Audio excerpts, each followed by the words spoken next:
very nice. Hello, chicken nuggets.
Alright guys, let me just go and check everything is working. Hopefully everything is all good. Let me just actually turn up my headset volume just a smidge as well, because I think it's gone a little bit on the quiet side.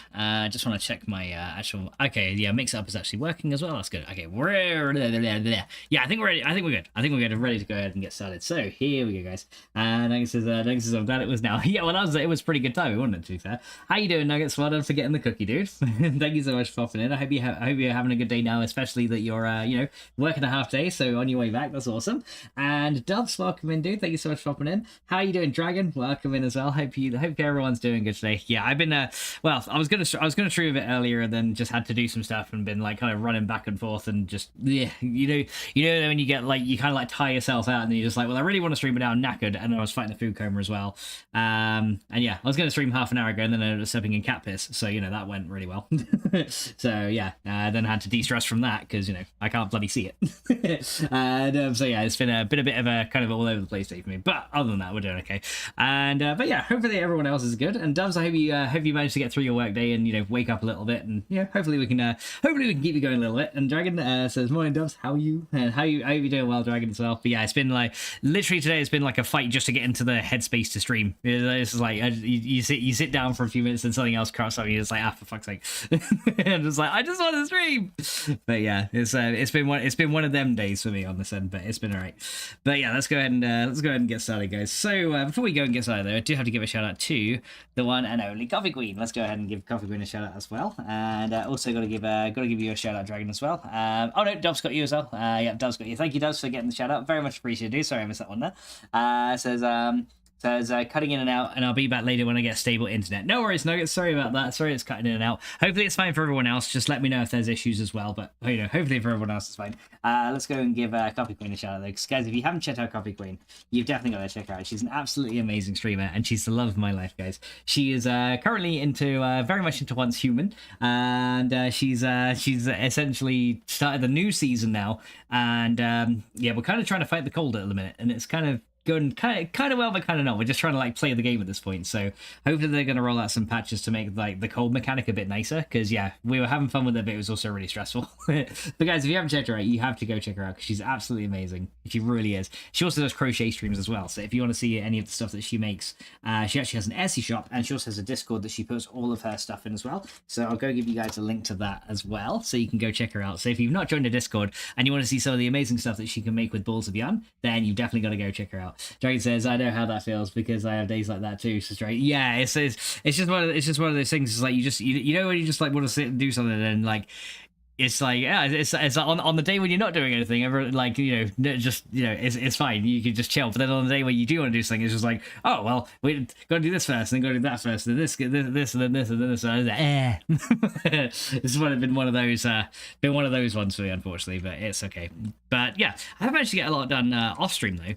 Essentially, not too much has really changed on the internal side. The only thing I did over here was I set up my fluid solid canning machine back up here so that I could use so that essentially I can make more coolant cells. Because what I've gone and done is essentially I've gone and overclocked all of these things now, so all of them now have more overclocker upgrades in them, so they should run much faster. The centrifuge is still only at 3 though, because they are, if I put 4 in there, they really struggle to keep up with the power demands, so I kind of just kept it there. But yeah, my furnaces now have 8 on them.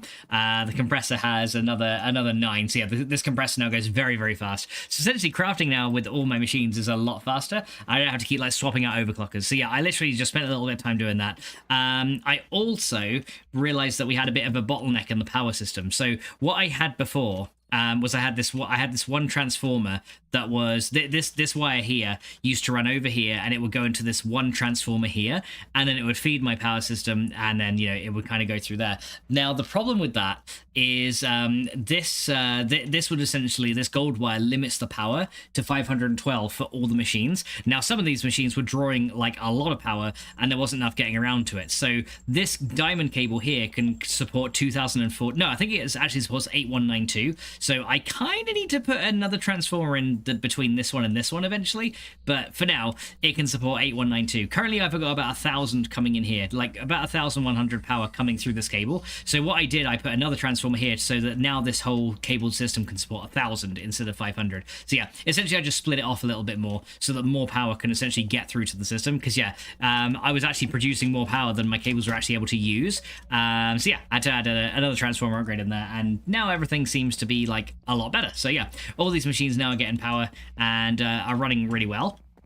The mining system now, I managed to make a lot faster because of my oil generators. So yeah, my oil generators are now able to support auto mining, and as you can see, we're just generating resources passively now, which is really good. I have been out doing some mining, but yeah, as you can see, I've got like more emeralds, coal, a lot of lapis especially. The other resource I've been getting a lot of as well is this aluminum. I've been getting a lot of this and a lot of osmium as well. So yeah, all this stuff is just passively now generating over time. I get a few diamonds every now and then, but anything that can be processed into these IC2 machines ends up going through here. So every now and then, you might see the macerator kind of like flick on. There you go, you just saw it flick on there, and that'll then start processing all the ores. Then you'll see my washing plant kick in, and you can see, yeah, I just got a bit of crushed gold then. So yeah, all this stuff over time essentially gives me free ingots now.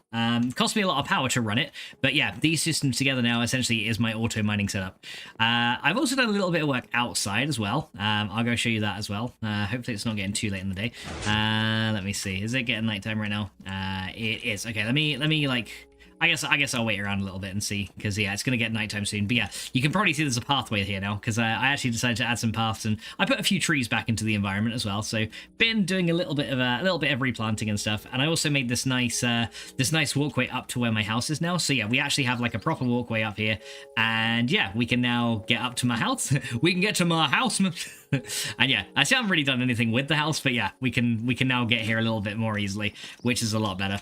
What did I even have stored in here anyway? Oh, I actually have some spruce in here. I didn't realize I had that, and but for some reason nether bricks as well. But yeah, I got a lot of food and stuff stored in here as well, just for when we need to use it. But yeah, I kind of made myself a bit of a better way up to the house here as well. So yeah, now when we look down here, it looks a lot nicer with the pathway and everything. And I linked up all these pathways to every other building that I currently made as well. So all this pathway, like, took a couple of shovel uses, but yeah, it now links over to the reactor building in there.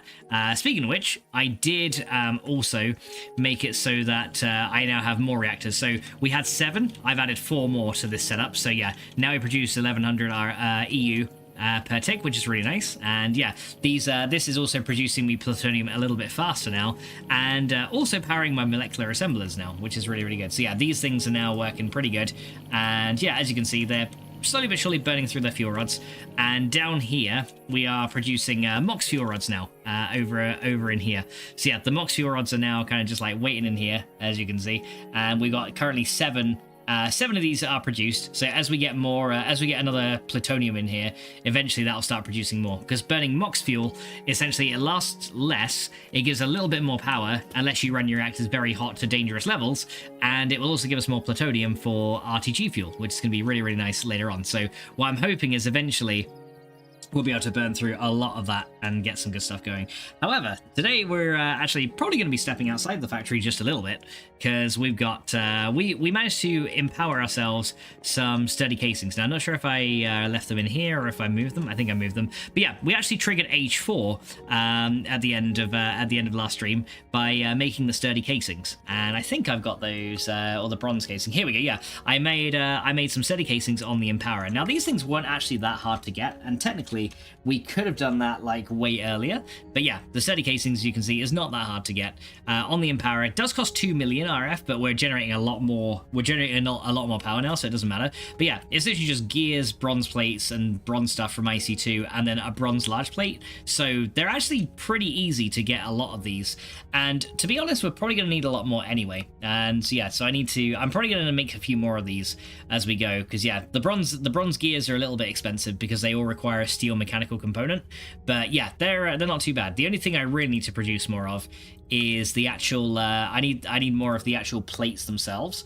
So yeah, one bronze block will turn into 1 and a bit large plates. So I think I'm gonna, if I do 9, that'd be 90, which would be, it's 96 we need. Yeah, so if I do 8, yeah, if I do 8 of these, I'll get 9 plates, because I do want to make a lot more of these. So the way we run this essentially is we make sure that all this is just disabled, and we just can melt a load of bronze up in here, and then those blocks essentially will get transferred into this guy. They'll all melt up, and then we can just cast them out individually as large plates. And I may actually add another redstone clock setup onto this thing as well, just to make it a little bit easier, so that I can kind of like have them crafted and, you know, unman it. But yeah, for now we'll just leave it like this.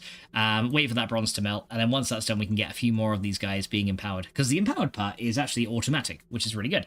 So yeah, we're gonna get a fair few of these, because to go into forestry, we need quite a few bronze casings. So yeah, now I can essentially just start casting these out, and this will give me all the bronze plates I need. As you can see, it does take a while to make one of these. So yeah, might be in my best interest to hopper chain some of these down, because I've got a couple of hoppers running into some other things down here. But yeah, I've got like I think I've got like a phantom face under there that's kind of doing it. Let me actually go check what's going on down there, because yeah, I've got a couple of phantom faces set up to kind of allow me to connect everything wirelessly. So yeah, if we come down here under the smeltery, yeah, the smeltery pit is over here, right? So yeah, our hoppers kind of feed into this phantom face here, which then feeds out over to our storage crate. So what I could do essentially is add a couple more hoppers down here that feed into this same one, so that when we cast out the bronze plates, they'll end up on there. Although technically I kind of have this automatic anyway. Because yeah, we have it automatic anyway, because I can just swap the plate to the other one. So what I could do, because we're not really casting out ingots anymore, I could actually swap it over. How you doing, Jonathan? Welcome in, dude. How are you today? Yeah, so I can actually swap this over. I can move this guy and put him there, right? And then we can just kind of let this run. Now this will be a little bit slower, as you can see, because, you know, it's unfortunately the clock mechanic. It disables it on a redstone pulse as well. So if it's already casting, it will essentially turn it off. So yeah, you can see that it will kind of tick through 8 and then it will solidify. But they will then still end up in here, right? So I guess for now I can just put my ingot one over there. Not that we really need this anymore for ingots. The only time we end up using this now is mainly for alloying. Other than that, it's just going to be used for bronze plates. But yeah, what we should find now is any extra bronze plates ends up in there, right? All right, so what we're going to do, we're going to go and power a load more of these sturdy casings to get started. So we're going to need to make some more bronze gears as well. So we need a few of those. So hopefully I can make some of those. So we're going to need some more steel components for this. I got a load more diamonds off stream as well, by the way, just so you guys can see. We got a load of them now. Yeah, let's get a load more bronze gears on the go. So let's just try and make a load of them. So we're going to uncraft those back into ingots here, and we need to make ourselves some steel mechanical components, which do require a little bit of copper as well. Now, hopefully, I've got some copper in here. I do, so let's go make a few of these. There we go. So we're going to uncraft those into the copper ingots, and then we just need the steel ones as well. And I've got loads of steel now being produced over in here, right? So as you can see, yeah, I've got tons of steel in here. I've got 94 blocks of steel, or 851 ingots, so we're doing pretty good. Do you want to know where I decided to have my base at? Go for it.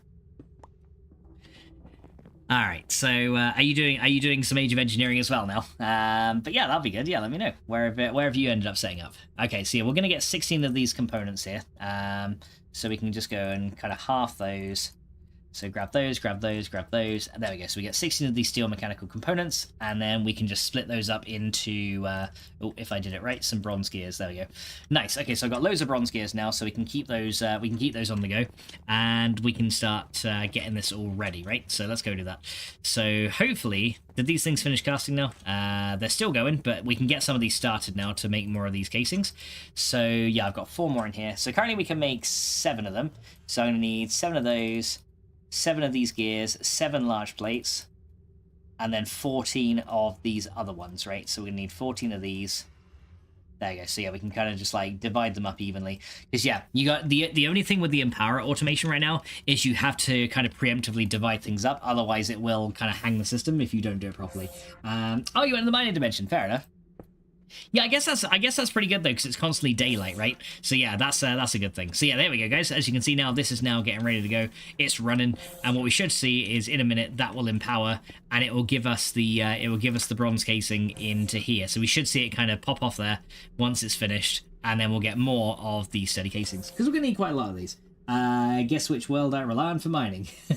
I mean, do you just do the mining world as well? There we go. As you can see, it just popped off there, and we got ourselves another one of these bronze casings. Very nice. So yeah, we're gonna need a lot of these, especially for later on when we need to start making the machine chassis for Age 5. We're gonna need quite a lot. So yeah, I think that's all these finished though. So we should have got. Oh, that kind of disappeared there. Should have got another 2 there. So yeah, we're gonna get a load of these. So 4 of those and another 2 of those. We're going to add those to the hoppers, and that should be pretty good. But yeah, I love how quick this quantum suit makes me go. It's so nice. There you go. So yeah, those will all go in there, and as you can see now, still slowly but surely starting to make more of these casings. I might put a sound muffler right here as well, just to quieten these things down, because it is pretty noisy. So yeah, let me go make one of those. Dragon says also, Bundles of Bravery will be out very soon. Oh, okay, well, Dragon, what's Bundles of Bravery? I never heard of that one. What is that? Actually, I use the default world for mining. Oh, okay, fair. Well, I guess in that way, yeah, you have like a super flat world for your base. Then the default world, I guess you can then have like extreme hills and other things as well, which works. Yeah, I'm not sure how the Nether would work from the mining dimension though. I've never tried to go there from the mining world, so I don't know if that necessarily will work. But yeah, says it adds. Oh, okay, it adds bundles to Minecraft. Oh, okay, is that the new update for Minecraft then, with like all the Pale Garden and stuff like that, or is that something different?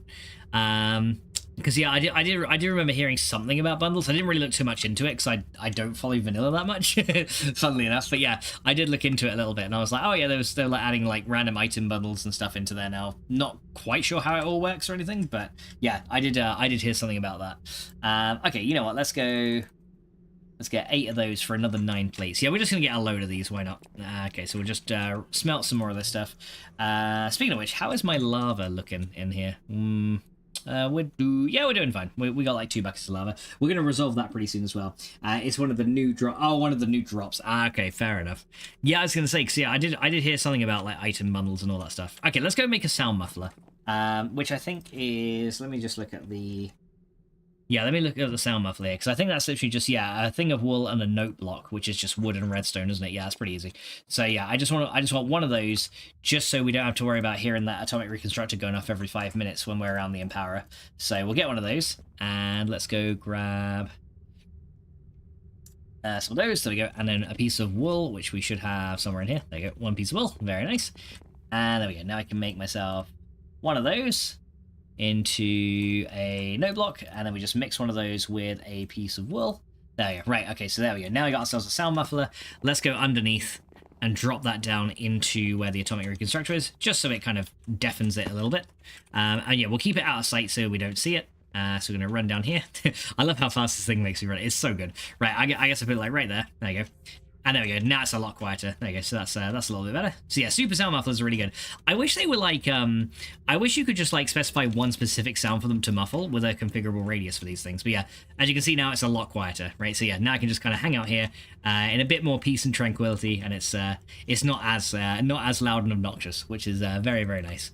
And oh, we actually got some more emeralds out of this as well. I just saw that. Nice. And we've got a bit more lapis redstone as well. So yeah, we're also getting a lot of black quartz as well, and I'm honestly not too sure what to do with all that. But yeah, as you can see, all of our Empower casings are already done, which is really good. So yeah, you can see we just like, we literally fly through these, which is really, really nice. So yeah, the empowering is actually going really, really well. So yeah, we're going to get 6 of those and 3 of those. There you go. We'll just queue more of these up. So yeah, we're just gonna make like a batch of these, just so we have them, as many of them as we need. But yeah, it's really cool just seeing that just like go onto the Empower by putting it in a box. Like, yeah, it's a lot quicker than me standing around going like, right, that goes there, that goes there, that goes there. It's so nice. I'm really glad we built this automation for it. So yeah, that's going really, really well. But yeah, today we're gonna try to do some forestry, and I think I'm gonna have my I think I have my forestry machines maybe over here, because it's kind of near where some of my other RF power is. So I think we'll have it over here, because yeah, my calculator machines are here. So yeah, some of the things we'll probably have here, and I might set up some of the stuff in the greenhouse as well, depending on what we need. Depending on what we need to set up, because there's a few things that we got to do. So while that lot is kind of doing, let me show you guys what they recommend in the guide, right? So if we now go to Age of Engineering, let's go to the farming age. Here we go. So it says you can start forestry now.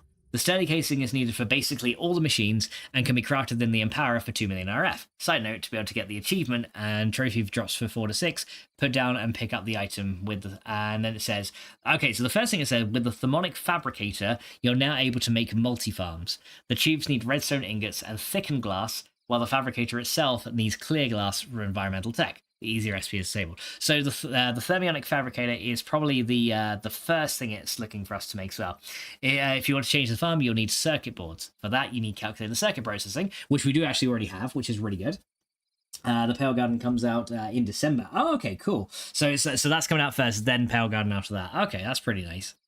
Yeah, I wonder what's going to happen to the modding scene around then as well, because you know, some mods update pretty quickly, but because Mojang are releasing updates kind of so quickly now, it's sometimes it just like they have changes that just break mods all the time. So yeah, it's not like before where it's like once a year or less. So yeah, when it comes to that, like, you know, some mods just don't update and some do, which is kind of a shame, because if you're like trying to build a pack and you're waiting for one to come out on a certain version, like they're like, oh yeah, we're working on like the 1.21 version, but then all of a sudden 1.22 is like, yeah, it's just around the corner. Then the modders are just like, we'll just wait till 1.22 comes out, and then they take a bit longer than they think they will, and then it's like, oh, 1.23 comes out, and then before you know it, the mod pack you were working on is out of sync again. It's like, it's horrible. But yeah, we've already got the circuits, which is really good. So it says the circuits for the circuit boards need to be exactly the same, which means same texture, analyzed, and not stable. To automate those machines, you can use the PA rates to change the color of the block sides, which match the color of the slots in the GUI. Right, yeah, so we've already done that one. And then it also says you should also start bee and tree breeding as you need it later. If you're new to bee breeding, reading the wikis on YouTube tutorials is recommended. You basically should work towards an alveary, which means industrious and imperial bees. Those bees all need normal temperature and humidity and only work during the day, so the perfect spot to mutate them is in the mining dimension, which you can access from wherever you settled. Also, if you have imperial bees, you have access to the mutating frames from more bees. 3 of them guarantee a mutation for most bee species. That's pretty good. The other 2 frames are for more production and are better than the normal forestry ones. For example, 3 of the super cooled frames are 4 times as good as an apiary, but you need access to icy bees and a healthy supply of copper. Tree breeding is especially nice for seed oil. Working towards cherry and nut trees should be your first goal. Okay, so yeah, it essentially wants to do a lot of tree and bee breeding in this age, which is good. Does this hashtag modding problems? Yeah, exactly. Yeah, it's horrible. I will say this though, at least Minecraft has previous versions that you can go back to. So anyone who's made a mod pack in a previous version, it always works, right? Because you can just go like, oh, here's all the mods for like 1.10 or 1.7, and you can play like all the old mod packs. Valheim, on the other hand, they don't have unless you know how to work Steam really well. They don't have access to like all the old stuff. So you have to like you have to literally run Steam in a command line to like re-download an older version that's compatible with mods, and then find the compatible versions of those mods that were for the previous things of Valheim. So if you're making a pack for Valheim, yeah, as soon as they update, just prepare for all the work you did just go, because that's happened to me several times as well. And I'm just like, I'm so close to having this mod pack the way I want it, and then they ruined it. They had to update the game and change all the logic, and they ruined it. It's like, damn it. It's happened to me so many times. All right, so we're gonna get 6 of those and then 12 of those.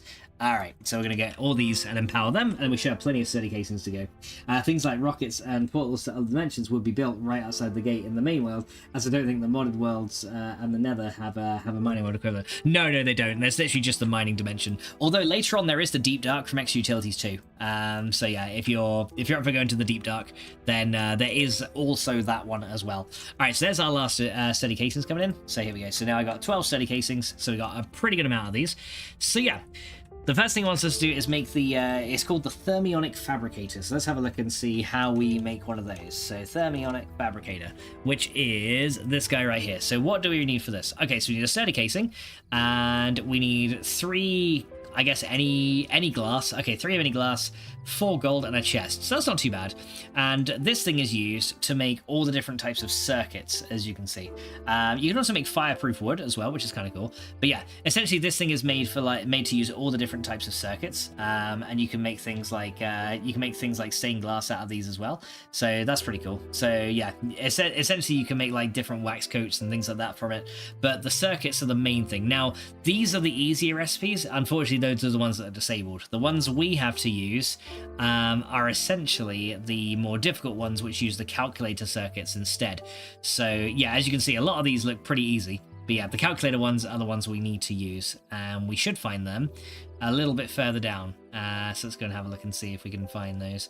Yeah, it's these ones here. So yeah, these ones require redstone ingots in particular, as you can see. So yeah, they require also thickened glass as well from Extra Utilities, which isn't too bad, and then clear glass from Environmental Tech to make these. So yeah, they are a little bit more work compared to like what you'd usually have. So yeah, we got a couple of these different ones to make. But yeah, each of these tubes can be slotted into circuit boards, which you can then use in your forestry machines to give them different properties, right? So if we look at this one, for example, a copper electron tube gives you, if you put it in an electrical engine, it'll actually reduce its output. But you can also use this for an arboretum automatic tree farm. So if you were to use this in a multi-farm, it would be used for it would essentially be used for a tree farm, which is kind of nice. So we can make tree farms now. If we who did that? Dragon, Jesus. So yeah, we can make tree farms. Jonathan's no error in the one. Yeah, so we can make tree farms if we want to now, which is really good. Technically, we could with progressive automation already, but the forestry ones will probably be a bit more efficient. We can also do things like so yeah, if you use a copper one, it essentially will make electrical engines give less output, which is kind of interesting. The first save file I worked on was ruined by mining activities using a lot of Valiant diamonds. Oh, okay, yeah. Did you not use the wrench on your IC2 machines? Yeah, because yeah, if you do that, it'll give you the machine block back, and none of the stuff comes with it, which is really annoying. I wish it wasn't a thing, but yeah, you gotta make the bronze wrench and then work towards the electric one as soon as you can, because otherwise it'll just eat up all your bronze, which is really bad. But yeah, all these circuits have different uses. So a tin one, for example, if we put it in an electrical engine, it will essentially increase the output by 20 RF tick, which is good, but it also increases its intake. The other one we can do with this is we can actually make a peat bog. So if we want to run a load of peat engines, we can make a farm with tin electron tubes to then essentially have an automatic peat farm, right? So that's pretty nice. Bronze ones essentially are used for crop farms. So yeah, each one has a different use. This one's used for, and this one can actually decrease machines' power use, and this is used for a succulent farm, so cactus farms essentially. This one is used for reeds, so sugarcane is, I don't know why diamonds make a sugarcane farm. That's like not worth it at all. Obsidian is for gourds, so like melons, pumpkins, and stuff like that. What else do we have here? Blazing ones give us more machine speed, but it also... So yeah, we could actually increase the machine speed if we were to make some blazing electron tubes. And this is used for farming netherwort. Not really sure why we'd want to do that one though. Essentially, mushroom farms would be probably a better one, if we can do that one. That one doesn't have a use though. Do we have any mushroom farms? Yeah. So these ones here, the apatine electron tubes will be used for automatic mushroom farms. Because someone was actually saying, hey, an automatic mushroom farm would be kind of cool, right? So yeah, we've also got ones for lapis. We'll give one for cocoa beans.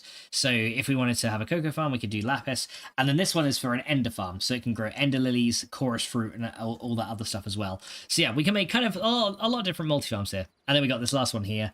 and that one is for a an orchid farm as well. So yeah, this one is if you want to grow those red orchids that produce redstone for you, that's what these are used in as well. Hey, Sushi Man, welcome to the stream, dude. Thank you so much for popping in. How are you doing today?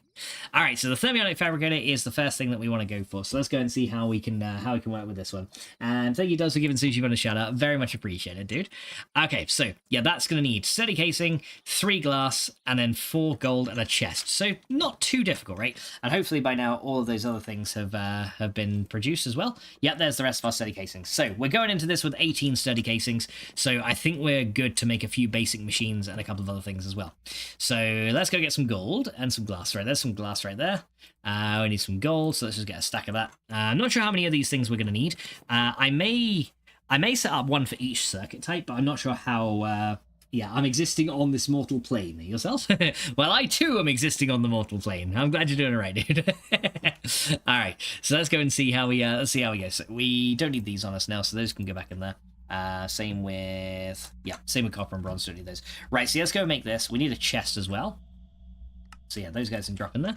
And a chest, let's have a look. So we need to get some wood. We're probably going to need several chests to make this, so I'm just going to turn a stack of wood into more chests. There we go. There you go. So now we got plenty of those. And we can now make ourselves a thermionic fabricator. There we go. So there is this guy right here. Awesome. Okay, so now I've got to decide where the hell we want to put this thing. So I guess for now, we'll kind of keep it over here. We got our resonator over here as well. So what I might do is let me just pick this thing up, and I'll move this... Yeah, I'll probably move it here. Now, I don't really want to put anything on these light source blocks, because otherwise that will kind of destroy everything in terms of like my light, so that's pretty bad. So we don't want to do that, but I'll put my resonator just here. Not that we're really using it that much, but, you know, I'll keep it there just in case we need to use it in the future. But yeah, this thing now is where we do all the stuff, right? So as you can see, currently this doesn't have any power in it. It can store... It can have 1000 RF input per tick, which is pretty good. But yeah, we can set a recipe in here, and then all we do is we put the materials in here and then let it run, right? So that's pretty much all we need to do. Just as the second one was a combination of mistakes. The breaking point is dying with valuable items like a Tinker's Iron pickaxe that has Silk Touch and regenerates with the ecological modifier. The second one, I tried to use only one of the hammers. I tried to use only one of the hammers that unlock stage 1. Yeah, so what I would do for that is, yeah, make the block cutter, the machines you want essentially is macerator, block cutting machine, and then metal former. If you make those, then you can never have to make the hammers again after that. But yeah, the metal former is very difficult to make early on. But yeah, those 3, the block cutting machine especially, will save you can put blocks in and you get 9 plates out, so it saves you hammer uses, which is really good. And then 1 or maybe 2 metal formers will be good. But yeah, that's everything we need for the thermionic fabricator. So that's that machine there. We just have to hook that up to some kind of power. So what I might do is run I'll probably like come underneath here. Let me make like a hole in the ground here, just so I can kind of see where we got to go down from. There might already be an area down here. Oh, actually, we actually have a laser relay right underneath this, which is really good. Okay, so I'm going to make a hole right here, and that's just going to be where the power is going to go to. And we just need to use some of our laser relays to pass power up into this section right here, right? Okay, so yeah, I'll essentially open that up, and then, yeah, we can kind of go from there, which is pretty good. Okay. So we'll go up here. So yeah, we gotta get some power into this thing. So let's go get that started. That led to an inefficiency. In iron. See, that's the thing. I wouldn't worry about like if you end up needing to make more hammers. Like I actually still make hammers at this point sometimes if I just need like a quick one, because you'll end up once you get like to like age 3 or 4, you will end up with so much iron based on the amount you're able to just mine up manually that you'll have more iron than you need until you start making like nuclear reactors and stuff. So I wouldn't worry about it too much. Alright, so we got the thermionic fabricator. We need to hook it to power, so we should have some laser relays in here. Yeah, I'll just get these basic energy ones for now. It doesn't need a huge amount of power anyway, so we need our laser wrench. Let's get that as well, and we can just hook this guy up to the power. So there's our laser wrench right there. Okay, so then we need to come back down under here and then just hook it up. So let's go drop in here. Very nice. And then we need to put a laser relay under you. There you go, so that'll hook this guy to power here. And then we can just do... Right, let me see. I guess I'll put one right here. We can unlink... Okay, I guess I'll unlink this one right here. Or actually, do we just... No, because it's in the floor there, isn't it? Yeah, I was going to say I could just unlink this and go from there. Although, actually, what I could do is I could just grab that one, link it to that one again. There you go. Now I'll send through, like, there'll be two laser nodes here. You can kind of see a little bit different, but it's okay. Then we'll just link that guy out there. There we go. And then this thing now should be receiving some power. Now, currently it can't work because we don't have anything, we don't have any recipes like set into there, so it's not going to do anything at the moment. But yeah, when we're ready for that to run, we can add some stuff into there when we're ready. Okay, so that's a good start. It just says, I tried to produce the bare minimum components, but the hammer didn't last long enough to make the metal former. Yeah, that's the thing. You've got to, like I said, make the block cutting machine first, because that'll then allow you to turn blocks into plates directly. And yeah, you will need 8 more diamonds for it, but it's worth it. It's worth the block cutting machine first. But yeah, there we go. As you can see now, this thing has got 3300 RF ready to go, which is awesome. So yeah, we can now essentially we need to make liquid glass in here. And that requires the glass from environmental tech, right? So let's look at let's have a look at the thermionic fabricator recipes, just to see what we need for this. So yeah, that requires clear glass from environmental tech, which is enriched sand. And enriched sand is essentially a nether quartz plus a sand, gives us the enriched sand. So that's not too bad. So we got plenty of nether quartz in here. So I'm actually going to make a couple of stacks of this. And we're just going to get a load of this nether quartz out of here, because I do have a lot of it, as you can see. So we're just going to turn a load of that into enriched sand, and then we can just craft that into all the glass that we want. There you go. So there's our enriched sand here. And then we will need thickened glass as well later. Yeah, enriched sand first of all. There we go. There's 2, and then we'll just get the next one in here for number 3. There you go. So that's all good. Ready to go. Now, what I might do is in this little section here, I might set up I may set up one of the electric furnaces here from Actually Additions, just to process things that I don't really want going through my IC2 machines. So essentially for like batch automation that's not being covered by those machines in there. So I might go and do that. Let's have a look at the, let me just type in furnace here, because I think there's one that can do 2 at once. Yeah, the powered furnace right here. So all we need is 2 furnaces. This is actually really easy. Iron machine casing, 2 furnaces, some Inori crystals, and a couple of basic coils. And we can kind of just like stick it here alongside the crusher and then link that up with one of these crates as well. So yeah, we can put another crate here to kind of link up with it. And then have some auto input and output. Dove says the orange looks like lava flowing in your base. Oh, thank you, Dubs. I was like, well, orange is the color of fox, right? So I was like, yeah, I kind of want to have it. I mean, technically, there is some lava flowing in my base, like right over here. You know, every now and then this will turn into there's some lava right there. So we do have a bit of a dangerous situation here. But yeah, just producing a second hammer when I need it is the best option. Yeah, I just let it run. But yeah, like I said, even now I still produce hammers, and I wouldn't worry about inefficiencies, because later on you'll be generating resources automatically anyway. Just, you know, once you got a power grid set up and you get a lens of the miner, you just start generating resources, then you don't have to worry. So it's a lot better. And you get access to void resource miners later as well, which also helps a ton. So yeah, let's go look at this powered furnace. So that is going to require 2 regular furnaces. The iron casing is probably the most difficult bit. That's the other thing I wanted to do as well. I wanted to set up some more of these crafters, so and we can set them like all up along here, just so we can dump resources in and have them craft the materials for us instead. So I want to actually do some of those as well, and I might actually do that. So let's get some droppers, and we're going to actually set up a load more of these basic crafters. And yeah, it does require an empowered restoner each.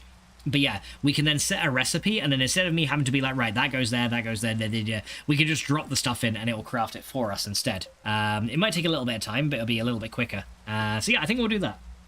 So we need some redstone as well. And yeah, we'll get started with that first, because I did also have that in mind too. But all these crafters do require droppers, so we'll get a load of these. Okay, there's our droppers. Oh, I did not want to craft tiny piles of redstone there. That's used for super circuit making, but we don't need it. Alright, so there's the droppers, and we are going to need empowered restonia, so we need 9 of these. Probably need to craft some more of these soon. We are running a little low. We've only got a couple of stacks left, because I did use quite a bit. We will need some crafting tables as well, so we need like 9 crafting tables. So that's 9 of those. There we go. Oh, that's 8. We want 9, so that'd be 36. There we go. And I think we also need 9 red... Who did that? Who's redeeming creeper noises? Ah, Dubs, thank you for the bits, Dubs. Very much appreciated, dude. Alright, so we'll get that. And then we want to get some of these autoground. Dubs says, oopsie! It's alright, Dubs, don't worry. You are forgiven. Speed killer.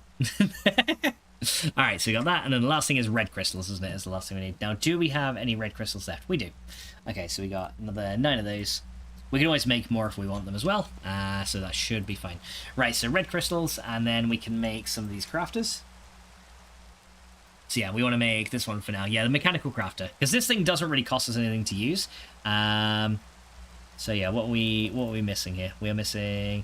Oh wait, no, there's the dispensers, not droppers. Okay, wrong thing. Okay.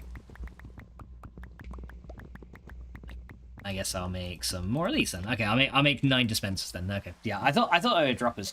I don't know. Can we make dispensers with an existing dropper, or did we just waste that? No. One thing that would be really nice for just a quality of life thing is you could craft a dropper with a bow to make the dispenser, because it's essentially the same cost, but it's fine. We'll just go and make a new one. Okay, so I didn't want to grab stone though. I wanted cobblestone. So you guys can get back in there. Okay, yeah. So made the wrong things. Ooh. And now I'm still doing the wrong thing. Right, get out of here. You get back in there. There you go. Right, stack of those. Yeah, we need to make some bows then. So we'll go and get some of these. There we go. So yeah, hopefully we can make a load of bows here. So sticks, we got string, more wood if we need it as well. Probably don't. But there you go. So 9 of those, and then we'll just kind of do that. Make a load of bows, and okay. Now you can make some dispensers. Here we go. So mechanical crafter, dispenser. Yeah, I figure we were kind of close, but yeah, gotta do this one at a time, unfortunately, because it will only allow. There you go. So we can do 2 of them now. There you go. That one. Yeah. So maybe having dispensers and bows on autocraft would also be kind of nice, because we're using a lot of these. So yeah, unfortunately, because bows don't stack, you can only craft these one at a time, which is a bit of a pain in the butt. But that's fine. We can get all these into crafters. There you go. And then dispenser. So we need 3 more dispensers, I think, and then we'll have all of them, and we should be pretty good. There we go. Dispenser, dispenser, dispenser. And can we do one more? Yep, we can. Because, yeah, once we got the dispensers, we can do all the mechanical crafters automatically. There you go. And that should hopefully be all the crafters. There you go. So we've got 9 mechanical crafters. All done. The ass man needs his sacrifices. I was just his tool. That's very true. Also, do you have the squeezer? At the moment, no, I don't have the squeezer yet. We've just got into age 4, so yeah, not quite yet. But eventually, we'll get that. So it's on my list of things, because we're going to need that for all the bees, aren't we? So we're going to put the crafting stuff like this. There you go. And now essentially we can put recipes in each of these and just have them on autocraft, right? So, and all we then need to do is drop the resources in that we want to put in. So for example, let's train these things how to make the machine blocks, right? So we'll grab these, and then in each of these, all we've got to do is we put the recipe in there. So we kind of put those guys in there like that. And as you can see then, above this thing will be what it makes. So then if I just go and do this, and drop these in here, you'll see it will start making me all those things that I want. Okay, so there's the basic machine casing. Let's teach you how to do the advanced ones. The integrated dynamics one. I did have one of those set up. Yeah, I actually had that one automated earlier in the series. But yeah, that was I was using that to silk touch coal to get 4 times as much. It's good for redstone and lapis as well. Like those are really good. I do want to actually play with some integrated dynamics at some point, but I've not really found a need to at the minute. Plus, it's a little bit complicated sometimes, so I've kind of just not done any of it. But yeah, I did have the squeezer, and I did use it also, the drying basin for leather as well. I turned a lot of rotten flesh into leather for enchanting books early on. So yeah, we did do quite a lot with the squeezer early. But yeah, I actually made it fully automated with an armor stand, which was very, very nice, because it gave me a lot of coal very, very early on. Alright, so let's go teach you advanced machine casings. So then we can put steel plates in here. We are going to need... Okay, so we need steel plates. We need the advanced alloys as well, and the carbon plates. So we can get advanced alloys and carbon plates as well. Hopefully we've got some of them. Yeah, we do. So yeah, I can teach this thing... I can now do another one for advanced casings. We can teach that how to make it. Hey, Tank, how you doing, dude? Welcome to the stream. How are you today? I hope you're having a really good day, dude. What have you been getting up to? But yeah, as you can see, that there's our basic machine blocks, right? And now we can teach this thing how to make advanced ones. So we need 2 advanced alloys like that, 2 of the plates like that, and then we just need the steel casings in the side, like that. And I kind of overrode that one by accident. It was knacky, but there we go. So yeah, now I can teach it how to make the advanced machine blocks as well. So then all we do is we just dump our resources into it, and then yeah, as you can see, that'll start producing advanced machine casings for us. So yeah, now all we gotta do is just dump in the right resources, and then we don't have to manually put the recipes in. Tag says, I'm fine, thanks, just woke up. Hey, well, good morning, dude. Hope you're having a good start to your day. But yeah, what have you been getting up to, dude? I've not seen you in a little while, so I hope everything's been going really well. All right, so that's the advanced machine casings all done. So as you can see, we're slightly short on carbon plates, but that's fine. Let's now go teach it how to make iron casings. So that's going to just be iron ingots, which we have. Right, we only have a couple here, so let me kind of decompress some of these blocks into more ingots. There you go. So we got iron ingots, we need black quartz, and then the advanced casings. Because yeah, this will make things a ton easier when it's like, oh, we need this machine block, or we need this one, right? So the iron casing is essentially 4 iron, and then it's 4 quartz like that. And then we put an advanced machine casing in the middle, and that will give us the iron one, right? So we can do that. And there we go. Now we've taught this thing how to make iron casings. So there we go. Our first 3 machine casings now have all been taught to this little crafting system. I probably want to teach it maybe circuits, advanced circuits, and a couple of other things as well. That would also be pretty nice. Just been hanging out or working, says Tank. All right, then, dude. Well, I hope everything's been going well with work as well. What games are you into right now, anyway? I was going to say, like, because, you know, since most of the Grounder community have now moved on, I'm not really playing much anymore myself either, so, you know, kind of interested to see what people are actually getting into nowadays, to be fair. All right, but there you go. We can now make these into iron casings. There we go. So yeah, now whenever we need any of these machine casings, we just dump the resources into them, and then they will generate them for us over time, which is much nicer. 1 iron block, top, middle, 4 sticks, left and right sides, top, middle. Yeah, I have used that. I've actually got it. I'll show you. I got it over here. It's in one of these boxes somewhere. I think it was probably in this one, because this has all. Yeah, there it is, right there. Squeezer. So yeah, I used this a lot earlier on in the series. So yeah, that's good. I also made the drying basin as well for the some of the crystals. Skull and Bones, Division 2, and Deep Rock. Ah, okay, fair enough. Yeah, that's the thing. I've not, to be fair, I've not actually heard much about Skull and Bones recently. Like, I know it was like kind of, you know, there was like a lot of talk about it and for a little while, and you know, I don't know, it kind of fell off the face of the earth a bit. So I don't know, I've not really heard too much about that anymore. All right, let's also go teach this thing. Yeah, we're gonna get some more carbon plates going on here as well. So we're gonna make a load more of these. Okay, so yeah, we're gonna make loads more carbon plates because I do want a load of these as well. Eventually, I think I might try and teach my system how to automate diamonds as well, which is going to be very, very nice. Because yeah, we're actually using a lot of diamonds, and it's used a lot in later things like Lapotron crystals and things like that. So yeah, I might want to teach you how to do those eventually. But yeah, let's go make some carbon plates and get those done. Now, one very important thing, I will always say this, do not use this recipe for carbon fiber. It will give you the Tech Reborn variant. Any recipe where it's just 4 randomly in the grid will always give you the Tech Reborn one. Always use the one in a square like this for the Industrial Craft 2 version, because the Tech Reborn one is not compatible with earlier ages, so you have to use this one. So yeah, something for you maybe, John, as well, because I know you're in the like the IC2 section at the minute. Yeah, make sure you don't make the Tech Reborn ones, because yeah, that would kind of be really, really bad. Okay, and then we can just put these guys into the compressor here, and there we go. Now this will start. Yeah, look how fast this thing flies along now. Like, it just zooms, like with all these overclockers and the 2 transformers. It just fucking zooms along. There we go. And as you can see, all getting produced up here. We can probably make another batch as well, just to make sure we have plenty of carbon plates for later on. But yeah, like I said, yeah, make sure it goes there, right, for the IC2 variant, because yeah, the Tech Reborn one will not be usable. It is usable later on, but yeah, you've probably seen I got a lot of other carbon plates that I haven't been able to use. Dove says, Skull and Bones is a Sea of Thieves knockoff, and Tank says, not at all, Dubs. I mean, it did look a little bit different, to be fair. Like, the actual gameplay of it looks a lot different than Sea of Thieves. It's kind of like more of a... It kind of seems like it's more of an actual whole fleet command rather than you're one of the crew on there, if you know what I mean. Because I know you know I have to give you some shit, systems. Yeah, that's very true. But yeah, the gameplay itself does look a little bit different. It kind of it kind of seems like, yeah, instead of like controlling an individual crew member, it's more like you have control of the entire ship from like an interface and zoomed kind of out, so you can see a lot more. So it's not really like a first-person thing. It does look pretty interesting, to be honest. All right, there we go. So let's go make our last one of these. I don't know if we're going to need any more of these guys eventually.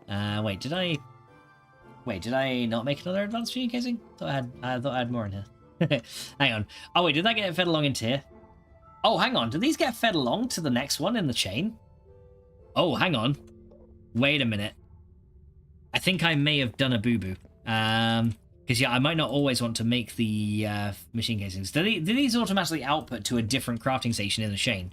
If they do, that's kind of cool, and I never knew that was a thing. I just want to try something. So, oh yeah, let me do this. If I put some iron plates into here, right? That gives a... Oh, it does. Yeah, look, that actually does. And it's now making advanced casings, and it's making iron casings in there. Okay, so I don't know if there's a specific thing to... Okay, so what we'll do is we'll do... when it's got redstone, it will be on. Okay, so this is what we want to do. To stop that from happening... Right, we're going to turn redstone on each of these. So now these things will need a redstone signal in order to craft anything, right? So yeah, as you can see, I made a load of iron casings without actually meaning to, which is fine. I'm sure we'll use them later anyway. But yeah, so actually it will actually feed its output into the next one in the sequence. I never knew that was a thing. I actually never knew that. That's fucking amazing for like certain auto crafting tasks. That's really good. But that's not always going to be what we want, right? So I think what I need to do is make a load of levers.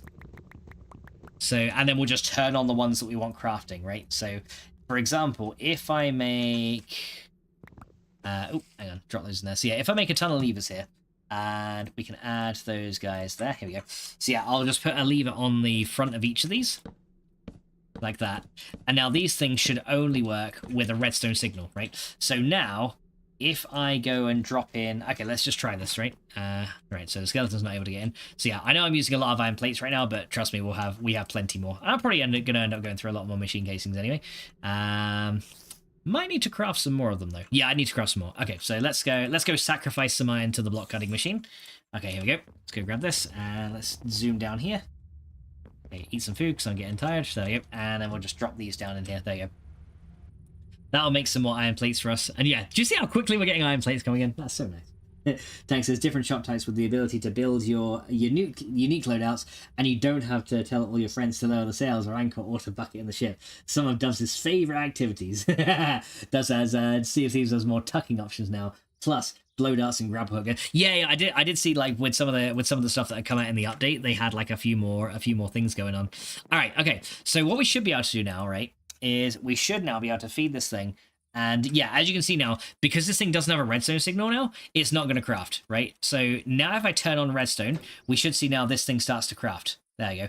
And it's not going to push its inventory to this next one in the chain. So essentially by turning on more and more of these things, I can say which type of casing I want just by putting the right resources into these slots, which is really good. I love being a build rat, says yeah, I'm not good at either of those things, to be fair. So yeah, that's one of the things I'm not too good at. But yeah, as you can see, that does now give out the correct thing that we want. So yeah, now I can make basic ones. If we turn on this and this one, if I put the basic ones through here, it should suck it out of here maybe and turn it into an advanced one. Oh, maybe it's only when the craft completes. Okay, but yeah, as you can see, it will probably push this along. And there's another iron one there. So yeah, I think it is a little bit odd. But yeah, I think that should stop these things from like auto crafting everything. So yeah, it should only now do basic ones or advanced ones. Yeah, there you go. That's gonna be better, because yeah, I don't want things getting like pulled into the wrong ones. So yeah, I didn't actually like I said, didn't realize that was actually a thing, but that's really cool. So yeah, that's a really cool thing to do. Okay, so let's go and look at making this this furnace then, shall we? Because that's the thing I wanted to make. Yeah, before we kind of got sidetracked with these crafters. So let's see, we want to get the Actually Editions double furnace, right? Which is this one here. Yeah, the previously double furnace, but yeah, it's now just called a powered furnace. There you go. Jonathan says the first safe start uses the same world as the second one, as the world is a good one. It was also recently started. Alrighty. Yeah, sometimes I do have several starts in there in certain games as well. Right, so we need cobblestone. So we need 2 cobblestone, 2 furnaces, 2 Inori crystals, 2 basic coils. Okay, so we definitely got the basic coils, because I did make a ton of those off stream. Grinded out a load of mats for that. Let's see, so we've got those. And we now need 2 Inori crystals, not the empowered ones, just a regular. So we need 2 Inori crystals, 2 cobble, and then some furnaces, right? So then we need 16 cobble plus another 2. There we go. And then we just make 2 furnaces out of that. There we go. And then we got ourselves the double furnace. There you go. Or the powered furnace, as it's called right here. Nice. All right, so yeah, this guy now we can put somewhere. Where do we want to put this guy? I kind of want to have it like along with the setup if we can. So I may see if I can put it. Maybe if I can put it like right here if I can. Yeah, I can put it right there. There you go, that looks pretty good. So yeah, this thing will be used for things like glass and stuff like that. So what I'm going to do is I'm going to put another storage crate right here, and then I will link that to this, right? So we'll have stuff that goes into here. Obviously we need to power this, but yeah, we'll have stuff that goes into here, gets powered. I will need to put another laser relay on the back there to power this as well. So we're going to need another laser relay like right here. Okay, let me get some. Oh, I do have some. Okay, so we need another laser relay right there on the back, and then that will automatically hit this one here and power it. So let's go and make one directly underneath. So I need to kind of run down here. Actually, let me just make a hole in the ground right under here so I can see where we're going. So I'll open up this little bit here. There you go. We'll just drop down here. And then I might need to dig out a little bit more under here as well, yeah, because yeah, this is currently like not dug out too well. So yeah, as you can see, there's kind of a couple of interesting things going on here, but it's okay. So yeah, let's go and dig out this little area. And then we're going to make essentially another little system that will take stuff and put it into the right boxes. There you go. So we will need some more phantom faces down here, most likely, but that's fine. We can deal with that as we need it. Okay, so let's open all this up. There you go. And hopefully it's not going to get too dark down here as well. Not sure if we got any sneaky blocks around. Yep, there's one right there. Cool. Okay, so yeah, that should hopefully be enough room to run a laser under to this side. Okay, so we got to go 2 blocks this way and then go along. Thanks, says Dubs. You got no one to blow all across the Sea of Thieves. With the wind killer? With the wind killer? Dubs says, I still haven't got one. My RNG sucks. Ah. Alright, so yeah, we got to go 2 across and then 1, 2, 3, 2 across and 4 forward. Okay, so come down here. We go... Yeah, let's just open this bit up here. A little bit more. There you go. We can just dig this out a bit. So from here we go 2 across and then 1, 2, 3, 4 forward. So right here. So the laser's got to sit there. There you go. And then we're just going to link this guy to this one, and then we're going to link this one above, and then that should give power to our furnace right here, right? So we're going to link it to there, and now our furnace now should have power in it. There you go.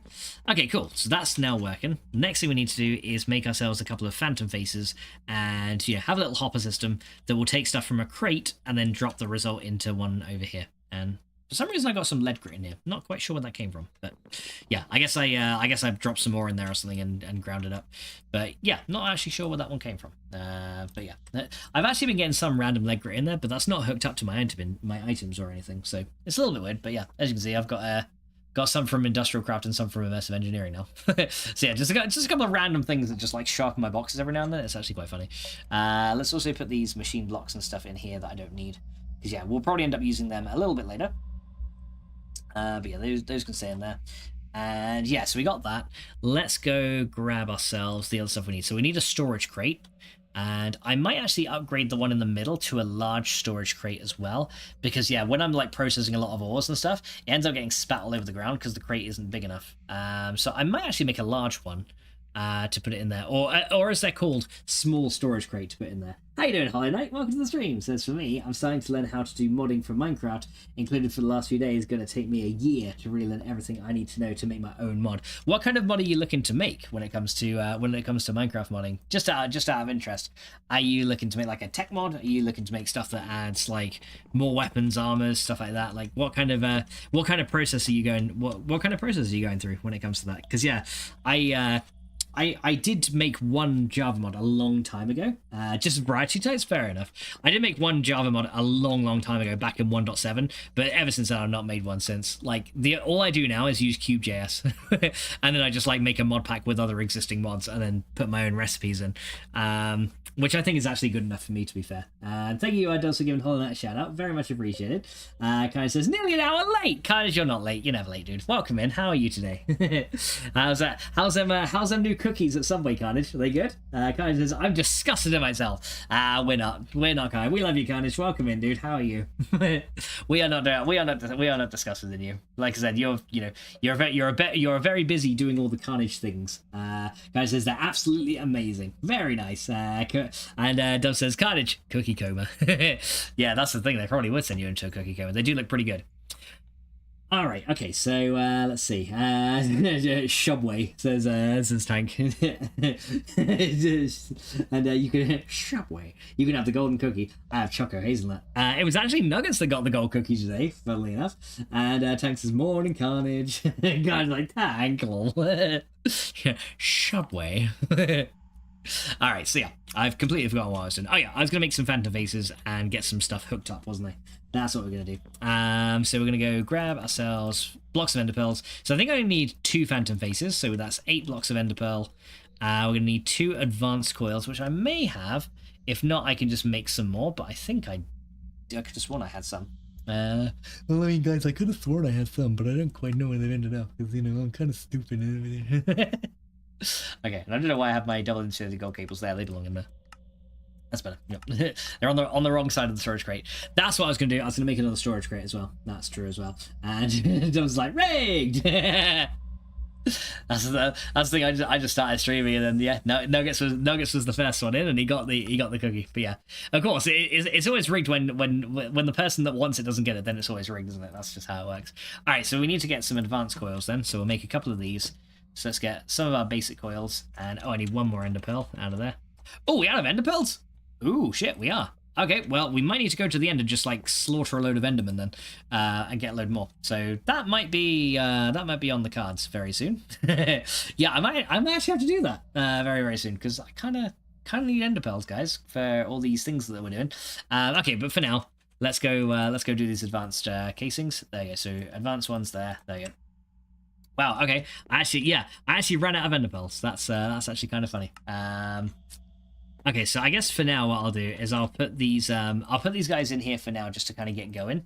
There you go, and that'll start running and giving me the clear glass from environmental tech, because that's the one we need for those thermionic fabricators over there. So yeah, we're gonna get that sorted out. And like I said, I'd rather use these because like the stuff over there I want mainly for my ore processing, and then the stuff over here is gonna be for like extra stuff that doesn't really fall in line with ore processing. So for like other resource production, because you know these furnaces are plenty fast enough, and you know.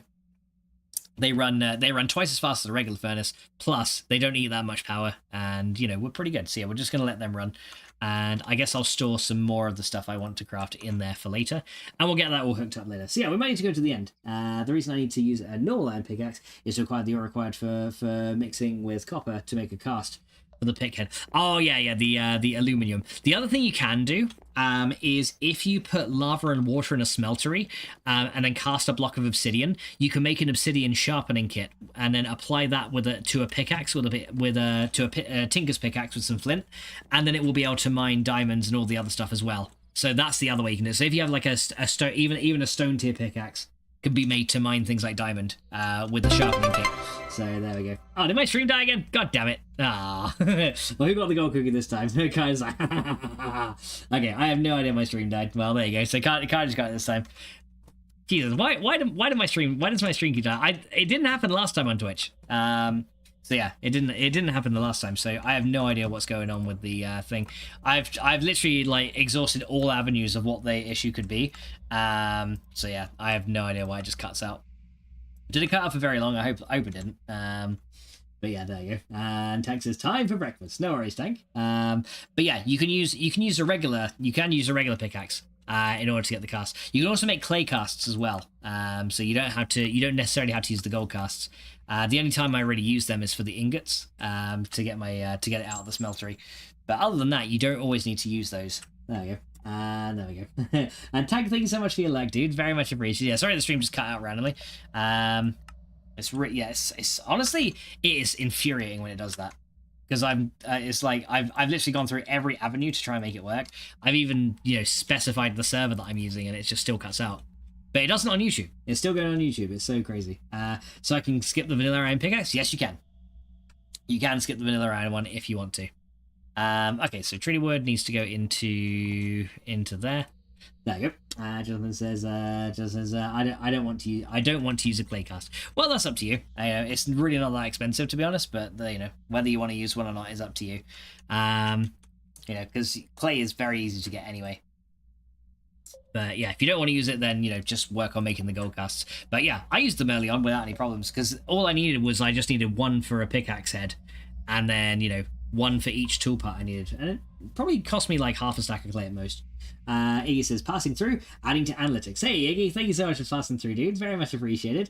Says, I had an ad that froze, but yeah, I had an ad that froze, but you're back now, so blame Twitch. No, see, that's the thing. I don't know if maybe it's the ads that are doing it or whatever it is that are doing it, but I don't know why. I'm not running ads on my thing. But yeah, for whatever reason, it's fine on YouTube, but I stream to both, right?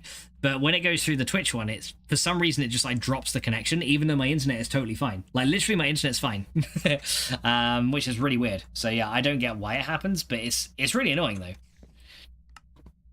because it also means people who have a stream streak will end up losing their stream streak as well, which is also annoying for them. Do you know what I mean? I want to use a reusable cast as I need. Yeah, for the ingot one, yeah, I'd make the reusable one for that. But yeah, for just like the pickaxe cast, like you can just make the pickhead cast for what you need, and then you can like mine the diamonds or whatever you need with your obsidian thing. Because the obsidian sharpening kit you can actually make on you can actually make the sharpening kit on the part builder. And you don't actually need to cast it, you just need to use a piece of obsidian on it. So even with like a stone pickaxe, you can actually sharpen it to be able to mine aluminum and stuff. Yeah, so you can do it that way if you want to. All right. Okay, so we got these ones. Okay, let's go drop those in, and let's go drop that in there as well. So yeah, I don't need all these iron things on me for now. All right, yeah. So hopefully that's the last time the stream cuts out, but it probably won't be, knowing my luck, because you know, my luck with streaming recently is very bad. So yeah, it's probably not going to be the last time it cuts out. All right, so we're gonna repair that guy as well. Nice. Okay, he's all good. Right, so yeah, we need to go to the end and get a load of ender pearls. So yeah, let's go do that. I could probably set up an ender pearl farm with some ender lilies as well at some point, but for now, it's fine. Right, let's go for it. Right. Dun, dun, dun, dun, dun. Hey. Right. I can just use my jetpack to get to the stronghold over here. There you go. We can kind of run around the back here. Yeah, I love how fast we can run. Helps so much. Aha! Right, let's go down here. Haha! The skeleton shot the witch, and now they're going to fight each other. And while those guys fight each other, I'm going to run down here. Because yeah, luckily, we set up so close to a stronghold that we can just go to the end straight away, which is actually really nice. We've already killed the ender dragon twice. But yeah, I'm just going to bonk my head a few times. There we go. And then come through here. There you go. Through this a little bit. And down here. And to the end! Whee! Alright. Could look for more end cities as well. Eventually, we probably want to do that. Alright, here we go. We are now back at the end. Alright, let's go see if we can fight a load of endermen. So what I'm going to do is I'm going to make a basic... I'm just going to make a basic enderman trap. Which is very, very easy to make. So all we need to do is we need to kind of come up into the middle of the island on probably like one of the higher points so we can kind of see around a bit easier. And we are going to mine out a little bit of endstone here. Let me kind of go out here just to mine a little bit out. Yeah, we're just going to mine a little bit of this out so we can make this very basic thing. Yeah, it's actually quite effective. Unless you're playing a Modpack where endermen can teleport you, but luckily in this one they can't. They can only teleport themselves, so we're going to get a load of endstone. Actually, one thing I wonder is if we get a load of if we get endstone, if that can be used to make ores with that lens of the miner. I'm actually interested to try that out. Okay, so we're just going to grab a load of these. There you go. We'll just get a little bit more. There you go. So we've got plenty of endstone. Now I don't need this much, but I'm going to probably need some later to make end rods and things like that. So let's get a load of those. Right, let's go make this enderman trap. Mercedes to me wants to help you cross. Mercedes to me was here to help you cross one wide path. Where's coffee? Yeah, that's the. I got a jetpack now, so I don't even need to worry about that. But yeah, basic enderman trap. Just do a 3 high pillar like this. There you go. And then all you do, build a thing 3 out like this. And then just fill in this to make a square, like a little mushroom kind of shape like this. There you go. And let me just get rid of that one. There you go. Because yeah, endermen are 3 blocks high, so they cannot fit in a too high gap. So we can just kind of stay under here, look at the endermen and draw them in, and then just kill them, right? Which is really, really easy. So yeah, all we gotta do now is stand under here, and yeah, just smack an enderman, and he can't even get to me. Aha! Yeah, they will try and teleport away when you hit them, when they can't get to you. But yeah, hopefully we can get some of these, we can draw them all inlet. There you go. Fresh fried fox! Yeah, there we go. And now you can just kill a load of the endermen. There you go.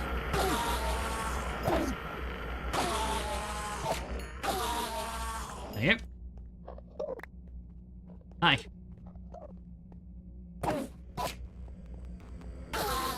Got him? There you go. But yeah, you can use this as a way to kind of draw them to you.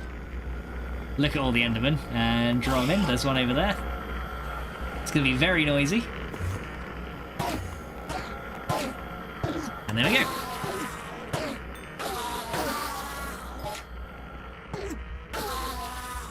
There we go. And I'm thinking of making an automatic Enderman farm eventually. But yeah, as you can see, pretty easy. We can amass a load of Ender pearls very quickly. Yeah, we get a few per craft. Hi, guys.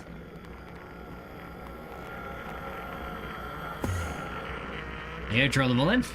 And this quantum suit is faster than them too, so it's really good. They just all bunch up, and we take them out. Nice. There you go.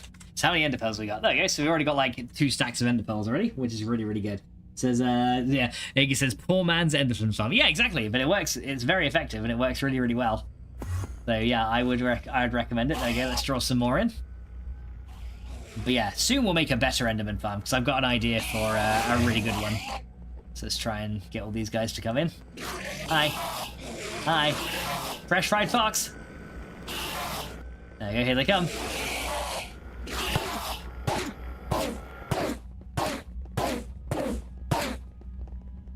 Nice crowd of endermen. There you go.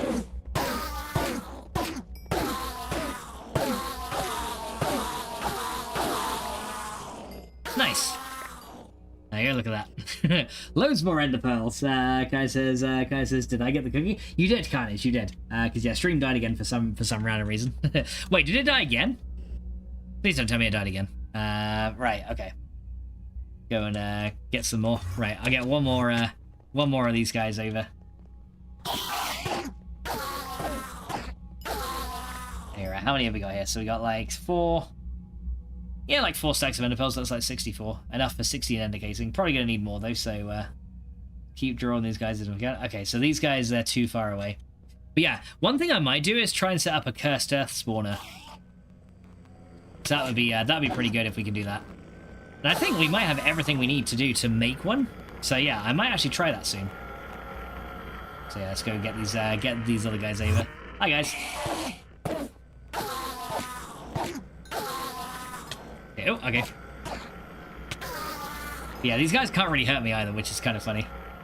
You know, for how powerful these things are, they can't hurt me that much. Because yeah, my quantum suit essentially protects me against all types of damage. For it costs a lot of power to do so, but yeah, protects me against most kinds of damage. Even lava as well at this point, I think, we're protected from.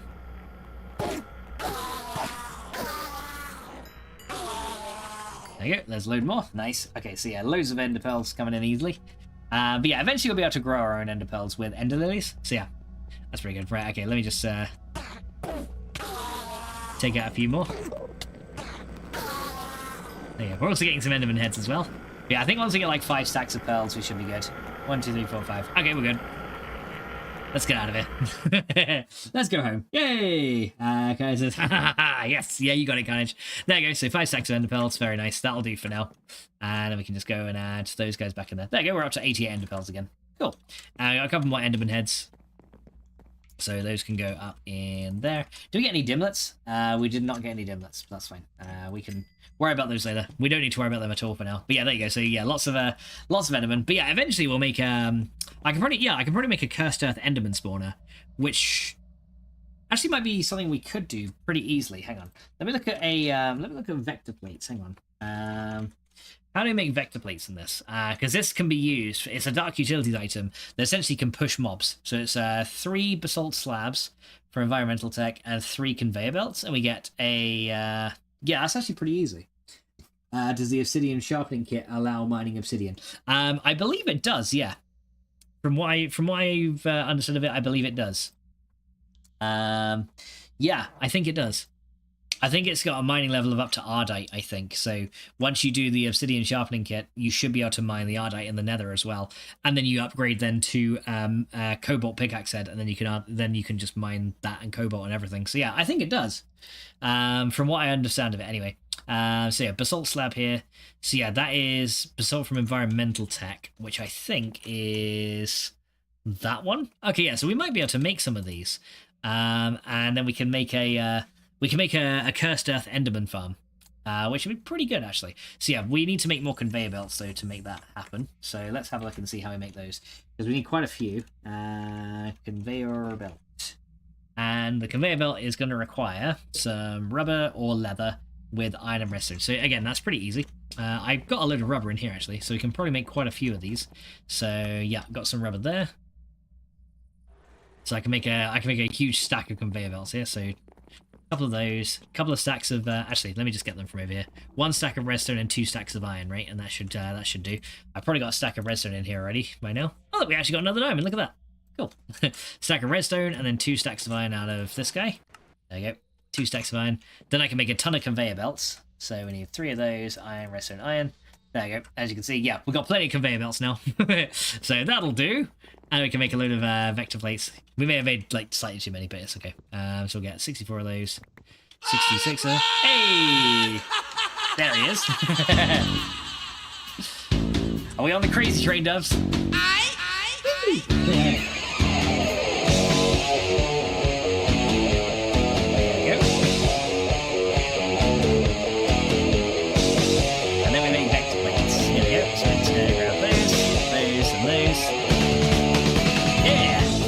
There's our vector plates, nice.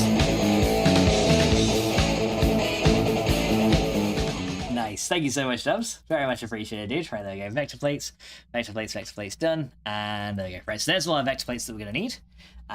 So we got a bit more end stone, so I'm just going to drop that up in there. We can make some more as well. Dubs says, I live on the crazy train. Dubs, I am the crazy train. Now, the other thing I want to make is a spike as well. So I want to make a diamond spike is the next thing. So yeah, mobs will drop player kill only items, and with golden ones they drop experience. But yeah, we're gonna make a diamond spike. Now this is kind of expensive. We do get 4 though, which is good. But yeah, we are gonna need 4, essentially a block of diamonds plus 3 more, so that's 12. 14, so you need 18 diamonds. So we need essentially 2 blocks of diamond for a diamond spike. So we're gonna make a few diamond swords as well. So 2 blocks of diamonds. That's actually not super expensive at this point anyway. So we should be alright. So let me get a couple of these.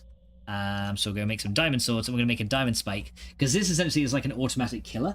Do you have a Tinker's Construct stone pick with the obsidian sharpening kit plus flint and the silk touch modifier? I don't on me because I've already upgraded it, but yeah, I can show you how I'd make it. If you want me to, I don't mind. If you need me to show you how it's all made and that, then I can do. Alright, so we need 3 diamond swords. So we need 1, 2, and 3. There you go. So three diamond swords will be sacrificed, and then we need to do those 3 like that, 3 diamonds like that, and then a block of diamond in the bottom. I might make 8 of these spikes. Might not be necessary, but yeah, that's fine. And then a block of diamond in the bottom. There you go. So that's given us 4 diamond spikes. So yeah, essentially these things just kill things automatically for you, which is really, really handy. And the vector plates can be used to push mobs. Now, the other thing we're going to need is a little bit of dirt. So we go over a stack of dirt. And we're going to need a ranged collector. Is going to be one thing. So let's go look at ranged collector. And that guy is just going to require 2 ender pearls, a void crystal, a hopper, and an iron casing. So pretty easy. Speaking of which, though, do I actually have a hopper on me? I got a gated hopper, but that's not the one I want. Okay, hang on. Let me go see if I got a hopper in this greenhouse over here. Dun, dun, dun, dun. Hey, right, do we have one in here? Because I know I've moved a little bit of stuff around in here, but I don't think we do in here either. No. Okay, so I gotta make some more gated hoppers as well, which is fine. But yeah, I guess we can work on making an enderman farm, which would be really good for ender pearls, and we can just essentially we can let it run and go back whenever we need it, which should be pretty nice. Okay, so let me get this made. So yeah, we need an iron casing, which I should have in here hopefully, because I know we made loads. So there's our iron casing, 2 regular ender pearls. There you go. So 2 of those, and then we need a hopper and a void crystal. So the hopper is going to require a chest to make one of them, and a chest we should have in here maybe. Yeah, hopefully we do. Yep, there's a chest. So we get one of those. Actually, no, let me make a load of hoppers here, because we're going to use quite a lot of them anyway. So I'll just make like 10 hoppers, which will require a little bit of aluminum. So let's go and get some of that. aluminium. Let's get some of those. And Dad, would you be quiet? he's still gonna go for it. Yeah, there we go. He's still gonna bark. There we go. Right, so let's get some aluminium if we can. There's tin. Do not have any left in there? Maybe I took it all out. Okay, yeah, I did. Okay, let's go get some from over here. So yeah, in that case, my aluminium will be in the boxes over here. So we'll go grab that. Jonathan says, so now that I know about the obsidian shelving kit plus flint, I don't need to make an iron pickaxe. Exactly. Yeah, you don't need to make the iron one. Alright, so you're gonna go there? Yeah. You had enough? Alright then. See you later. Alright, let's see what we got here. So I need my aluminium. Where is that? Silver, yellow, aluminum. There it is. Right. Let's get that's 45. So we need 6 of those uncompressed. Oh, I just guess I'm gonna grab the lot. I'll just grab the lot because why the hell not? There you go. So aluminum in there. And then we can make a load of hoppers with all these chests, and then we can make a ranged collector with what we have here. So grab those, and there we go. There is 10 hoppers, 4 ingots left over, so they can just sit in there. Nice. Okay, so yeah, we got that, and yeah, now we can make our ranged collector. So let's go do 1 ranged collector, and there we go. Because yeah, this can essentially be used to pick up the mob drops, and then we just got to make a probably just make a small storage crate. Well, small storage crate, and a way to like hopper items out into it as well. So yeah, we do have a hopper for that anyway, so let's go make a small storage crate now. So that is going to require a dense iron and a dense gold plate, so we need 9 of those. So we need 9 of those, and then we need 9 of those. We'll need 4 diamonds, a wood casing, and a couple of other things as well. So yeah, it's kind of expensive, but it's worth it. So we need to drop those guys in there. And oh wait, no, this is a compressor recipe, isn't it? I haven't configured that yet, so we'll have to do it manually, but that's fine. So compressor, so iron, gold, there we go. Right, then we can go make a small storage crate, and so that's going to be requiring 4 chests, and we need a wood casing as well. So let's get one of those made. So we need some logs, and then we just turn those into those. Then we do 4 like that, a wood casing like this. Yeah, maybe I need to make wood casing auto-craftable as well. There's our wood casing. There is our diamonds. Then we have, I think it's like this. I think it's gold, and it's iron, and then these guys. Right there you go. Small storage crate. Nice. And then can we upgrade that to a medium one? Let's just storage crate. Can we make that a medium? Let's see. So medium ones just require 4 void crystal blocks and any kind of planks, which is very easy at this point. So yeah, we can already upgrade those if we wanted to. So yeah, we should make an upgraded one. Let's do that. So we'll make an upgraded one of these void crystal blocks. There we go. And we need another 4 planks out of that, and then we can upgrade that small one into a medium one. There you go. Nice. There you go. So this will store a lot of stuff in from like the mob drops and everything. Now Endermen don't wear armor, which is good, but we will need a drop of evil. So we'll go with one of those. That will essentially make a cursed earth kind of spawny thing, which is going to be good. Kind of says Dubs is the conductor of the crazy dream. Well, that's true. Okay, so that's looking good. And that's now our vector plates. We got our range collector. We got a storage crate. We got a hopper to move stuff into said storage crate. And yeah, I think that's everything we kind of need to make this work. Now, I made it a couple of basic light sources as well for now. So let's just get a couple of regular torches, because yeah, we will need to like take the light sources out over time. And now we're gonna go back to the end. Let's go head back to the end and see if we can get this to work. Right, here we go. Because yeah, this should be pretty good, I think. Once we get this all worked out, it should be okay. Now, if we need to make another spike, I do have some wood on me. Yeah, if we do need to make another spike, I've taken some wood with me just in case. And some of the diamonds as well. So let's go back down to the end. We'll make our way back over, and then we can go into there. And it says, it's very easy for me. That's been a lot of time of learning how to code for Minecraft modding, because all I do is sit in front of the computer and see it on my and see it on my social security. That's the thing, yeah. I've like I said, I've done some modding for Minecraft, but not for a long time. Now it's more just like mod packs, not really just individual mods. All right, here we go. Let's make our way over here. There you go. Let's go build this. Let's go build this Enderman farm somewhere. So where do I want to build the thing? I guess it doesn't really matter where it goes. So we'll kind of do it. I guess we'll kind of do it like where we built our initial poor man's version. So let's take this out now. We don't need these now. I'm not really worried about making it look pretty yet, but we can eventually if we want to. But yeah, let's just go get rid of these endstone that I put down. There you go. And we'll just kind of put it right here. Kind of like by the exit portal, so it's, you know, close enough we can come and grab it if we need to. There you go. Right, okay, so there's that done. And now we're going to go and make the farm. So the first thing we'll do is we're going to put down a... I think we'll do a 6... Yeah, I think we'll do like a 6 by 6. Let's see. Does says CIC? Well, I have no CIC. That means I can use a sinker's contract, stone pickaxe, resort touch, and sit in a sharpening kit plus flint for the mining operations I plan on doing. Yes, exactly. Yeah, I think we'll do an 8 by 8. And then we'll have the spikes that are in the middle. Now, I'm just hoping... I'm hoping that the Endermen won't teleport out of this when they're damaged by the spikes. That's the only thing I'm hoping they're not going to do. But they might do, but I guess we'll find out.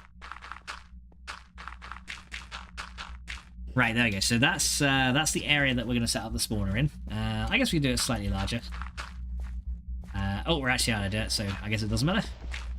But yeah, 8 by 8 will do. Very nice. And then we're going to put our 4 diamond spikes in the middle. And then on the top of this, we're going to essentially put the... well, first of all, now we need to kind of build a structure around this thing to make it dark, right? So the cursed earth will only work in the dark. So we have to make it dark first. But to kind of save myself a little bit of trouble, I did bring some torches just in case, just so we can kind of light it up until we're ready to have the thing kick on. But then we should hopefully be able to just leave it running constantly, right, after that. And we can probably chunk load this area as well, so the farm will just keep running even when we're away. But yeah, this should hopefully, if I can get this to work right, because Endermen are the only thing that can spawn naturally, so Cursed Earth spawners work very well as an end mob farm, which is really nice. Can I make some end bricks, I wonder? Can I craft 4 of them into smooth end stone?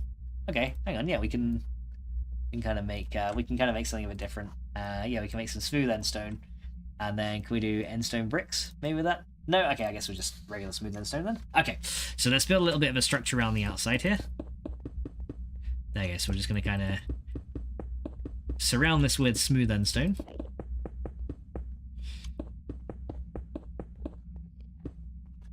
There we go, and then we're just going to build up a little bit. Now this has to be 4 blocks high, because Endermen need to actually have enough room to spawn, right? So yeah, if it's not high enough, then the Enderman will not spawn. Okay, I'll do it in 2 layers of 2, it'll be a bit easier. Yeah, probably should have brought my builders one with me here, but it's fine. Yeah, you won't really be able to see anything happening inside here, but eventually we'll probably swap it out for the... There's a type of glass we can make from extra utilities. That will look pretty good. So yeah, we'll kind of make it out of smooth endstone, just so we can kind of tell it apart a little bit from the rest of the stuff. But yeah, we got a jetpack to be able to get out of here quickly if we need to. But yeah, it's a good thing that Endermen are not hostile by default, which is really nice. Which means if they do spawn in before we're ready, they're not just going to immediately try and kill us. Which is a very good thing. Right, there we go. So that's that bit done. Right, now we need to essentially cover this over. Actually, I might make it 1 block higher. I might just cover that bit there and make it 1 block higher, just so there's a bit more spawn space. It shouldn't really matter, but it might look a little bit nicer this way. And then we're just going to cover it over here and kind of make a bit of a roof on it. And we're already out of smooth endstone. Okay, let's go get some more. Yeah, so yeah, just that little bit took a lot to make it. Now the only problem is once the Ender Dragon is respawned, if we respawn it back in, it'll probably destroy this, which is fine. It's just something I want to set up temporarily for Ender Pearls, and like I said, I'll make a better one later. But for now, we just want this done as it is.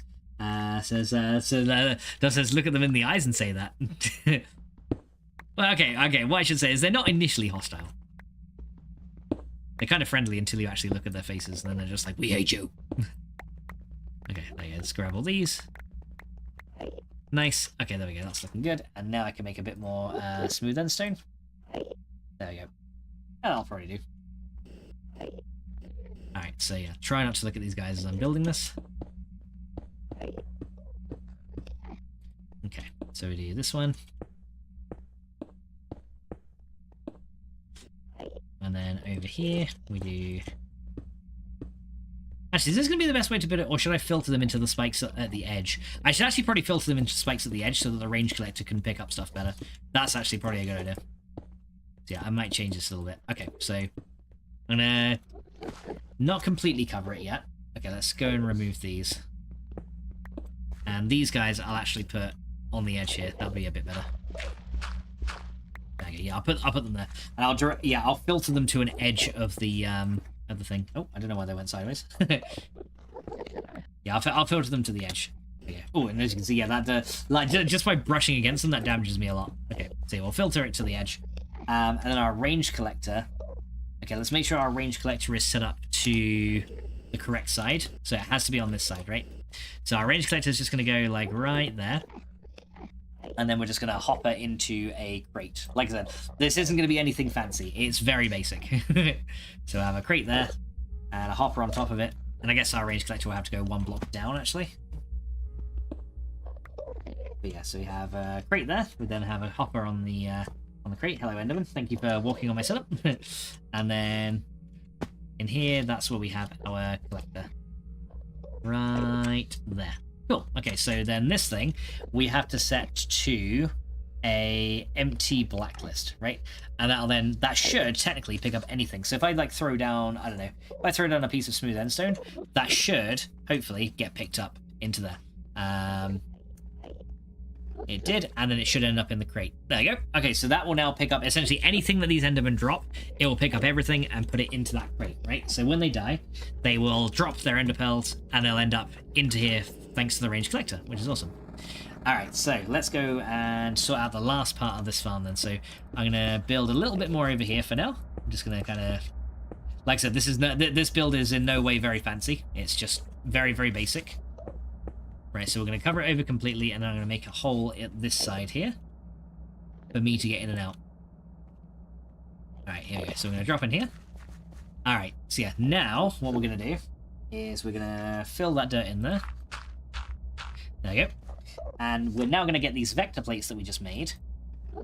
And essentially we're going to point them into these spikes, right? So I'm just going to say, right, so you guys get pointed into the spikes here. Now, if we sneak on them, we won't get pushed. But if we do that, as you can see, it'll push us in. So yeah, we got to make sure we're always sneaking on these. Like this. There you go. And then all we got to do after that is essentially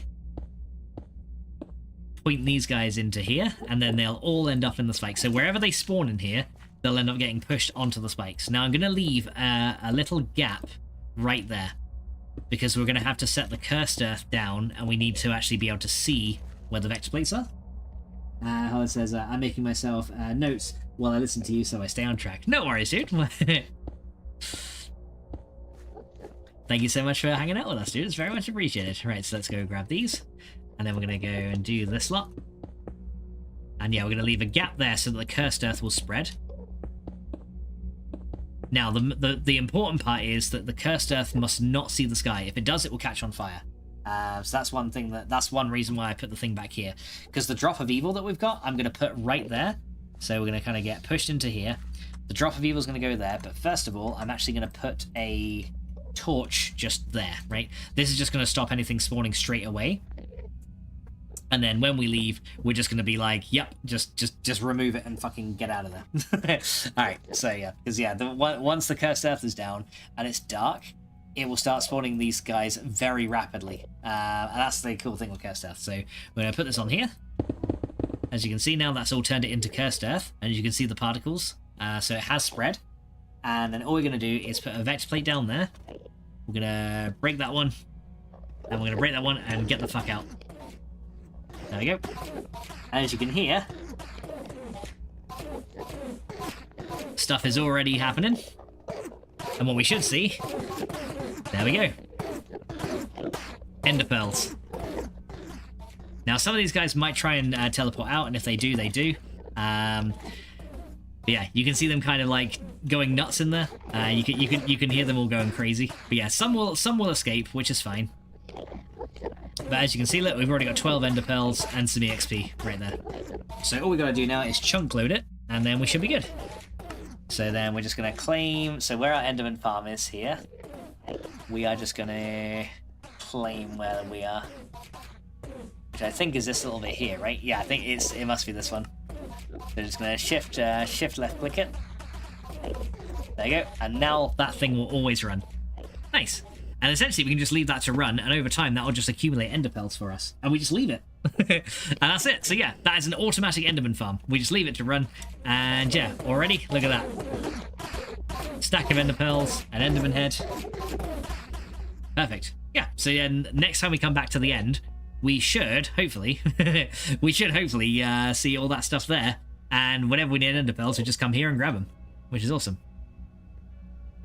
Yeah, it looks like some stuff is also yeah, you can actually see the Endermen are actually teleporting out and still dying, which is good. So yeah, some of the drops do automatically get collected.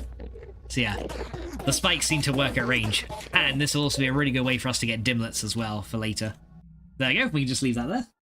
And there we go. Now we just let that run. And yeah, that should just keep running while we're away now that we've chunk loaded it. Now, that's obviously going to cause like a little bit of lag on my PC now because we're loading 2 dimensions. So if the stream does start to lag, I do apologize. We can just shut it off if we need to.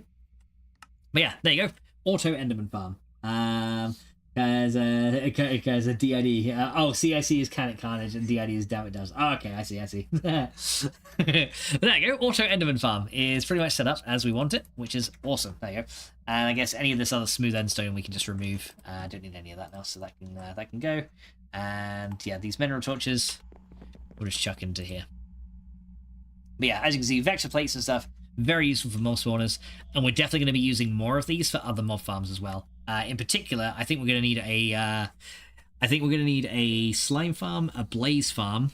Yeah, I'm thinking a slime farm, a blaze farm is going to be needed, a creeper farm for definite, and then maybe I don't know. I was thinking of like the zombie one would be decent for some of the rotten flesh that we'll need later, because I know we will need it on tap or on demand later on. But thinking about it, it's also going to get us a little spare like armor pieces that we don't really need. So that's going to require a whole sorting system. So yeah, a creeper farm though would be good, because then gunpowder is going to be easy to get. Then we just have to filter out creeper heads, which isn't too bad. So that won't be too bad. And all we need to do is essentially avoid upgrading the stuff that we don't want. So yeah, there we go. So mob farm or Enderman farm, I should say, is done. So yeah, now we get free ender pearls whenever we like, and yeah, drops of evil are very nice. It's actually a lot easier in this pack to get cursed earth than it used to be. You used to have to actually perform a ritual to be able to get it, and then there was like another ritual you had to do in the end where like mobs would spawn like crazy to get like a music disc or something. Mob farming, the real anti-carnage device, exactly. But yeah, now that's going to load up all the endermen, which is great. Okay, so we got the thermionic fabricator. We were in the process of linking this furnace up to where it needed to go, weren't we? So yeah, we're in the process of doing that. In which case, let me also get the rest of this glass in there.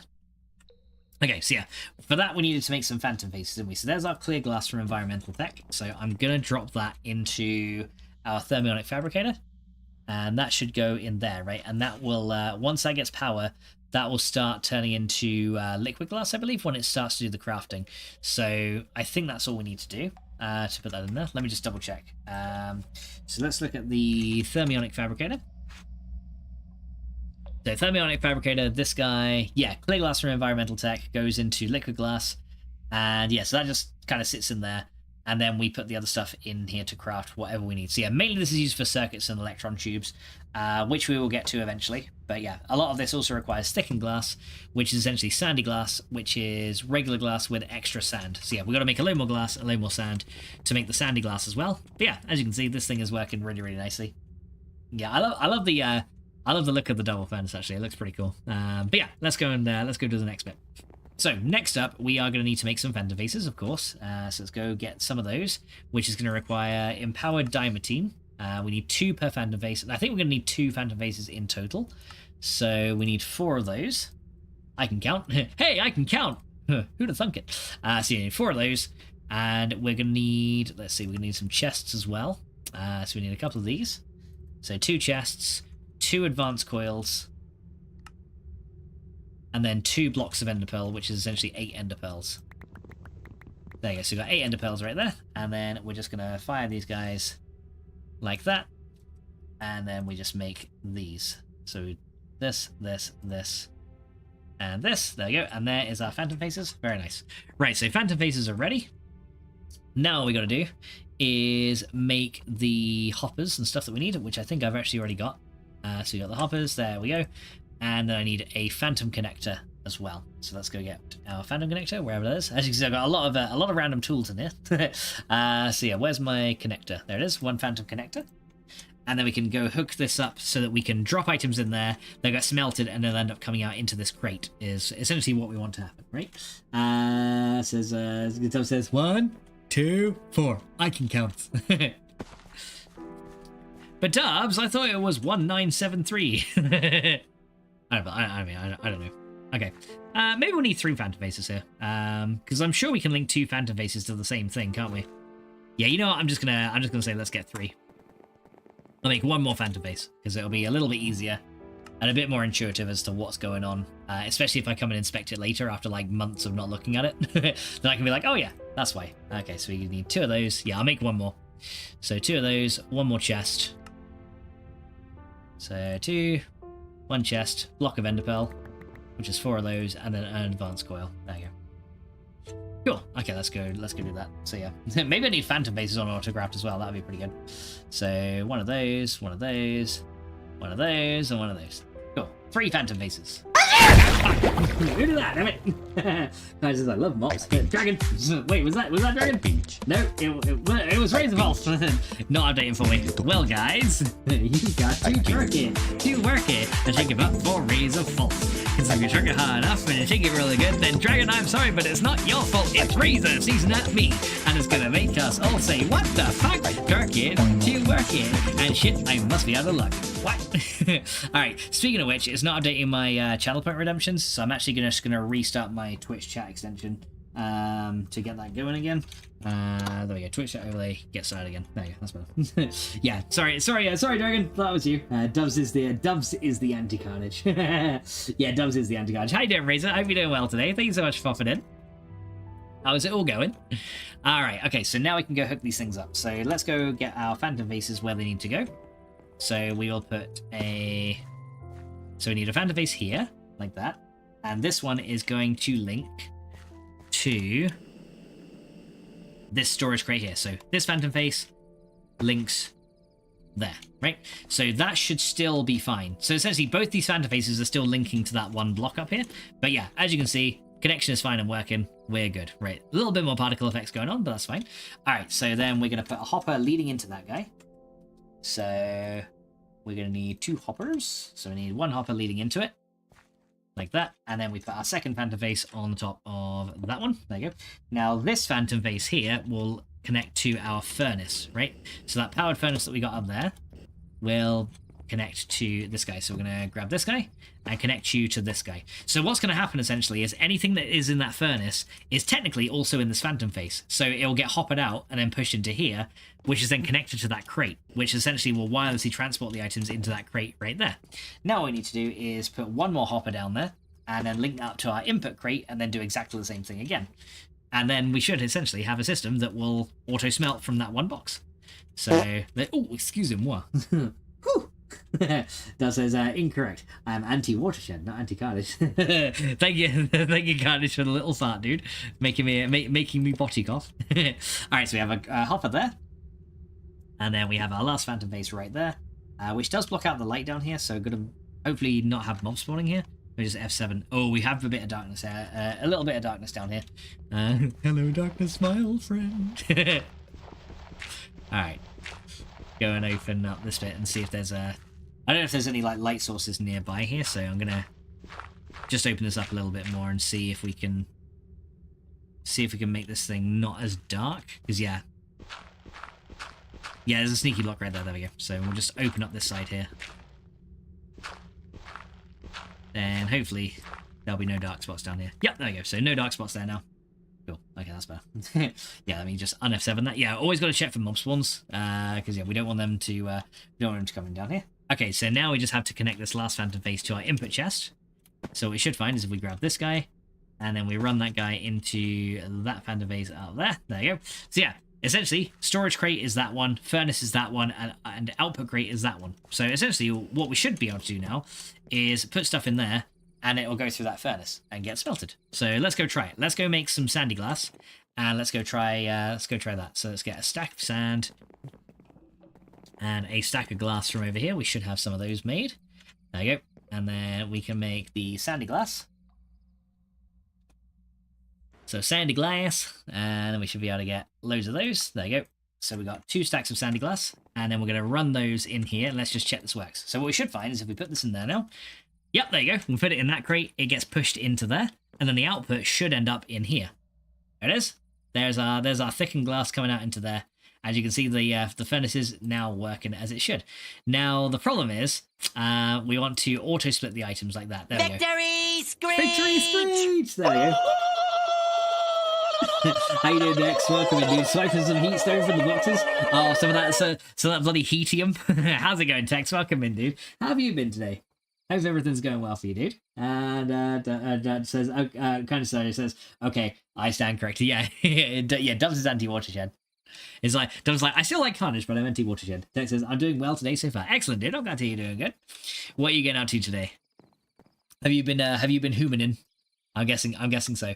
But yeah, here we go. Here's our thickened glass now. So we got the clear glass and the thickened glass that we're going to need for our thermionic fabricators. The other thing we're going to need is our redstone ingots.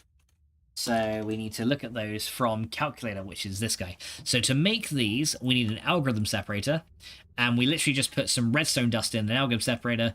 And we can also use a scientific calculator, but that will cost us iron as well. So we're better off using the algorithm separator for that. And yeah, 1 piece of redstone will turn into 2 redstone ingots. So yeah, let's go get just like a stack of redstone, and we'll get that to run, or whatever redstone we got.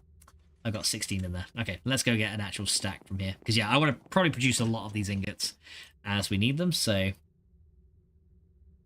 there you go. We'll get 8 of those into there. There you go. So that'll be 64. Then we can just run those through the algorithm separator over here and just let them turn into redstone ingots over time. Now that will also give us some stone dust as a byproduct. And speaking of which, we need to also empty out all of our completed circuits as well, because we got a lot of them in here.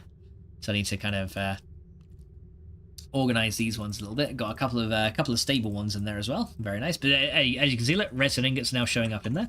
So yeah, let me go sort all these out real quick. And yeah, I'm probably going to put some upgrades on these drawers as well very soon, because we're actually running out of room for a lot of circuit storage actually. So yeah, I may have to start just binning the ones that are too many. So we got an analyzed blue one up there. Can we put that away?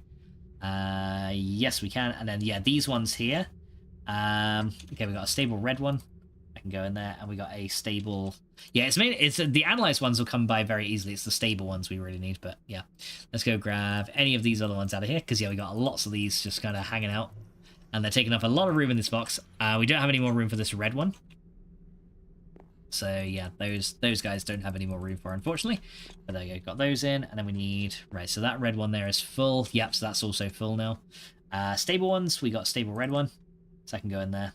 And yeah, so these circuits here, essentially we need some overflow for these, because yeah, there's not a lot of room left in here as well. Humaning will be tonight, says working and lurking today so far. Okay, fair enough. So are you trying out the new season then?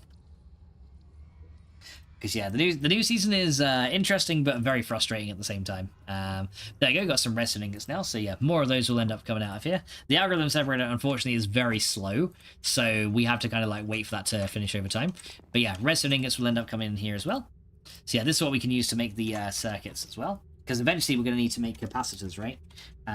From Ender IO, which is going to be... How do we make those? So that's essentially going to require copper electron tubes is what we really need. So we need to focus mainly on copper electron tubes, which essentially is 5 copper and 2 redstone ingots and some thickened glass. And that's how we get those. The new season will probably be next week. 6 days of the current season to go there. Oh, okay, fair enough. Yeah, get that one done first then.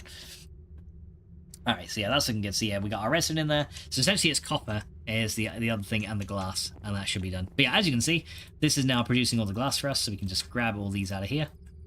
And we can just dump those into here where they need to go. Because yeah, this will just kind of be stored in the internal inventory. And yeah, that'll then start crafting our stuff when we need it, which is going to be really good. So yeah, the last thing we need there is the copper in there, and that should be pretty good. And thank you, Dust, for giving Tex a shout out, dude. Very much appreciate it. But yeah, there we go. So that can all just wait in there. And yeah, we should be able to start making copper electron tubes after that, which is going to be very, very nice. Now, the other thing we're going to need to do is the other thing from forestry that we're going to need, especially to get started with the bees, is going to be the squeezer, right? That's going to be the other one. So the squeezer is not too difficult. It's just a sturdy casing, which we now have, and then 2 of any kind of glass, and then tin. And then that gives us a squeezer. Now, what this is used for is essentially to turn bee produce into something else, right? So the squeezer does do a few things. So you can turn like honeydews into actual honey.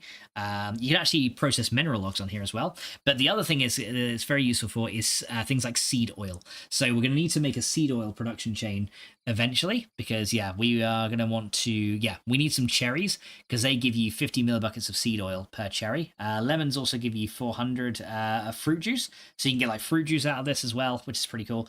You can also get crushed ice if you have an ice shard. That requires bees though. So you need icy, glacial, merry, or tipsy bees in order to produce those. And it looks like they all have an equal chance. But yeah, these ones will be required later for a vacuum freezer, so you will need those. I did go find Manibus Saturday and take some pot shots at his hands. Oh yeah. That's the thing. The way I find to kill that guy really easily, because once you take out the first of the arms, then he starts like spawning a load of stuff in, is essentially try and damage all 3 arms equally and get them all really low health without actually destroying them, and then he won't enter phase 2. And then literally just like right at the end when there are like, like 1,000 health left or so, then just take all 3 out together, and then you won't have to worry about the other drops, which is super nice. But yeah, as you can see, the squeezer is used, you can actually make lava with it as well, using phosphor, which is made in a centrifuge with simmering combs. So yeah, you can actually make a few, there's a few things from forestry we're going to need actually. Carrots can get turned into fruit juice as well. But yeah, you can make lava out of this as well. What else can we make? Dates will give us fruit juice. Coffee seeds give you seed oil. Yeah, so essentially seed oil is one thing we're going to need. But as you can see, like a lot of these things, flax seeds, they only give you 10. So we need to essentially make chestnuts though, is probably the best one. That gives us from a chestnut tree, right? And to get a chestnut tree, we actually have to do some tree breeding. So we need to make we need a silver lime or a hill cherry mixed with a walnut tree, and that will give us a chestnut tree, because that's probably one of the best ways to get the seed oil. But unfortunately, in order to breed trees, we actually have to start breeding bees. So yeah, squeeze is going to be one thing, and the other thing we're going to need is the centrifuge as well. So if we look at the centrifuge right here, this guy is a very easy recipe as well. But what this does, it'll essentially turn honey and propolis into the various resources that it makes. So, for example, if we have a hollow comb and we put it through a squeezer, it will turn into honeydew, nether quartz, and beeswax. And yeah, we're going to need quite a few things out of here. But as you can see, essentially it's used to produce honeycombs, right? So any honeycombs go through this. And yeah, as you can see, like, withering combs actually give us coal, interestingly. And there's a couple of other ones. Cocoa combs give us cocoa beans. Because yeah, there's actually quite a few things that we get out of these. So yeah, there's a lot of interesting ones. Rocky combs can give us stone dust and any of the different stone types, as well as beeswax, interestingly. And yeah, silky ones can give us silk wisps, which I think are needed for the apiarist backpack. So yeah, there's a couple of things out of there. Crystal propolis and honey drops. And metallic ones as well. So yeah, you can actually get a lot of different things from bees eventually. We will need ender bees though for the mysterious comb eventually. But yeah, as you can see, there's a lot of things that we can get out of these, which is kind of interesting. You can even get a wheaten comb to get wheat automatically, which is kind of funny. But yeah, one thing we're gonna need though is the main thing we need to work towards later is the royal jelly, because that is made essentially or produced by imperial bees. So we have to breed up to imperial bees. So to make an imperial bee, we need to get a majestic one and a noble one. Now for the majestic one, it's a noble and a cultivated. And then cultivated is a common and a forest drone. Okay, so yeah, essentially cultivated bees are not too hard to get. And then, yeah, the common bee essentially is just a forest and a meadows bee will make a common one. So essentially, like, common bees are pretty easy to get. You just need 2 different bee types to make those. And then once we get those, we mix it again with another one to get the cultivated version. And then, yeah, the cultivated then makes the noble. And then the noble plus the cultivated makes the majestic and the imperial. So yeah, imperial bees is what we need to work towards essentially for royal jelly. But yeah, that's one of the kind of breeding changes that we need to do. But in order to get into that, we also need bee houses as well, which is going to be kind of cool. So yeah, I did actually make an area specifically where we're going to have our bees, and it's going to be over here. So I've got a big old area over there, because look, there's actually a beehive over there. The first thing we should probably actually do before we even make any of the machines is get some of the beehive set up. And in order to get the beehive set up, we're going to need to actually get some bees, right? So let's go drop the any other stuff I don't want in here. We're just going to drop them in here for now. Dirt, I don't need that either, and redstone, don't need that. And I'm going to take a couple of bags with me, because we're going to need to get those. Now I need to make a few things in order to do that. The first thing we need to make is a scoop. So the scoop is used to harvest beehives, and as you can see, it's pretty easy. Probably want to have about 3 or 4 of these, because we're going to try and harvest a lot of different hives. So we need, yeah, lots of wool. I'll make like 5 scoops. So I'll make 5 scoops, because yeah, they don't have very high durability. I don't know if we can enchant them though. I wonder if we can. Yeah, we can put unbreaking on them. So maybe we can enchant these. Yeah, I might actually try that first to see if we can enchant one with unbreaking on it, because that'd be pretty good. Because yeah, as you can see, the scoop, I don't think it has the highest durability, but yeah, you can break the hives with a scoop to collect the bees from said hives, right? So yeah, let me go see if I can enchant it, because if I can, that might be kind of cool. Let's go run back to my house here. There we go, and we can just use our hunger module. Give us a bit of a speed boost. But yeah, my enchanting setup is just up here, so we can just run in here real quick. So can I enchant the scoop? It says we can. Not this way by the looks of things. Okay, maybe we can just do it with enchanted books then. Okay, do I have an unbreaking book on here? Maybe I do. Reaper. I've kind of organized these in a way, but I've totally forgotten how they are. Efficiency. Unbreaking. Here we go. So can I put an unbreaking enchant on this? Unbreaking 3. Let's see. I don't know if this will work, but it might. Let's see. So that plus that. Yeah, okay, so we have to enchant them through books. Okay, that's fine. Okay, so that will give us an unbreaking one, which is going to be really good. And actually, one thing I want to see is, can I enchant my quantum suit with a couple of other things? Because that'd be pretty good. I wonder if we can put like protection on this thing. Unbreaking's not really going to matter. Let's see. I got like efficiency on here. Efficiency, protection. Do we have just a... There's respiration. Actually, can I put respiration on my helmet, actually? That'd be really good. Can I enchant my quantum suit with respiration on the helmet? No, we can't. Okay, so the quantum suit cannot be enchanted. Okay, so maybe we only need 1 scoop with unbreaking 3 on it then. So yeah, that'll do. So 1 scoop with unbreaking 3 should make this thing last a little bit longer, which is nice. Okay, so yeah. Unfortunately, the quantum suit helmet cannot be enchanted. Now, the other thing we're going to need to do, as well as the scoop, because the bees do actually hurt when you try and, they will try and sting you when you break the hive, of course, because, they're bees. So we need a way to stop them from doing that. The way we do that is by making a smoker, right? So, just how you used to calm bees in real life, you need, like, some kind of smoke, and it usually calms them down, right? So we need to make one of those. So the smoker just requires a flint and steel, a stick, 2 leather, and then some tin. So not the hardest thing. So you need 2 leather. We need some tin, so we'll get some of that out of here. So, let me see. I should have some tin ingots in here, hopefully. I've got like a random iridium chunk there.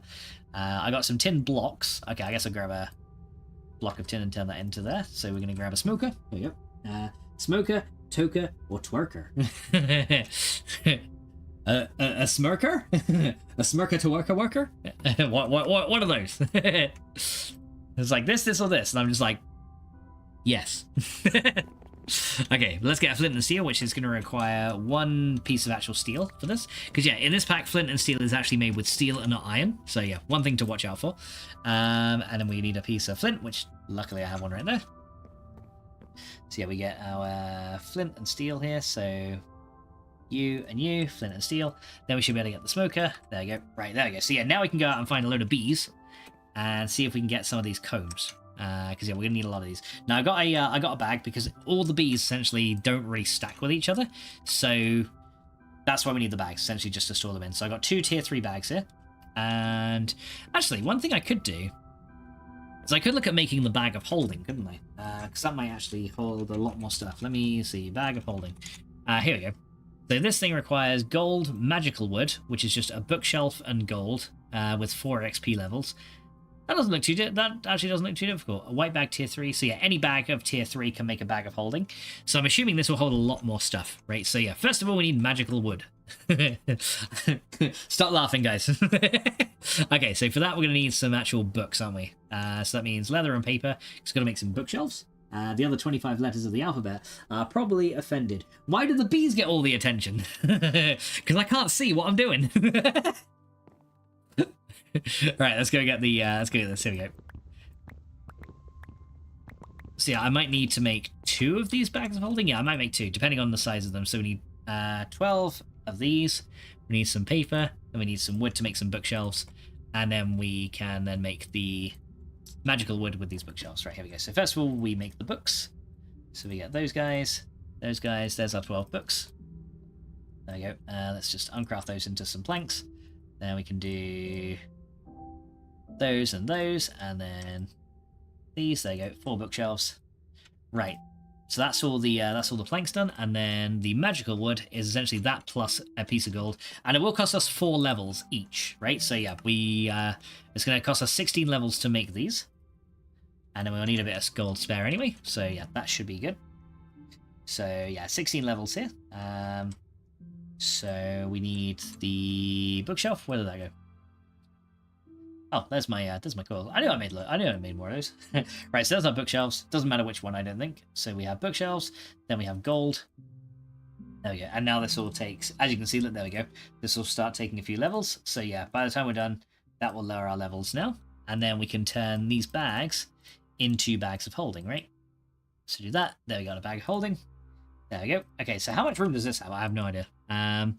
Okay, quite a lot. Yeah, that's pretty good. So yeah, that's a lot of room for a bag of holding.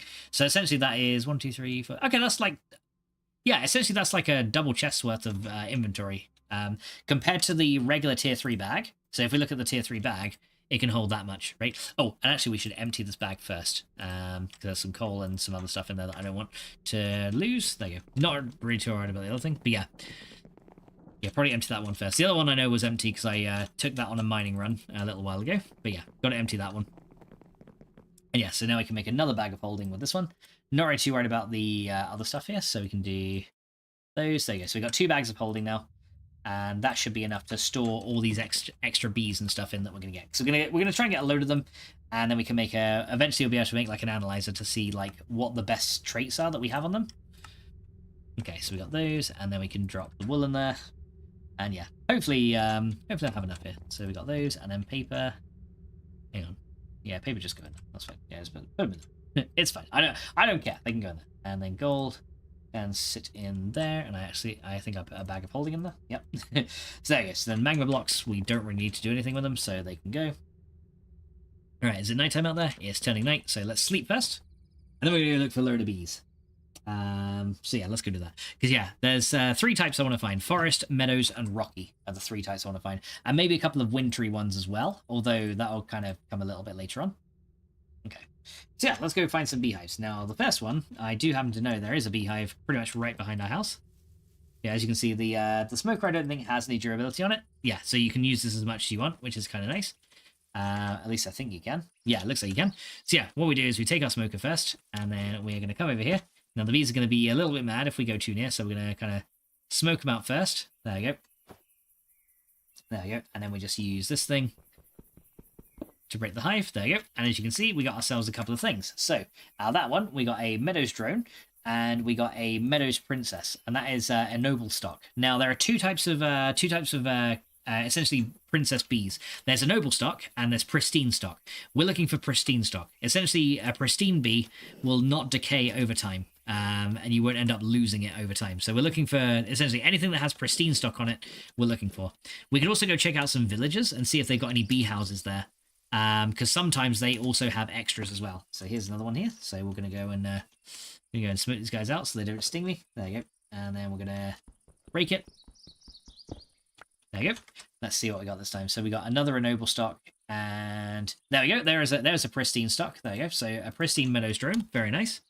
But yeah, we're looking for as many pristine... Yeah, thank you so much for the follow. So let's that scared the crap out of me. It says, greetings! This is RC Young from YouTube. Hey, how you doing, RC Young? Welcome in, dude. It scared the crap out of me then. How you doing, dude? Welcome in. Thank you so much for that follow. Very much appreciated, dude. How's it going? All right, so let's go smoke these ones out. There you go. You have considered yourself smoked. We can go grab those. There you go. There's another one. Right, so yeah, like I said, we're looking for pristine stock. There we go. So there is...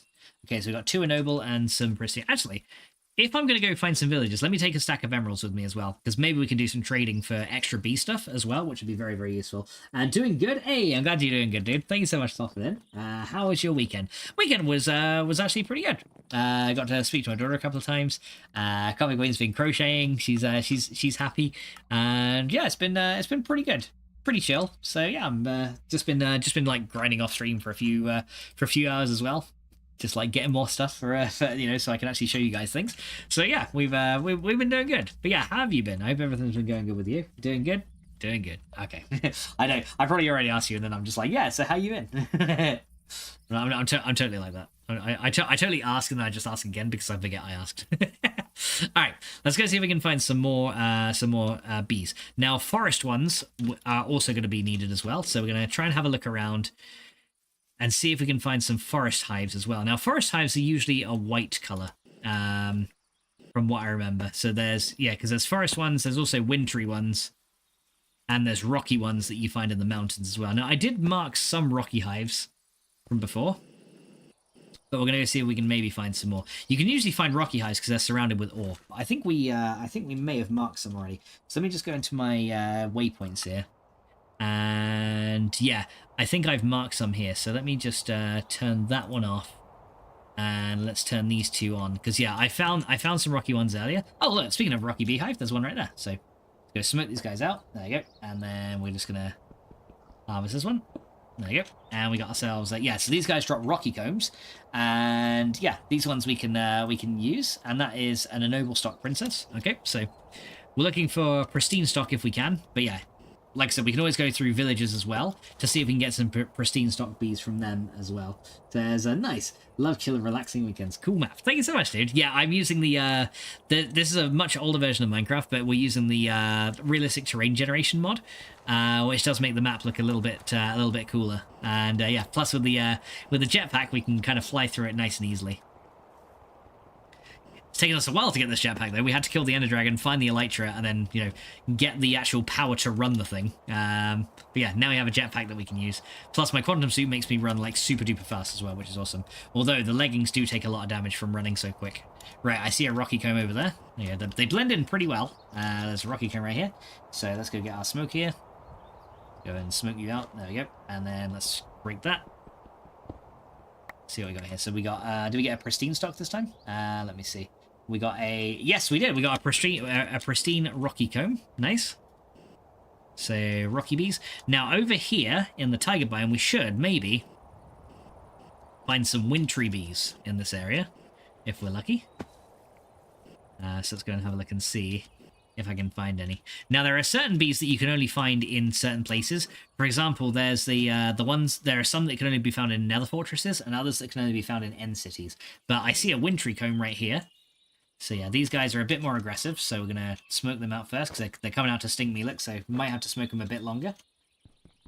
There you go, we'll break that guy. There you go, so we got ourselves some wintry ones. And this one is a pristine wintry princess. Very nice. Yeah, essentially pristine stock princesses are what we're after, if we can find them. But let's keep looking around and see if we can maybe find some more. Yeah, I did find some more rocky combs over there. So yeah, rocky combs are found in the mountains. Wintry ones are found in colder forest biomes or snowy biomes. You also get like desert ones as well. There's all different kinds. Oh, I see some down there actually. This is why I love the jetpack as well. It makes it very easy to spot the beehives from a distance, and they kind of stand out really easily. Okay, here we go. So let's go smoke these guys out, because yeah, these guys are coming out to sting me. Let's go sort that out. Give them a little bit of extra time. There you go.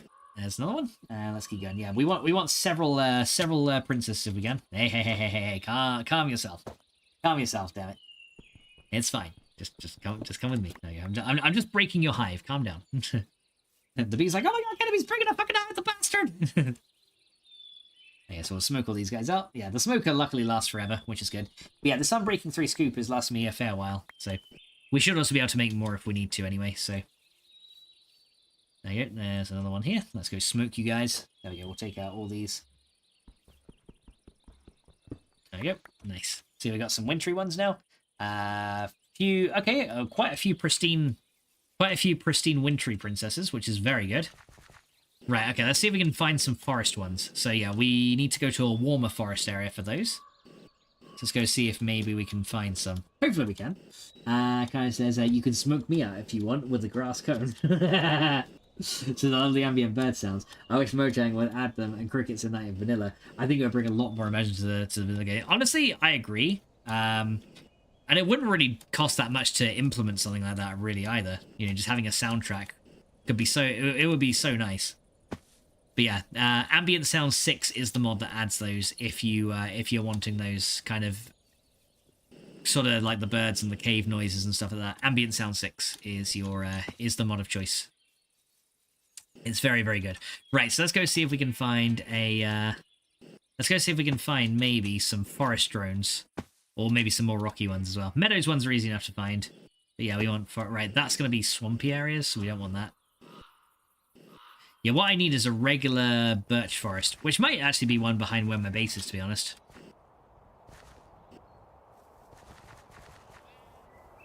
Yeah, might be behind my base. Right, what's up here? Any other rocky combs up here? Nope, nothing up here. Right, let me use my thing there. There you go. I can run fast again. Nice. Okay, let's head to right. Where is home from here? Right, so that's where the beehives are. So that's where the beehives are that I found from before. Home is that way. Yeah, I'm also going to try and hit up some villages as well again and see if we can find anything from them. Yeah, I'll keep an eye out for rocky hives. Because rocky ones eventually will turn into resource bees, which are very useful. If you can breed them up properly, you'll get, like, you can turn them into resource bees. Okay, let's see. There's a rocky comb there. Let's go smoke you up. Thank you. There you go. Very nice. Right, there's another rocky one. Right, so this is a cold forest, so it's not going to be anything over there. But yeah, I think it would be a very good thing if they were to add ambient sounds. The game kind of needs it, honestly.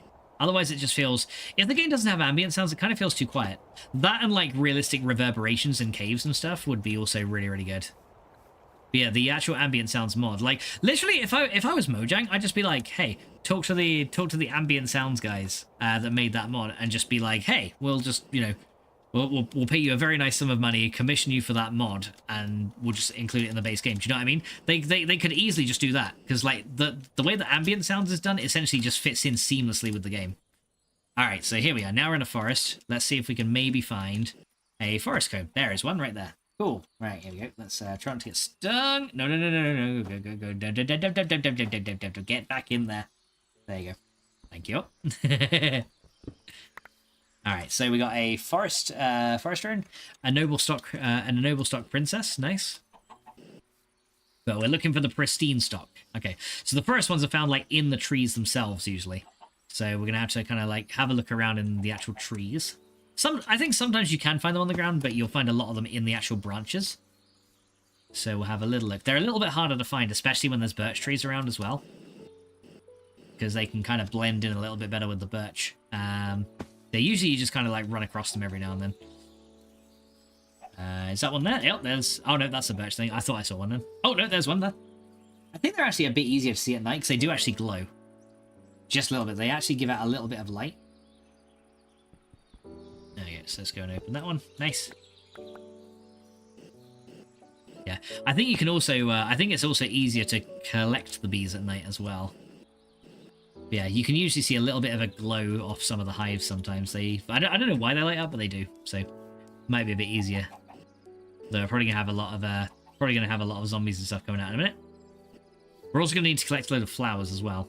Oh, there's a meadows one. I might just grab that. Thank you. A meadows hive. Thank you very much. There you go. So we're just gonna grab as many bees as we can from the wilderness and the surroundings. Okay, we're in the Menglen biome. That won't have any hives. At least I don't think so. Unless it's tagged as a forest biome in Forge, but I don't think it is. So I doubt we'll find any in here. Yeah, the Menglin is a biome added by integrated dynamics, and it's full of mineral trees. So if you're looking for mineral trees, look for a Menglin biome just like that, and you'll find one. Or I should say you'll find a load. Okay, let's go see if we can find. Oh, there's one over there. That one stood out. That one stood out clear as day. Nice. So let's go and smoke you out. Nice, and then we'll collect it. Yeah, didn't get many. Haven't found many forest ones though. So yeah. Need to look around a little bit more for forest drones. So hopefully we can, though. Hopefully we'll find some more in this forest over here. See if we can get any luck finding some more. Yeah. Oh, there's a village here, actually. So maybe there is a beekeeper villager that we might be able to trade with. Okay. Hi, guys. Yeah, the villagers make weird noises in this resource pack. I don't know why. Is this the apiarist's house? Oh, hello. What have I got in here? Aha! There is some stuff in here. A mundane larch sapling. What else we got? Oh, we actually got some common drones there. Nice. We also got another scoop. Okay, I need to put some stuff in my bag of holding. Okay, let's go put all these bees in the bag of holding. Because, yeah, that's why I bought these. Because, yeah, as you can see, the bees do not stack. So we kind of want to keep them a little bit further away. There you go. Very good. Right, so that's all in there. Now we can go and, yeah, take some stuff from these guys. So another scoop, I may as well just nick it. Let's see. Mundane larch saplings. So, yeah, we can use these to breed more trees if we want to. But, yeah, they've got unknown genomes. Any other things? Unlit candles. Okay. So anything out the back here? Let's see. So there's a bee house out back here. Oh! You bugger. Okay. Luckily it didn't destroy the bee house. Oh! Ah! Okay. There are two creepers. I swear to God, every time I want something out of here, then all the mobs come out. Hi. Okay. Hi. Wouldn't you guys just die already? I'm wearing your quantum suit. You can't even hurt me. You can just blow stuff up, but yeah. Okay, well, luckily this beekeeper's house didn't get blown up too badly, but yeah, I'm sorry. I'm sorry, beekeeper. Forest queen, pristine stock, very nice. Okay, so we'll take. I think that queen is still actually running. Oh, okay, it's not daytime, not bright enough. So yeah, we do get the occasional bee queens as well from here, which is good. I don't know where the apiarist is though. Okay, go away. Okay, are you in here with the other stuff? I don't know. What have we got here? An escritoire? I have no idea what that does. That's oh, okay, that's what you can use to examine stuff as well. Okay.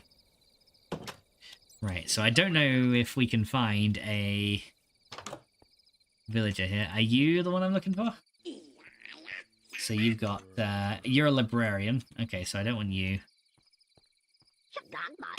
Okay, yeah. No librarians, thank you. Is there anyone in here? Nope, no one in this one. I like how half the villager houses are dark enough to spawn things. Okay, looks like we're getting a mini invasion coming in. Right, okay, let me go and let me go see if there's a house I can sleep at. Okay. Yeah, I don't know why you're out. An arborist. You're selling chocobo wood. Nope. Okay. Yep. Get out of there. Right, are there any beds? Nope. Okay, you're looking to get in the doors. I must defend this village. Literally, the zombies are only here because I am, but yeah, I must defend the village. Oh, you're an apiarist. Right, what have you got? Right. The hell is wrong with you, fool? Okay, so 8 carrots for simmering combs. Nope. Okay, nothing good. Okay, I can't buy any bees from you. Okay, so the apiarist in this town doesn't have anything good, so never mind. Right. Okay, let's get out of it then. Okay, well, at least he found a village with a couple of pristine stock bee queens, which is really good. Where'd you go away, guys? God. It's like pelting me with arrows here. What did I do to you? I just walked through your town. And you're being mean. Oh, Rocky Cone. Hello. Go smoke this guy out. Let's get this real quick before any creepers come along. Take that one. Thank you. And there's a wintry one over there. Oh, no, I think that's a forest one, actually. That is... No, that is a wintry one. Okay, well, I'll grab it. There you go. Let's just go and see what we can get in there. Right, more bees. There you go. Very good. More bees? Yes, more bees! Alright, so yeah, we managed to find some stuff over there. A rocky comb? Yes. Yeah, rocky honeycombs. Because yeah, different bee species produce different types of honeycombs. So yeah, and it depends on the biome. So for example, these guys will produce regular honeycombs because they're just forest bees. But yeah, each biome has its own kind of individual bee type. Which is honestly pretty cool. Oh, I see another one there. Yeah, see now it's nighttime, they're a lot easier to spot in the trees. Okay, so here we go. Let's go get this one. Right, yeah, you don't be stinging me though. Right. Actually, I should probably put some of these in the bag of holding here. Because we got a lot of these just kind of hanging out. So let me just drop these. Yeah, half the stuff that got destroyed by the creeper meant that I ended up with a lot of extra loot that I didn't want. So let me just actually drop these things because I don't want them. I guess I can just interact with this XP orb though. Get some levels back. Yeah, don't want that. Don't want that. Don't want that. Don't want this or this. There you go. Now I'm only carrying the stuff I want. There you go. Right, let's go smoke these guys out again. So smoke you out, and then we'll grab another one. But yeah, like I said, we're looking for the pristine stock bees if we can find them. That's the ones we're actually after. Like I said, ennoble stock isn't too bad, but pristine stock is a lot better. Because they last indefinitely. Ennoble stock will die out eventually. Which we don't want. So if we want to fully automate it, we need pristine stock. Let's go grab that one. Okay. Thank you. Very nice. Very nice. So more meadows as well. Yeah, so forest biomes will also have meadows drones as well. So they're not too bad. Yeah, jetpacks make this whole ordeal a lot easier. So I'm very glad we got it. So I must say, thank you, Carnage, for encouraging me to go to the end early. And not wait till the Ender Age to do it. Because, yeah, now I can fly around a lot easier and get some stuff. And you also got to see an Ender Dragon fight earlier. So, you know, it benefited us both. So, hooray! Kind of says, not had one of those since my teens. Watershed! I'm being good, Carnage. Alright, let's see. Oh, is that one over there? I think so. I think there's two over there. Two wintry ones over there. Alright, let's go and go see what we got down here. Here we go. Hello there. Smoke. There you go, smoke it, and then grab it. Yeah, this enchanter scoop actually has lasted me a very long time. That's awesome. And you. There you go, smoke them out. And give you some more. Very nice. Alright, we got him. Yay! Alright, let's keep looking around for forest ones. Yeah, more oh, I see some light here. Yeah, usually where there's like a bit of a light source, there's usually a beehive nearby, but looks like there isn't anything around here, so that's fine. But yeah, at least it's coming up to daytime now, so you don't have to worry about all the mobs and stuff. It's lighting up enough, so that's good. Okay, the guy's like sus. But why, Carnage? Why is it sus? I was good all in Coffee Queen stream the other day. I didn't put a toe out of line. I was actually quite proud of myself. Alright, so I think that's everything here, right? Yeah, that's pretty much all of it. Okay, let's head back. And I think we got enough bees now, so we'll use kind of says, leave my mops alone. No, I want to play with them. Okay. Oh, is there a lava source down there? There is. Those pigs are like those pigs are very close to becoming bacon. Okay, oh, wintry one here. Hello there. Smoke it. There you go. Harvest it. There you go. Yeah, this scoop's about to go. Yeah, so yeah, we're gonna have some we're gonna have some bacon over there very shortly. But that's fine. They can. I'll leave them to it. They'll be fine. They'll be fine. Nothing's gonna go wrong. Nothing's going wrong. Nothing.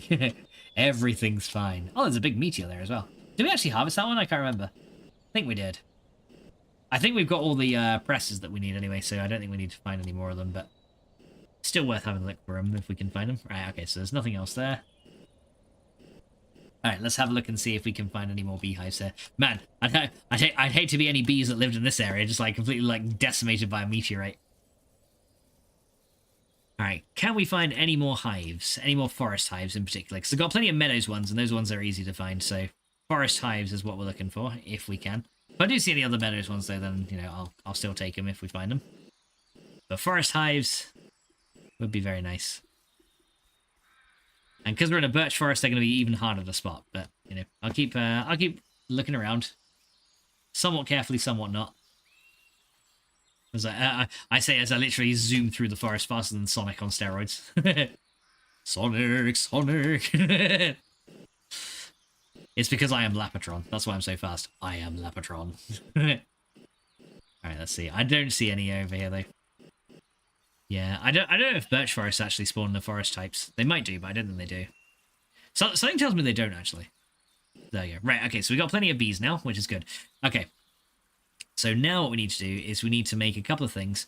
Namely, the apiarist chest is going to be a very good one to begin with, because that can store all the different types of bees, and that'd be a good start. So let's go start with one of those, apiarist chest, and that's going to be an apiarist hat, which you know will probably protect us from bee stings if we wanted to. But yeah, that requires woven silk, which we can't get until we get the carpenter with a couple of other things. So yeah, that one we can't do. But the apiarist chests is pretty easy. It's just a bit of glass, a chest, and then any 5 honeycombs will give us the apiarist chest. And that essentially is a chest just that stores bees in it, right? Tex says, you do know there's a cure for that lack of bacon, right? I mean, I'm sure there is, but I don't know what it is, but I'm sure it exists. All right, so let's get an apiarist chest. So we need some glass. And we're going to need 1 regular chest. And then we need 5 honeycombs of any type. So we can just use some of the honeycombs that we've already got. So we got 2 of these. And then I guess we can use... I think we can just mix these, right? Yep, there we go. 1 apiarist chest. There you go. And then we can put this down. We'll put this down essentially where we're going to build our bee area. So our bee area is going to be over here. So we're going to get started with this. Just over here somewhere. So maple brown sugar is a favourite cure of mine. Guy says, maple cured beer can. The maple kind? So let's see. Still doesn't know if he's Autobots or Decepticon. Let's see. Lapatron sounds like the name of a Decepticon, doesn't it? So yeah, I think I'll be a Decepticon. I am Lapatron.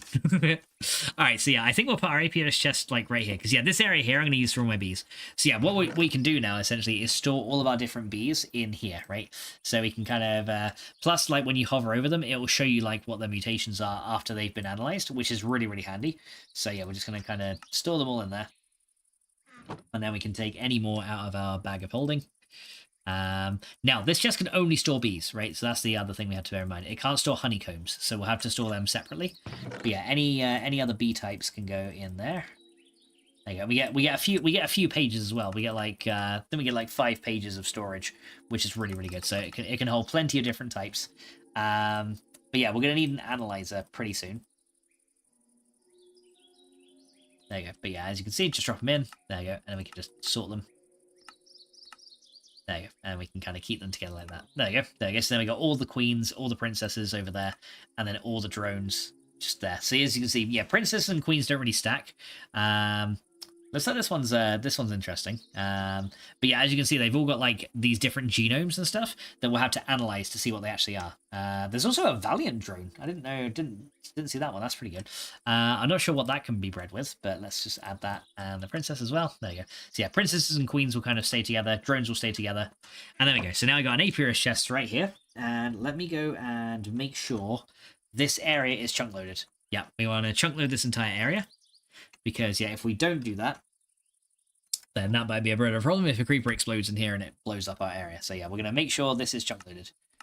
So, yeah, I actually increased the maximum chunk loading limit so that I could, you know, do more. Because, yeah, it was claimed to set to 50 usually, but I actually upped it to 100 in the configs. Took me a while to work out how to do it, but I was like, yeah, I'm gonna up it so that we can have, you know, more room to do stuff.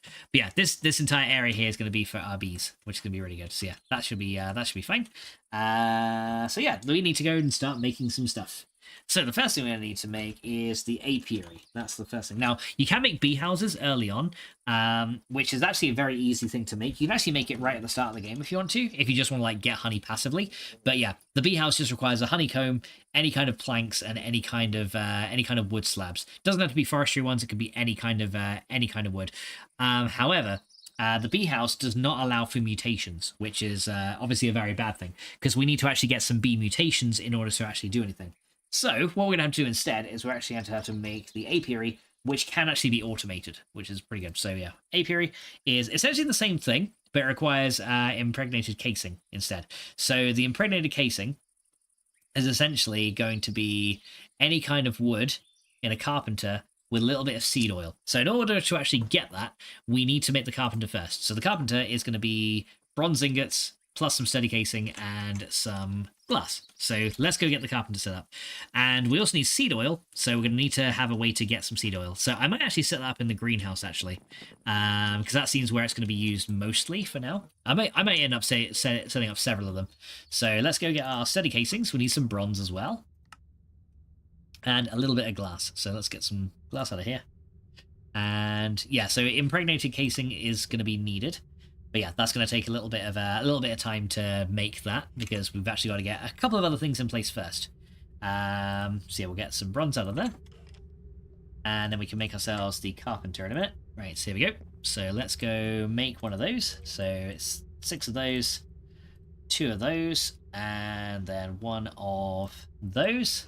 Oh, I kind of put that in the wrong spot. So 1 of those, and there is our carpenter. Cool. So yeah, that's the first thing. But the carpenter needs some kind of fluid to run, right? So we need to have a way to make seed oil, and that's where the squeezer comes in. So for the squeezer, that's going to be this guy right here. Now, it's exactly the same recipe, although this one, it says it accepts any block glass, though. Yeah, okay, so it can take any one. Okay, because it was like, oh, quite clear glass, which is a very specific type, but no, it accepts any block glass. So essentially it's the same thing, but with tin instead, so not too difficult. So let's go get the same thing again, but we'll use ingots of tin this time, if I have any. Yes, I need 6 of those, and then I need 2 more glass as well, so I'll get 2 more. So yay for new machines, guys. We're finally making some different machines again, to do some more awesome stuff. So there's our steady casing. Yeah, I made a lot of these because I knew we'd need a few. Right, and this is going to be the squeezer. Because, yeah, the squeezer is what is going to allow us to get things like seed oil and a couple of other things as well. So we're probably going to have to make an automatic farm to do that as well. And kind of says a squeezer for the seed oil. Yes, indeed. Because, yeah, the squeezer essentially can squeeze, well, some things can actually be squeezed into fruit juice, which is kind of cool. But yeah, usually beetroot seeds and stuff will give you a little bit of seed oil, and then we can use that as well. Like plums give you 100 mils of fruit juice. Canola seeds, which we've actually got a lot of already, gives us seed oil as well. I think for now, because the one thing that we're going to want to work towards eventually is we're actually going to want to work towards either the cherries, which give you 50, or the other thing we want to work towards, if we can, is probably going to be the chestnuts, because the chestnut per chestnut you get 220 seed oil, which is crazy, which is good. So that's worth like 22 regular seeds. How you doing, Karate? Welcome in, dude. How are you today? I hope you're doing well today, dude. How have you been? What have you been getting up to? And how was your weekend? And hope your little one's getting better as well and feeling a lot better. But yeah, usually most seeds only give you 10, but yeah, the chestnut gives you 220 of seed oil, which is a lot better. Grant says, hey, sup, Carnage? So yeah, I think we're going to do that. So we need to pretty much set up another farming thing in order to get that. So we're going to need some more garden closures. So let's see about that. So yeah, garden cloche, we'll get some of that. We'll get one of those. And I might make another one of these mechanical crafters just to turn any output back into seeds. Because then we can just, like, kind of pipe stuff through, can't we? Kind of like, karate! Alright, so yeah, let's go set this up. And I do want some fluid tanks as well. So we will get some of those, if I can find any. So, fluid tank, let's see, we need, say, regular fluid tank. That doesn't have anything in it, which is awesome. Hello, my love. Hi, John. How you doing, baby? I'm alright, thank you. How are you? I'm doing okay, baby. Good. Oh, we're going so cute, guys.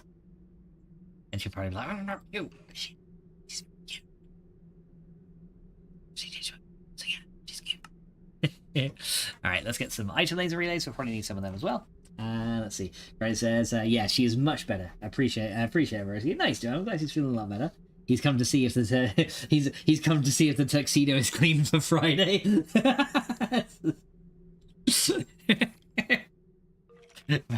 well, mate, I mean, maybe. I mean, I don't know. He's like, cries for like, what? No, I'm not coming to see if it's clean. What are you talking about? All right, let's go get some other stuff we're gonna need. So I'm gonna need a few other things. We are going to need to grab some fluid pipes in particular. So get some of those. Probably some item interfaces as well.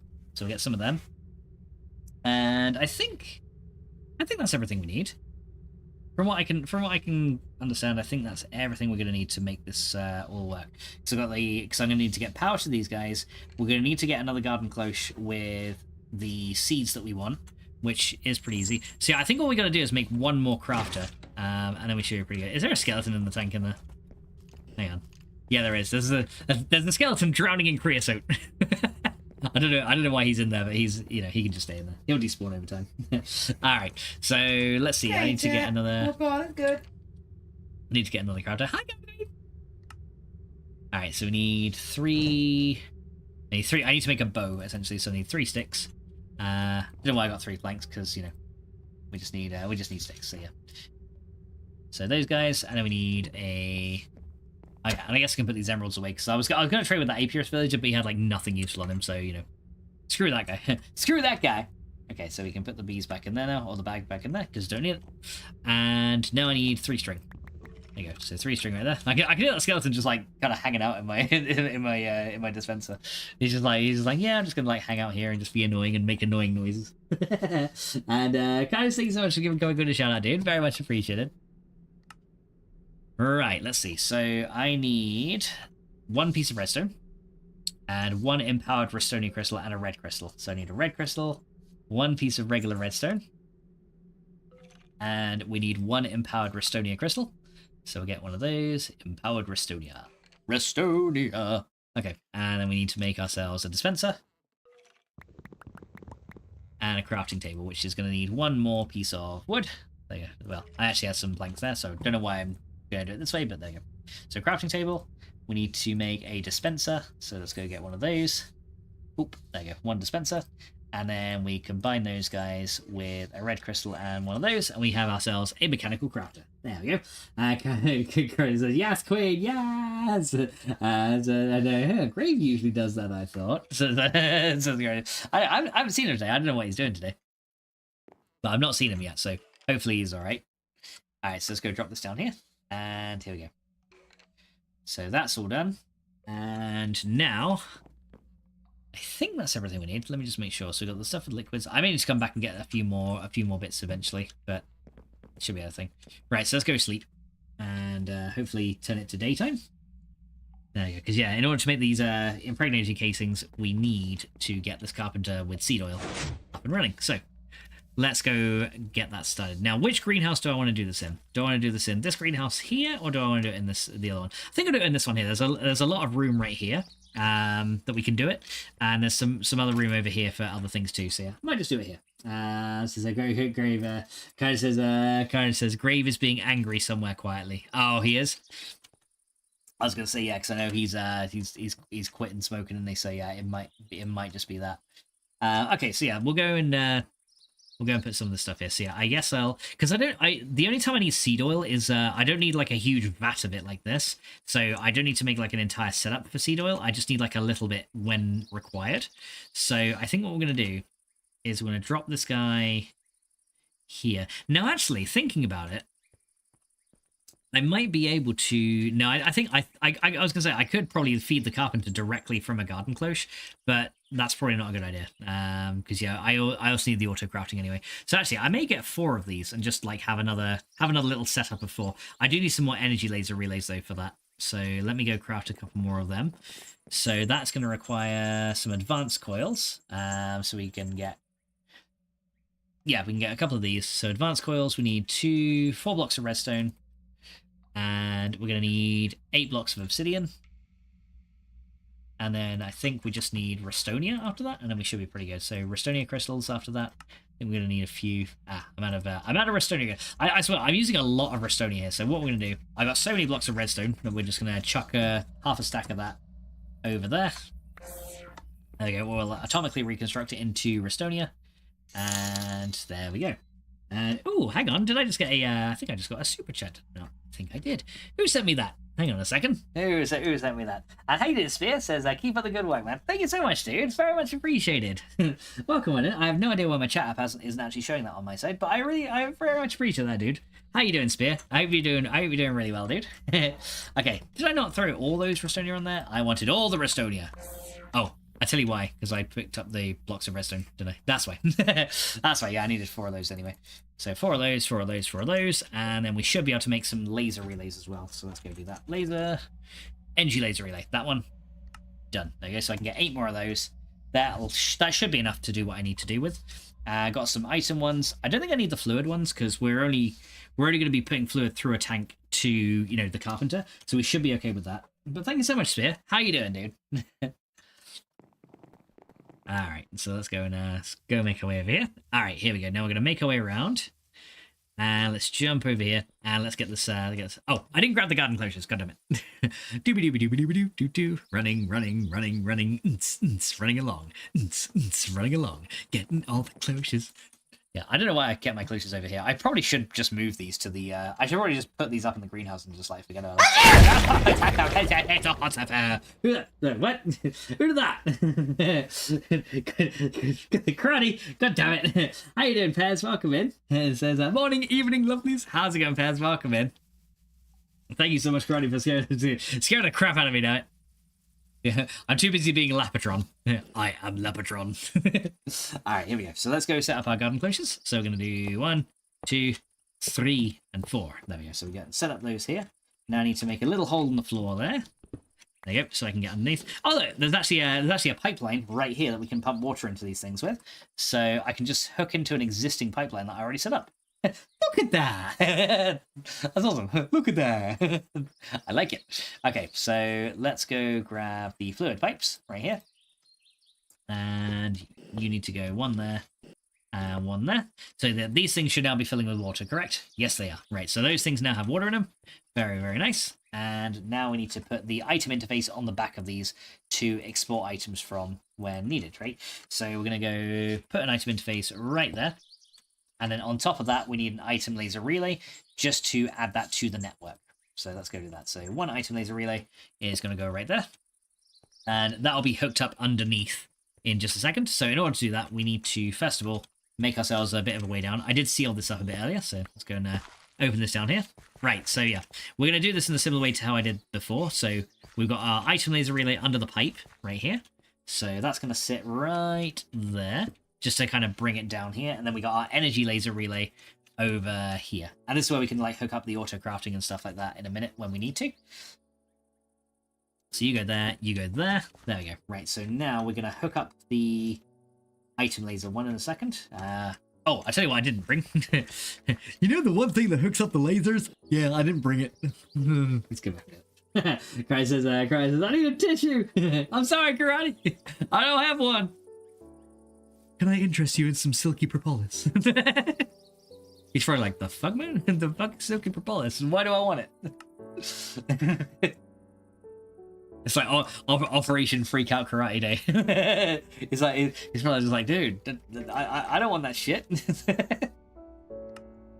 Alright, so here we go. Let's go grab the laser wrench, which should be in here somewhere. Yep, there's our laser wrench. That's what I forgot it did. I forgot it in it again. And we also need to hook up power to these as well, so I may as well get that started too. Alright, so power needs to go into the top of each one. So we're going to go set up one of those on each, and then we're going to push you forward. Right, is that looking good? I think so. Right, so there's 1, 2, 3, and then we need one more on this guy. So you can go there, very nice. And then we're going to link all these guys to each other. Like that, there we go. Now we're going to take our item laser relay from here, and then we're going to hook that one up to the one below. And then we can do all of our like item logic and stuff underground, right? And then also let's go hook our energy laser up here. And then we're going to link you to that one up there. So you link to there. Ted, would you stop it? I can hear you from all the way up here. Little bugger. Right, okay, so that's good. So now we need to go fill this buffer with dirt. Hopefully I've got some here. I don't have any dirt either. We're running back to get some dirt. Oh, actually, no, wait. I don't even need to run all the way over there. I can actually run it into my peat bog over here. And we can just get some from here. There you go. So we get a little bit of dirt. Don't quite need that many. I only need 4 dirt. Yeah, I need a grand total of 4 dirt. Ah, now I got some extra. Okay, watch out for the cactus farm. Yeah, I'm so glad we can move this quickly now. This is so nice. Okay, so now we're going to add dirt to each of these. So you guys can go in each one of those. And then we can decide what we want to plant in each of these. So I guess we'll just do like some wheat in one of these, and we'll just use regular wheat seeds for seed oil for now. So let's go get, let's go get some wheat seeds. So we need 4 wheat seeds here. And then we're just going to add one of these to each of these. And then you'll see that when we do this, this will start producing a load of wheat for us, right? Which is pretty good. Actually, am I going to need wheat seeds completely, or am I not? Actually, no, I'm not going to need... I'm only going to need one of them to be wheat seeds. We can actually have, like, 4 different plants in this one, because I'll only use one type of seed for the seed oil for now. Yeah, we'll have 4 different types. So, yeah, we'll do wheat seeds in one. Let's see what other ones we can do. I guess we do rice in another. So, we can do wheat, rice, coffee, and beetroots. Yeah, let's do all those. So, go wheat in one. Do beetroots in another. Did that actually... Yeah, they're in there. So, beetroots in another one. We can have...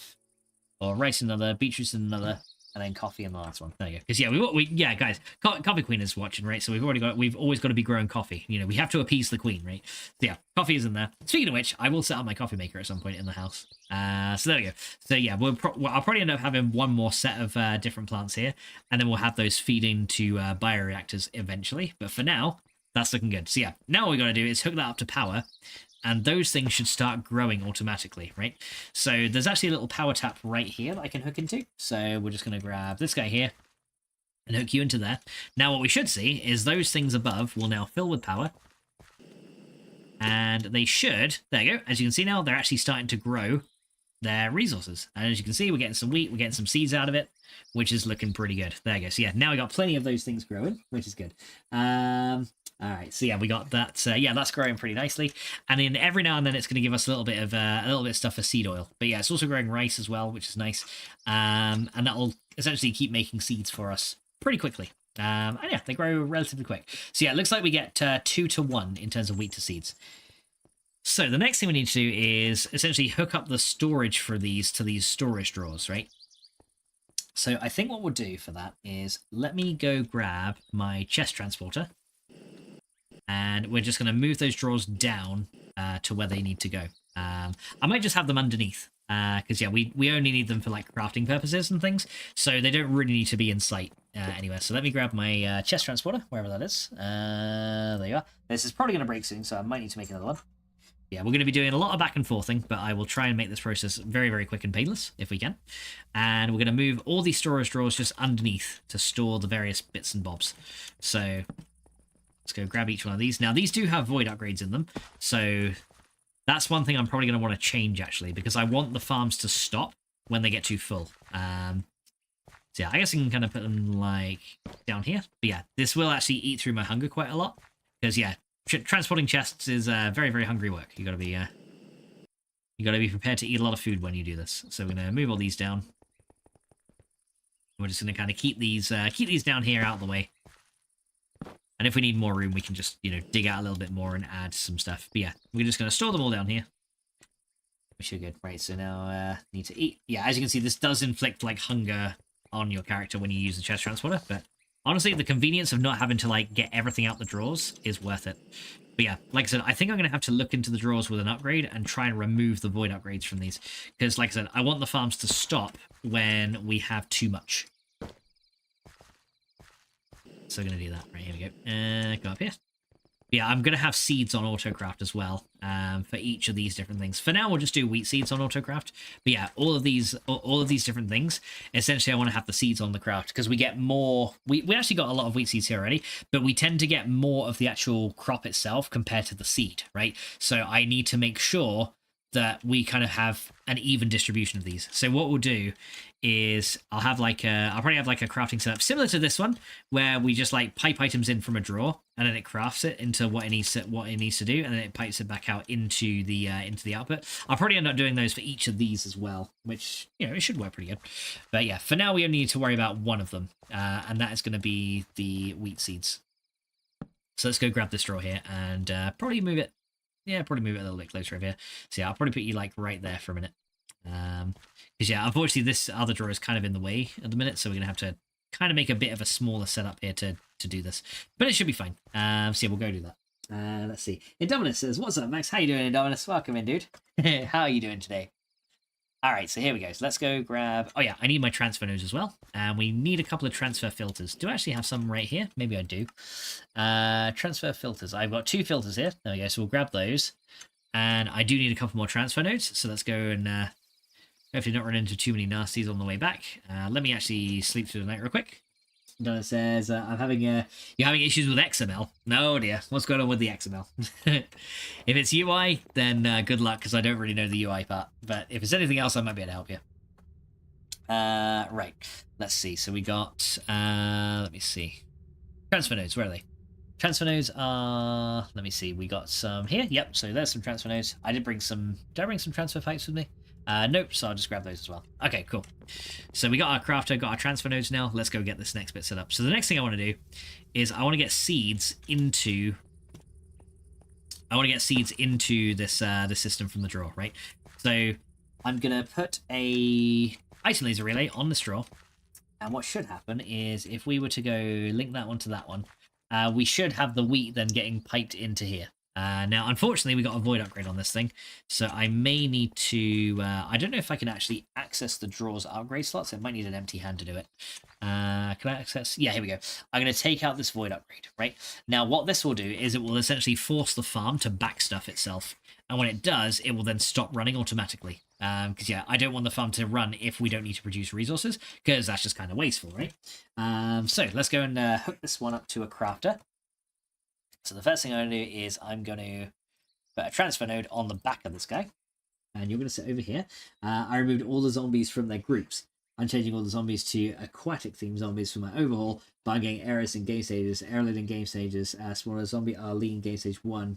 Entity group zombie Ali in unknown. Okay, so yeah, what that's saying is it's referencing an entity group within... Yeah, I see what you've done. So...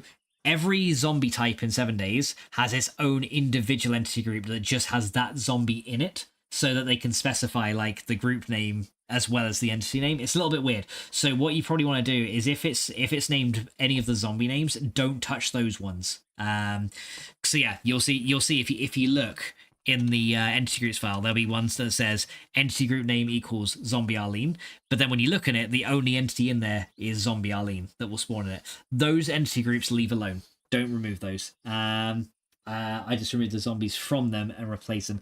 Okay, that's a little bit weird then. So because it should, if you've only replaced the zombies within them, then it should still then keep the same thing. So I don't know if that's like yeah, it sounds like some weird bug to me, to be fair. But yeah, that one's not something I've really tried to do. But that would be my first thing, is to make sure that those entity groups still exist.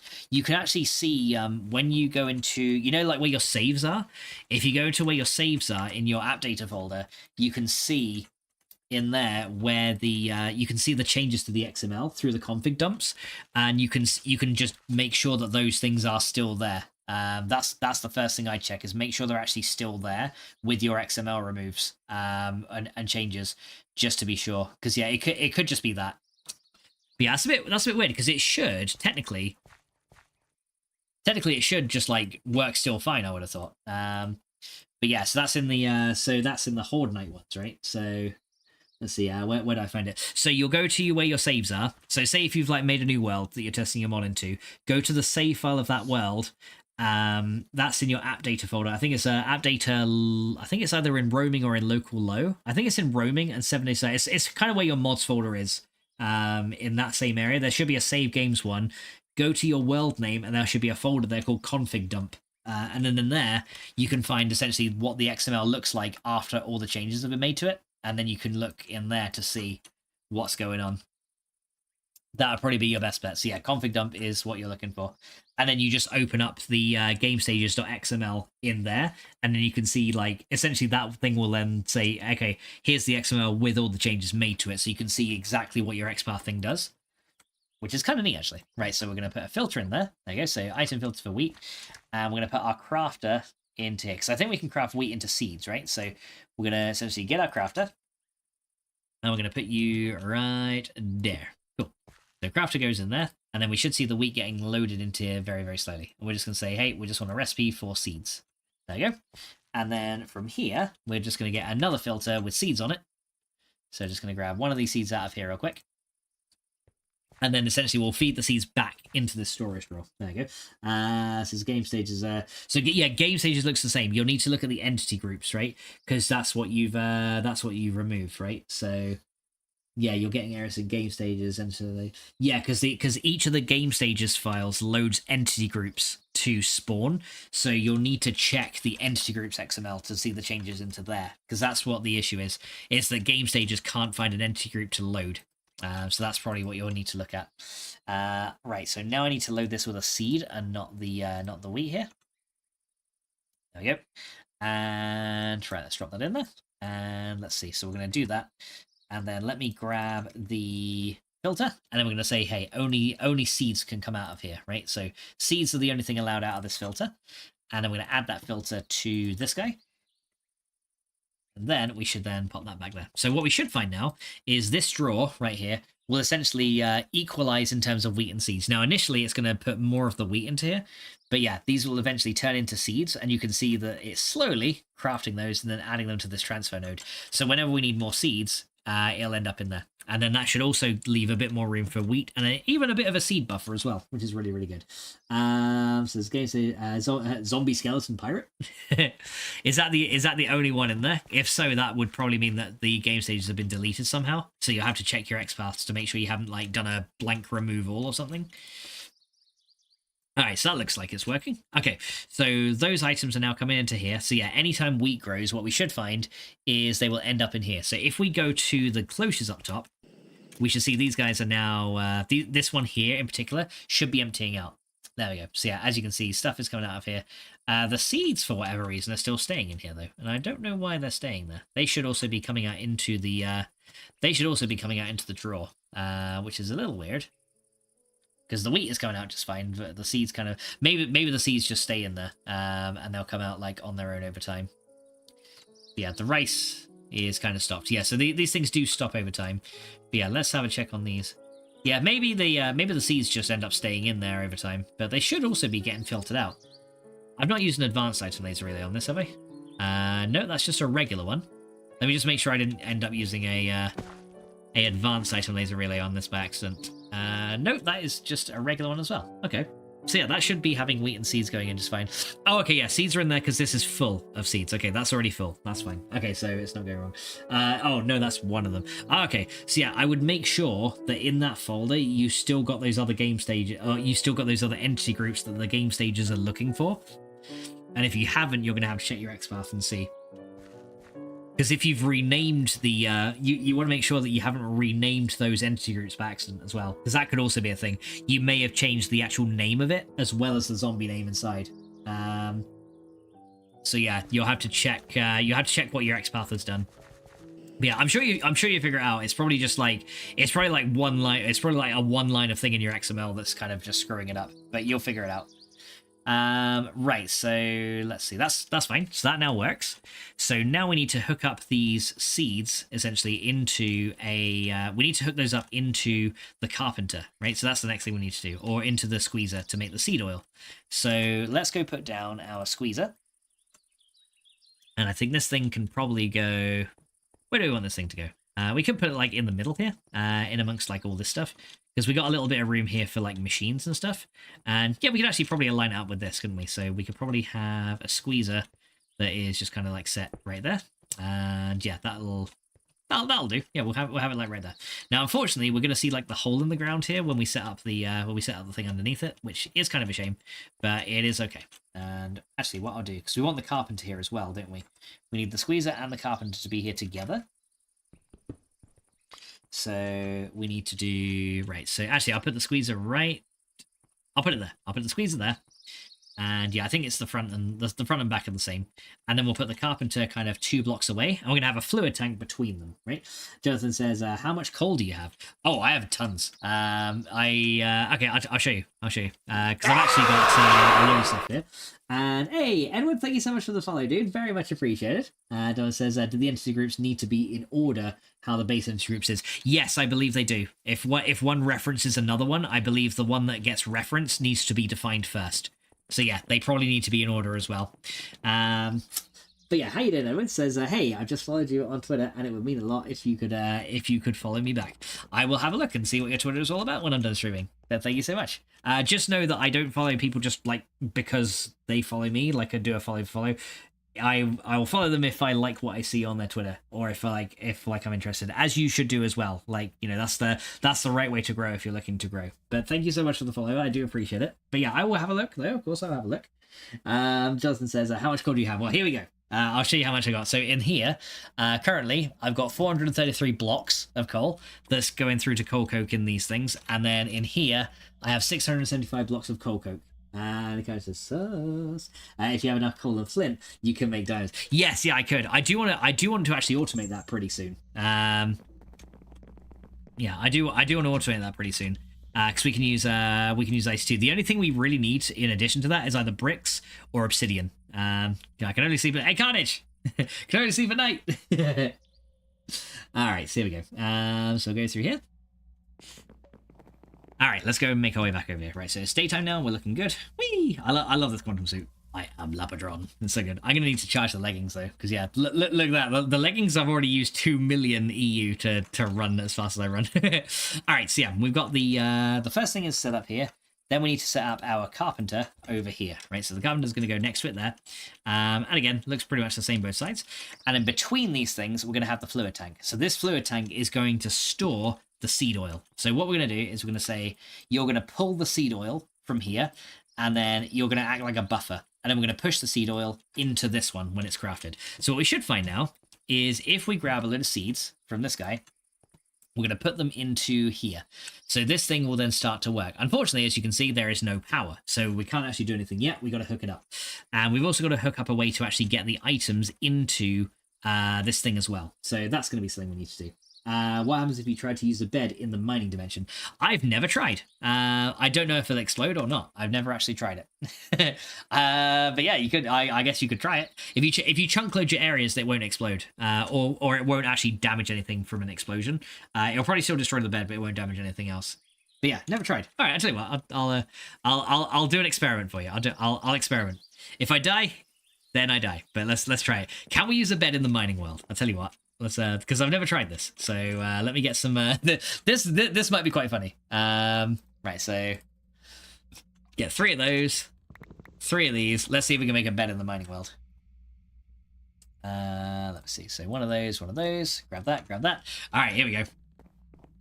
I'll answer your question, John. Here we go. Let's go and come in here, and let's go set up a bed like. It's taking a little while to load this time. There you go. Set up a bed like there. All right, what happens? Can we use the bed? No, it explodes. Yay! Fire! Woo!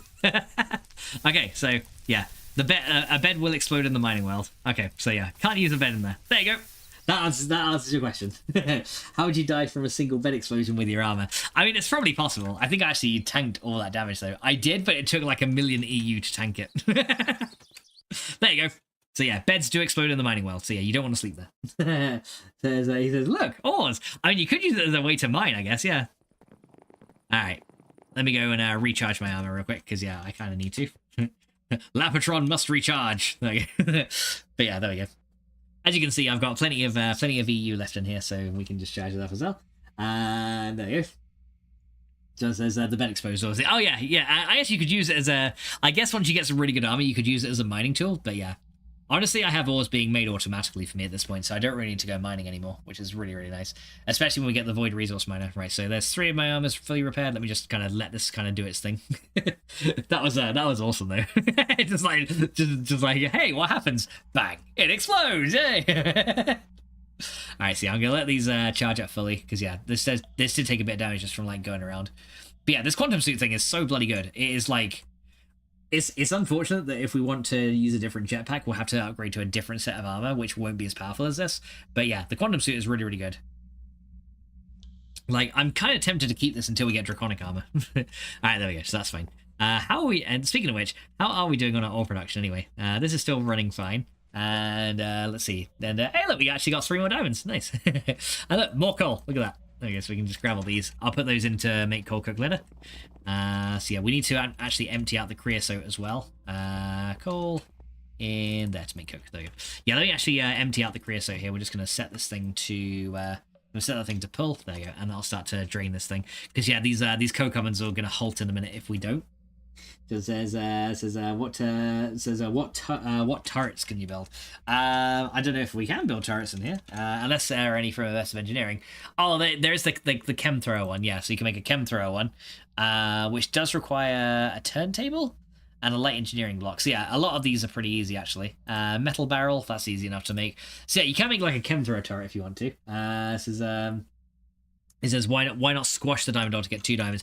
Using the lens of the miner, the block breaker that you have, the block breaker that kind of works to mine the ores doesn't have silk touch on it. There probably is a way that I can silk touch them a little bit later on, but yeah, for now we can just break them manually with the breaker. So yeah, there's no.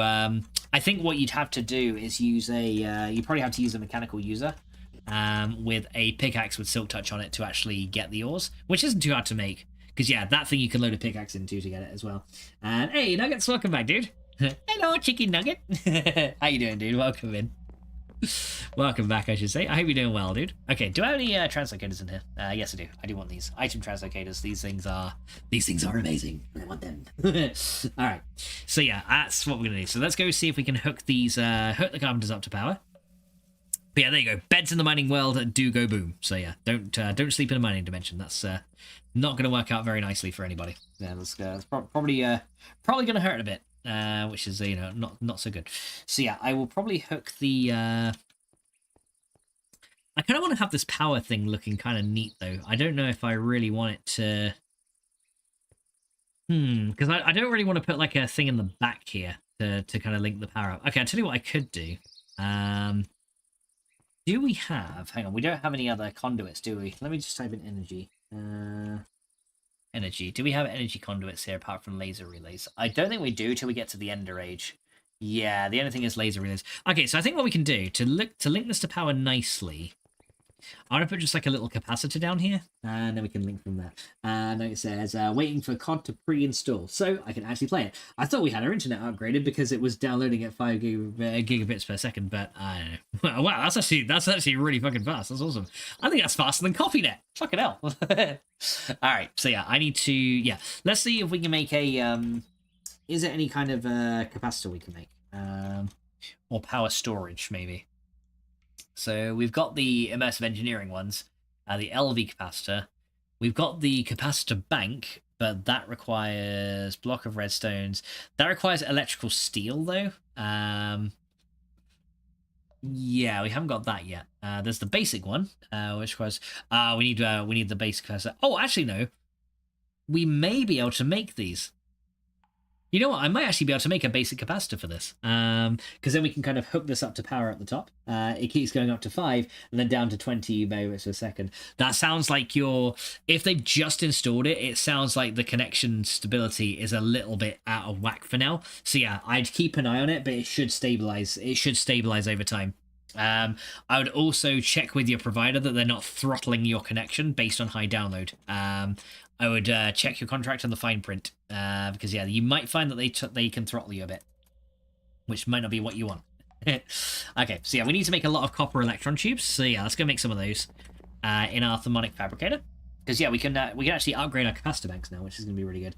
You've had it for a while. Okay, in that case, ring the provider. What is the cheapest fluid storage early game? The cheapest one is there's a couple.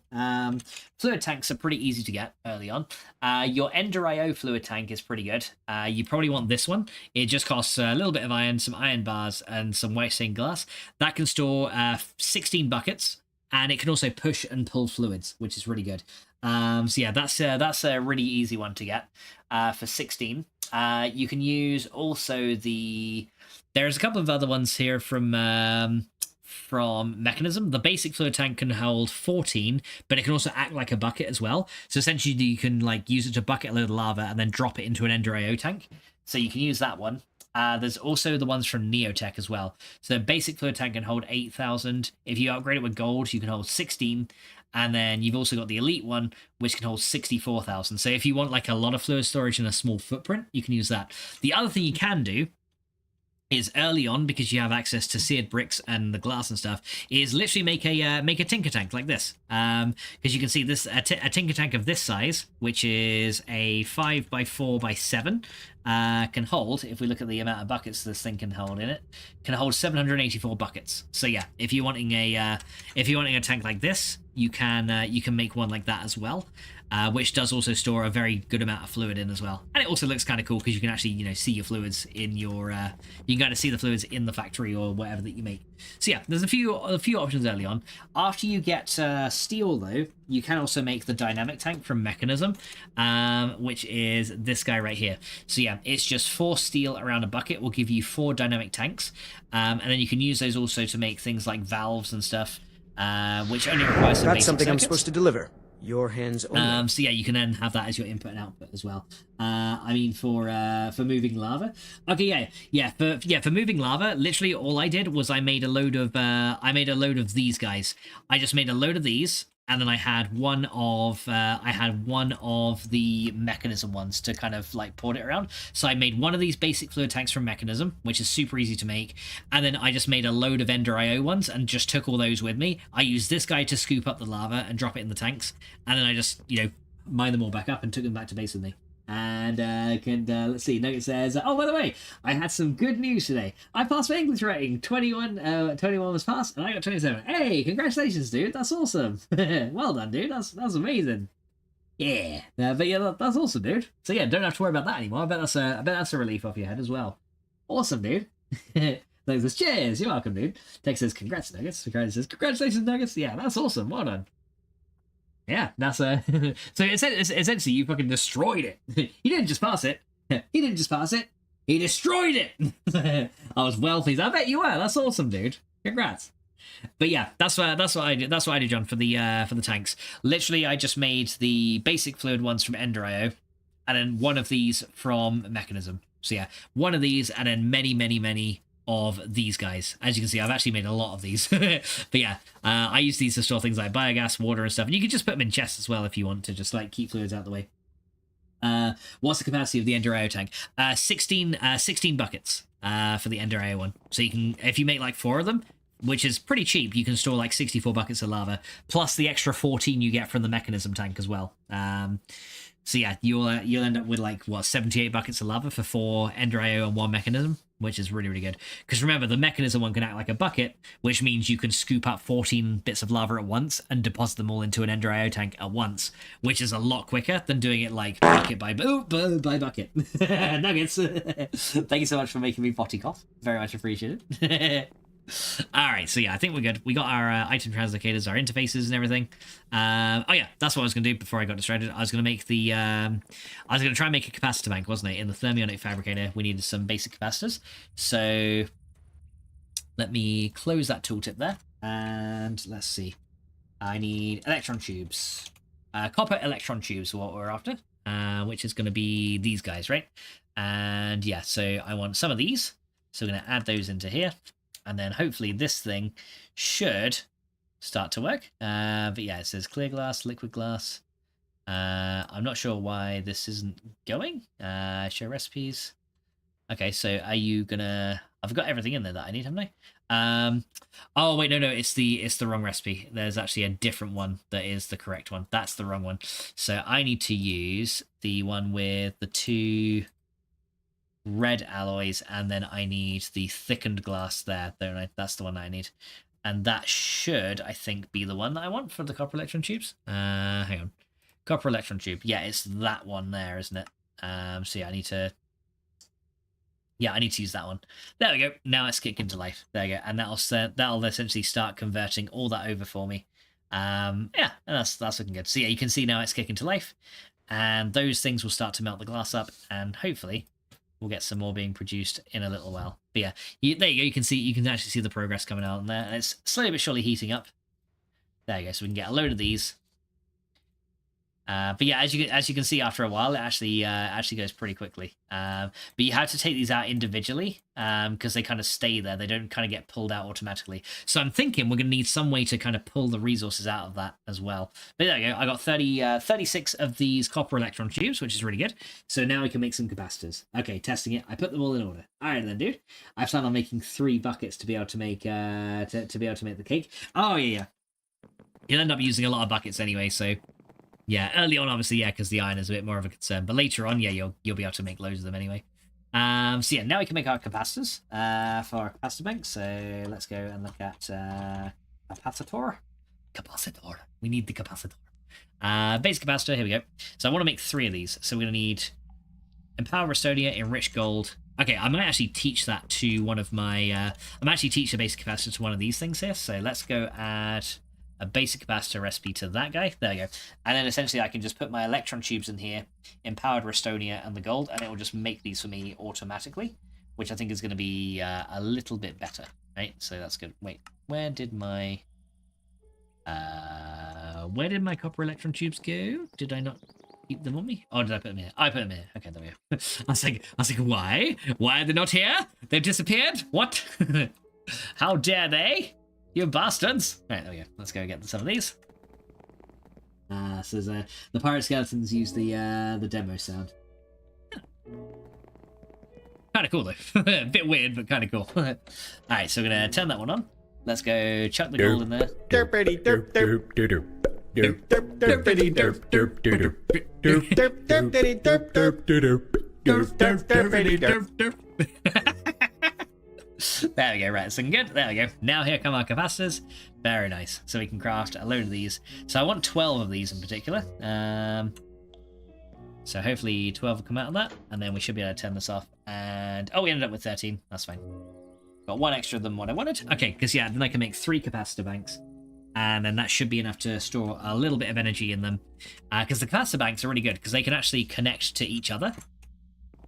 So we're gonna go get those. But yeah, I mean, oof, excuse him, what? The fuck bang! Thank you so much for this, guys. Very much appreciated. Thank you, Nuggets. Let's see. Yeah, the pirate skeleton uses the demo sound. You might have to see what it's extending. A challenge idea is to make self-sustaining bases on every planet, including ammo for the railgun turrets. That'd be kind of cool. Not sure if I'll do it in this playthrough, but that does sound like a cool challenge. It says, so close to 5,000 bits. I know, right? I was going to say, I was like, you spent a lot of bits over here. It's like, I kind of feel bad. I'm sorry. Why you spend them all on me? You're wasting your money, man. Like, don't spend your bits on him. He's fucking terrible. Alright, so we need 12 iron ingots. There you go. Now I can make the basic capacitors, or the basic capacitor bank. Here we go. So we're going to go grab these, and then make basic capacitor bank. Here we go. Some of those. There you go. We get 3. Nice. Alright, there we go. So there's our basic capacitors. These now can go on the top of the carpenter, because then we can get the power into this thing a little bit more nicely. Because then what we can do essentially is we can put the 3 capacitors kind of behind this. And as you can see, they actually connect together, which is really, really nice. But yeah, actually, I might do it this other way so we can see how much power's in them. And actually, no, even better. I'll put them underneath, because then we can link them from the middle. Yeah, that's a better idea. So we'll come under here, and we're going to go 1, 2, 3. So it's across from that one there. So it's like here, I think. Yeah, so, oh, no, that one there. So yeah, I'll put the capacitor banks under here, and we'll link the power up below. And then we can kind of link it nicely there, I guess. So we'll go 1, 2, 3. There you go. And then we'll link a, and yeah, you can see that it will show like the RF in there as well, which is really, really good. So yeah, you can see like how full it's getting from power. I'm not sure why that actually ended up getting some RF power in it, but yeah, apparently it's got some, apparently it's already storing some power in there, which is actually kind of nice. So yeah, there you go. So let's go add one of these back in here. Like that, there we go. And then underneath here, we can put an energy laser relay on there.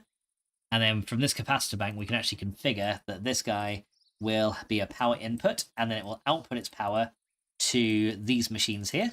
There you go. So yeah, there you go. And now all we have to do is link a laser up to these to transfer the power into there. Right, so we can then get a laser relay. Let's see, and then these should start. Then this should then make the machine start working, hopefully. So we get a laser relay from here, then we link you there, and then you up in there. There you go. And now hopefully when we come up here, we should see that these things now have power in them. There you go. And there we go. Look, that's actually starting to produce seed oil, and we should see now that the carpenter is now filling with seed oil. There we go. Good stuff. Have you checked the recipes for the creative chests, the fluid tanks, and the gas tanks?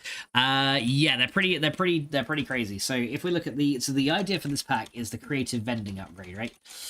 Is the ultimate thing that they want you to make. So one creative vending upgrade, well, technically two of them, requires octuple compressed cobblestone, which is probably the easiest thing to get in all of this, because you just set up a cobblegen and an autocrafter and it works. But yeah, then we need a basic bin with 4,096 manulin ingots, another basic bin with 4,096 HDPE pellets. That's going to be a very difficult one. Another one with scented paneling, so we need to get into bees and do a lot of bee produce. And another one with iridium ore. So yeah, that's a pretty difficult one. But then on top of that, we need a creative fluid tank from Neotech, which essentially is an elite fluid tank with 64 buckets of empowered oil. That actually we could make pretty easily. Vapor of Levity, that's from Ender.io. That's one of the hardest ones to get. Hot Coolant from IC2, we could probably get that pretty easily as well. Short Mead from Bees. It's done downloading. Hey, nice, dude. Short Mead, that's from Bees. And then Biodiesel, that is from, I believe that's the Immersive Engineering Biodiesel. So these aren't too bad, because we've already kind of gone a little bit onto them. But then each of those also require a creative capacitor bank. And that requires essentially like, that requires like every type of solar panel with a chaotic core. And yeah, elite solar panels and quantum storage. Yeah, it requires a lot of stuff. Now it says, I want £1 million. £1 million. Okay. If you want £1 million, then I can just go. Okay, 1, 2, 3, 4, 5, 6. I will pound you 1,000,000 times with my fist. And he's like, no, not those kind of pounds. Pounds sterling. God damn it. And it was like. I'm sorry. I don't have the £1 million sterling. I'm sorry. If I did, I'd share it with you, man. But I don't have it. I'm a poor motherfucker. No, he says that's okay. he's like that's okay. I'll just sell your soul to the devil instead, and it'll be fine. I wish I had $1 million. Says no voice. Yeah, I literally am broke. Yeah, honestly, I think you and fucking everyone else right now who's just like working class or disabled or whatever, like yeah, just the same as everyone else at the minute, isn't it? Because when you think about it, like just life in general is expensive. Like, they're gonna start charging you tax for air next. You know what I mean? It's getting that bad. So yeah, it's pretty terrible. But yeah, here we go. As you can see, we have seed oil now in here, ready to be used in the carpenter, which is awesome. Now, the only thing we need to do really is get the we need to actually be able to get the seeds automatically to go into this thing, right? So this is where we're going to need some more of those item laser relays to start working. So we're going to need to put a couple of these down here. Let's see what's going on. I think it's just the dragon going a bit crazy in the tank. The dragons are going crazy. All right, let's go back over here. Jonathan says, would you rather be chased by a warthog or a hornet? Probably the hornet, because you can kill it easier. Next says, yeah, I was talking to my dad back in the day. You could go to the pub with a £5 note and get some chips from a chippy and start. Yeah, exactly. Yeah, nowadays a £5 note won't even get you a drink at a pub. I saw a YouTube short of someone saying, I went to sleep and I woke up broke, and someone said, then you should have never fallen asleep. Well, don't fall asleep then you won't wake up broke. Okay, so yeah, I think let me sleep real quick and then I'll go do this item config and we should be pretty good. All right, let's go get this sorted. Right, now we're gonna run back down here. Duck hunt. All right, so yeah, I need my advanced item laser relay on the top of this guy. So you are gonna end up going right. Actually, no. Do an advanced one or just a regular one? Actually, just a regular one here will be fine. So regular item laser relay there. And then we need our advanced ones down below, right? Because what I need to do essentially is I need to use a couple of item interfaces with that translocator so that we can send off the seeds into this area to make the seed oil, right? So what I'm going to do is over here and right over here, we're going to have two of these, and then we're going to link up an advanced item laser relay to this guy and another advanced item laser relay up to this one. There we go. Because then we essentially need to be able to control what comes out of this one and goes into this one. And essentially these are going to be, this is how you make separated networks. I found it's the easiest way to separate out your networks is to do it like this. And actually, I can make this a little bit more compact by doing this. I can move this one more over. And I can put you there and you there. There we go. And this will make it a little bit more compacted. And then we put advanced item laser relay there, one there. Right, so this one is going to be connected to there. And then this one will get connected to the relay above it. Hey, my immersive engineering cables are kind of not rendering properly. Okay, F3A, that'll fix it. There you go. Yeah, sometimes that does happen. Okay, then we're going to link that up there. We should just about see the laser relay coming through the ground there, but that's fine. Okay, so yeah, this one is essentially going to push seeds into here, but we got to make sure that the seeds are the only thing allowed out of the system. The Warthog is the USNC basic scout vehicle. The Hornet is a light attack aircraft.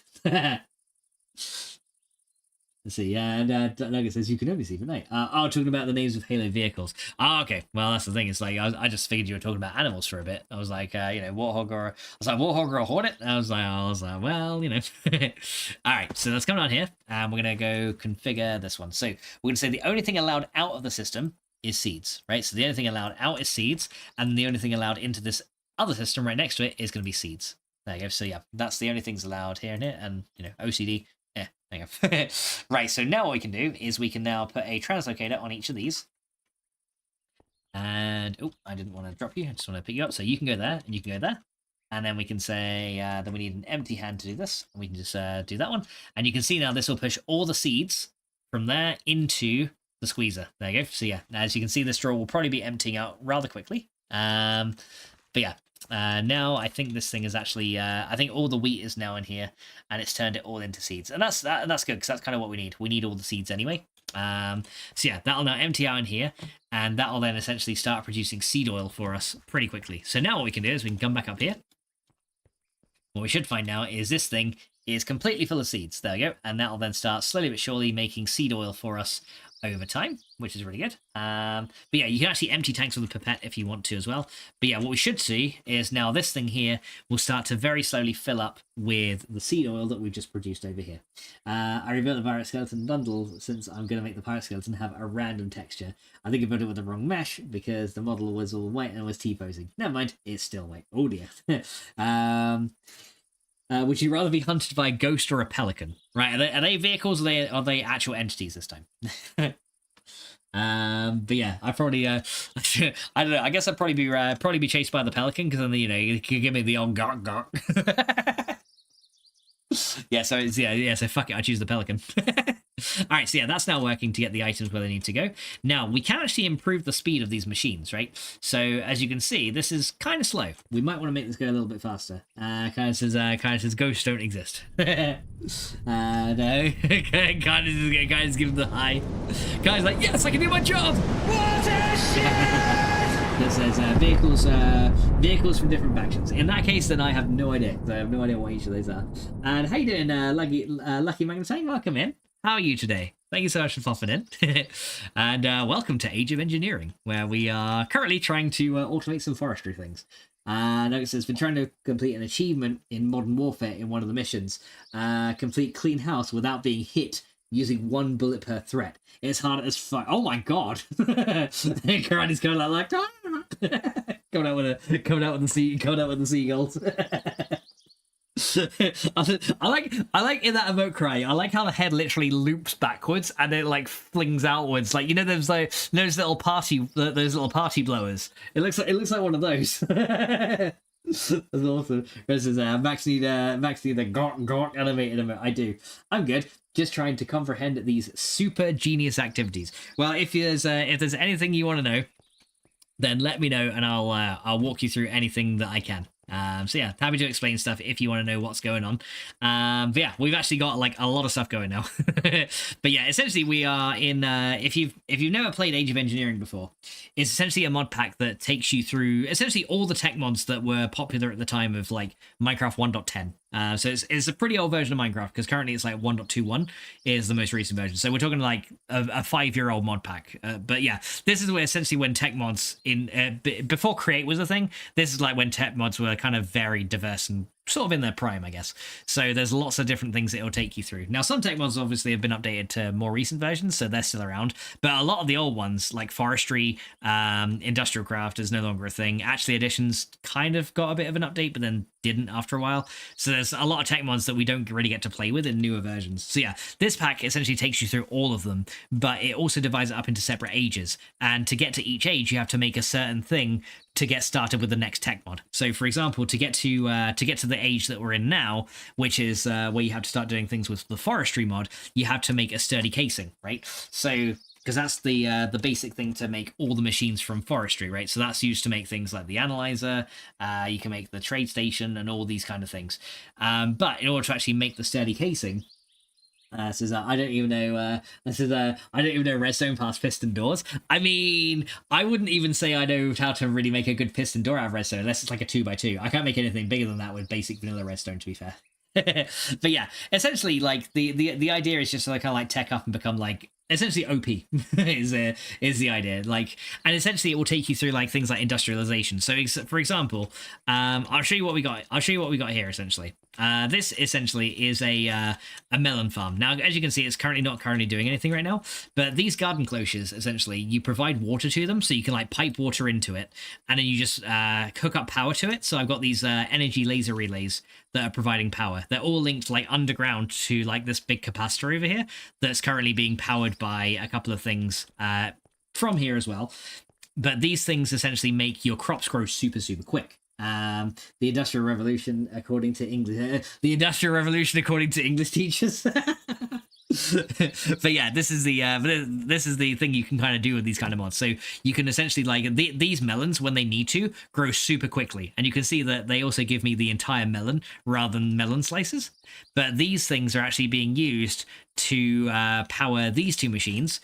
And these machines essentially take the melon seeds and the melon slices and they crush them down, and it will turn them into these liquids here. And these liquids essentially we can use to make, eventually, when we actually age up to the correct age, we can use these to make biodiesel, which we can use in generators to generate even more power. So yeah, it's kind of like, essentially it's like a kind of a vicious cycle. You start out with like, you know, the only thing you can do in this pack at first is to, you know, smelt your basic metals, and you start out with like a smeltery, and then after that you work up through a mod called Industrial Craft, and that is actually over here. So if I'll show you what you get over here. So Industrial Craft is essentially like it's got like all these little machines that do various things. So usually when you smelt an ore, right, you put the ore in the furnace and you get an ingot out of it. These machines essentially more than double my ore production. So essentially what happens is the raw ore will go in here, and it will get turned into like a crushed version. The crushed stuff then gets washed, and then it gets purified in here. And by the time it gets purified and gets smelted up, I've actually ended up, as you can see, I think my my ingot box is actually full. It is. So yeah, as you can see, this thing essentially just makes loads of ingots for me. And all the ores are fed into this thing automatically. So it's a very technological. I don't know about the logical part, but I'll let the techno. Hey, that's more than fine. You know, we like the techno too. But yeah, another cool thing you can do, automatic resource generation. So I've got a stone generator that gets zapped with this laser for the cost of a hefty amount of power. We'll turn it into a random ore, which then gets broken and put into this chest right here. And as you can see, it generates me like all kinds of things. This took me a very long time to make to just get the I know what I'm doing next week. I'm not telling those as nuggets. Oh, god damn it, nuggets. But why not? But yeah, you can see this thing is one of the things that you can do later on in the pack. You can actually start generating resources automatically. So as long as you've got a stone generator, which essentially is pouring lava onto a water source, for the cost of, I think it costs like 60,000 power units to grab this. But yeah, it'll craft a random ore for you. And then I've got a breaker underneath that will kind of mine it automatically and drop it into that box.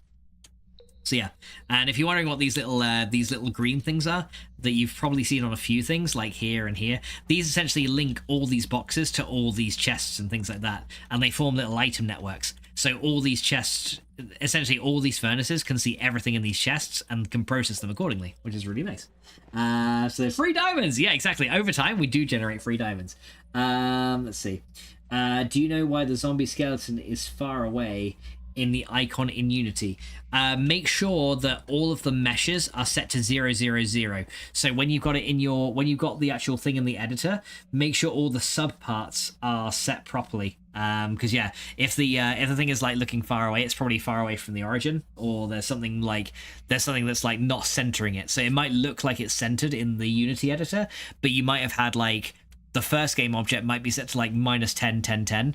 And then the interior one might be set to +10, 10, 10. So then when they kind of get put together, it looks like it's in the middle of the editor. So that could be why. So check your, so not the individual bones, just the actual, like the full mesh itself. I would check that. So yeah, check like the very top layers and make sure they're all set to 000. Says I'm gonna play COD with some friends. I'll catch you all later. All right, the Nuggets. Thank you so much for popping along, dude. And I hope you have fun playing COD, and we'll see you soon. All right, yeah, these things right here. These things essentially are kind of like auto-crafters. So you set a recipe into them, and then you just drop items in here, and it'll then auto-craft the output, which is really, really nice. And it makes it so that I don't have to like remember what a recipe is and just like put them in. So yeah, these things are really, really nice. And they also get powered by redstone, which is super good. Plus I kind of have to configure that one to say only work when redstone is on. Yeah, I did it for some of these, but yeah, not all of them. So I kind of need to do that. Let me just run through that. Okay, yeah, but essentially, yeah, I can drop items in here, and then if I've got the correct items in, it will then automatically make the output for me. So, for example, if I grab a, we actually made this in this stream, which is really good. So, if I wanted to craft a basic machine block, we need some iron casings, right? And do I actually have any? Yeah, I do. So, yeah, say if I was to drop some iron casings in here, because I wanted to make a load of machine blocks, I can just drop them in there. Turn it on, and you see that it'll actually craft me those and output them to here, and I can just take them out, which is super nice. Jonathan says, "Did you see my comment explaining each vehicle?" I didn't. Hang on a second. The Ghost is a Covenant scout vehicle with 2 built-in guns. The Pelican is the USNC infantry and vehicle transport. Some have missiles, and the USNC Gatling gun can be put in the passenger section. All right, in that case, I'd probably choose the Ghost then if one was chasing me. And Hollow says, I made chili macaroni and cheese by just adding chili season packets to it, and it tastes like chili. I made it with 4 boxes of macaroni and cheese and some mixed veggies, no beans, and hamburger. Oh, very nice. That sounds pretty good, actually. Anoma says all the positions are 000. Well, in that case, like if the icon appears far away, it probably doesn't matter when it's in game, right? So I just load it in game and see if that fixes it. And like I said, when it comes to that kind of stuff, Zith on Guppy's Discord, probably the best person to ask for that, because he's the guy that made creature packs. So yeah, I would ask him about that one if you wanted to know a bit more. But yeah, we can also turn this one on to craft the advanced machine blocks, right? So if I turn that one on, it might push the basic one out into here. It does sometimes and not always, but yeah, I can essentially make like a system that kind of like works along with these, which is really nice. So yeah, auto-crafting is very, very cool. So yeah, essentially like a stronger version of the vanilla crafter, which is very, very nice. All right, so I need to sleep though, so let's go sleep. There you go. Yeah, gotta go sleep, guys. All right, so yeah, the other thing I wanted to make then was I wanted to make the circuits, didn't I? So if we look at the circuits, because I wanted to make a circuit that's going to increase the speed of my machine, and for that we're going to need an intricate circuit board, and it can fit 4 electron tubes onto it. Like Vin says, I still don't know how the vanilla crafter works. I think with the vanilla crafter you have to hopper items into it and then give it a redstone signal. So essentially you have to find a way to hopper the items into it in the right order, and then once you give it a redstone signal, it will then do the craft, and then it will like probably drop it into a hopper below it. Is pretty much how it works, I think. But I've never played with it, to be fair. Says, I have a scenario for you. Someone is hunting you to kill, but they can't have collateral. They're either using a tank or a sniper. Well, in that case, it's better if they use the tank, because then they have to, like, you know, if they, like, for one, they'll have to get a lot closer to me in a tank you know, to actually kill. Plus, they have to maneuver around a lot of stuff as well. Do you know what I mean? So, you know, if and essentially I'd be able to like go through, if there's no collateral allowed, they won't be able to like damage anything. So if I was to run like down alleyways and shit, I could get away from the tank quite easily. It says, oh, that's long-winded. Yeah, it is a little bit. Okay, so for this one, we actually need water and a carpenter for this one, in order to make these. So I need to set up a second carpenter to make some of these circuits, and we need to get water into these in order to make the circuit boards. Okay, and it's only 4 redstone, 2 gold, and then 3 of these analyze circuits from calculator, which isn't too bad. Yeah, the recipe above is the vanilla version, or the if forestry wasn't modified, that would be the recipe we could use, which is very easy. Unfortunately, we have this one, which is a bit harder. But yeah, we're playing Age of Engineering, so it's going to be a thing. Let's see. Collateral means unintended deaths. Okay, so I thought by collateral you meant just any kind of collateral damage. But yeah, I'd probably still choose the tank, to be fair, because the sniper they could pretty much just like home in on you and just kill you with that one shot, couldn't they? Whereas, you know, with the tank, you know, in this scenario at least. Okay, that's the you kind of tell me half the information. So, you know, I'm basically going on like what you're giving me, but then it's like, oh, but by the way, it means this. I'm like, okay, so now you tell me. But yeah, I'd still choose the tank though, to be fair, because yeah, it'd be a lot harder for a tank to, you know, fire a shell that's only going to damage me unless I'm very, very isolated. So essentially, and also if I have a tank, as long as I'm around other people, then they can't do anything.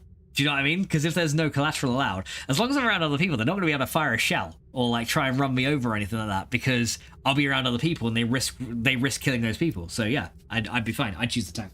Whereas a sniper could pick you off a lot more easily. So yeah, tank is definitely the better option for sure. Okay, so let's see. I need to make another carpenter for the circuit board as well.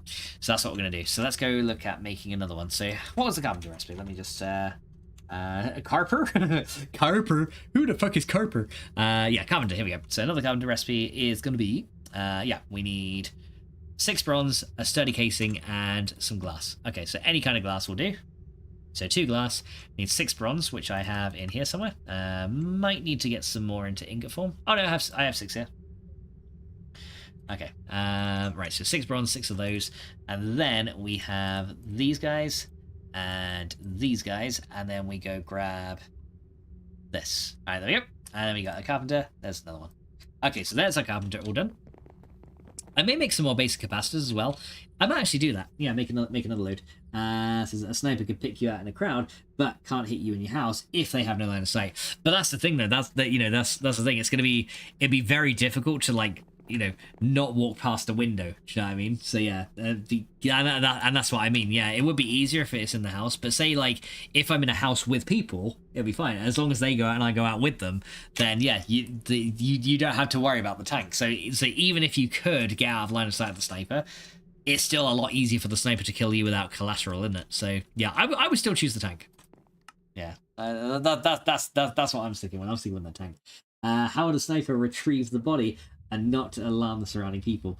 Well, that's the thing. Like, technically, if collateral is only, because John's saying, like, by collateral it only counts as other deaths. So if people are scared and they run away, that doesn't count. Or if they get scared or whatever. So yeah, that part's relevant. It's only if the thing can kill you. Yeah. So boarding up a window would block line of sight. It would, but then I'd have to get someone to board up windows for me while I'm just like kind of saying, either way you rely on another person. Yeah, I'd still choose the tank. I still would. Yeah, curtains too. Yeah, that could block line of sight. Although they could technically see shadows, couldn't they? So if they know what to look for in your shadow, then maybe. But yeah, boards would definitely be better. But then you'd also have to worry every time. See, that's the thing as well. With a sniper, anytime you wanted to go out, you'd be constantly worried because whether you were alone or with someone, they could pick you off. Whereas the tank, if you were to go out and you had someone with you every time, you know, then the tank couldn't fire at you or try and run you over. So you'd still be safe. The tank is still better. That's true. Yeah, there are blackout curtains. Yeah, that is true. But yeah, I still think the tank is better because the tank is designed to cause like more of an area of effect damage as well with the shells, isn't it? It's designed to cause more collateral damage to things as well as people. So, you know, if a shell kind of lands and hits something, it's going to not only kill you, but other things around it, especially if it's explosive shells. So, yeah, that's, yeah, the tank is still the thing that you want to get hunted by instead. Plus, the tank is a lot more obvious as well. Kind of says, what's the question? Okay, John was asking if you were to get hunted by a sniper or a tank, which one would you choose? And the condition is that there can't be any other deaths. So you could, like, so essentially, as long as you are, like, around other people, like, with a tank, if a tank was after you, you know, as long as you had other people around you, the tank couldn't take a shot at you, right? Because they risk killing other people, whereas a sniper could pick you off a lot more easily, right? That's the tank is a lot worse than the sniper, purely because the sniper isn't a vehicle. That's true. That is true, yeah. So, you know, you wouldn't be, you know, but I'm assuming we can't kill the I'm assuming we can't kill the sniper or the tank driver, right? So there is also that as well. But yeah, I'm just assuming, like, if we're only dealing with the concept of, like, what could kill you? Guy says, I take them both out by standing in between them and then shooting each other. That means, like, kind of just like, yeah, no, both. Kind says, I played Metal Gear Solid. Oh yeah, same. says would they drop a music disc? That'd be kind of cool if they did. All right, so yeah, I've totally lost track of what I was doing. Oh yeah, making a carpenter and then hooking this up to power. You know, too busy talking about tanks and death, right? so sounds so pleasant, doesn't it? Yay, tanks and death! All right, I want to make some more capacitors as well. So that's going to require a load more copper, and we're going to make a load more of them. So yeah, let's get some of these craft as well. Kind of says, nah, a destruction magazine. All right, let's go get some more. So I need some more copper and some more gold, don't I? So let's go get some of those. So I can get half of these. Yeah, because copper electron tubes is what we're gonna want to make. So let's get loads more copper out of here. Another stack in a bit. And hopefully our redstone ingots are now made as well in our calculator circuit. They are. Yeah, we're gonna have to go through a lot more of these circuits. So yeah, redstone ingots. Go in there, and then we should be able to get those crafting. There we go. And now we can get these. Now we can get these guys coming out of here. There we go. So yeah, more of these circuits. Unfortunately, yeah, I'm gonna have to find a way to hopper these out. So probably using a phantom face with a box to kind of get these out of there would probably be a good idea. There you go. We've got 48 of those, and we're now short on copper. There you go. Now I can go make some more of these circuit boards. So I'm gonna need. So I'm gonna chuck those in there. There you go. So add these guys into there. More copper electron tubes. So we need more enriched gold and more empowered Restonia. So yeah, we're going to have to probably get some more Restonia being empowered soon as well. I might actually get some of that started, to be honest. Kind of says, indeed it does. Do you have the same subscription? Maybe. Does the magazine contain lessons in how to do the distraction dance on page 4? Sounds like you guys know each other. All right, so yeah, let's get some Restonia, and we're gonna get that empowered because we do need some more. So we need some of those. We need. Oh, I can do 5. So we need some of those. We need Ardite ingots, which I think we've got. Oh, do we have blocks of it somewhere? Yeah. So we need a block of Ardite into ingots. There you go. So 5. So here we go. So 5 of those. We need red garnets. And red crystals. There you go. And that should be everything we need to make more empowered Restonia. So yeah, I've already got the automation set up for this, so we can just drop those guys on there, and then that should, hopefully, what we should. Oh, red dye. That's the other thing we need. Whoops. Yeah, I kind of need the 5 red dye for this as well. Yeah. How do you make redstone redder? Well, red dye. Right. So we need 5 red dye. There you go. But yeah, I will have to make some more red crystals and stuff like that as well to get more of these empowered. Because yeah, we always need empowered Restonia. There you go. And that'll start empowering now. And then we should. That only takes a few million RF to empower, so it's not too bad. Don says, yeah, I don't know why the entity is just the white mesh and is T-posing. Yeah, it sounds like the material's not getting exported with it for the white mesh part. The killer doesn't have to be concealed, so they can be out in the open. If you live alone, a tank could just shoot your bedroom and kill you while you see it. That's true. That's very true. But that's the thing. I don't live alone, so that's what I mean. I'm safe. I don't live alone. So the tank, for me anyway, the tank is safer. For someone who does live alone, then yeah, probably the sniper would be safer. But then it'd be very hard for them to go out, right? And the other thing as well is if you live alone, like even if you were to get a delivery, if you like open your front door to get to the delivery, you get shot. So Yeah, that's the thing. The tank still seems better even then. You know, so yeah, it's a bit of a weird one, that. Okay, let's go and get some more of these electron tubes. Yeah, let's just go make a ton of these electron tubes. So I'm sure we're gonna need a lot of them. So more redstone ingots in there that can be added, and more copper. There you go. There you go. We'll just keep getting these out of here. There you go. So we'll get tons of these. Yeah, we're gonna need a lot of these for capacitors anyway. And yeah, empowered Restonia is gonna be a thing. But yeah, the capacitor bank from Ender.io is gonna be very, very useful. Yeah, as you can see, this thing is working away, doing all the empowering, and luckily Restonia is not expensive to empower either. It's pretty cheap to empower. Let's see. I don't know why the entity is just a white mess. Yeah, I'm not sure, Adonis. I would ask Sith, see if he knows. He'll probably be able to help you more. It says, and good luck convincing people around you that the tank won't shoot if they're around you. Yeah, I convince Coffee Queen. If the sniper is looking at the front door, go around. It says, go at the back, rotate around, then press L1 and triangle. Yeah, I can convince Coffee Queen. I was like, baby, you know you love me, right? There's a tank outside, but as long as you're with me, it won't shoot. I know. But yeah, that's that is my answer, and that's what I'm sticking to. I would say the tank. All right, let's go and grab a few more of these. Yeah, we're going to use a lot of Restonia for this to make these capacitors, but I don't care. Oh yes, I don't care. All right, let's go and add some more of those there, so we can get more, and we need some enriched gold. Hopefully I got enough enriched gold in here to do some more. I think I do. Yeah, I got another 45 in there. Yeah, and a load of blocks of it as well. So yeah, the capacitors are going to start to drain a lot of stuff very quickly. But yeah, more capacitor banks will be very, very nice soon. One of the tank is a big guy in heavy armor and big rucksack with a rifle. Well, that's true. Yeah, in that case, then yeah, probably the sniper. Jonathan says, if you survive a month, you get a weapon of choice. Okay, if you survive a month, you get a weapon of choice. Right. Okay, with that then. I know I'd be shit with any kind of weapon, to be fair. Then run and use serious putty. C4 serious putty? C4.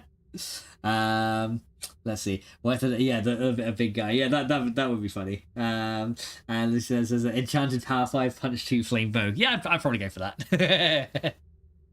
Yeah, power 2 punch. Right. So let's get another. I want to get another basic capacitor for this, and we'll go and use a few of these. Yeah, let's get 3 more basic capacitors made, because yeah, once you get the capacitor bank, the basic capacitors are pretty easy to get, and so we're gonna go use those. So we need 3 blocks of redstone, and then 12 iron, and then we should be able to get that pretty easily. There you go, 12 of those, and then we can make more basic capacitor banks. So let's go and do that. Basic capacitor. What is a capacitor? A basic capacitor. But why is it basic? I don't know. Yeah. Oh, that's how it's getting charged. I got my quintuple battery is actually charging the capacitor in my inventory. That's pretty sick. I didn't realize that would do that. Okay, hang on. I don't want it to. I don't want it to do that. Whoops. I was like, why is this thing charging? I was like, oh, it's my wireless battery. I didn't know it would actually charge these. That's actually pretty sick. I did not realize that was even going to be a thing. Okay, well, I learned something new. Anti-tank 50 cal sniper says, once you have your weapon, you can eliminate the threat and it will be considered self-defense. But if you accidentally kill someone else, it would be it would be considered murder. Right, okay. But yeah, if it was a tank, yeah, obviously the anti-tank thing. But that's the thing, yeah. What you could do, if assuming the tank is going to follow you everywhere, you could just lead it out to like an open field, right? And then, lead it out into an open field while you're with someone else. The tank can't shoot you, and then you just use the anti-tank missile on it, and then you'll take it out. You won't kill anyone else because you're out in the open. So yeah, you'd win it that way, to be fair. So yeah, that'll work, right? Where the fuck am I going? I have no idea where I'm going. Right. Okay, I'm going over here. Okay, so yeah, this thing here is currently hooked up to a laser thing here. I'm actually going to remove that and put a capacitor in its place so that we can hook up the carpenter as well. So let me grab my drill. And I hear a skeleton around here. Is it dark enough down here for something to spawn? No, it's not. Okay, it must be outside. Okay, so we're going to remove this laser relay here real quick. So you can get removed. We're going to remove this thing in the floor here as well. And then we're going to put the 2 capacitor banks there and there. And then this guy is going to be an input, and then this is going to be an output, and so is that. So the carpenter can sit on the top of there. And then we just hook that laser relay back up to the actual capacitor bank itself. There you go. Yeah, these capacitor banks are really useful for things like this. There you go, that's good. So that will go up into there. And then we just need to put our carpenter on the top. Now, the other thing we're going to need to do is also configure a pump to push water into that carpenter, because that's how we're going to make our circuits, right? So let's come back up here. And we can worry about that in just a sec. I do have an idea for that, and that's going to involve a liqueface. But first of all, we got to get our carpenter hooked up to this guy, and that will then give it power. So our carpenter's right here, and then you're going to sit right there. Yeah, so these two machines here are going to be like for my circuits. And as you can see, yeah, now there's like no hole in the ground. It doesn't look like there's just like a random hole there, so this looks pretty good. So that otherwise, the same rules applies to you at that point. The same rules apply to you at that point. Structural damage is allowed. Okay, imagine if the cavemen saw lightning and thought, what's that? Lightning, what the fuck is happening? I don't know why they sound like that in particular, but yeah. It's a big flashing sky. Why the big flashing sky? It's scary. It's scary away, mammoth. Ooh, the mammoth? Yeah, we want to hunt mammoth, but they're lightning in the sky. I don't know what it is. That would be a thing though, yeah. It would like scare the cavemen to the point that they didn't want to hunt mammoths. Where's the new woolly mammoth? Woolly mammoth? Alright, let's go. I don't know what the fuck I'm doing. Alright. Oh yeah, that's what I'm doing. Right, so we need a fluid tank, and we need just an empty one if we can. Yep, I got an empty one. Yep, that's an empty one, not configured. So yeah, I need a fluid tank that can push water into this system as well. Electricity gets invented by cavemen in an alternative timeline. Yeah, exactly. That would be kind of funny. Guy saying, assuming cavemen spoke words. Of course they did, Carnage. All history confirms this. No, I'm joking. I don't know. Yeah. Nah, cavemen were probably just like... They're probably like that. Yeah, he said, it goes on, he's telling Louis Armstrong, I'm dead.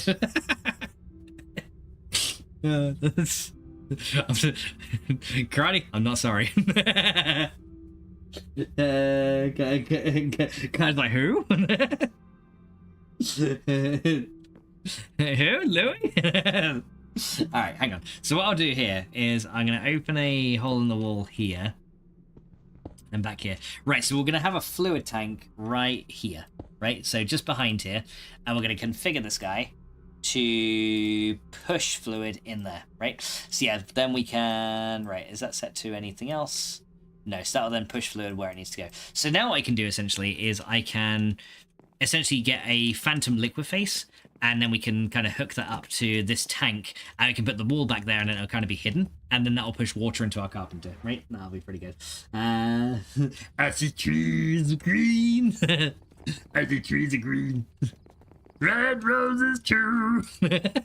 Karate Mouse laughing at me and you. Is that alright, Karate? Anything to himself. Oh shit, my tuxedo's ruined. Oh man, I'm just making a fucking fool of myself on stream now. Cry's gone. He's just gone. Okay. Okay. I think I don't know. He's left now. He's like, yeah, this guy's a loser. I'm out. Right. So I need another phantom face. Let's go get one of those. So yeah. Well. Okay, well, there goes my friend. I'll just make some phantom faces and be lonely. Oh, there he is. There he is. Okay, so there he is. He's back. Just laughed at me. That's fucking you, Joe. Alright, there we go. Let's get some more iron. Right, so we need 2 buckets for a phantom liqueface, and we need 1 chest as well. So let's get one of those. 1 chest. Alright, now we can go into here. I'm just going to say, right, so we need to make the 2 buckets first, and we need to make the block of ender pearl, and then we do you, and you, and then we just do you. There you go, phantom liqueface. There you go. Cool. I need my phantom connector as well. Do I have that? Do I have a phantom connector? Hopefully I do. There it is. One phantom connector. I don't know why I still have a drill core here. It's kind of funny. But yeah, now the phantom liqueface essentially can be linked to this. So I'm going to first of all grab this tank here. There we go. And let's see. So block stored to the connector. And then we're just going to put our liqueface down where that pump is underneath. So you can kind of just like put that down over here. And essentially then we get wireless fluid transport, which is really good. Yeah, very good. Yes, it's very good. I can speak. Hey guys, it's very good. Do you like wireless transport? It's so good. But yeah, that could probably link to... Yeah, because the pump will end up pushing it out from here anyway, wouldn't it? So I'm not even sure why we had this fluid tank there to begin with, because it could just like run along the pipe. So yeah, I guess I'll just run it there. There you go. And then that should then link to this guy. And then hopefully that will then link up. I may have to replace the pipe to make the link happen now. Yeah, probably. Okay, so then we link that to that one. There you go. And then I don't know if the pipe will link yet. Let's see. Oh no, this is getting water in it. Okay, so I'm assuming the pipes have linked to it. It's just not showing graphically. So yeah, I guess once I reload the chunk, it will. Hang on, let me do a chunk reload. F3A, and that should now. Yeah, there we go. Okay, so it does see it. So the pipes do see that guy, and that's now linked to the tank. Okay, so what we should find now is that when we come back up the top here, if I can actually exit the right way. I do need some service hatches for down here. But yeah, if I come back up here now, what we should find is this carpenter now is full of water. Perfect. There we go. And that's essentially then been stored in this little fluid tank, and then we can just go and drop that guy there. Perfect. So now I can use this to produce my circuits, right? It appears you didn't see the three. It appears you didn't see the three comments about this one. Oh, if you stick with just one person when you are trying to set them out to kill them, they will try to knock you out, then run over at least part of your body. I mean, they could do that, I suppose. But yeah, you could avoid the tank by flying to the other side of the country. The tank can't follow you to the other side of the world in under a month. Yeah, that's very true. Whereas a sniper couldn't it? Yeah. So like I said, I still think the tank is better. All right. So let's see. Let's go grab that one. Right. So yeah, now we can use this to craft all the circuits we want, right? So I want to get the let's just type in circuit here, and we want to get the intricate circuit board. That's the one. So we need redstone ingots, gold, and then we need the 3 grey circuits. Is the ones we need. So let's grab some of the redstone ingots from here. Let's just grab half of those. So yeah, we're gonna go do this one. Let me actually get that recipe kind of memorized though. So intricate circuit board is gonna be that one. So we'll add that one in here. So yeah, we need redstone. We then need a bit of gold as well. So we'll go get that, and then we can make our circuit boards. Your American is better than someone's English accent.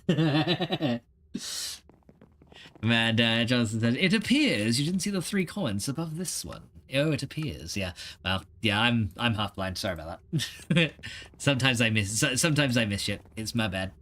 All right. Let's go grab those, and then we're gonna grab the circuit boards. So we need which 3 do we need for this? We need the circuit. We need the 3 grey ones. So the one that has like a load of little squares, the one with the square in the top corner, and the one with the F on it, and the sideways F. So it's that one, and that one. Do we have any spare in storage though before I use those?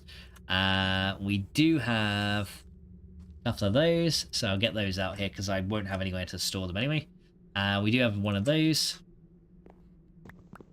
and then 4 of those. There you go. So now I can probably make these into the circuits. So we'll just put these guys in here. There you go, and that should hopefully. Yep, there you go. That's now making into a circuit board. There you go, and there is one of them. Cool. There you go. That's the first one. And let's go make the next one. So yeah, now I can just load all these up in here. There you go. And we'll just let that run. Now, will it start the next one in a row? Yeah, it does. Okay, so this one we can just leave to run. There you go. Just says, technically, causing the tank to fall into the water would knock out the tank driver, and water would flood the inside of the tank, which would kill the killer. Which would kill the killer. It would. Kind of says, if you could rename any 5 animals, what would you rename, and what would their new names be? It's not T-posing anymore, but it's still wet. Well, that's some progress. That's awesome. What did you change? I think somehow the mesh got set to generic instead of humanoid. Okay, well that's a good thing. At least you got that sorted. So I'm guessing it's to do with the material then. You might have to export the material separately and then assign that to it in the XML, and then it might not show up in weight. Okay, so renaming 5 animals. Okay, you guys can have to help me with this one. So if we had to rename 5 animals to something else, and we could rename them to whatever they would be, what would they call it? Killer whale into whale killer, kangaroo to giant kicking rabbit, mice into cat toys. Yeah, I like whale killer. That's a.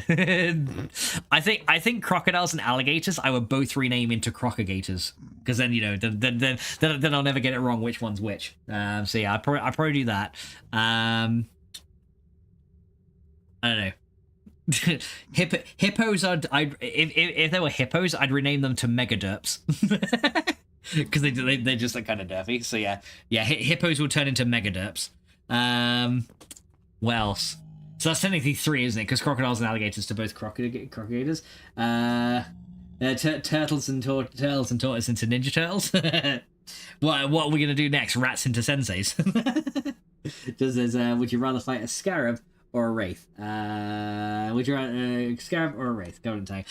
Don't know enough info about them, so can't really say. I'd name a donkey Carnage. Oh, fucking hell! Kind of you ass. He always says that.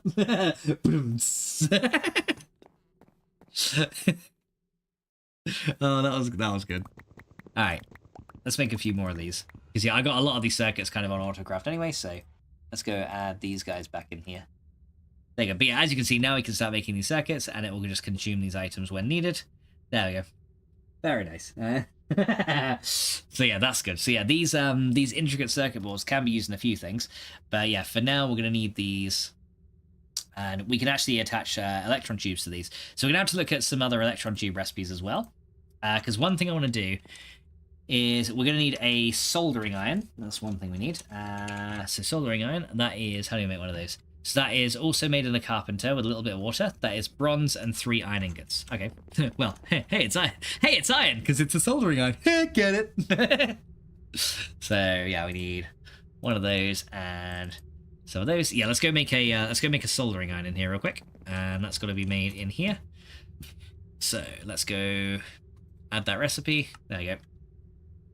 There we go, get those. Because yeah, this is what allows us to configure circuits and stuff like that for our machines, and then we can look at like improving the speed of the machines with these as well. There you go. So there's our soldering iron made. Very nice.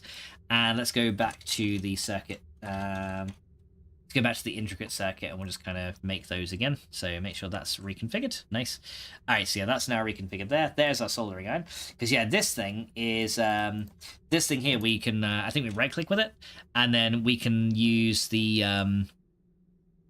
so then we can put the circuit board in there, and then we can kind of make a circuit board for each of the machines. So yeah, we can do a machine upgrade with this, right?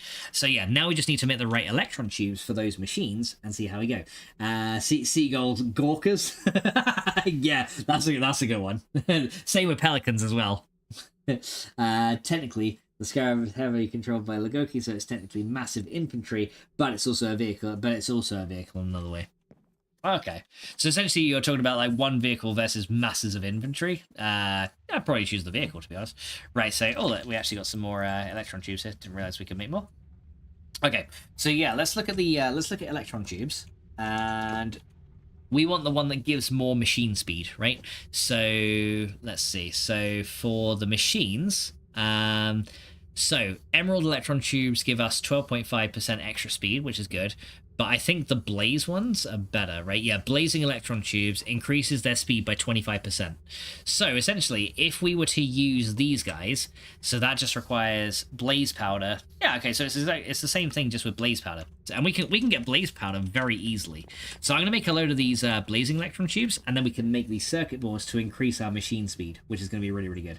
So let's go do that. So we need to make some blaze powder. So let's get 10 of these, and we're going to come into here, And we're just going to macerate these blaze powder into blaze powder. Because, yeah, each of these gives you 5 if you macerate it rather than crafting it into 2 directly. So that's pretty good. Let's see. Dove says, crafty internets and they emptied the building. It's going to be a long 5 hours. Oh, really? Oh, I'm sorry, Doves. And thank you, kind of, for giving Doves a shout out, dude. Very much appreciated. Doves, I hope it gets better soon, dude. But yeah, hopefully the internet's not too crappy. But yeah, we're always here, dude. Wait, why am I being watching it? Just for you, Doves? Oh, okay, it's not me, it's for Doves. Okay, I was gonna say, I didn't do anything. All right, here we go. So let's get some of these electron tubes. There we go. So we can get those crafted. So we'll craft as many of these as we can.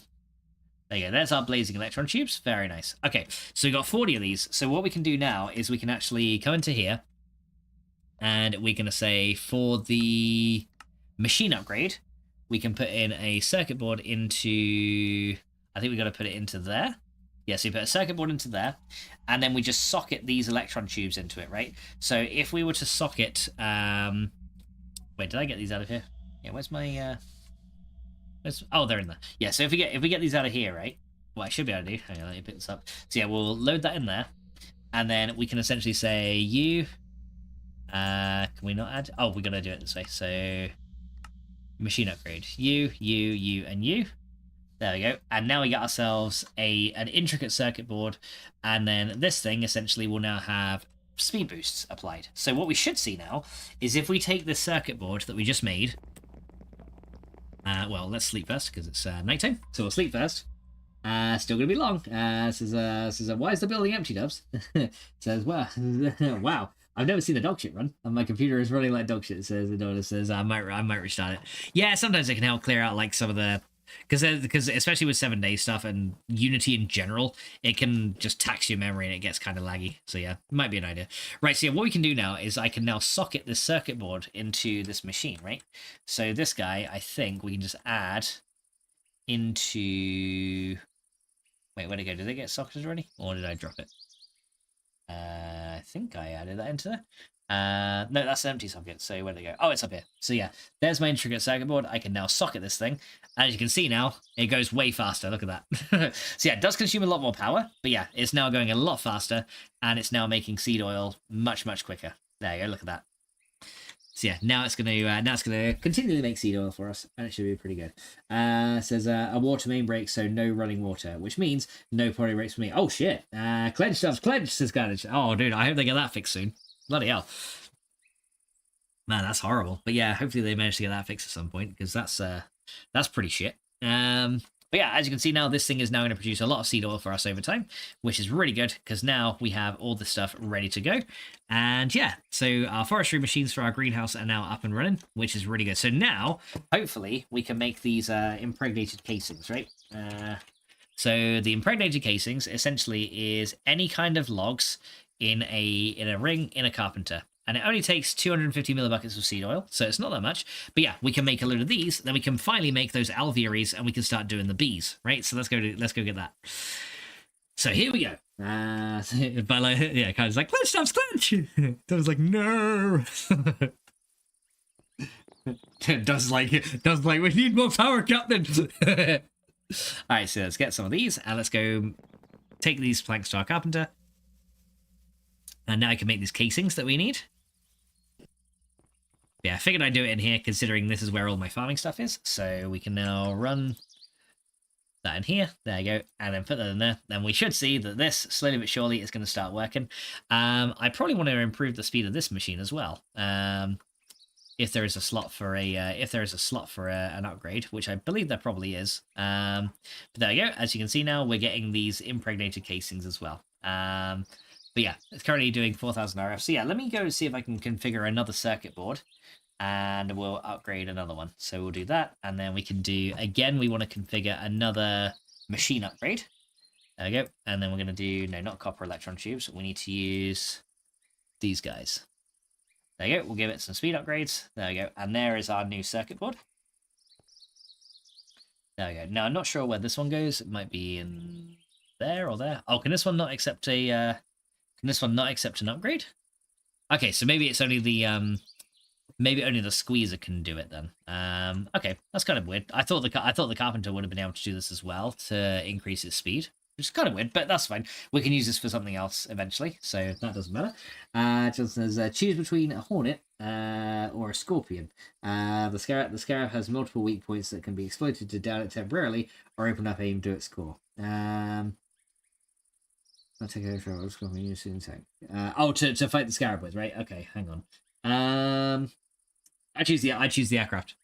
I will choose the aircraft. Because then I can be in the sky. I can be in the sky! Right, so there we go. So then we're going to let these craft up. And yeah, we got plenty of seed oil for all this, which is awesome. Yeah, got 10 buckets of seed oil in there as well, which is great. And that will then be done. There we go. So there is our impregnated casings. Very nice. Now, the next thing we're going to need to do is look at the, for the alvearies, we're going to need to, or the apiaries first. So we need to go and make an apiary. And that is just essentially wood, slabs, and then the impregnated casing, which is pretty easy. So let's go and get that sorted. And then we can finally start with some of our bees, which is going to be really, really good. Okay, so let's come back over here. And let's go get some planks and some slabs. We should be pretty good, right? So here are some planks. We have planks. Me have plank. And then let's go make some slabs. Yeah, I will probably need to clear out my inventory pretty soon. But yeah, let's go make as many alvearies as we can, or apiaries. Yeah, alvearies are what we'll work on next. There you go. So now I should have 8 apiaries in total. Hey, there you go. So we finally got these apiaries. Let's go chuck these down in our bee area. And we'll get started with those. Here we go. Because there's the Covenant Wraith is more mobile than the Scarab. Alright, so let's go over here. And we're going to go 1. Okay, so let's go put, I'd say 2 rows of 4 here. And we'll give these little guys a little bit of a gap. Yeah, 3 block gap should be pretty good. Right, my apiarist chest is there, so I might come out this way a bit. Okay, so there's 4, and I'll give a 1, 2, 3, 4, 5. And how far out have I set these from here? So that has gone up to here. Yeah, and then 2 over, so we go 2, 2, and then do it here. Here we go. Because then that'll kind of be in line with the back part of the greenhouse there, I think. That'll look pretty nice. There we go, there we go, there we go, and there we go. Cool. Okay, so there is the alvearies all set up. So yeah, these things essentially can accept up to 3 different frames, which improve their production. And then we just put our bees into here, and then they run, right? So currently there's no queens or anything like that, so we're going to have to work with that in a minute. But the first thing I want to look at is the different frames. So there are a few that we can make. We're going to have to make a lot of these because, yeah, they will run out over time. Donna says, do you know why the entity doesn't fall over when it dies? Has death anim set to true in the entity class? If not, it might just stand there. If not that, then I have no idea. That's probably the first thing I'd look at, though.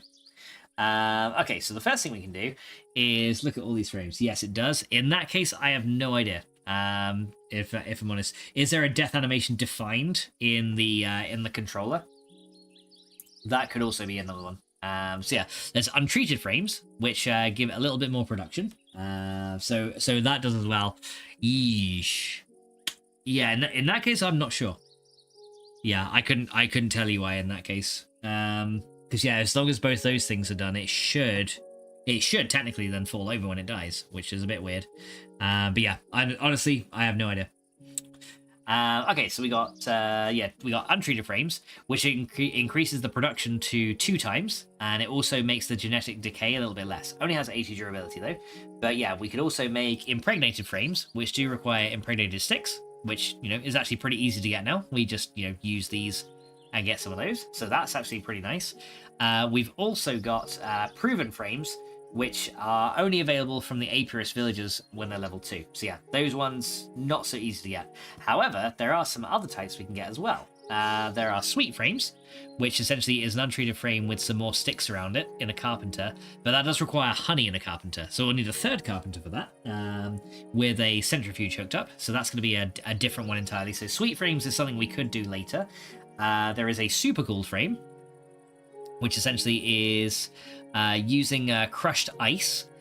So that one is going to require a snowball and an ice shard. We'll make crushed ice in here. So yeah, that's actually going to be a bit more difficult to get. So we can, maybe the sweet frames is going to be the best one. There's also a mutating frame as well, but that requires royal jelly. So we can't really do anything we can't really do that one yet. And it also slows down production. So our best bet for now is to probably go with the impregnated frames, because we can make these, and as you can see, this has a little bit more durability than these guys, actually quite a lot more, and it also reduces the genetic decay of all the bees, like a lot, if we use these. So yeah, we probably want to make loads of these. So for those, we got 8 of these, so we need 24 impregnated frames, which is quite a lot. And wait, I just want to make sure that we've got, yeah, string.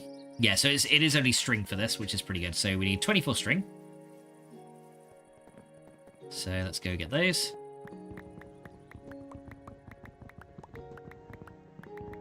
So we got 24 string, and then we're going to go grab a load of these, and then we're just going to make a load of impregnated sticks. There we go, so let's come back down here. Yeah, I'm really happy we've got access to the Ender IO capacitors now. That's way, way nicer. And then, yeah, impregnated sticks are essentially just made with logs in the carpenter. So we're just going to remove that recipe here. And there you go, that'll make impregnated sticks, and then we just add those into there. And as you can see, they make pretty quickly. Nice. So we're just going to let those run. But yeah, there you go. So impregnated sticks coming out of here. And then once these are made, we can then start making the frames. Now, do I have a crafting table in here? I don't. I should probably get a crafting table in here. And luckily for me, I've actually got some wood. So let's go get one of these. Because yeah, it's actually kind of nice. We're actually not really as much in the factory anymore. We're kind of in this like greenhouse area. And I actually quite like it a little bit. I like it a little bit more actually, because it's nice to be in a different structure. Oh, that's a tripwire string. Don't want that. Want you. Right, there we go. So now we can go make these. We can go make these frames. And this thing is still doing super well on seed oil as well. So we're pretty good. Right. Ted, what are you doing? What are you doing? You need to go outside. You need to go outside. Right. Okay, guys. I'll be right back because the little dog needs to poop. So I will see you guys in just a minute. Illuminati! Oh, there's a dog up here. What the hell? He's my protector. I'm not the only one with funny noises. That's my pet Nat's marker. But it's not actually my thing. What? I pinch. What? Leave a little pinch. Well, guys, you've got to twerk here, to work here, and shake it to the left. Because if you twerk it hard enough when you shake it to the left, then you don't need to go to the right. But I'm gonna go right anyway and twerk it like this, and then I'm gonna go so backwards. What? Twerk it to work here, and go a little bit forwards too. We twerk in all directions. Mine is the anus of many directions. Hi-ho, hi-ho, it's Tea Storm we go. And I don't know the rest of the words of the song. Hi-ho, hi-ho, hi-ho, hi-ho, hi-ho, hi-ho, hi-ho, it's Tea Storm we go. Huzzah! And I don't know the rest of the song. Hi-ho, hi-ho, hi-ho, huzzah!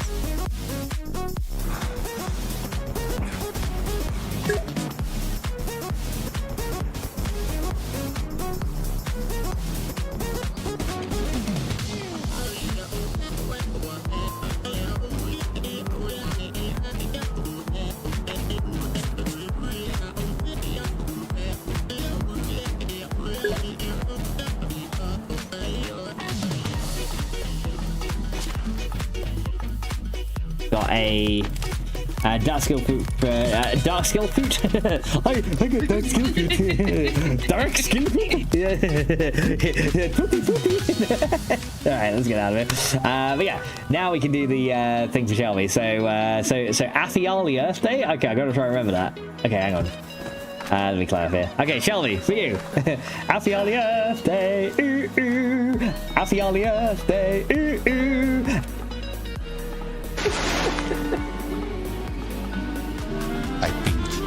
There is no watershed counter. Just after 9 o'clock, he's out of here.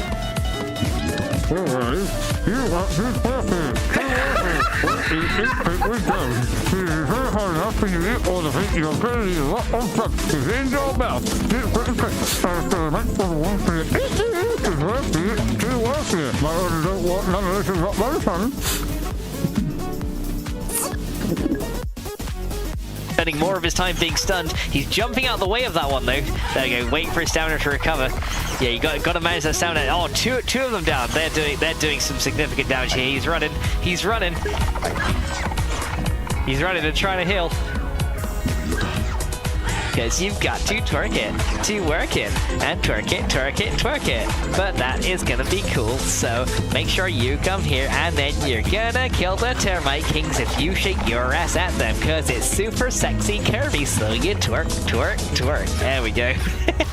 Alright, so there you go. Obligatory twerk is done right. So can Mr. Fox take down these termite kings? Oh, a perfect block right there. Yo, there's some girthy wood over there. Wouldn't it be a shame if it was just to explode and all that purple juice would come flying out? Wait, I thought it was white juice. Well, here we go. We're gonna get big again. Finally, my pink gonna grow. Yay! Wait, why my pink not growing? Oh God. Oh God, it's actually drinking more. Shit! Coming with health!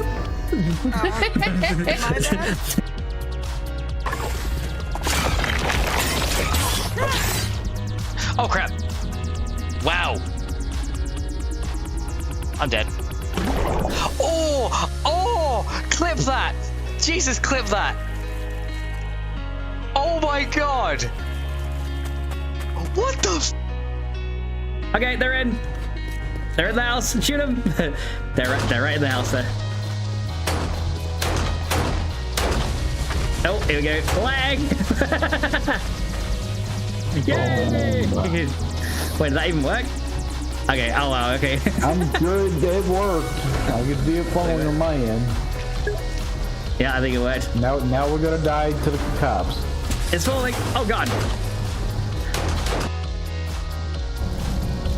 Another guy coming this way. Time to end this game. You puny. Oh! Oh! His head was still speaking as I decapitated it. Nice. Love it. So 2 luck picks. So Madrill's room key. I'll take that. So that probably opens one of the master lock doors around here somewhere. So we searched in that chest there. It's gonna make us all say, God damn it, so twerk it, to work it, and shake the insert text butt. I knew that was coming. I knew that was gonna happen. I knew it. I knew it. I was waiting for it.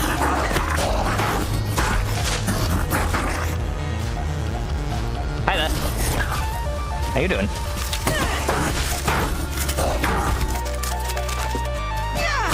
Yes!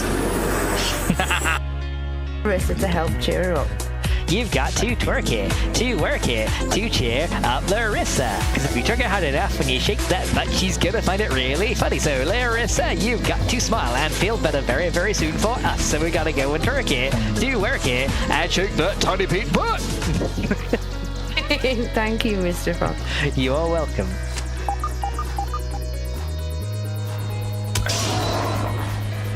Yeah, essentially, as you kill more bosses, the meadows become more dangerous, essentially. So yeah, the biome sort of levels up with you. It's a good system. You can't feel so good in the meadows. What? Okay, guys, someone clip that. So I hit a grey dwarf, right? And he was like... Ping me right now.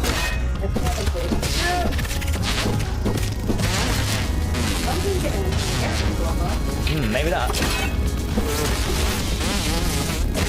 Oh, excuse me. Oh, bloody hell. That fart then played when the mosquito hit me. Scared the shit out of me.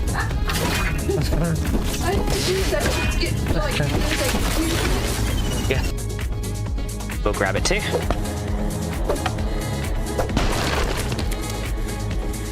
There you go, 6 clay right there. Yeah, if I see any clay, then we'll definitely grab that one. What? Well, guys, you've got to twerk it, to work it, when hunting for the lava. Because if you twerk it hard enough and you lava the lava, then Metal Rock Gaming lava the lava too. Because the lava coming to the lava hunting, they want to go and fight up, but they want twerk it, to work it, and shake that Metal Rock Gaming butt. What? She'll call his face. Cody says, you're both grounded. Am I grounded, Coffee Queen? You can ground me too if you want. Okay, so we'll spider underneath. Ow! Where'd you come from? Were you coming down my stairs?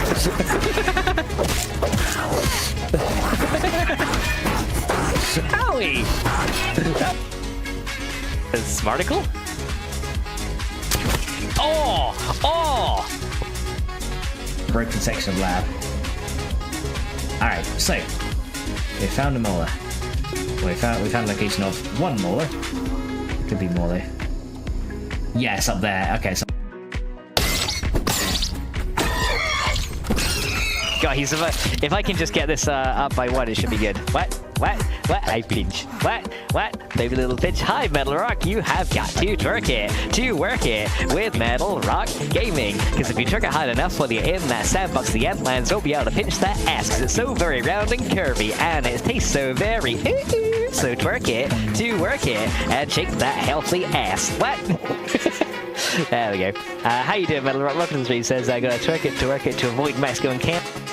And your dad happens to be here, and you happen to be in as well. I will wish you a happy birthday on stream tomorrow. But just in case I don't, and I know it's a little bit early, and before I go on, Richie Coops, thank you so much for the follow. Allow me, Larissa, to sing you happy birthday, missing the first letters of all the words. Happy Earth Day, ooh ooh. Happy Earth Day, ooh ooh. Happy Earth Day, Larissa. What? Happy Earth Day, ooh ooh. I have no idea what happened. Okay, why can't it be like that every time? He just saw me and died. He was just like, no. Definitely not. he literally just died. Can someone clip that, please? Did he kill himself? I don't know. I think so. I mean, did you hit him? No, I didn't hit him at all. I didn't hit him either. He set the bomb off. I blew out the bomb, which hit me. Alright, 2 sets of HD wheels. Tires. Quite lovely. I hit this guy, and both his legs, like, exploded off, and he was, like, floating in the air, and he just fell down. What the hell just happened? Ooh, landmines. I'm still struggling to see what's on now. Oh, is it that there? So that one right there. Oh, there he goes. There we go. Hey! Oh man, the lag. The lag right now. Hang on, gotta clean some of this up. The sheer amount of entities. There we go. Right, can I retrieve the spheres now? Thank you, sir. Okay. Someone clip that. That was brilliant. And the second comes along and eats his ass. Yeah, exactly. See, I do have some good ideas to Storm. Indeed. Okay. Floor. We're dancing with zombies. Oh, we got Finch as well. What? I Finch? What? You stop dancing. Don't die. You've got to twerk it, to work it, and take it up for razor from file. You gotta learn how to and I can't see because someone redeemed that shell beast. I probably do. Twerk it, to work it, and take that razor long spot. Well, you should have redeemed. Put Will Wizard on? Yeah, I'm gonna have to. I don't think she's gonna be able to make her way down now. She's kind of stuck up there. Yeah, that'll like do some burn damage over time. Yeah, okay, well that's an easy third phase. Wow, okay. I guess I can just yeah, unfortunately the man can't even get her either, so when says it makes sense. There's a mode for that's one of those soon. Yeah, it would be nice, yeah. Okay, oh good block, okay. Right, he's going for it. Okay, wait, don't turn on me. There you go. Okay. Oh! Got hit right by that giant laser ball. Look at that. Okay, here we go. Uh-oh. Lasers. Okay, 2 lasers. This is tough. That's it. Jump over. Oh, he's gonna get scissors. Oh, he did get scissors. Oh, he's gonna get scissors. Oh, he got scissors. Okay. Oh, he's still going though. He's still going. That's awesome. He's still going. Who says suggestion is it? Hi inch. Hi inch. Have it, dubs. Amy L-Hinch, L-Eyes. You are you working, and having a full throat. As if you work hard enough, and the size of the iron, and you are doing it in loop, and that's all good. As I own on a little matter in or ace. Okay, are you okay? I am out on unless you on arms.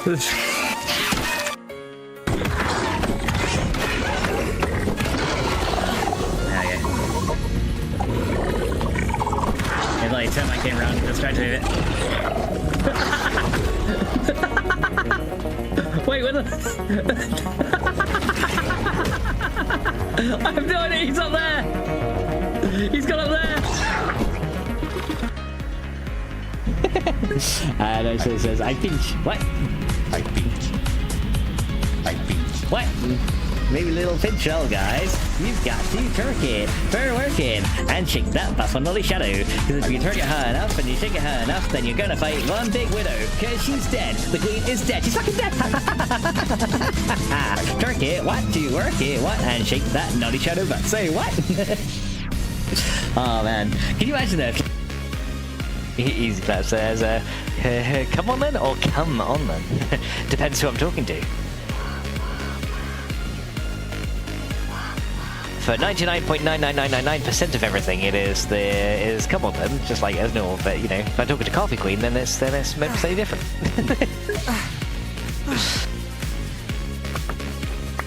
It's raining saplings, hallelujah! It's raining saplings from the trees. There we go. Grab all those guys. Okay, got loads that time. That's better. That's much better. I'll throw my spear into you. Okay. Let's try and kill a few more. Yeah, we just gotta like pull out a few at a time. Just a few at a time. Says I did. Says staying alive, staying alive. When you find a lover and you're going into the cave, just staying alive, staying alive. Not running away, just like I don't wanna die.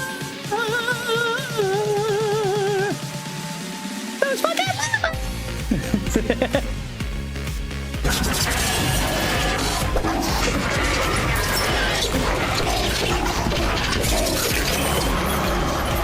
Okay, Alice, man.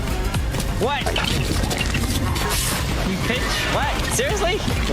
Well, guys, you've got to turk it to work it when running from a mantis. Because if you turk it hard enough when it bites you up, then you're not going to get hit by the rocks. Because if you do, it's going to suck. So we got to dodge everything and say, ew. So turk it to work it and check. Says, I have the dog out. No worries, dude. Take your time. It's all good. We'll go ahead. I'll go ahead and wait for you to get started. Guy kind of says, "What's he crafting?" Take a look around. I don't think he is. I think he's just. I think he's just like in a box or something. But you know, I don't think he's crafting anything. It's fine. But we can go have a look. Let's see.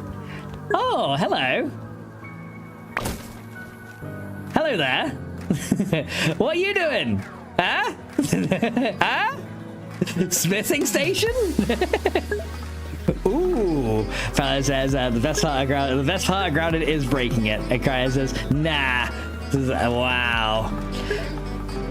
Oh man. Guy says I'm out. I think that's a disqualify. I think that's immediate disqualify. Ooh. Ooh. Yeah, I'm sorry, Black Widow, but if you're upgrading shit in secret, yeah, I'm sorry, dude. I'm gonna have.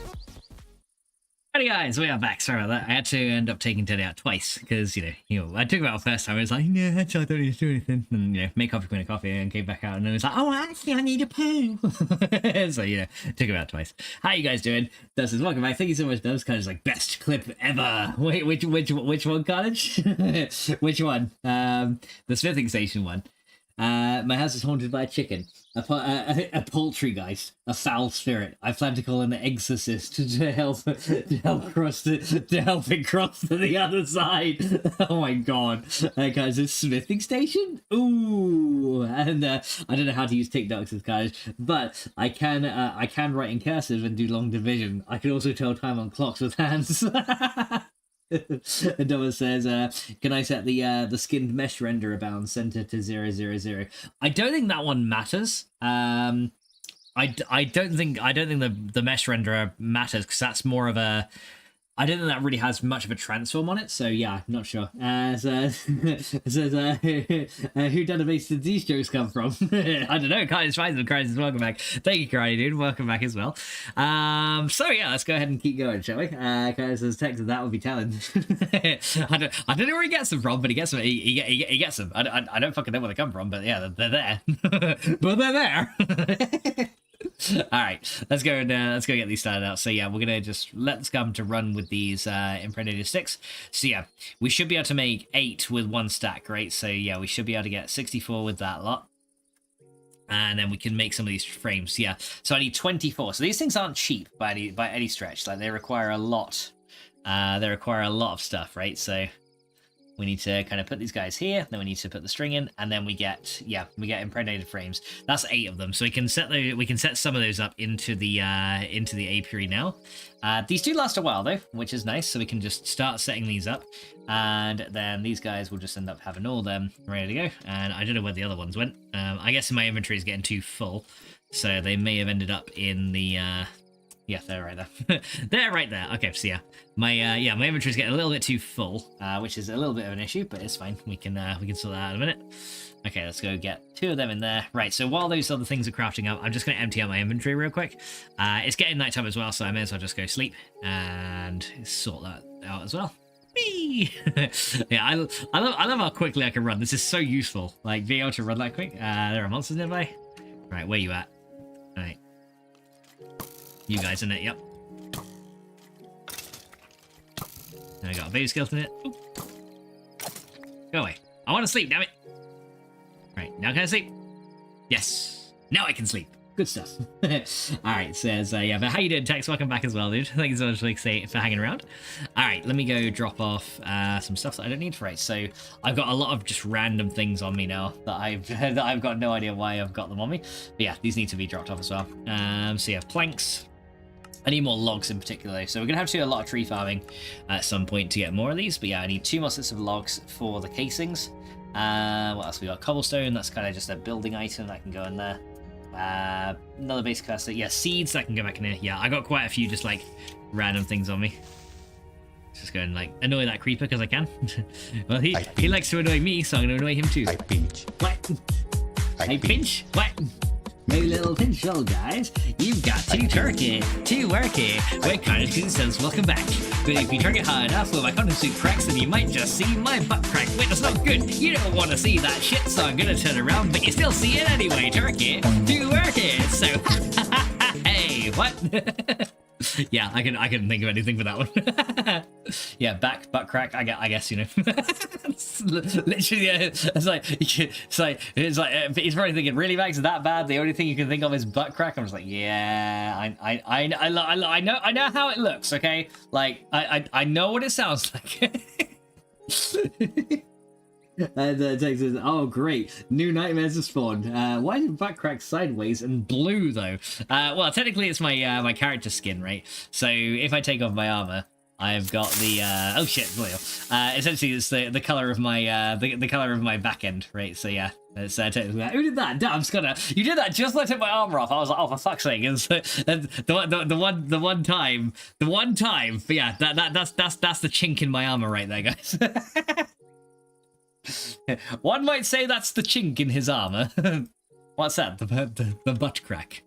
The butt crack? The butt crack. Not the butt crack. Not the open butt crack. Alright, so yeah, let's go add these other frames in. Here we go. Right, so 1 more set of frames, we should be good, and then we can start on the then we can start getting the bees automated as well. Kind of says his weak spot. I'm sorry for spawning more nightmares for you, Tex, but there you go. Not the gumdrop button. Yeah, exactly. Do you know the Muffin Man? The Muffin Man? The Muffin Man. Yes, I know the Muffin Man. Who lives on Drury Lane? Well, she's married to the Muffin Man. The Muffin Man? The Muffin Man! She's married to the Muffin Man. Magic mirror. Alright, there we go. Yeah, I know Shrek too well, I swear to God. Texas, I'm not sure if the restaurant's in the UK. The Muffin Man? There The we go. Muffin Man? The Muffin Man! Yes, I know the Muffin Man. Who lives on Drury Lane? Well, she's married to the Muffin Man. Oh my god, that's too good. That's too funny. So I knew that was Dubs. Thank you so much, Dubs. Very much appreciated, dude. His week's fat. So in Texas, I'm not sure if the restaurant is in the UK, but Taco Bell would test out the weaknesses of that butt crack. Oh, I've had Taco Bell, and honestly, it's been alright. But yeah, I mean, I don't think there's any Taco Bell in the UK for as far as I'm aware, unless it's like some in like really big cities like London or something like that. Like there might be, but I've never seen one here.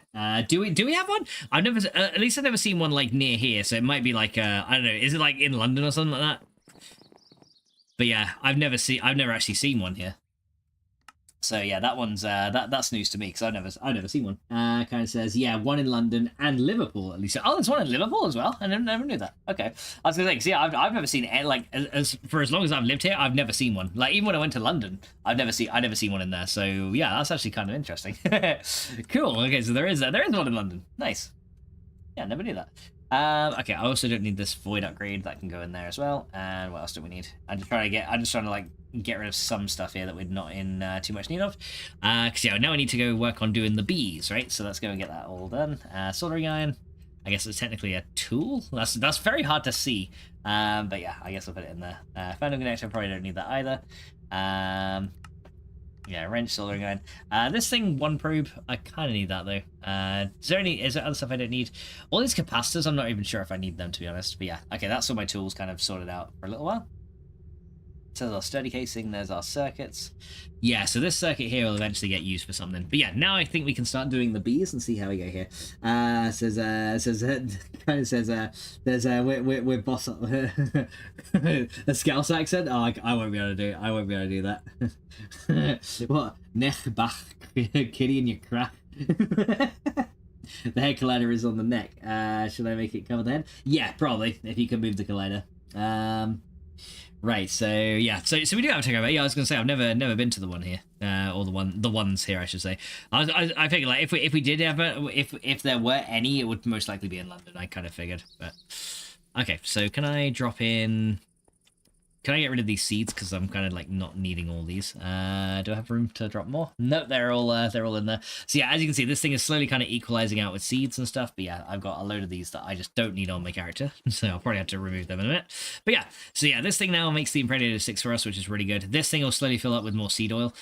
Still taking a while though, so I may have to make a second one of these to like increase the production, even though it's still doing pretty well in terms of speed. But yeah, that's one thing we'll probably have to look at in a little while. But yeah, so yeah, now we can go and essentially start the bees, right? So let's go and see how we can do this. So the first thing we'll do is we want to find any pristine stock that we've got. So we got a noble stock, but we want the pristine stock princesses, right? So we're gonna get any of those. We got a rocky one. What else we got? We've got meadows. Those are Renoble stock. That's a pristine stock meadows. Yeah, so we'll see what we got here. So another pristine stock rocky one. What else do we have here? We got a noble rocky one. We got a wintry. We won't be able to do anything with right now because these ones require a cold environment, so we can't do anything with those. Let's see what else we got. Those are drones. So those are all the drones. So yeah, we're just going to try the pristine stock at first. So we got forest. Do we have any pristine forest ones? Yes, we do. That's actually a queen right there. So forest queen and a meadows queen. Both of those are pristine. Okay, so we can go in, essentially get those started into some of these, right? So we're going to put the queen into there. And you'll see that it says it says choose your biome. Bees only work in biomes that suit their species. You shall be laser in the habitat locator to find out which. Okay, but as you can see, right, it says currently this thing can't run, and I'll tell you why, because there is no flowers. Jonathan says what upgrades for Tinker's construct tools are there? The ones you'll probably want to get, obviously the Silky Jewel for Silk Touch will be really, really good. If you stick a load of lapis on it, it makes it have fortune. Redstone makes the tool go faster. Diamonds and emeralds increase the durability of the tool. Quartz increases the sharpness of it, so it does more damage. Consecrated soil makes it do more damage to undead. You can put an ender pearl and obsidian on there to make it have a higher beheading modifier, so that's good for like a cleaver. So yeah, there's lots of different types for Tinker's tools. I would say, but yeah, I would say for a pickaxe, I actually, early on, I had 2 pickaxes. I had one that had, fucking, or who did that? Doves, goddammit. But yeah, for the pickaxes, yeah, I actually had 2 of them initially. One had silk touch on it, and Dove says, Max did it. I did? Yeah, well, pretty much I put the redeem there, so technically, yeah, I did. Yeah, you're right, he's right. Fuck! But yeah, yeah, get into that. And then it says, damn it, I'm working on my zombie. That got me. Hey, BGs. Yeah, neck back eating the crab. Oh my god. But yeah, I had 2. One of them had silk touch on it, and I just essentially made the durability as high as I could with 1 diamond and 1 emerald. And then the other one, I just put, it was a regular pickaxe, but I just put as much redstone on it as I could. Those were the two I went with. I didn't really go with fortune because silk touch seemed to be better. So yeah, I ended up doing that instead. But now I can drink some coffee, so that's always good. All right, so let's go see what is next. So yeah, we need to go get some flowers to put around where the bees are, so they'll actually start to work. So we should have, hopefully, some flowers around in here. We have some red orchids, we have canola ones. Do we actually have any flowers? We do. We got some dandelions. That'll do. So yeah, we don't need like a huge variety. Just a couple around where the apiaries are, just so it can get them going. Unfortunately, that canola plant doesn't count. But yeah, we put a couple of these around here, and we'll just kind of like dot a few around. The bees will eventually they'll actually slowly start making more flowers over time. So we're gonna go get some of these and just like dot them around here. And just make this, you know, just kind of get them going a bit, right? So, and eventually they'll start making more different flowers. And this is also essentially an automatic flower farm, because as the bees work, they will actually make more flowers, which is pretty cool. There you go. So we'll leave those around there. What we should find now is, yeah, as you can see now, this this Meadows Queen is now working, and she will actually start to fly around and pollinate the flowers. And you can see, yeah, you can actually see the bees now coming out of here. So she's producing bees. Those guys are coming out, pollinating the flowers, and slowly but surely they will start producing honey, which is awesome. So yeah, let me come back to base because it's getting nighttime, and then we're going to set up our other ones in a minute as well. So yeah, let's go sleep. There you go. But yeah, I'll need to use the portable analyzer very soon. And Donna says other flowers for Coffee Queen. That's the thing. If I was to give Coffee Queen real flowers, they'd make her sneeze. So I would have to give her fake flowers. Yeah, flowers make Coffee Queen sneeze. So we gotta be careful on that one. But yeah, there we go. So that's the first one in. So yeah, that was a Meadows Queen, right? So any queen bees can be put straight into here and they'll just work. So the Forest Queen, for example, also pristine stock, which is really good. That can go in there and start working as well. But yeah, you can kind of see how close they are to being complete. So essentially, when this bar gets to the end, the queen essentially will decay into a princess plus some drones. And as you can see, there's also some honeycombs being put into here as well. So yeah, slowly but surely they are actually producing honeycombs for us, which is really good. We'll need those later. But yeah, as you can see now, these forest drones are working as well. So you can see the blue bees are kind of going in between all these flowers and pollinating those as well. And eventually we'll start seeing more of those come. Now, the other ones we have is we have the rocky one as well. Now, we've got princess bees, but not queens. Now, to make a queen bee, we just need to take a princess bee and then any other kind of drone.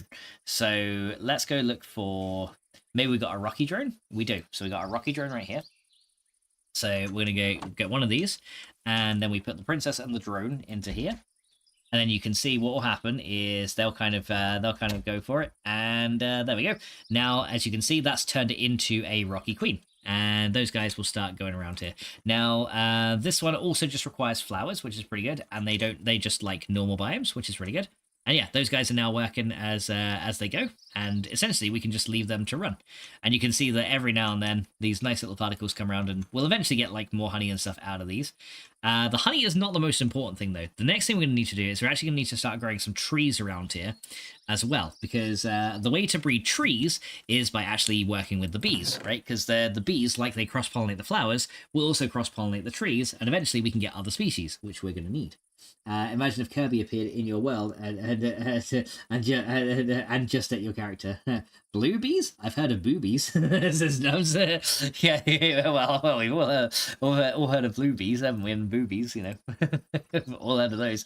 Okay, we got a Valiant drone as well. So let's go get another I do have my pristine ones here, don't I? See how we can get those. Oh wait, did I use my ennoble one? I think I did. Hang on. Oh no, that's my pristine one. So yeah, what happens if we mix let's do a meadows one, and we can actually mix the drones together, right? So we can do a meadows one with a valiant drone, so you can kind of like, you know, mix together and see what you get. And that's made again a meadows queen. And eventually, once we get enough, we'll be able to you know, analyze some more. But yeah, it looks like there's actually a couple more dandelions have actually appeared already. So yeah, these guys are working, which is awesome. So we're just gonna let that run. And it kind of like sus. It's not sus. Okay, so we got two more pristine stock bees. I don't know if we got any other ones apart from wintry. Yeah, we've only got wintry ones, but these require a cold biome to work in. So we can't do anything from those. Those are renewable stocks. Let's see. Yeah, so we need 2 more drones. So I guess what we'll do is we'll do another couple of meadows drones with these ones, and we'll see how we go. All right, let's try that. Kind of says, likely story. Don't let karate see. Move up, chat. Guys, Max, don't read it. Shut up, Dubs. Guys, karate says, who's Lily? He's like, He's like, what? All right, there we go. That's looking good. Guy's like, the fuck. Guy's like, the fuck. Guy's like, ah. All right, let's go get some trees planted as well. Because yeah, we need to grow a couple of trees. So the first one we want to do is we want to get oak and birch trees growing first. So that's what we're going to get sorted out. So hopefully we got some saplings in here to get started. We should do. Yeah, we got some oak ones. So I'll get like 5 of each, and then we'll start getting that one. And then, do we have birch saplings anywhere, or do we not? Yeah, we do. We got some here. So yeah, I get 5 of each of these saplings growing as well, and then we can get started with these. All right, so here we go. So the bees are now started, and then we're just going to plant some trees around as well. And we'll kind of get this going. So we'll go 1 there, and we'll be like 1 here. There you go. So we'll just get a few of these planted up. And we'll kind of like do 1 and then be a bit of a gap and then do another one. There you go. So yeah, now all these trees are here. Now I just got to bone meal them. I'm literally flying along. This is awesome. All right, so let's go get the yeah, just ignore the TNT up there. Nothing's gonna happen. All right, so yeah, let's get some bone meal. We'll just grow these trees. There you go. I got some bone meal right over here. Oh, I'm kind of getting caught in there. But yeah, eventually the flowers will start to spread, which is really good. Now the bees, of course, only work during the day, which is fine. And look, a poppy's actually just sprouted up there. So the bees do have quite a wide area of working, which is good. We've got an oak tree there. Let's go get another one. I guess we've got our birch tree and another one. Oak tree. So, how are you holding up? Because I'm a potato. A potato? What the fuck? Tax. Quiet baby boy, says guys. Lily story. Sounds like an Eminem song. It kind of does, actually. But yeah, as you can see now, we got some trees around here, and over time, the bees will start to pollinate the trees as well. So we should see, eventually, these trees will start to have some differences that we'll be able to see in the leaves. Now, currently, we can't really see anything. We're just having to let these guys work over time. But as you can see now, this one right here is actually done already. And as you can see now, we got another Meadows Princess, we got 2 more drones and some honeycombs. So now we just got to replace these and set them off again, right? So we're going to do that. And the best part is once these are finished, we'll get extra drones. Honey will come out of these. So what we need to do is we need to automate the honey coming out of these. But yeah, this should now have almost finished. Yeah, so these ones have almost done. And there we go. As you can see, there's 3 forest drones and a forest princess. So we're just going to go and try this again. I'm glad to be back like Abracadabra. I'm about to reach in my back run. That's awesome. Yeah, that's a really good song, actually. I've not heard that in ages. There you go. So go for it. Thank you so much, Stabs. Yeah, that is a good song, that one. Right, so that's looking good. So yeah, we need to essentially automate the items from here. Now, the way we can do that, again, is probably using item interfaces like before. Because what we probably want to do is we want to use some advanced item lasers to pull out, or essentially to allow anything to come out, and then only princesses and drones to go back into each of these things. So that's probably what we need to do. And then we can kind of link it up to the apiarist chest wherever we set that up. And then, yeah, put that put that where it needs to go. So yeah, I might move this chest actually. I got a chest transporter, haven't I? Yeah, so let me just move this, and I'm gonna put this guy like right there. There you go. So yeah, now this is kind of like in the middle of all of our apiaries, and then we can decide what princesses and drones mixed together. Let's see. John says, like Kirby eating you would make you lose everything on you. Would bees work in the mining well continuously as it's always noon there? Yes, they would. Look at the two comments above the comment above the one right above this comment. The two comments above the comment right above the one right above this comment. But yeah, but how would I feel that happened? I honestly have no idea. If it ate all my stuff, I'd be like, okay, I'll just move on to another Modpack. But yeah, there we go. So the bees are now working. Yeah, so they're all doing all good. As you can see, like these frames do start to take a little bit of damage each time they're used. I don't know if we can enchant these. Actually, I'm interested. Can we enchant those frames? So let me look at that. Can they be enchanted? They can be enchanted with unbreaking. Interesting. So yeah, maybe I had to enchant some of these with unbreaking if I can get enough enchantment books anyway with all that on. Yeah, that'd be kind of good. But yeah, the bees are working now. NANI? Oh yeah, that's better. And Dex is like, what? How you doing, Dex? Alright, that's looking good. So yeah, trees are now growing, bees are now going as well. But yeah, very soon, hopefully, there'll be some crossbreeding going on with these trees, and then we'll start breeding different types as well. But there we go, at least the bees are started. So yeah, now just to start automating as well.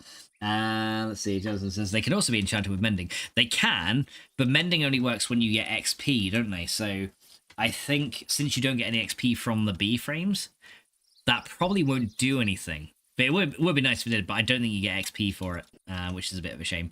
But yeah, that'd be a really good thing if you did. But yeah, I think unbreaking would be pretty good on those. They make them last a lot longer. Hang on. Kind of says, imagine Coffee Queen rapping the real Slim Shady. Kind of says, I pay money to see that. Kind of says, seem to be fair. Yeah, honestly, that'd be awesome. Coffee Queen could be working at Burger King, spitting on your onion rings. So with the real Shady, please stand up, and put one of those fingers on each hand up. And be proud to be out of your mind and out of control. And one more time, as you can. How's it going? That would be pretty awesome. Okay, so yeah, we're gonna go grab. I need some more item laser relays as well as the energy ones. So yeah, I might make a load more regular laser relays. I think we should. So yeah, let's go get a few more.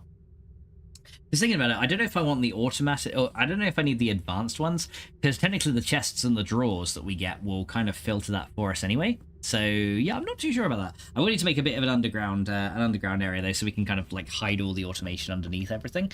But yeah, I'm not too sure. That's going to be kind of interesting. But I guess we'll figure it out as we go.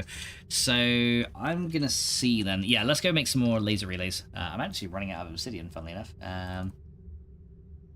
So I need 8 of those, and then 4 of those, and then we need some redstone here as well. 4 of those, and then we can get the laser relays. So laser relay, there we go. So we should be able to get 8 of them, and then I'll chuck those onto this thing right here. There you go. Oh, I accidentally stepped on it myself, my bad. Yep. No. Go off it. Alright, stop it. Right, there you go. So you got energy laser relays. There we go. Turn those into item ones. Because yeah, the bees don't require energy or anything. They just kind of work on their own. There you go. Right, so there's our item laser relays. Very nice. And it's getting nighttime, so we must now sleep. There you go. That's better. But yeah, that would be cool. Right, okay, so let's go see if we can get those, at least start automating with these, or get a system in place to begin. So we're going to go over here. And we need to go with our regular item laser relays. And we're going to put one of these, I think, on each of these bee houses. So we're going to just put one on top of each one. Because essentially these are just like inventories. So they can be pushed to and pulled from, which is pretty nice. There we go. And we're going to kind of link these here. Now, I'm probably going to make a second apiarist chest so that we can, essentially can keep like our pristine stock and the drones that we want to use separate from the ennoble ones. Because like I said, I think I just want to use the pristine ones if possible. So that's probably going to be the best thing we can do to get started. But yeah, let me just make sure these guys are... Okay, these ones are done. So this one didn't give us any honeycombs this time. So we're going to get that one and that one. Then we get some more drones out of it. There we go. And let's go do the same here. Got 2 honeycombs out of this so far. So this meadow queen's doing pretty good. But yeah, automating the insertion and pulling and extraction of these will be very, very nice, because essentially then we can just like let them run, and they'll work pretty. And as you can see, they work pretty fast, because yeah, we've got essentially 8 times production speed. So yeah, but once we get the honey, we'll be able to get some of the better frames, which will make them work even quicker, which is awesome. So there we go. So now you can see we got another Valiant drone there, another. There's our Meadows drone, and we got another Meadows princess. So we'll go and get that one done. There you go. So yeah, these ones I don't think have any at all yet. This one does. That one's got a bit more honey in there. So yeah, as you can see, we're getting some honeycombs out of these, which is awesome. Got some rocky combs out of that one. And we actually got...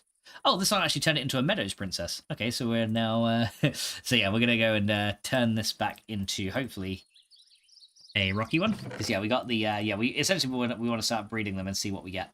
Okay, so we'll drop those in there. But yeah, we'll have to get one of those analyzers very soon to see what different species we have. What scares you more, the USNC Nova bomb, planet killing bomb, or the Death Star?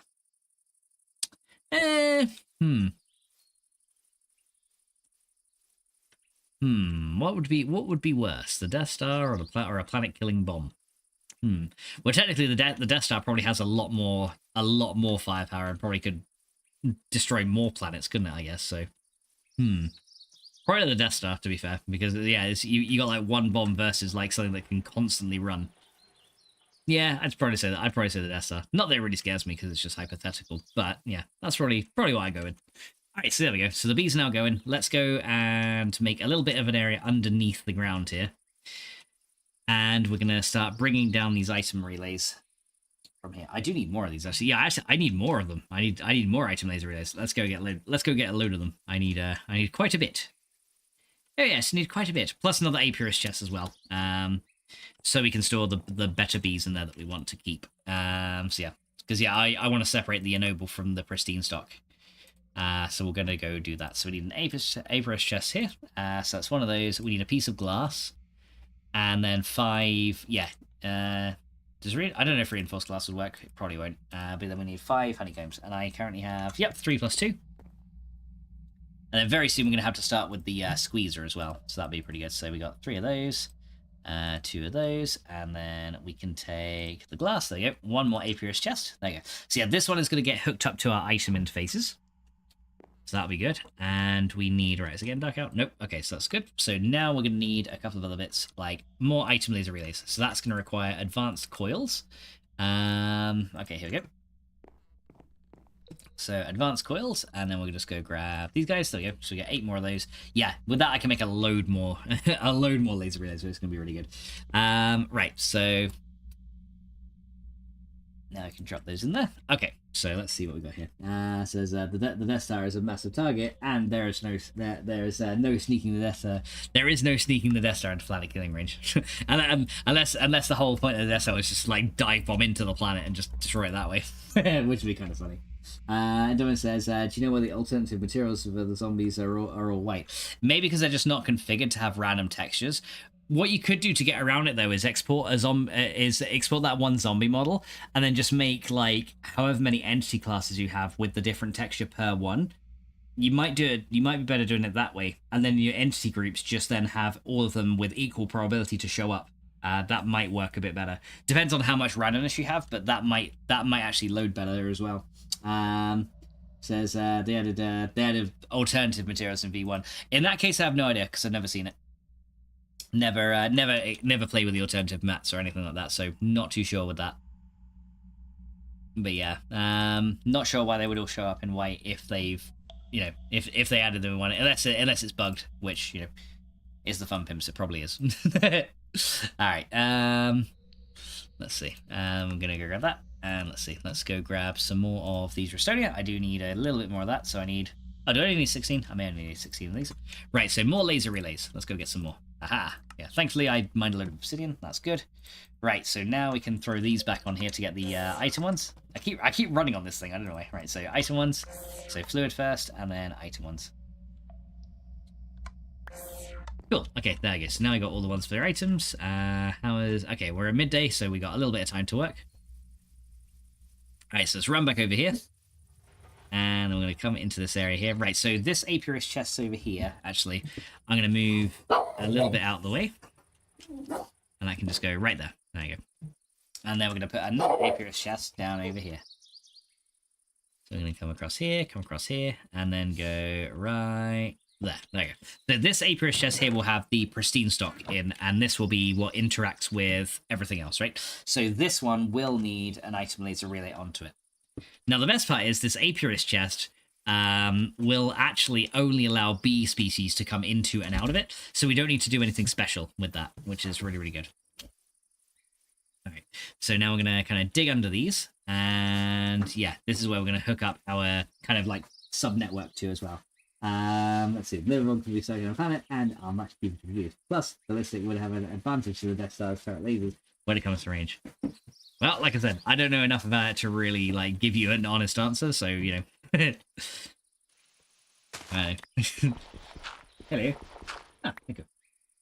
All right, let's go drop these down here, and I'm gonna make a little bit of a path down here so we can hook up all these item relays. So it's 3 each side. So I'm gonna actually dig out the and some ore down here. I'm actually gonna dig out some of these ores here, and then we're just gonna make pretty much like a little room down here, and then dig out here. Cool.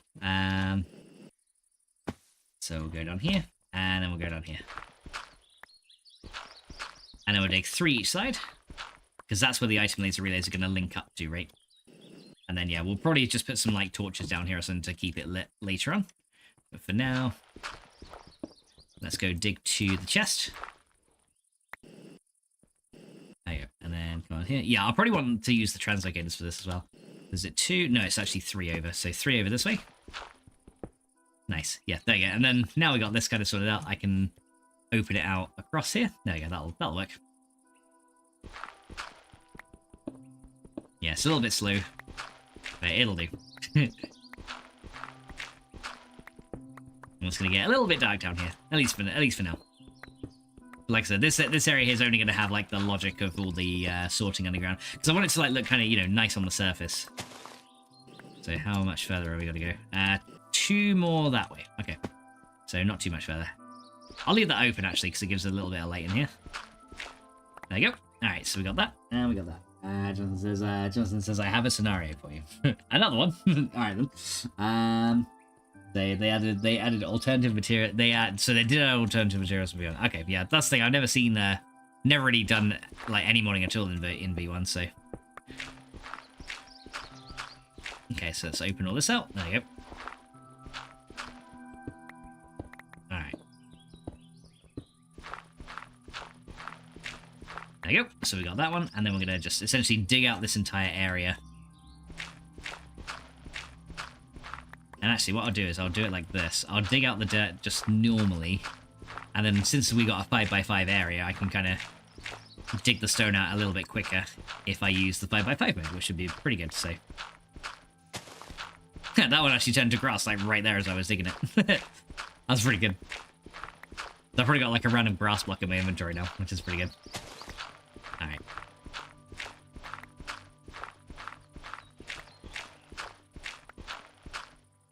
Alright, there we go. Cool, got it. Okay, there we go. Says, imagine you're in a bomber craft with a high-yield bomb, but you have to... Imagine you're in a bomber craft with a high-yield bomb, but you have to get close. Sounds like terrorism, I don't want to talk about it. Alright. Let's go and make our way through here. Right, let's keep going. There we go. And then we'll make our way through here. Okay, next. And then we can just dig out this 5x5 area. Actually, I'll only be able to do one of these because of the wait, was that 3 across? It was. Okay. I thought it was only 2 then, and then I realized that. Okay. I did dig out the right amount of stuff. It's actually getting dark out, isn't it? That's not good. Alright. Alright, let's go grab this way. And here we go. And we're almost there now. And there's all the dirt dug out. And then we just have to do the 5x5 bit here. So I'll probably be able to do it for one side, but not both. So I can do that one. There you go. I get rid of that one. And then again, that one. And then we can do that one. There we go. And then I can just kind of dig the rest out manually, just like that. Very nice. Yeah. Yeah. Well, that's true. But like I said, we're a gaming channel. You know, talking about war and terrorism is not really what we do here. So yeah, just saying. Right, here we go. So let's go grab these guys. Here we go. And we're going to go forward a little bit. And here we go. Let's go all the way to the end. And there's our 3x3 area dugout. So yeah, I'll have to get some lights down here in a little bit, but that's fine for now. Now the bees will be sleeping. The bees are sleeping. Yeah, I got a load of random materials to drop off now, so let's get out of here. Bye, zombie. Bye, zombie. I just ran into him, just like wrecked him. So I was like, haha. He didn't even get a chance to turn around. Oh, there's 2 witches outside by the sounds of it. Let's see. Can the bees sleep during the day? No, unfortunately not. Right, there's witches outside. Let me go deal with you. There you go. Oh, did you poison me? God damn it. Oh, I don't think she did. I don't think she actually got the poison off. Or if she did, or it might have been a potion of harming, but I think my armor protected me, which is good. That's awesome. Right, okay. Let's go grab this one, and that one. Right, cool. There we go. So we got that. And here we go. So we got that one, and we got that one. Kind of says, can the bees sleep when enemies are nearby? Yes, they can. Yes, the bees break Minecraft. They can sleep when there's monsters nearby. Which is not fair, because I want to sleep when there's monsters nearby, but it doesn't let me. Because it's a bastard. Right, let's go drop off this other stuff that I don't want. Yeah, I don't want any of that. We can just get rid of that. You know what, this ore, I'm just going to get rid of it as well. Don't need it. Or stone, just get rid of those. Alright, there we go. So that's looking good. Right, so I do have a set of translocators, which is nice. I might want to get one more set of item translocators. So let me see if I've got enough for those. I need some transfer nodes. Those are item ones. Right, okay, I need to make some more transfer nodes. Okay, let's go do that. And yeah, actually, let me get rid of these seeds. I'm carrying so much crap on me right now. Right, seeds, they can go. Keep my circuit boards because I need those. Copper electron tubes can probably just end up in there because I'll probably end up using them later. And then yeah, we'll do the circuit boards in a little bit as well. Says, can the bees increase pressure and heat in the nuclear reactor? No, they cannot. Dove says, can I sleep during the day? I mean, you can, Dove, but it might not look good to your work colleagues. So I mean, don't let me stop you, but I don't know, they might not approve.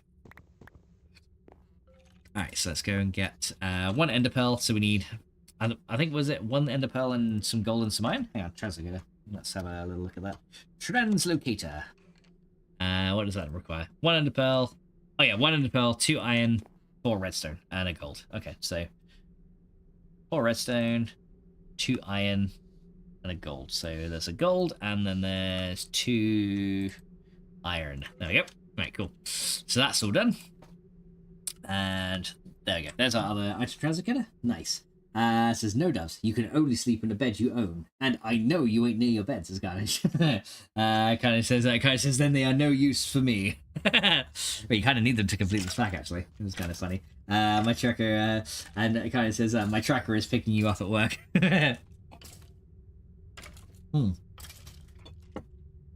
John says, would you rather destroy the USNC Spirit of Fire or the long-range Cerberus capital ship? Honestly, no idea. At this point, you may as well be talking Swahili. I have no idea what either of those things are.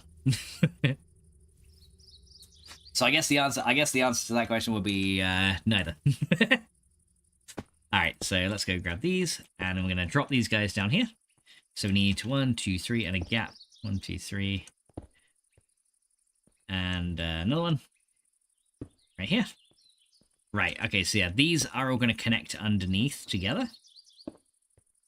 And then essentially this will allow all the beehives to see each other as one big inventory. It says you can sleep on a bare floor, but you may get a parasite. That sounds like green hell, that.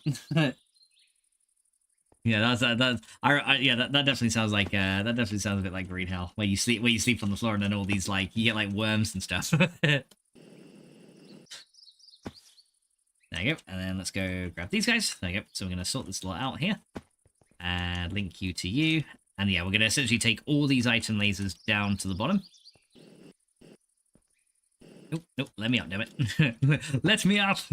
There you go. I come down to this one, and that one, and then link these ones. So yes, we'll link all these guys together. Then of course we'll have to have one on the one down there as well. Right, we'll have here. I love having this jetpack, it's so useful. And then we need to have one that's going to link down here as well, and that's going to be the that's going to essentially be the the what you call it. It's going to be something. That's why I know. Says I hear frogs are good to drink in Green Hill. Max loves a good poison dart frog drink. Yeah, they're lovely. They're so nice. They're so tasty. Guy says we got the cut to prove it. Yeah, I know. it's such, but like honestly, that was such bullshit when that happened. Like I was literally just like, right, I'm just gonna drink water, and then like the dart frog just jumps in front of me, and my character's like, oh, a dart frog. It's like fuck's sake. All right, so we need an item laser relay there. And then here we need the advanced item laser relay, right? So you need an advanced one here. Because we've got to say, we've essentially got to like cycle through what goes through in here. Actually, no, this one doesn't require the advanced item laser relay. Actually, I don't think we do for any of these. The only one we'll require it for is for when we output the honey to a drawer or a chest or a crate. So yeah, we might need to do... That's my purse! I don't know you! What the hell? Who did that? Slam, how you doing, dude? Welcome in. You had to get the Haya bomb within a meter of the hull of the ship to get it to magnetically attach to the hull so it could destroy the capital ship. Yeah, that sounds pretty typical. And thank you, kindly, for giving Slim a shout out. Very much appreciated, dude. Slim owns a purse. So it's gonna, well, I don't know, maybe he does. Alright, so I'm actually going to put another item laser relay thing here.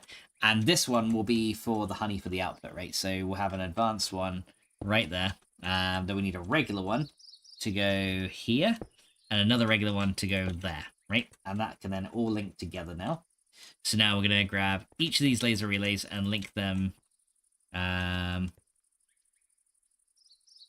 hang on. Laser stored. There we go. That's better. Yeah, it wasn't linking right. There you go. So now we're going to link all these guys together.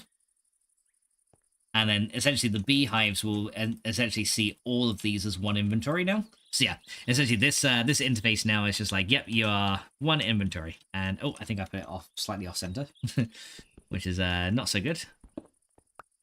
But you actually just saw it then, right? So if I show you like what you can see here, we can put this guy here, and then you need to go into.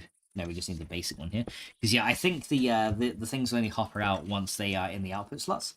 So, yeah, we can now do that one to that one and that one to that one. So, yeah, if we look into here now and crouch down, you can see this actually sees all of the item laser relays, which is really, really good. It's a satchel.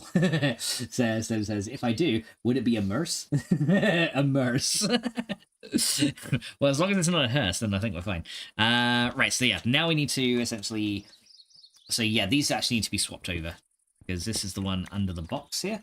So we need the item laser relay there and the advanced one there. And essentially these are two separate systems that are going to talk to each other, right? So we need this one to link to the chest up here. So this is our apiarist chest right there. And that's going to control the input and the output of the bees into all the hives, which is awesome. Yeah, you can see the bees are kind of, well, they were slowly working. Look, there's actually some more flowers here now. There's a black one, a pink one. So yeah, slowly but surely. Oh, look, there's some white flowers over here as well. So yeah, the flowers are actually slowly spreading out, which is awesome. So yeah, that's actually really good. So now we've got that done. We should be able to get a regular... I think I'm going to go make a storage crate from... I'm going to make a storage crate from actually additions to store a load of items in. Because we want the honey in that to get stored into one of the crates. And then we can probably hook that up to a squeezer inside the greenhouse, just wirelessly to kind of do what we need it to do. So that'll work. So let's go grab a... Right, so we need dense iron plates and dense gold plates to make this work. So yeah, it's quite expensive to make one of these, but it's not too bad. So we need... none of those, and we need some dense iron plates. Do I actually have any iron plates left? I'm probably out of iron plates. Okay, let's go just craft a load of blocks into plates. Actually, I've got a better idea. Let me get some of the iron ingots out of here, because I think my entire ore processing chain is kind of hung up, because we're kind of full on here. There you go. Right, there you go. Now these things are processing again. Right, there you go. Yeah, the furnace is going that fast. There you go. And we can just chuck all of these into there. There we go. That'll do it. Yeah, we'll get plenty of iron plates out of that. There you go, that's better. So yeah, these should now be hooked up again. There you go. So while that's working, let's also get a dense gold plate. So we're going to need one of those. And we need another dense iron plate. There you go, here comes a load more. There you go, oh that was 10, I only wanted 9. There you go. Right, so dense gold plate and then dense iron plate. There we go. Right, now I can go make our storage crate. We need just 2 diamonds and a wood casing to make this. So let's go grab some wood planks and a couple of logs. Get that started. And yeah, wood casing is just 4 sticks, 4 flanks, and a log in the middle. So it's pretty easy to make. So 4 of those, 4 of those, 1 of those. Right, there's our wood casing. We have dense gold plate at the top, dense iron plate at the bottom, and then we just need some chests and 2 diamonds, and then we can make it. So 4 chests and then 2 diamonds to make this. There you go. And then it's so nice to be able to make these storage crates easily now. I'm not gonna lie. So we got those, and then we got those, and there we go. Small storage crate. I like how the game's like small. it like says it in quotes, like quote unquote small. it's a satchel. yes, it's a quote unquote small storage crate. All right. Okay, so now I got these, and now we can link this up over here. So yeah. What we'll have to do though is we'll have to blacklist any of the bees from going into this crate, right? So that's the other thing we're gonna have to do. So we'll have to set an advanced item laser relay. We'll probably have to set an advanced item laser relay on the storage crate to stop the bees entering into that one. So yeah, it's got to go to the right here. There you go. And this one will have, yeah, this one will have an advanced item laser relay there. Right, so this thing here, do we need an item interface onto this one? I don't think we do, thinking about it. I think the only reason I needed this, because I don't need to push, yeah, because honey will come into here anyway. So actually, no, we don't need one of those. Okay, that's even easier. So let me get rid of this one, get rid of that one. Okay, so yeah, we can set a regular item, or we can set an advanced one here and a regular one up on the top. Okay, so yeah, I'm going to swap this over a little bit. Yeah, I know what I'm doing, guys. But yeah, essentially this is going to be 2 separate little networks as well, which is kind of funny. So yeah, separate networks here, so we need an item laser relay there. And then this guy is going to link to this guy down here. Essentially this is like a shared interface, right? So essentially it's going to freely transmit bees between these chests here, but it's only going to allow honey and stuff to come into this box here. So all we have to do essentially is get one of each type of honeycomb and add that to the filter. And that should, theoretically, allow it through. So let's go grab these honeycombs out of here. So we got some rocky combs. So currently we've only got regular honeycombs and rocky combs for now, which is fine. Right, so we got any more in here? None in there, and none in there. Okay, so yeah. So this one here, we can just filter onto the whitelist. So yeah, we can say the only thing that's allowed in here is going to be rocky combs and honeycombs. There you go. And then everything else, nothing is allowed out of here. So it won't allow anything to come out of this crate. And then from there, I think we should be good. So we should be able to add this guy from here to... Should be able to add this guy from here to here, like that. And then this should, if I activate this should pull all of the bees and stuff out and put it in the box, right? So I should do that, and then hopefully, if I've done this correctly, and that's a big if, it should, from what I'm thinking, unless it can't interact with the apiarist chest, which it might not be able to. But yeah, it should technically pull all the bees out into here. So I have linked that one, haven't I? Let me make sure they're both linked. Those ones are. Okay, so what happens if there is... Okay, these things can be automated, right? Yeah, so those are all linked up to here via basic item laser relays. So there's the output. So the honey technically should be coming out into here. So do I need to put this on an inbound?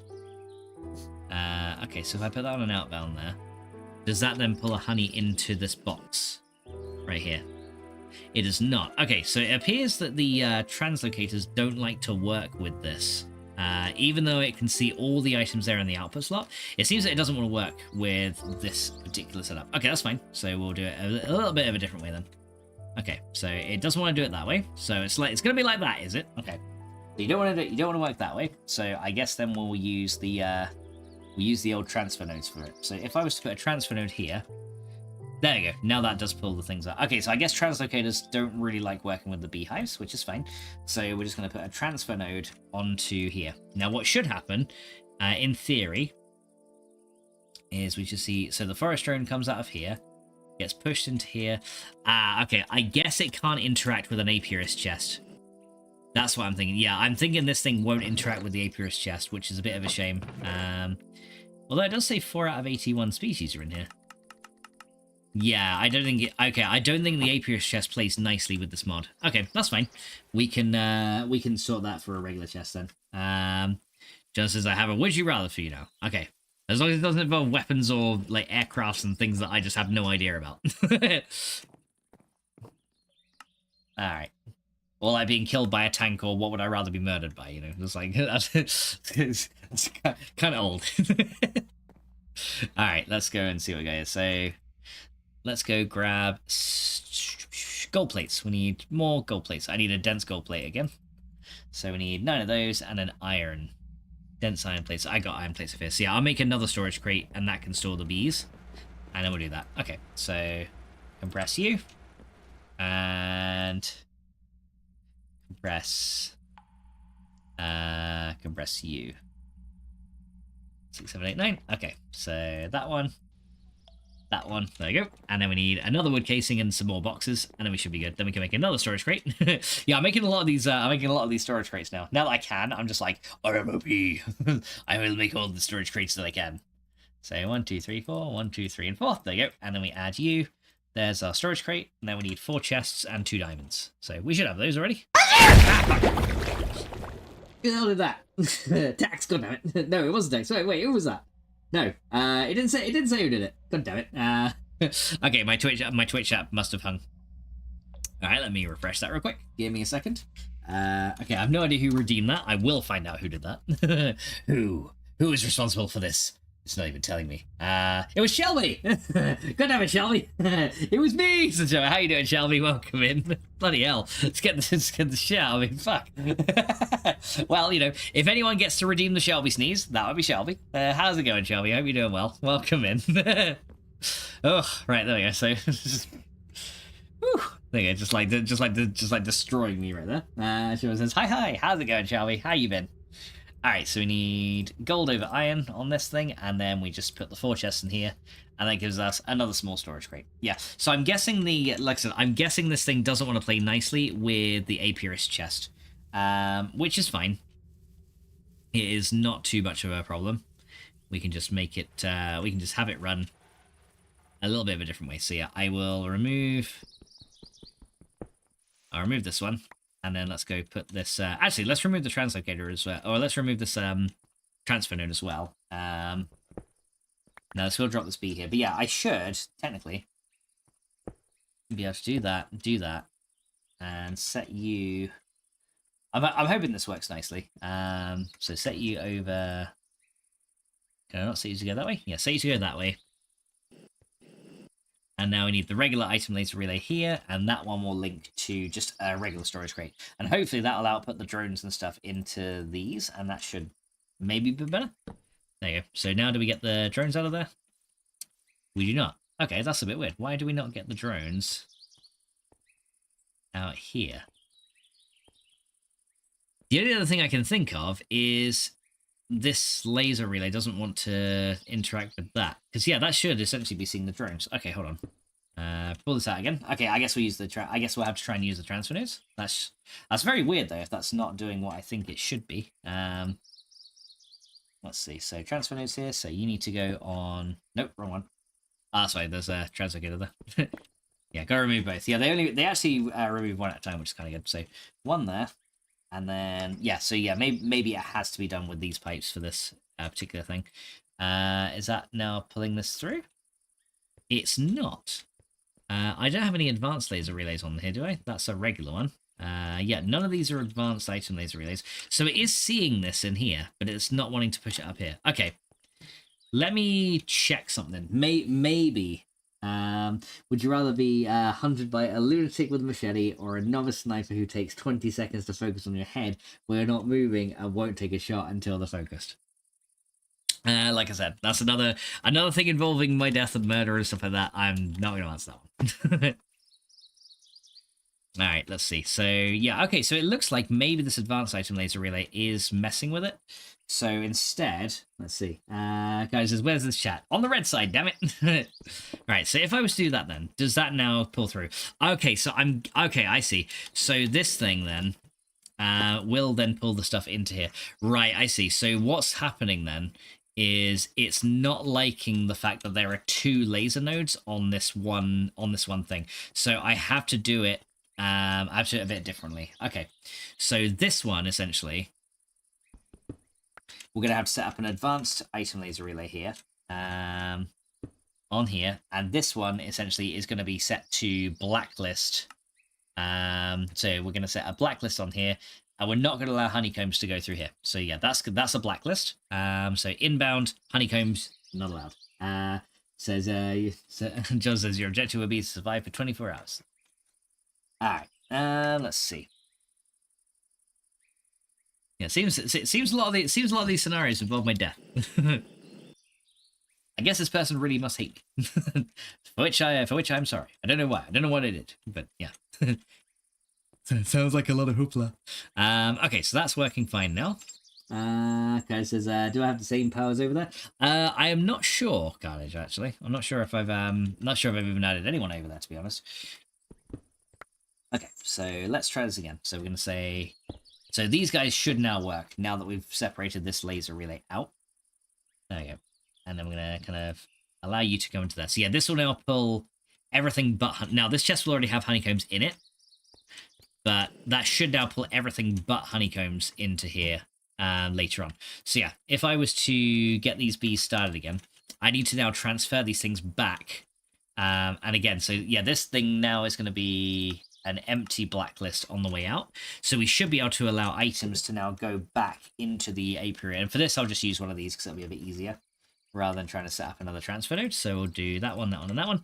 And this should, what I'm thinking, push the bees back into these inventories, right? So we should hopefully... Yeah, here we go. So we're actually starting to see some of the bees now ending up in here. Now, I don't know which order it's going to go in. Okay, so some of these have got queens and stuff in them. There you go. So yeah, now it's starting to, yeah, as you can see, now it's starting to push the drones and the queens and everything back through here. We actually got a Valiant Princess as well. So yeah, now it's going to start to push these through, and this will essentially automate that part of the bees, which is good. Kai says, survival on Minecraft is enough. Indeed. Right, so yeah, that is now essentially doing the bees automatically, which is good. Okay, yeah. So yeah, the drones will kind of like end up back in here, which is fine. They can just, yeah, any stackable drones will just stack as they are. Now we just need two more princesses to kind of fill this out, and then that'll be completely done. So I had to use some of these ennoble ones. So I guess we'll just use some of these ennoble forest ones. And those guys can go in there. So ennoble forest drones and stuff, that should essentially automate this completely now. So we should see now that in a minute that will then turn into... Okay, so some of the drones aren't going in there, so we need a couple more drones to stack together. That is the only other problem, is sometimes the drones won't stack. So we'll put another forest drone in there, and hopefully that guy will end up in that one. I guess, yeah. That's the other problem. We can't always tell the drones where to go. So yeah, I guess I have to find any spare drones that might have different genomes. So yeah, I guess we'll get some rocky drones and add those. Oh, hello. Go away. All right, so we add some rocky drones into here, and then hopefully that'll see it. So yeah, maybe it might go in there. Okay, yeah. So that is a bit of a problem. Like sometimes the drones aren't stacking. Or sometimes those drones are stacking in different places, which is not quite what we want. So, yeah, we need some way to kind of limit what drones go into what areas, but that's going to be a bit of a tricky one. Okay, get rid of that. There we go. Kind of says, does your chat tell you where it's coming from? Which side is coming? Yeah, it does. Yeah, it does. Yeah, it tells me. Yeah, if you can't see it, it's coming from the other side. It says, what if you're offered $1 million, but you're thrown into a real life game of Among Us? Of Among Us with one imposter. No thanks. I choose life. Okay, there we go. More XP. Nice. Okay, so yeah, that's now kind of running. Almost. But yeah, the only problem is, yeah, we've not got enough of the different drones to fully automate that. So yeah, six of these frames are filled, which is good. But yeah, we need a couple more like varieties of drones to make this work. So let me see if I've got any other drones in particular. Oh, we got some common drones. That'll go into one of each of these. So yeah, I guess we could try that and see how that ends up going. Yeah, we'll do that. So common drones can go in there. That'll then probably get mixed in with something else. So that one didn't mix with that. That's mixed with that forest drone is with the Valiant Queen. So we got Rocky drones. So one of these got yeah, there we go, common drone and Meadows Queen. Yeah, there we go. So that's now going. So yeah, the common drone is like now mixed with that one, which is good. The imposter is a master of lying, and it would be a life or death game. Yeah, I choose life. yeah, thanks. I choose life. All right, so let's go get rid of that. Okay, so yeah, maybe it does work with the APU chest then, but I just didn't set it up right. But it's fine. It's fine. No worries. Okay, so now the last thing I'm going to do is, if that's the case then... Wait, would you get out of here? Please, spiders. Okay, so if that's the case then, and we've got to kind of do it this way, maybe I need to just set the blacklist on the thing itself, right? So we can say anything can come out of this. And in that case, we can just say, yeah, so this then needs to just be a regular item laser relay. Okay, so yeah, we're going to have to redo this again. I'm still thinking about what the best way is to do this, but yeah, since now I know how the crates are working, we now need to set a regular item laser relay here. So a regular one there. And then at the top, that's where the advanced ones can go, because then we can do it on a per crate, yeah, a per storage basis, right? Okay. Spiders, get away from my bees. Go away. No. Guy says, yeah, maybe some maybe some red side hammer training. Alright, here we go. And then we're gonna do 2 advanced item laser relays here. Okay, so yeah, this one we're just gonna blacklist honeycombs, right? So we're gonna say that's gonna be a blacklist, and the only things that are allowed in or out of here are gonna be, well, the things that are not allowed in or out of here are gonna be honeycombs. And then in this one we're gonna whitelist. Or this one, we're going to set the whitelist, and the same with the honeycomb. So yeah, the only thing allowed in or out of here is going to be those. So yeah, we can just say, yeah, you're allowed in or out. You're allowed in or out. But yeah, honeycombs are not allowed to get pushed back through to the other way. Although thinking about that, is honeycombs not going to end up in? We've got to make sure that honeycombs don't end up in here. Which is the tricky one.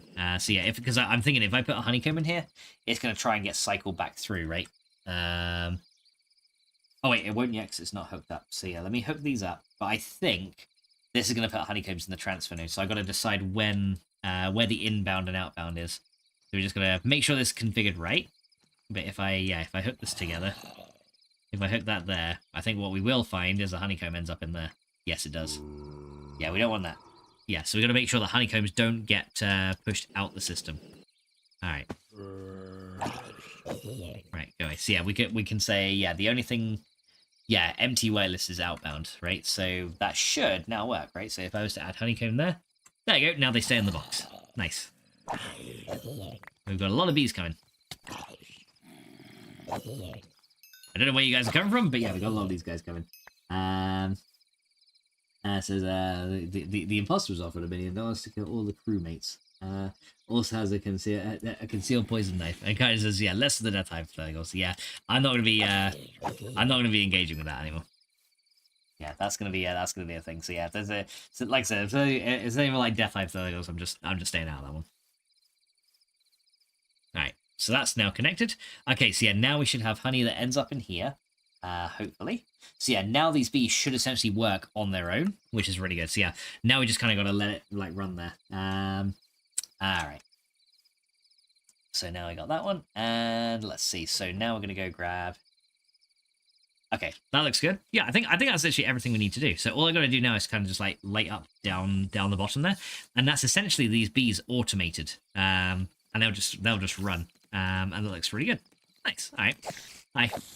Bye. It just came along, just like two-shot him, and he's already out. There we go. Yeah. Oh, baby's on me. Hi. Okay, it looks like we're having a bit of a fight night. Go away. And you, get out of here. Oh. Hi.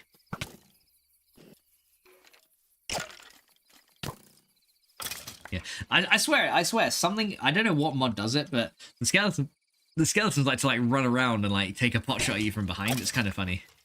I don't know what mod does that, but yeah, they're not like that in base vanilla, unless they were in this particular version of Minecraft, at which they may have been. Yeah, he had an enchanted bow. He had an enchanted bow. He was cheating.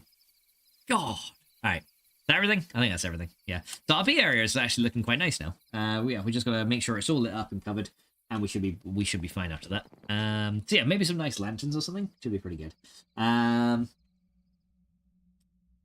Would you rather have your power constantly go out or a $50,000 power bill?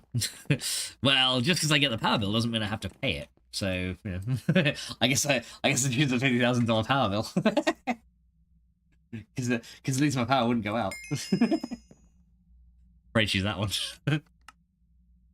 Alright. I mean, if I had to pay the power bill, then yeah, I'd probably just... Well, I wouldn't choose either in that case. Because they're both as bad as each other. Alright, here we go. So we got that one. And now I can drop this one down here. Right, so we're going to drop in that one. And let's see, let's get rid of all this other stuff I don't need here. I got like loads of random string and spider eyes and cobwebs and stuff. So, yeah, they're just all inventory cloggers, as I call them. Yeah, they just like they're clogging me up, damn it. Okay, so we got that done. So that is the next one. That's the next thing sorted. So the next thing we should probably look at is the squeezer. Right, that's the next thing we want to look at. So the squeezer this time is going to be, yeah, it's going to be tin.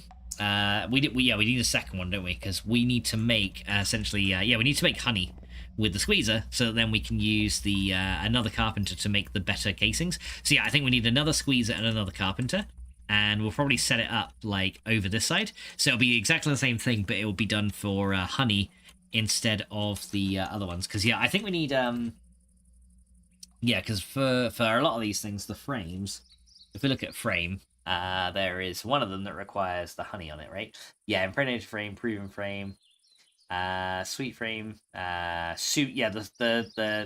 super cool frame would be really good.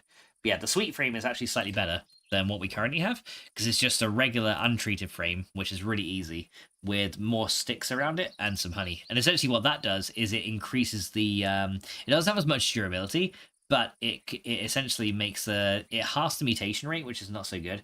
But yeah, it's pretty good for anything else. So yeah, this is good if you just want more honey, right? This one, the super gold frame. Yeah, that's not good for mutation. But yeah, the mutating frames would be very good if we can get the imperial bees. That would be a very nice one to get. So yeah, maybe we don't need to worry about the sweet frames, but we are gonna need we need short mead for that as well. And how the hell do we make short mead? That is done with, so that's a fermenter, and we do honey. Yeah, honey with honeydew and fertilizer will make short mead. That is actually something that we're going to need to do eventually. So yeah, I think we need to look into the fermenter eventually. So yeah, we're still going to need a squeezer for the honey as well. But yeah, I think that's what we need to do. So yeah, it's honey plus compost or mulch or some kind of fertilizer in here. And that then makes short mead, because then short mead is then used... Yeah, then short mead is used to make the mutating frames later. So yeah, either way, we're still going to need to produce honey in some way, shape, or form. So yeah, the first thing we need to do then is look at the... Yeah, I think the squeezer is the first one we need. So... Oh, no, it's the centrifuge, isn't it? That's what it is. It's a centrifuge. So that guy is going to essentially take honey, and then it'll give us things like honeydew and then other things as well. So basic honeycombs in here will just give us beeswax and honey drops, and there's a 90% chance per thing of honey that we get, so that's pretty good. And then we can have like another, we can add more circuits to this to make this thing go a bit faster. And then once we get the honey out of that, we can then put it through another squeezer, I think, to then get the honey. So yeah, we needed like a production chain to make short mead, which isn't too bad. Gonna take a little bit more room, but yeah, essentially we make honey, then we pass it through a fertilizer to make short mead. So we need like a 3x3 area to do this in. So maybe I'll have it like across here. So I'll have another set of machines like right here. That'll actually work pretty well. Yeah, we'll go do that. Right, so yeah, there's 3 machines that I need to make for this then, plus a couple of fluid tanks as well. So let's go get started with that. Could have sworn I heard a skeleton then. I could have sworn I would. Right, so let's see here. So the first thing I'm going to need, let's go start with the centrifuge first. So that is copper, any kind of glass, and a frame. Okay, so that's not too bad. Right, so copper, let's see. Cat making random noise in the background. Right, so some copper, here we go. So let's just decompress one of those. So I think we're going to need copper, tin, and bronze to make all 3 of these, aren't we? Because yeah, there's 3 machines that we need to make, essentially.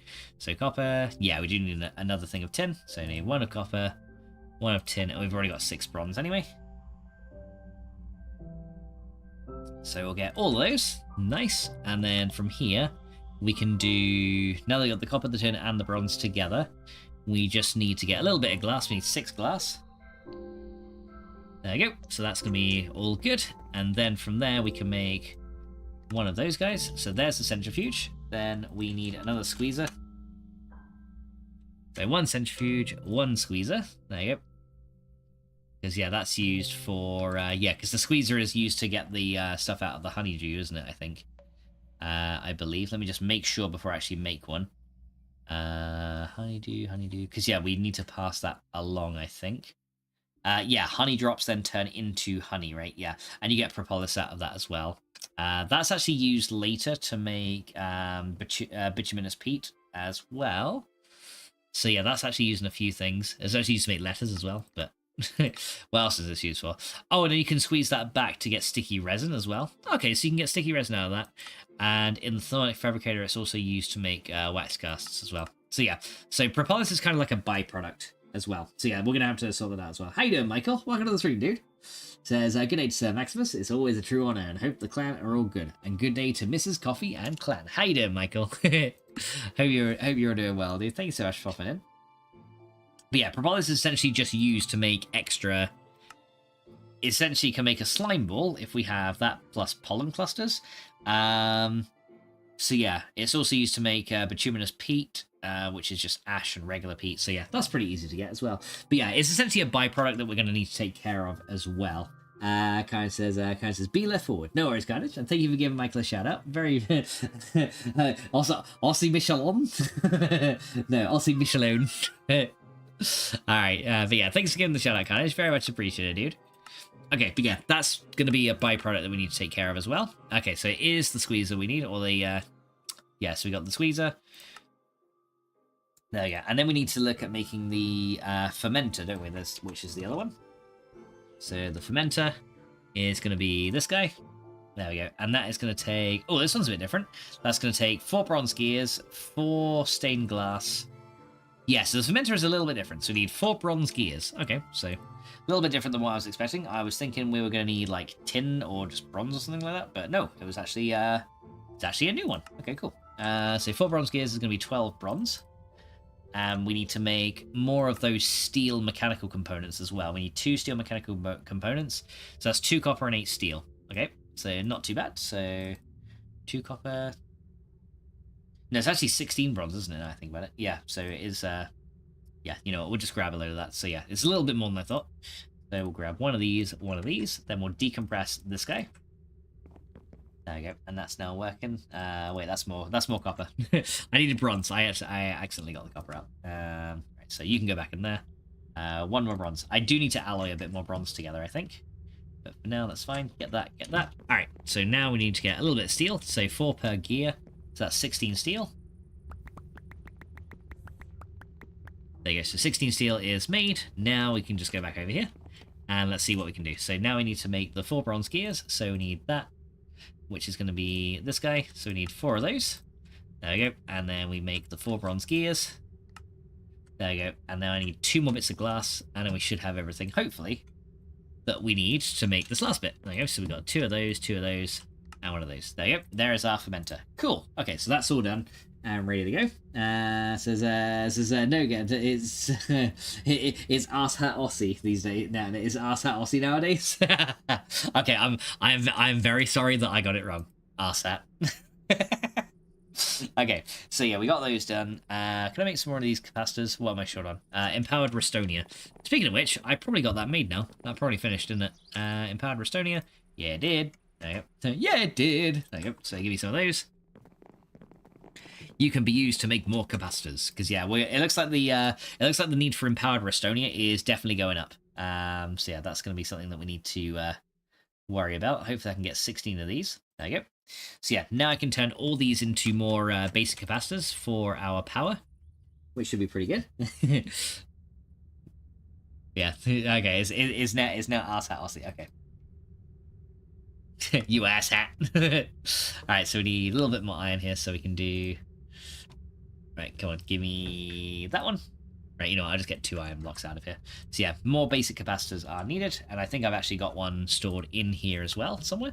So where is that one? Because yeah, I do like the basic capacitors from Enduro. They look really nice. And they also like display the power output, which is super cool. Okay, that's that. And then we can make more of the basic capacitors now. So let's go do some of those. So capacitor. As long as it's not a capacitator, then we should be good. Right, there we go. So 4 of those. And done. Oh, I don't know why that's kind of done that. There you go, that's better. Yeah, I kind of did a bit of a weird thing there. Oh, and we need 2 fluid tanks as well. So let's get those as well. 2 fluid tanks. Where are they? Fluid tank, where are you? Let's see. That's got 1,000 of IC2 coolant. You know what? We can just get rid of that. There's a non-painted fluid tank. Yeah, there we go. Because IC2 coolant we can make very, very easily now. So there we go. Right, cool. So there's our fluid tanks. All right, let's go see if we can... oh, is it nighttime? Ah, goddammit. Okay, let me go. Let me go sleep first. Yeah, it's nighttime. The game just decided that, hey, it's going to be nighttime now, so you're going to have to sleep. Even though we can only sleep at night, but as you can see, it's getting dark, damn it. I want to sleep. Let me sleep. There you go. Cool. Now we're asleep. Hello? Alright. Now we're awake. Okay, we can keep going. See, let's go get this all set up here. So I need to do that. Nice. Okay, so now we need to set up our fermenter system over here. So I guess we can link these power banks together. So I need to mine out these 5. 1, 2, 3, 4, and 5. Cool, okay. So that'll be those 5 sorted out. And we need to take the capacitor banks that we just got, and we're going to put those down alongside this lot. Now, essentially, storing all the power that we need for the machines. There you go. So yeah, all our machines' power will now be out of here. And now I can configure the sides to what we need. So yeah, we can essentially do more power input and output. And the best part is that this one laser relay will power the entire bank. So we don't have to worry about like hooking up more lasers to it, which is really good. So the first thing we probably want to do is we need the centrifuge, right? So the centrifuge is the first machine that needs to go in the chain. So you're going to go there. Essentially, what this will do is it will turn the honey into the honey drops, right? And then the squeezer is the thing that's going to then get the honey out from there. And then after we've made the squeezer, we're going to need the fluid tank to store the fluid into it, right? So we need the fluid tank right here, and we need to configure this guy so that, well, it says it's configured, but I am not even sure if it is. There's nothing looks like it's configured on it. So we're going to pull liquid from here, and then we're going to push it to here, right? So yeah, liquid will get pulled and pushed to where it needs to go. And then after that, we need to put on the fermenter. And the fermenter is then going to be responsible for making the short mead after that. So we're going to put the fermenter there. And finally, we can then put the fluid tank over to here. There you go. And then this one is just going to pull fluids from here, right? So that's just going to pull the fluid. There you go. So essentially we get fluid pushed into here. The input goes into there. So we're going to need an item interface on each of these as well to make this run. But yeah, essentially this thing will then hopefully, once we got this done, be an automated short mead process, which is going to be very, very nice if we can get it to run. So yeah, we need to get some item laser relays. for now. These will probably need to be the advanced ones, though, because we have to essentially make sure that only honey goes into this one. So yeah, that's actually gonna be kind of interesting, because I'm looking at this, and this has already got an advanced item laser relay on it that doesn't allow honey to leave. So I may need to set a second one, or I may need to have actually maybe a phantom face with a couple of phantom boosters to link to this. Yeah, actually, I think the best thing to do, yeah, is get a phantom face with a few phantom boosters to link to this guy, and then we can pipe the items out of it into... Yeah, then we can pipe the items out into another phantom face that then links to where it's got to go. Yeah, that'll probably be better. Because, yeah, then any stuff that comes out of here will be working just fine. Yeah, we'll do that. Congrats to Max. I heard you're getting the Bravery Award for services to the community. I heard how much you put up with Carnage, mate. Fucking hell, Michael. Oh, he's not that bad, really. I mean, well, I'm just saying it to be nice. He's not that bad. Okay, maybe he is. Maybe he is. Maybe he's terrible. Nah, it's all good. He's all good. We love Carnage. He's fine. He's fine. He's fine. What's the worst he could do? Apart from watershed, everyone. He's fine. Alright. Yeah, so I think what we're going to need to do is make a couple of phantom boosters and a phantom face so that we can link some stuff from very, very far away. So yeah, let's look at the phantom booster first. I think that requires an ender casing, doesn't it? So phantom booster is going to be, yeah, this guy here. So that requires an ender casing, which is a block of black quartz, 4 empowered diamantine, and an ender pearl. So yeah, or 4 ender pearls. So let's go get that one done first. So 4 of those ender pearls. We need 4 empowered diamantine, and we'll get 6 out for the actual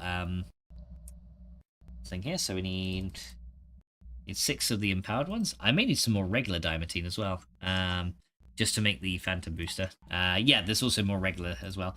And then we need a block of black quartz, which is, I think, just 4 black quartz in a square. So we should be able to make that one now. So let's go. Now who did it? Who done it? Michael. God damn it. Ugh. Michael says, did you just watch the worst you could do? Oh my lordy, that's a big amount of things.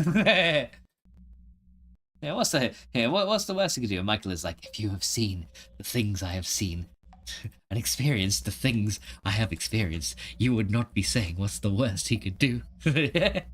Right, so I need a few more diamantine. So let's get like 18 of these diamonds turned into regular diamantine. There you go.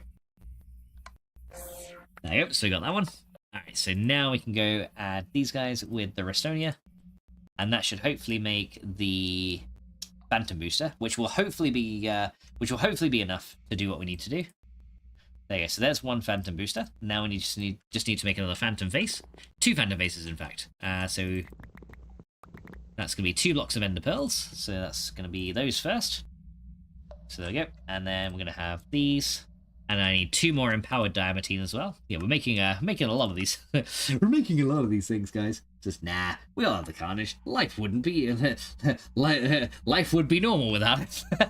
It'd be perfect. It'd be perfectly Norman. All right, so yeah, 2 more empowered diamantine. Let's go get those. Where are you? 2 more.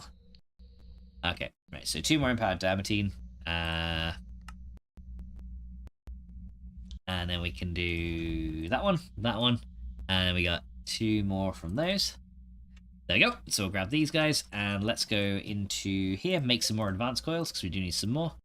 So more gold cable for advanced coils there. And then we add 2 empowered diamantine there and there.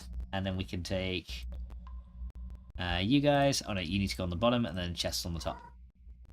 There we go, 2 phantom faces. Nice. Okay, so there we go. That's the first bit done. So let's go grab this lot. And then we're going to put the phantom face down over here. So yeah, hopefully 1 phantom booster will be enough, but it might not. If not, we may be able to use 2 in order to connect the blocks. So yeah, we need to put a phantom face essentially down over here. And we're just going to kind of drop it just over here. I think it'll do. Because yeah, essentially we need to then pipe the items up into this thing. So we need to take essentially take honey and pipe it up into there, right? So yeah, 1 phantom face here. Actually, we probably want it to do it like there and then put a translocator onto another one. Right, so here we go. So this guy right here is going to be... Actually, no, there's going to be a phantom... Yeah, actually, no, a translocator there will work. As long as we link an item... No, we don't even need the item laser relays for this either. Okay, so that one then. Do we have a phantom connector on us? Let me see. Of course I don't. Okay, well, we're going to definitely need a phantom booster, though. So that guy is going to need to sit on the top of this. Yeah, because phantom boosters have to be on the top, right? So yeah, they have to sit directly on top of phantom face. And as you can see, the range is now 32 blocks. So I think... That's still not going to be enough. We may need another phantom booster. But yeah, we got to connect it first. Okay, so we'll go do that one. And yeah, then we can set a transfer node with a filter on it actually, and that'll probably do. So yeah, and we can just get like regular honey to come out of there, and then the rest of it can stay in the box where it needs to go. So yeah, that's probably a better idea. Rather than translocators, a filtered transfer node will probably be better. Speaking of filters, I actually got one right here, so we can add honey to it.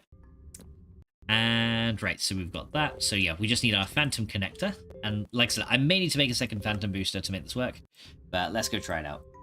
Okay, let's see. Is 32 blocks going to be a long enough range for me to get what's in this crate? Yeah, we're probably going to need a longer range. But yeah, we need what's in this crate right here to the right. That one there needs to reach down to here. Now, I think this is probably going to be more than 32 blocks, but yeah, I think it's definitely going to be more than 32, but that's fine. So yeah, as you can see, yeah, the connection is obstructed. Or not in range. Okay, so let's see. This is, okay, it's 69 blocks away. So yeah, I think we're actually going to need, I think we're actually going to need 2 phantom connectors actually for this. Interestingly enough. Okay, so we need more phantom boosters. So, so we need 2 more ender casings, which is more diamantine and more empowered diamantine. Okay. So we need 2 more of those. We need 2 more blocks of black quartz, and then 8 more empowered diamantine. Bloody hell, that's expensive.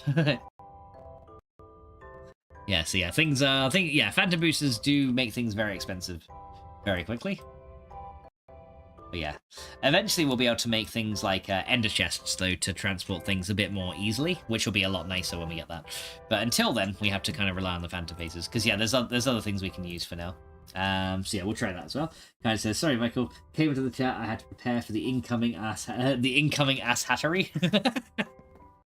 Okay, so we got those. Now we need 8 empowered diamantine. We're probably running very low on these now. Yeah, kinda. There you go. So we got 8 of those. Organized. There you go. Right, so now we need the ender casing. There you go. 2 ender casings, and then hopefully we've got enough for 2 phantom boosters. There you go, right, so we've got 2 phantom boosters now. Hopefully 2 phantom boosters will be enough to grab the items that we need. So yeah, hopefully we can try that. Like I said, they say the phantom faces are not meant to be a short range tesseract, but it's kind of what I'm using it for, and I don't care. So I think in this instance it's kind of important in this way. It's kind of the only solution I can see to this problem that we're having with item transport at range right now. Like I said, they're very expensive for a reason. So I think it also, if you use too many of these, it can lag the server a lot. So yeah, it's pretty imperative that you don't go too nuts with these. Right, let's see. So what's the range now? Yeah, the range is now 64. Okay, so it's still too long of a range.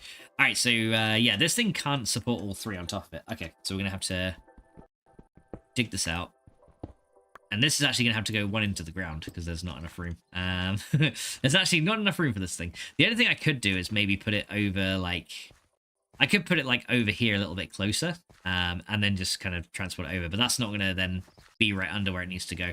So yeah, we're gonna dig this into the ground by 1, and then we'll have to do it.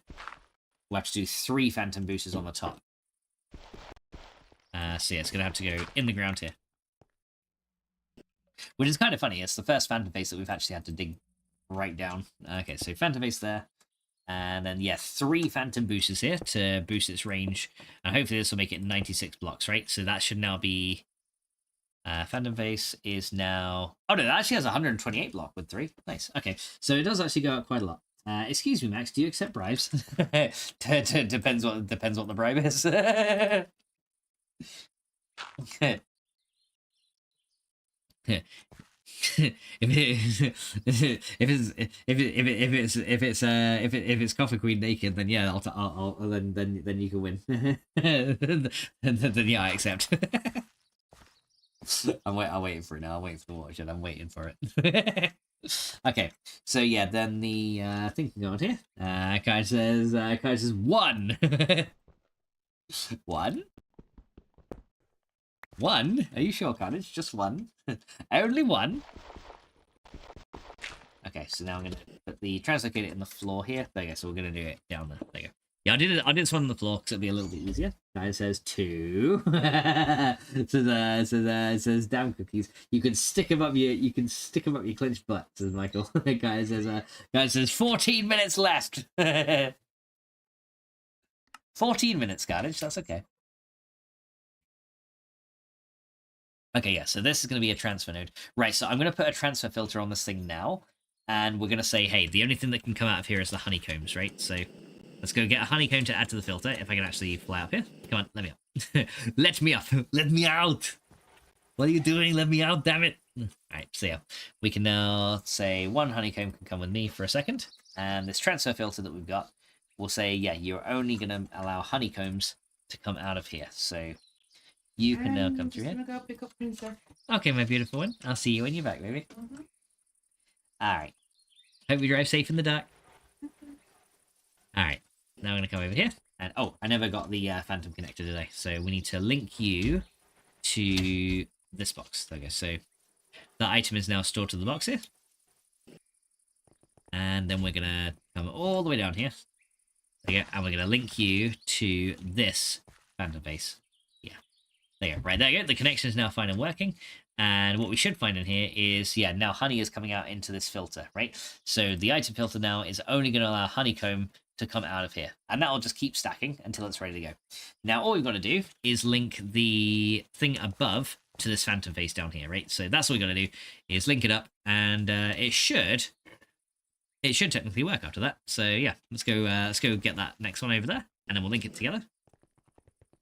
So yeah, this thing here can now link to the phantom face below, and that'll pump it into there once we connect it with a pipe. So all we need is 1 more transfer pipe to connect these things together, and that should be it. So 1 transfer pipe there. That'll now push honey into there, and what we should see now, hopefully, is when this runs, this should now be centrifuging. Nice, there it is. It's doing it. Very good. Says, I'm not going to believe anything you say. Says, oh, timeout warning. I bet you're scared. says, oh, damn, guys, it's here. The new IE, the new IE for COD, the new UI for COD looks sweet. Kaiser says, no, it doesn't. I'm not going to believe anything you say.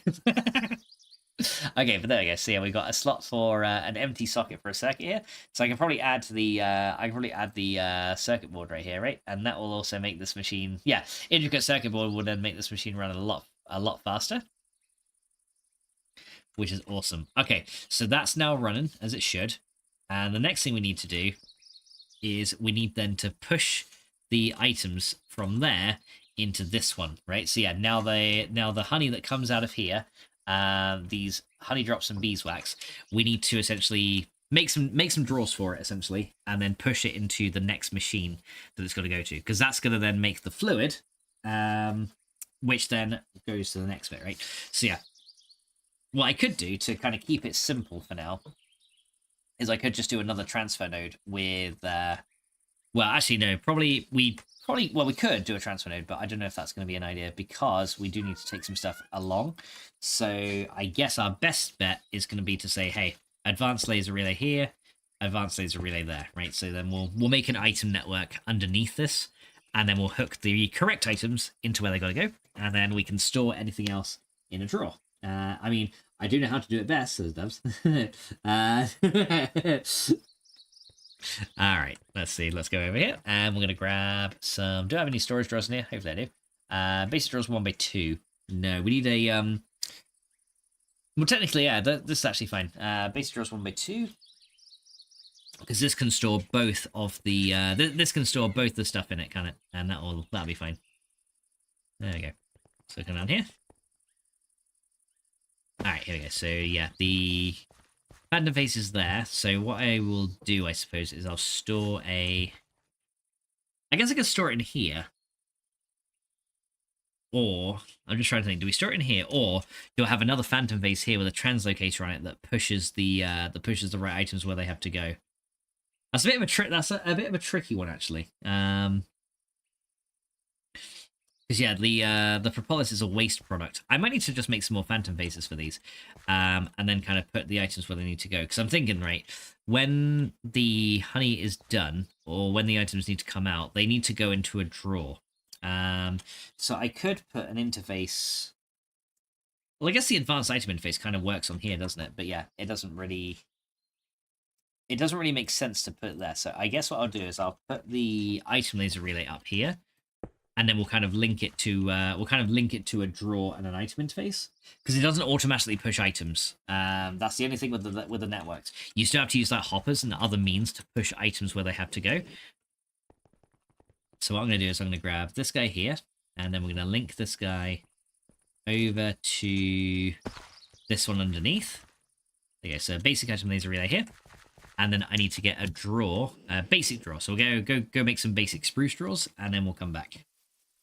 Let's go do that. So yeah, basic spruce drawers are going to be needed. Because I just want the I want the 1x1, and then we can kind of just store the excess with a void upgrade. So yeah, then we can essentially make as much stuff as we want, which is good. Let's see. He sent me pictures. Proof. Oh dear. It's like, those are the kind of pictures you don't want to be sending. God damn. Right. So yeah, let's go make a basic drawer. So we can get some. Yeah, I got the 1x2, but that's not the one I need. I want some basic ones. There you go. See, I can get a few basic drawers here. There you go. So these will just store one type of item in, and then we can also have like a buffer. Yeah, we can use it for like a buffer drawer and everything like that as well. So there's a new 2 crowns. Oh my god, yes. No, I'm happy. Carnage, guess what's coming? A new 2 crowns. Oh yeah, that's the game you've been playing, isn't it? That's the game you've been playing on stream recently. Never heard of that game until you're playing it. The guy's like, nah. Is it not the one? I thought that was the one he'd been playing on stream. Alright. So we need to come out of here. Let's see. Yeah, Kingdom 2 crowns. Kai says, nah, I want picture proof. Oh, it is. Yeah, I was right. Yay. Wait, I was actually right. Fuck. Fuck. Alright. So yeah, now we need to essentially store the, I want to store propolis into this drawer, right? That's what we want to do. So any propolis will get stored in this guy. So to make that work, we need a way to essentially interact with this thing. So what I can do is I can probably get a item laser relay here, or an item interface, and put you probably a block away like this. Yeah, I could probably put one like there. There you go. Yeah, put you a block away, and then get an item laser relay, or get an advanced item laser relay here. And then we can control essentially what goes in and what goes out. So that should work. Kind of says, I feel it in my moonstones. Michael says, wow, give Carnage the bird, mate. Anything Michael says tonight, I know not to believe. Alright, so now I can link this guy to you, this guy to you. There you go. Yeah, kind of looks like that relay is kind of going through that one, but it doesn't matter. They're actually part of different systems, even though they look like they're part of the same one. Okay, then we need to put a translocator onto this guy. So you are going to go there, you are going to go there, and then we can essentially use an empty hand we need to use, and then put you there. Right, okay, so nothing's going to happen right now, but what we're going to do is we're going to say, hey, we're only going to allow propolis to leave the system this way. Essentially is what we're going to do. So to get that done, let's go back upstairs. So yeah, I got so many lasers down here, but you can see just like up here how much neater it looks up here. Like you just see the things running, which is so nice. So yeah, we're going to get the, we need to get beeswax, sorry, needs to come out of here. So honeydew and beeswax need to be made in here. They come out of here. I'm going to say, right, so the only thing... Right, so this thing is essentially controlling what's coming in and out. So this one could actually be... Actually, this one could just be a basic item laser relay, couldn't we? Because we don't need whitelisting or blacklisting features for this one. So this one can just be a basic relay. That's fine, I think. Because yeah, then we control the whitelist on the actual input itself. So yeah, I guess we'll go and do this guy here, and maybe over here we can also just control what goes in with a basic laser relay. Yeah, I don't think we need the advanced ones here. We can just use basic ones. Because yeah, there's no need for filtering on these ones. So those two can go there like that. And here we go. So I'm gonna grab this guy here and then link you back down below. And you're linked to there, right? So yeah, this still shouldn't push anything to this drawer because we've not set anything yet. So yeah, the only thing we're going to allow out of the system is beeswax, right? So yeah, that's the only thing that's allowed out, and then that will end up in this drawer, and then that won't go anywhere else. So yeah, any time that beeswax gets produced, it'll end up in this drawer here, and it's just gonna, it'll essentially is just gonna stay there, right? So then, now that we got that, we need another, essentially we need another thing to push into the next thing in the chain, right? So we need to push the honey that we got, or the honey drops, into the centrifuge. So yeah, this drawer here essentially is now locked to just being beeswax. There you go. So yeah, beeswax will end up in there. If we need it, we can, you know, phantom face it and move it somewhere else. But yeah, beeswax will end up in there, and that's just going to kind of stick around where it needs to stay. And let's see, so we got that one now. So we need to, yeah, so this item interface has already got an advanced relay on it. So we can, as I've discovered, we cannot put 2 onto here. So what we need is another item interface right here. And on this item interface, again, we're going to have an advanced laser relay. We're going to need one more phantom face too. Yeah, so we need one more phantom face to make this work, because then we're going to push the honey into the top, right? And that's how we're going to do this. Gotta love Autobot. Damn word makes it not send. Not today. Too much going on this morning, says Michael. Oh, what's going on with you, dude? Okay, so we need another. Yeah, so this one needs an advanced item laser relay. Because this one we need to filter. There's only one thing we want to send out of here, right? So this one we can link with. We can link that one with that one. There you go. Now, up here, we're going to take a couple of those honey drops, and I need another translocator. I need a translocator and a phantom face to make this work, and then we should be good. And that should then do the next part of the chain. Okay, let's go do that. So yeah, while our bees are working, we can start getting the short meat automated done, because that's actually short meat is required to finish the pack. So yeah, that's going to be something that we need to do anyway. Right, so since we can only sleep at night, let's sleep because it's night. There you go. Very nice. Just Xbox and PC updates in 30 minutes. Oh, okay. Guy says you had to ask. I did. He thought I did not have to ask, but I did. Right. Oh. Hitting you with my hunger module's not going to do anything, is it? Alright, oh, I just ran right past that. Right, how's my leggings doing? Wow, I've used a couple of million RF just to just to do all this. Right, okay, let me just get rid of anything I don't need. Because yeah, we kind of got a load of just random crap here. That's in my inventory. Yeah, I need to make another thingy-me-bobber. Whatever they're called. A translocator. Need another one of those. Right, so let's go drop the copper, the tin, the bronze in there. I do need the iron. I need 1 piece of gold and 4 bits of redstone. Redstonia can end up in there. Diamantine can end up in there. I will need 2 diamantine out of here though. So let's get 2 empowered. There we go. And we're gonna need. Yeah, I need 1 more translocator. So we need 1 of these, and we then turn you into 1 of those, and then we do 1 of those, 1 of those. Did I make some more chests? I did not make more chests yet, so let's just get 1 of them out of there, and then we can make one more phantom vase. But yeah, you can see how much neater phantom vases make everything. It's so nice. Says. At least 9 o'clock. This is Michael. See, I'll be nice to Max when he asks. Not like that other seller. Alright, okay, so let's go and add 2 empowered diamantine here. There we go. And then we're going to get the chest. There's our next phantom face. Yeah, we're using a lot of these, but they're so useful. I'm so glad we have access to these. They're like some of the most useful blocks in the game. Alright, now we need to get 1 ender pearl. And then we need 1 stack of redstone, or, yeah, actually just 4 individual pieces of redstone, I should say. There you go, so now I can make another translocator. So let's go get one of those. So translocator. Where is the translocator? Item translocator. There you go. Get 2 of those. Nice. Right, there we go. So that'll be enough for in a minute.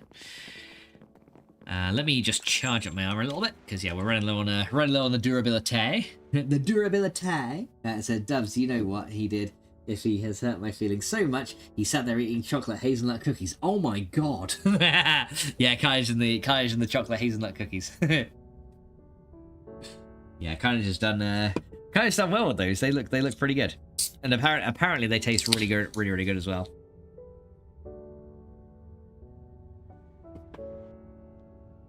Alright, here we go. So that's gonna now get to 10 million, and we'll recharge it as well. Kind of says, I took 9 of those bad boys. I baked 12. 9. 9 out of 12. Bloody hell. Okay. I'm a recharge. Let me also go check my ores box here. So, oh, fucking hell, that's getting full. Jesus. Hey, we got 9 more diamonds out of it as well. Okay, let's empty out some of the coal.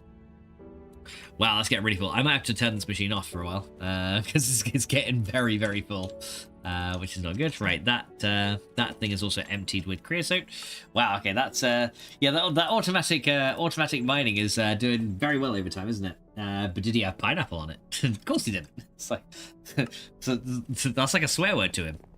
He's like, pineapple. He's probably thinking, pineapple, don't fucking swear at me. All right. Okay, so now we can go do this next bit. So we're going to need another phantom face right over here. And that phantom face is going to sit over here. So 1 phantom face there. So this phantom face is going to link to the block directly above it. And that is going to deal with the production of the actual liquid honey that we need, right? So that's the next thing we need. So we need to produce liquid honey, and then after we've done that, we just have to then hook up the other stuff to make the short mead, which essentially involves just putting the fertilizer in there. And then short mead is pretty easy to do. So yeah, we're going to do that one. And let's hook you to there. And then we need to get some of the items from here as well, just to kind of filter it.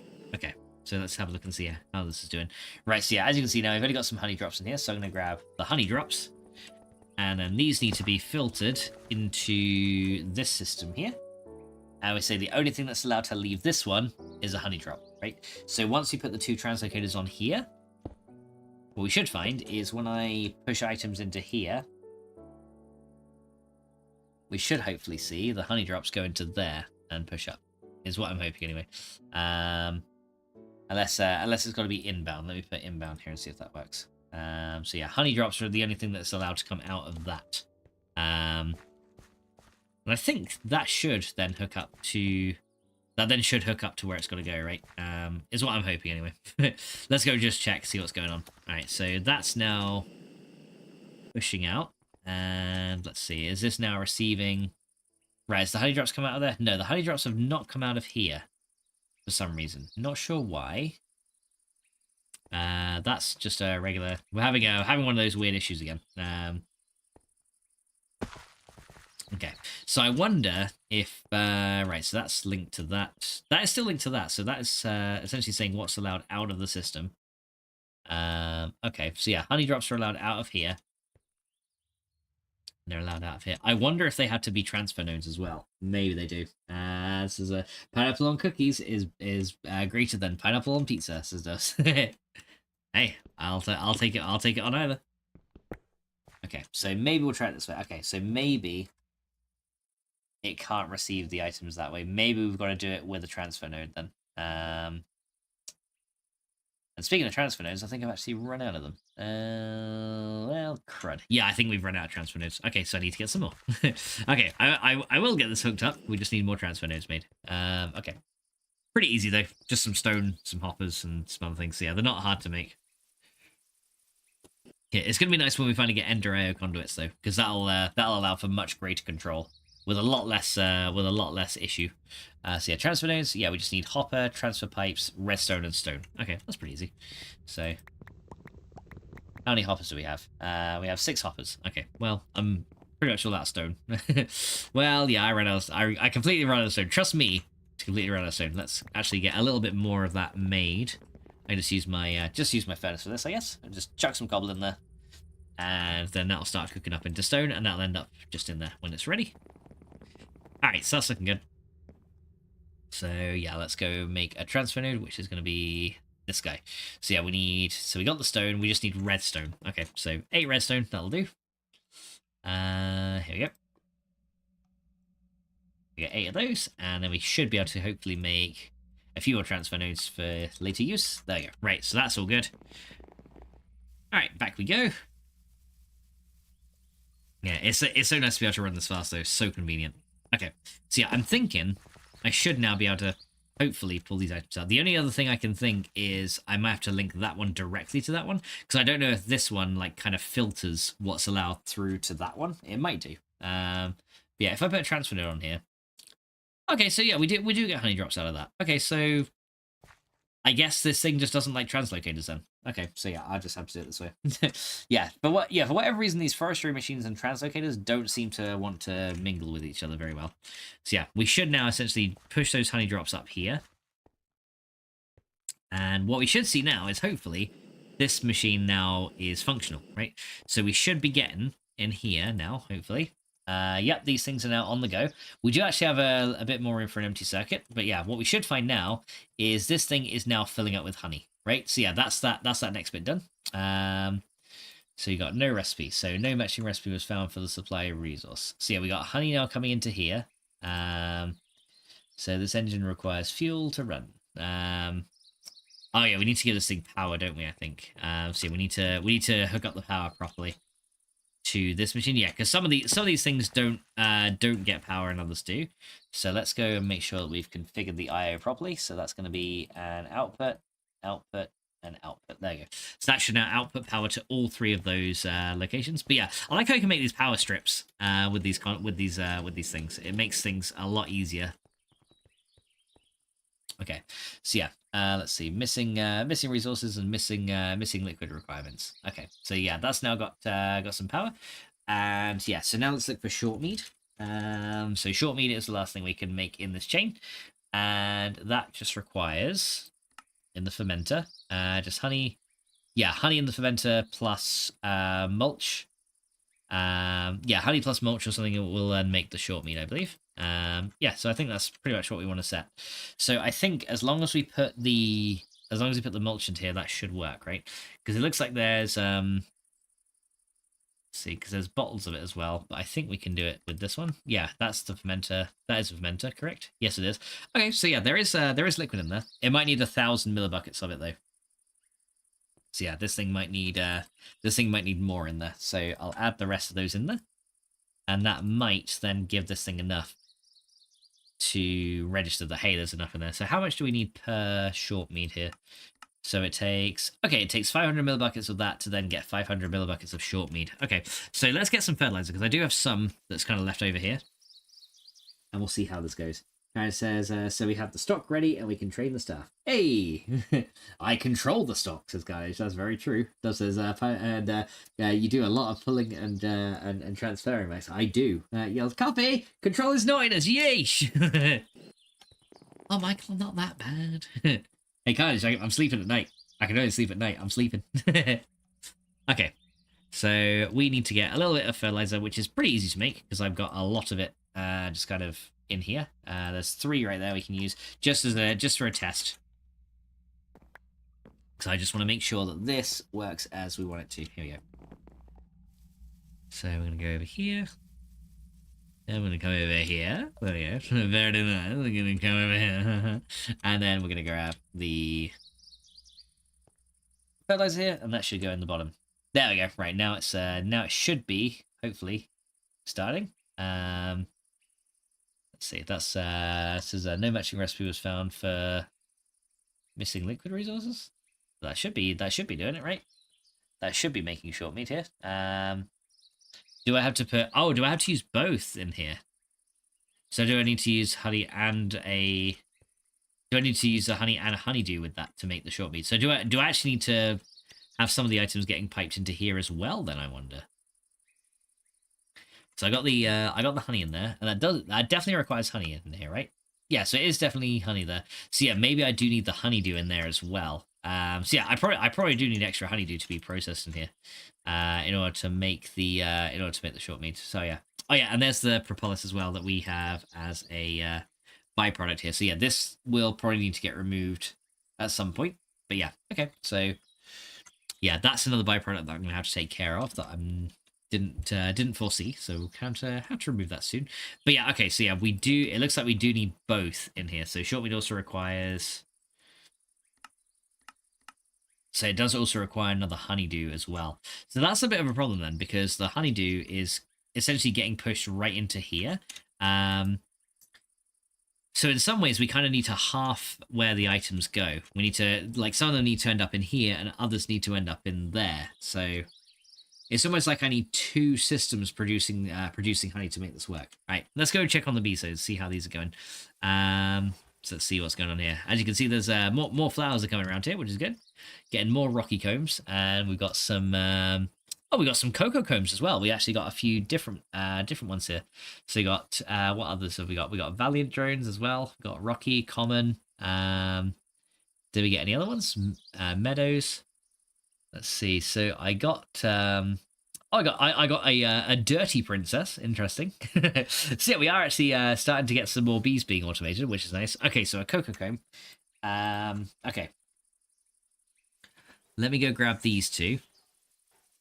And we're gonna come through here. So yeah, I can sort this one out in the squeezer. Yeah, let's go squeeze those real quick. And then I'll catch the stuff as it comes through here, hopefully. Oh, that just gives cocoa beans, doesn't give us a honey drop? Or does it? Yeah, that just gives cocoa beans. Interesting. So yeah, I actually have a way to now get cocoa beans. That's actually kind of funny. Okay. Yeah, remove all the soldering on here. We don't need that. Yeah, okay, that's actually kind of funny. Got some random cocoa honeycombs coming out of here. But I guess when this thing fills up and we get more honey coming through here, we can then make more of the short meat anyway. So yeah, actually that might be a thing. I might be able to press through with some items here with the honeycombs. So let me come down here real quick. And let me see. So yeah, we got our honeycombs are going to be stored in here, right? So maybe if I link another phantom face up here, or like next to this one, linked to that one up there, I could then also pipe honeycombs over to that one. So once it's kind of like filled out the buffer and given us and essentially filled out the honey drops, we can link another. Oh no, it's actually honey drops that need to come over, not the actual honeycombs. So yeah, the honey drops come out of this one, right? So yeah, honey drops come out of here. So yeah, maybe what I need to do is link this pipe here to a second phantom face, so that when this thing gets full of the liquid and it's kind of fills up on the internal buffer, it will then slowly produce short meat afterwards. I know. Hello, baby. Michael says, yells coffee, controller's naughtiness. Jeez, honestly, Michael, I add to it. Exactly. She's not going to make it better. What do you guys expect? God. Welcome back, baby. Hate me for that now. Yeah, probably, but it's okay because I love you more. Let's see, and thank you, Candice, for giving Comic with a shout out. Very much appreciated, dude. All right, let's go back over here. Right, so let's see here. So we got the spruce logs and stuff. Right, that needs to go back in here. I've got loads of just random crap on me. Let me try and just like empty out a little bit of stuff. Cocoa beans is kind of, I don't even need this. I don't even need these cocoa beans. Like, they're used for brown dye. Like, I don't need that for anything. This Apiarist chest we're not going to use now, so I'm just going to throw it out. Let's see. Pipes and circuits. Yeah, the engineer's pipes can go in here. We don't need those, so yeah, that can go back up there with the rest. Yeah, I'm just going to try and clear out my inventory a little bit. I guess like these electron tubes can go into there. Yeah, so I need to get another phantom vase and hook that one up to the honey as well. So yeah, we can kind of send it to the correct place. That's gonna be the tricky bit. Yeah, just like trying to send it to the correct place when it gets. Essentially, we'll be relying on the other internal buffer to get full. So it'll try and produce as much honey as it can first, and then and only then will it produce short meat once that internal buffer is full. So yeah, it's a little bit of a weird system, but it will work eventually. So we need 4 of these, and then another chest here, another chest. Block of enderpearl, diamantine, and then we need advanced circuits, which we've already got. Yeah, I think we got everything for it. Yeah, there we go. So we need a chest there, a block of enderpearl. We'll do that. There you go. One of those, one of those, one of those, and one of those. Right, there's our next phantom face. Cool. Alright, so yeah, now we can go and hook this guy up as well. But yeah, that should then allow me to send the honey drops to both places. But yeah, then after that, I think then only after that will we start to get the short meat out. Okay, so this one here is what has the honey drops. So all I've got to do essentially is put this one there, and then that will link to the machine above. So we're just going to make the link first, because this thing is already only accepting honey drops as an output anyway. So we don't. There's no point setting up two of them. So yeah, we just need to kind of grab this guy here, and then we link that guy. No, not that one. We need to link. Yeah, this one here. That one needs to now link to this guy right there. I guess there's our phantom base. And then we just take another couple of transfer pipes and we'll just move those over here. So we do 1 and we do 2. There you go. Right, so there we go. Now that'll send honey into here as well when needed. So yeah, so what should happen then is essentially this. What we should find now that this is all set up, is this squeezer right here will essentially take all the honey that we get and turn it into the honey drops, or take all the honey drops and turn it into liquid honey. Eventually, this buffer here is going to get filled up. So, because what's going to happen first is this tank here, or this part here will get filled up first, right?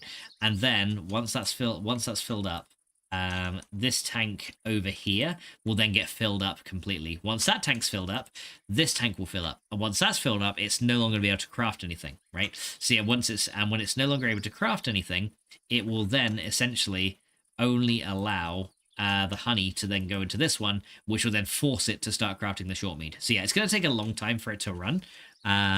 But yeah, essentially we've made our own. We've essentially started to make our own meadery, which is kind of cool. But yeah, I also need to think about what we're going to do with the propolis as well, because that's technically a waste product. So when it comes to propolis, that needs to get put out into its own drawer as well. So I guess what I could do is put another item thing with an interface out of here and kind of let that run. So yeah, we've got 21 beeswax in here, so that part is working. So yeah, I think that's what we need to do, is put another item thing under here, and then take that out to another location. So yeah, I'll probably have to like move it down over here. But yeah, let's do that. So item laser relay needs to come over. So we need a basic one first, and then the advanced one will go on to the actual thing itself. If I've got any more advanced ones, yes I do. I've actually got more advanced ones than regular ones.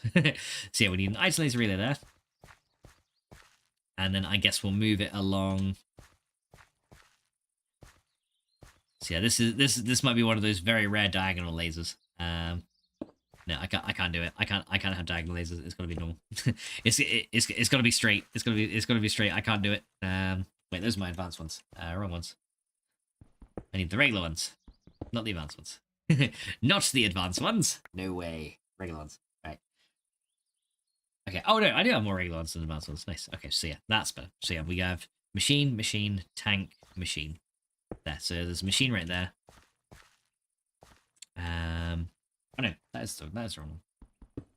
Yeah, it needs to be next to the first one. Yeah, here we go. So let's try this again, guys. So that's going to go there, that's going to go there.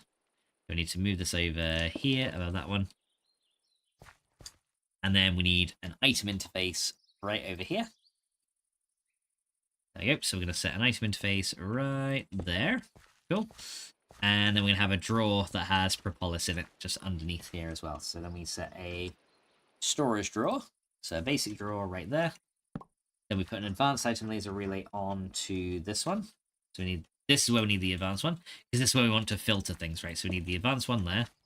It's actually kind of cool. It looks like it's coming through another one of these. And it's weird, because it looks like these networks are all like connected together, but they're actually not. They're all separate little networks, which is pretty nice. Like I said, I swear, everything is getting smaller these days. I mean, a new box of Weetabix, and it's like more air than food. Yeah. The same with like crisp packets and stuff like that. Like those are getting like tiny and all. But yeah, Michael, I get exactly what I get exactly what you're saying, because yeah, it feels like that over here too.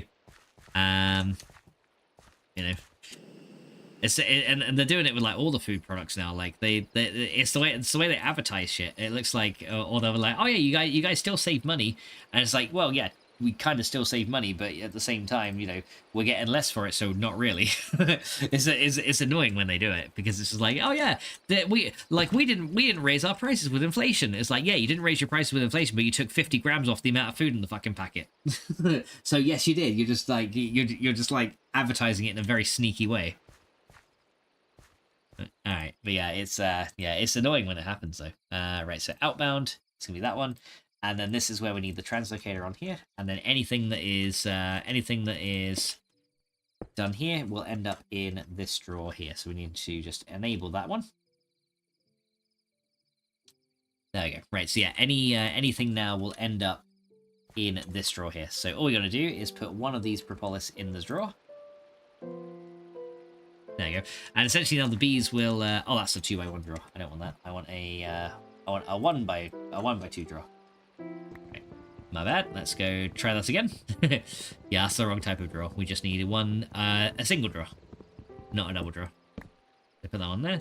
Did the translocator stay where it was? Nope, it popped off. Okay. So try this again. Yeah, these translocators are so useful. So yeah, that guy can go in there, and then you can get linked up.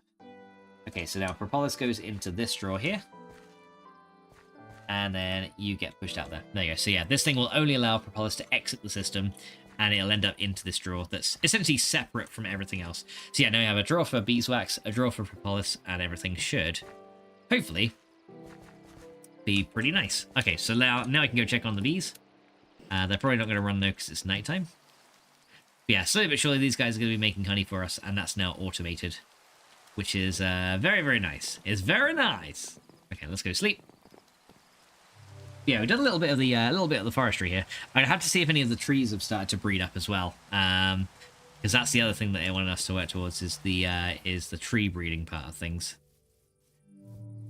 Yeah, bees and trees. But yeah, let's go and get some of these started. But yeah, let's go see like what the situation looks like with all the drones and stuff. But as you can see, this area is you know, we got a few more flowers around, so things are happening. Who shot at me? Aha!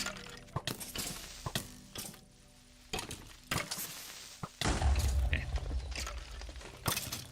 Yeah, now I got loads of skeletons like hanging out here. Where'd you go away, damn it? You're being annoying. Right. Hi there. There you go, got him. Right. I bet there's probably one down here, isn't there? I didn't light this area up. No, none. Okay, cool. Right, so yeah, now that we've dealt with those small amount of intruders, let's just see what's going on here. So yeah, this one's only got a drone in it. Okay, so why have these only got drones? Why are the princesses not getting pushed back where they've got to go? Hold on a second. We've ended up with sugar in here. Okay, so our princesses are all in there, but why are they not getting pushed? It's something. Oh, I bet something's hanging in the system, isn't it? Yes, dirty combs are hanging in the system. Okay, yeah, so we don't want those. Okay, yeah, so every now and then we're gonna have to add a filter to what is allowed through here, right? So yeah, that's the problem. So we're gonna say, yeah, dirty combs are not allowed in there as well. Oh my god, these combs are so fucking dirty. Yeah, because then we had to allow those into this box. There we go. That's better. Yeah, so eventually we'll do other stuff with these combs. But yeah, now hopefully these guys will get pushed to where they gotta go. Let's just make sure that nothing else is gumming up the system as well. Sugar? Not sure where sugar came from, but we're gonna have to probably blacklist that. There you go. So now hopefully the drones and the princesses will get pushed into where they gotta go. I may have to make a separate box for drones and princesses as well, because I have a feeling that also could clog up the system in a way. So yeah, that might be. Yeah, it looks like it's trying to. Yeah, it's trying to push stuff out of here. Okay, so what I'm gonna have to do then is only allow Yeah, so that's a bit of an issue because we've got the drones kind of here. Okay, so yeah, eventually things are gonna kind of hang, which is a little bit bad. Because yeah, if we allow this to run as it is, yeah, the stuff in here will like the forest drone will kind of get caught up in here, and then it will they'll keep getting caught up essentially, and then the whole system will stop running because yeah, the drones don't get put to a separate rocks. So yeah, I think I need one for like princesses. So any bee princesses that end up in here can then get fed back into that same system, right? So yeah, I might need to switch out drones, and we'll have to add. Okay, so instead of doing a blacklist for honeycombs, right? What we're probably gonna have to do is do a whitelist in here for the different types of bee drones that we get. So, and we can make them ignore their different NBT data. So you got a forest drone. So yeah, we need one of each type of drone to be allowed in here. So we got a forest drone, a meadows one. And then we're gonna have to handle the princesses separately, and that should then fix that problem. Is what I'm hoping. So we got a valiant drone. So forest, meadows, rocky, valiant, dirty. There you go. That's a dirty princess. Yeah. So forest, meadows, rocky, valiant, and common. So those are our drones that we've got so far. And we're gonna say, yeah, these drones will be in the whitelist, right? So yeah, we're only gonna allow these through. So yeah, you guys are only allowed to come in. Yeah, you guys are only allowed to come in or out of here. Like that. There we go. So yeah, this one will be for drones. And now we're gonna have to set up another one for the princesses as well. So yeah, we need drones in one. And then we're gonna have to have princesses in another. We'll have to see how we go. So yeah, I might have to. Yeah, so drones have to come in and then come back into this one. So yeah, essentially, I'll probably have to make another interface that kind of interacts over here, and then obviously try not to let this run. So yeah, I think what we need then is another item interface. Do I have any left? I might need to make some more of them. I do.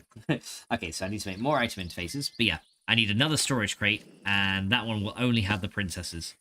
And then from there, essentially, we whitelist honeycombs in this one. We whitelist drones only in this one. And we'll have another one where we whitelist only princesses. And that will then hopefully solve that problem. Hopefully. Okay, let's go. I guess we'll find out. So let's go run back. We need to make some more item interfaces, which is going to require some basic coils, which I believe we have a few. So maybe to get 2 more interfaces here. And then, yeah, we should be able to hopefully get that set up the way it needs to be set up. I'm hoping. So yeah, it's a little bit. Yeah, I didn't predict that to be a cause of the system hanging, but it was. See, I wish the translocators would have worked a bit better because I would have used those otherwise. In fact, though, translocators might even work better because it'll only push the items that can get pushed, rather than have one item kind of get hung up in the system. That might actually work better. Thinking about it. I might be able to do it that way. So yeah, actually, I might be able to do it that way. We'll have to check. But first of all, let me go grab. We need 2 chests because I need to make more of these item interfaces. So we need 2 of those. We need all 8 of these. There we go. So there's the last of our basic circuits, and then we need Restonia and Redstone. So we need 2 of those, and then we need 4 of those, and then we need. I guess we'll have to unpack one of those into that, and then we can make some more item interfaces. Okay. So more item interfaces. There we go. Interface done. Okay. And I might make another translocator as well. Yeah, I might actually make another one just to see if this, just to see if my theory with the translocators is correct, and it'll kind of decide what to push automatically. Because if it does, that will actually be much better. And I can just run with that instead, which would actually be very beneficial if I could. So yeah, maybe we will need to make. Yeah, let me get 4 more redstone, and we need gold and an ender pearl. Or gold, iron, and 1 ender pearl. There you go. So yeah, again, more translocators. I should have made these in bulk, really, shouldn't I? Because we're going through a lot of these. Gold, iron, and then an ender pearl.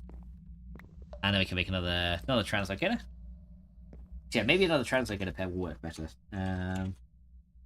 Because it would be nice if I could keep all the bees in one single box. So, you know, that might be an idea. Okay, so move items, translocator. Yeah, there you go. So grab them. Okay, yeah, and I'm not sure where the sugar came from. I guess we got like a. I guess maybe like the one that had like the cocoa on it gave sugar as a byproduct, but I'm not quite sure where that came from. So it's a couple of little weird things going on here. So I guess we can say sugar is allowed in that one, and then that'll end up in there. Right. Okay. So what I could try instead is let me remove this. Right, and then we can say okay. So if we removed that one. And again, we'll say that, okay, so yeah, I kind of need to set this back to the blacklist, but that's fine. I guess if anything ends up in here for now, I guess we'll just set an empty blacklist in for now, and then we'll just see what kind of filters through. What I could try instead is I could maybe put another item interface right here. And then we can have a translocator that kind of pushes back out into the system. And maybe that'll work. So yeah, we can do this. And then we can put a translocator there and there. And then we could say, yeah, you can be active. Now, like I said, translocators tend to not like to work with forestry machines, I figured. But this could be worth it. So I guess we'll try it and see what happens. So now I need one more item laser relay. Do I have any regular ones? Item laser relays. I could have sworn I had a few. Yeah, there they are. They're up here. Item laser relay here. So yeah, you can sit on this, and then we'll add you back to the network here, right? And then, oh, there we go. No, it just worked. There we go. That's fine. So that'll then push the princesses back out. Okay, there we go. That's fine. Okay, yeah. So the translocators are a bit more intelligent about what they push. So yeah, they will only push out the things that can be pushed back. There we go. That's better. So now those are working again. Perfect. Okay, so yeah, translocators are doing fine. The only problem is, like, now we're going to end up with, like, random bits of honey coming into this chest, but I'll have to redo the filters once it's done. Okay, yeah, so the translocators did work. That kind of solved the issue completely. So that's actually really good. So yeah, so now we got our input into here, then the output comes back out there. So yeah, it essentially then cycles the items around. But yeah, both of these two essentially see the same network, which is really good. So yeah, that's just like another entry point into the network. Okay, that works. I kind of want to move that there now to make it a bit neater, but yeah, it's fine. As long as it works, as long as it works, I am happy. So there we go. So yeah, so now any honey and stuff will then get pushed into here, and then this should now hopefully not hang, and it should just cycle. But yeah, we might, like I said, we might get some honey in this box for now. Yeah, so we've got to essentially start blacklisting the honey again, because yeah, we don't want the honey to end up in here. So all we got to do now is just set a blacklist for each of these things that come into here. So yeah, currently we've got an empty blacklist which will allow anything in, but now we just say, yep, you guys and all of you guys are no longer allowed in here, and that will essentially force them to go into this box right here. There we go. And then any honey that we've got here will get taken. There you go. Yeah, that's solved our problem. So yeah, the translocators do work a bit, but not always. They're a little bit finicky, but when they do work, they essentially they're pretty smart in the way they work. They only push items that can and will be pushed, which is why I prefer them over transfer nodes. And they're also a lot faster and don't require speed upgrades. They're actually they're very, very good. They still struggle with phantom faces though. I think phantom faces and some of the forestry machines are kind of where they fall off a bit, but they're still very good. Okay, so yeah, now what we should see is hopefully these bees are now working as they should, and we should now see hopefully all these guys working again. So yeah, if we come back over here, let's see, yeah, flowers are now going, bees are now flying. Yep, everything is looking good now. All right, there we go. So the last thing I need to do is just cover these over. Oh, there's actually another thing there. Guys, and Michael says, Carnage, got to ask, since you order your food for Subway, is it the same for you guys? Like, you get it and then you're like, wow, this is not the way it was before. Essentially, he's talking about like how food over time is just like becoming smaller and less value for money, and usually they take shortcuts with ingredients that are becoming shitter. Essentially, like, do you find that as well? Yeah, I think it's essentially what he's asking. Like, compared to like years ago, do you find that the quality of food and the quality and the quantity of food you get for the price you pay is a lot shitter? Because yeah, that's I think that's pretty much what he's saying. Because yeah, I would agree with that for sure. Actually, can I use the atomic reconstructor to turn these into dye? I think I can. If I throw these on here, will that turn it into yellow dye? Ah, it doesn't. Okay, I know there used to be a recipe that let you do that, but I think they may have changed it in this mod pack anyway. Might be a bit of a harder recipe. Kind of says the quality has stayed the same. It's just becoming more expensive for us, I'd say. See, I don't know. It's like sometimes so they let less bang for your buck. See, in some places the quality has, but like I always refer to. Take fucking McDonald's for example. The quality is getting worse. At least the one over here is. Like, it's fucking terrible now. And the quantity is just like, well, don't even get me started on the quantity. It's like, you know, you got like, hey, there's the Big Tasty. And it's like, yeah, the Big Tasty now is what the Big Mac was in the 90s. You know, it's like, it's just nuts. But yeah, portions I can really like. Most things, portion sizes are definitely getting smaller. Like they definitely are. There's no two ways about that. But yeah, it's like I was just saying, like I just hate how sneaky they are and how they can get away with it by being like, oh, you know, it's the same price, but then they'll be like they'll sneakily change it from like 500 grams to 450 or something like that. You know what I mean? But yeah, portion sizes are slightly smaller. Yeah, exactly. Because then people think, oh, you know, we're still paying the same amount for the stuff that we're getting. But it's like, well, technically, no, you're not. You're still paying more. But the food places and the grocery stores and everything have done it in a really sneaky way, and not everyone cottons onto it. And yeah, it's, I don't know. You know, and the thing is, like, the government could put a stop to like ridiculously arbitrary price raising on food and stuff like that, or like, you know, changing things in sneaky ways, but they don't, you know, and that's something they could do, but they choose not to. Oh, I need my soldering iron. There, we need to go get that. So one soldering iron, here we go, let's go grab that. And then I need to kind of configure this circuit board to make our machines run a little bit quicker, because that'd be really good. So where is my there it is, soldering iron. There it is. Well, right here. Right, okay, so now we can configure our circuit board for a machine upgrade. And we're going to say, yeah, for a machine upgrade right here. Speed boost 2. Yeah, that's kind of what I want it to be at. So we'll put the intricate circuit board in there. And then we can do doop, doop, doop, doop. There you go. And there we go. Now you can get a machine boost. Right. Let's see.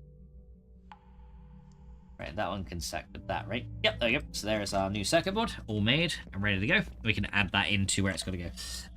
Says, we'll save the customer money while encouraging them to buy more because they've saved money, but they spent more because they think they saved more. Yeah, it's a good time. Yeah, exactly. It's the whole like buy one get one free kind of thing, isn't it? It's like, well, if you can charge, if you can like, you know, get one free for that, why can't I just get one for half the price? Do you know what I mean? So essentially, well, we want you to buy two because we want you to pay that amount of money because technically you saved. But it's like, well, no, I haven't because I spent the same amount of money. It's just you make me think I saved when, in fact, you know, it's bullshit. But yeah, it is annoying, honestly. All right, so yeah, we can now put a circuit board into this machine. There you go. So this guy can now fit into. I've got to manually put it in. Yeah, so you can go into there, and this will essentially allow this machine to run a bit quicker. But yeah, we should essentially be getting some... yeah, so yeah, I'm up to 1900 in here. So this system is working. It's just a little bit slow. But yeah, I do need to eventually provide honey drops into this machine as well, which is pretty good. But yeah, now the bees essentially should now essentially work on their own over time. And yeah, they essentially kind of get filtered. So essentially this is like completely automated bees, which is good. But yeah, as you can see, the genetic decay is a bit slower. They've got higher production rate. So yeah, these things work a lot quicker. And then we just have to wait for the combs to come out here. So we got a cocoa comb in here, which needs to get blacklisted in this one. So I want all my honeycombs to be stored separately in this box. There you go, so yeah. So yeah, not sure how we're getting the I'm not sure like what we bred for the cocoa on, but yeah, essentially this should breed to the bees automatically as well. But yeah, once we got that, we should be ready to maybe start thinking about the trees, if there have been any changes to these trees. Now it looks like I'm looking very carefully at the leaves because you can tell when there's been a tree breeding thing going on when you have a little bit of a look at the leaves sometimes. But yeah, I think we need to make ourselves a set of spectacles to see, because yeah, that's the next thing we're gonna need to get started with the tree breeding is yeah, a set of specs. So let's go make one of those. So we need 2 glass panes and a piece of bronze to make some spectacles. because then what we can do is then that'll kind of like highlight if any of the leaves are ready to be grafted for a sapling. So let's go get some of these. So we need to make, right, so we need glass panes. We need 2 of those. And yeah, now we need to get our spectacles. So we get one of those. I think it's that, isn't it? Yep. We got some spectacles then. And yeah, we're just gonna wear these for now. But I'm gonna look kind of oh my god, I look so hey guys. Hang on. Wait. Hey guys, welcome to my factory. I just wanted to show you like some of the cool machinery that we're running in here. So yeah, I just wanted to like point you out to my thermal centrifuge, and like I'm wearing like lapatronic armor right now because I'm like so super powerful, and it like makes me feel like so good. And like I got like a question mark on my body because I don't even know what the fuck I'm talking about anymore. But yeah, I hope you guys enjoy the tour of my factory. Like, I literally look like a nerd. That's awesome. But yeah, this thing essentially will allow me to see any differences in the trees. So let's see if we can maybe... I don't know if the bees have bred any into or crossbred any of these trees, but we should, if we find anything, we should maybe see some differences. I may need to have grafted some of these trees first. I'm not too sure. But yeah, let's go and have a look around some of these leaves. Oh, hang on. Is that one there? Is that a difference? No, that's just the tree coming through. But yeah, the spectacles, when you wear them, essentially, if any of the leaves have kind of been cross-pollinated... Ah, look, there we go. See, this one right here is different. Now, if I take off the spectacles, you'll see that it's still kind of obvious because of the texture pack. But if we didn't have the texture pack, this wouldn't be obvious. But as you can see, these are now apple oak leaves, which is pretty cool. So I'm going to put these guys back on. But yeah, as you can see, it does actually highlight it a little bit clearer. So yeah, you can sort of tell that it's a bit different. But essentially what we can do is to get a sapling from this guaranteed, we need to make a grafter. To get one of these, and the grafter is I think we've already got a proven grafter, but yeah, essentially it's 2 sticks and a piece of bronze, but it's only got 10 uses. Its durability is very, very bad. So I think I do already have a proven grafter though that we can use. Because you say DAP spend an extra £1.20. I know. Yeah, I saved so much money. Now I spend more. Wait, where did it all go? Shit. But yeah, it is a bit shit. I think I did find a proven grafter somewhere, which does have higher durability. If I did find one, I want to see if I can maybe. Yes, we actually do have a proven grafter, which has 150 uses. I'm going to enchant this with Unbreaking as well, just so it lasts a bit longer. Because, yeah, to get started with tree breeding, we need to get saplings from when the bees cross-pollinate the trees, we need to get the saplings from that, right? So, yeah, let's go enchant this proven grafter with Unbreaking on it, and hopefully that'll be enough. There you go, so yeah, I love how fast I can run here. Right, so we'll come up here. And let's go to here. Right, I should have an Unbreaking book somewhere in here. Let's see if I can find one. So we need a book with Unbreaking on it. That's efficiency. Is Unbreaking at the top here? Unbreaking 3. There we go. So yeah, let's go put Unbreaking on this guy. So onto the anvil, we can combine you. Nope, you got to go first with the proven grafter. Oh, can we not get Unbreaking on it? Oh wait, that's that's why it's respiration. I got the wrong one. What the fuck did I get respiration for? Hang on a minute. Wait a second. Did I put my respiration book in here? Yeah, I must have done. Wait. No, oh, that's because it says respiration 3. My bad. I thought it said Unbreaking 3. Okay, hang on a second. Yeah, there we go. That needs to go down there. I put it on the wrong shelf. Okay, so I need 2 Unbreaking 2s if I've got it. Okay, hang on. I can combine those 2 for an Unbreaking 2 and those for an Unbreaking 3. Okay, so let's go do that. So you 2 make an Unbreaking 2, you make an Unbreaking 3, and you make an Unbreaking 3 grafter. There you go. Yes, this thing will then last a lot longer than 150. So yeah, this will last a heck of a long time now. Oh, it's getting nighttime, so may as well sleep. And I still have to no work on the house as well. That's the funny thing. I was like, I totally intended to make the kitchen in this house, and I never did. But it's fine. It's fine. Nobody cares. Nobody wants to see what's in the kitchen.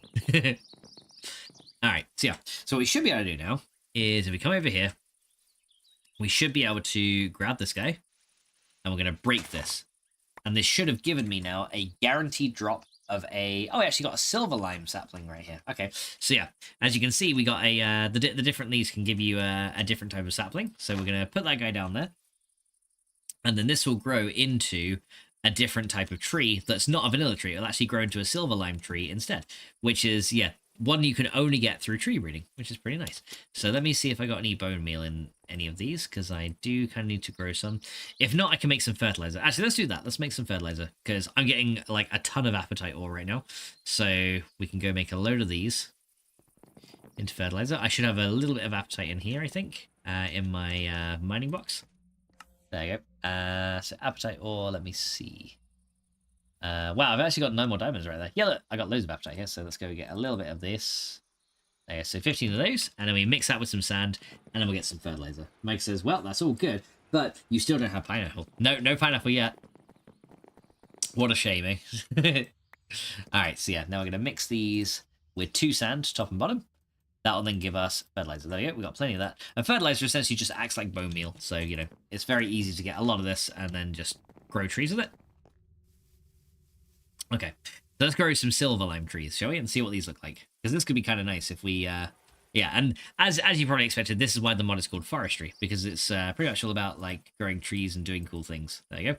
And yeah, there we go. We got ourselves a silver lime tree. And that looks pretty good. So I want a few more saplings from this, and this is why our grafter is going to be pretty good. Because as you can see, every time we break a leaf, it guarantees us a sapling from it, which is awesome. And yeah, the wood logs actually look kind of unique, which is pretty good.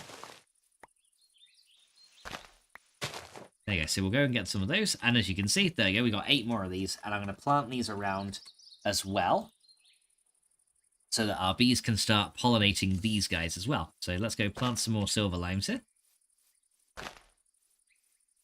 Let's put another one like here. Yeah, so we're going to start essentially trying to crossbreed these tree species if we can. Because what we need to do is we also need to get, I believe we need to get an apple oak and a silver lime to then get the a chance of a hill cherry is what we're after essentially. Okay, so now we need to go and bone meal these. There we go. And yeah, because yeah, this area is going to look looking pretty nice, honestly, with all these trees and stuff around. Right, come on. All right, you got to grow. There you go. Yes, these things still also seem to grow to a bit more of a consistent height as well, I've noticed, which is kind of nice. So yeah, they may grow a little bit higher. But yeah, you can actually see the bees kind of going back and forth and, you know, doing stuff. And eventually I think we'll actually get butterflies as well, which is pretty cool. So yeah, if you like collecting butterflies and stuff like that, then that's also offered by the forestry mod, which is pretty cool.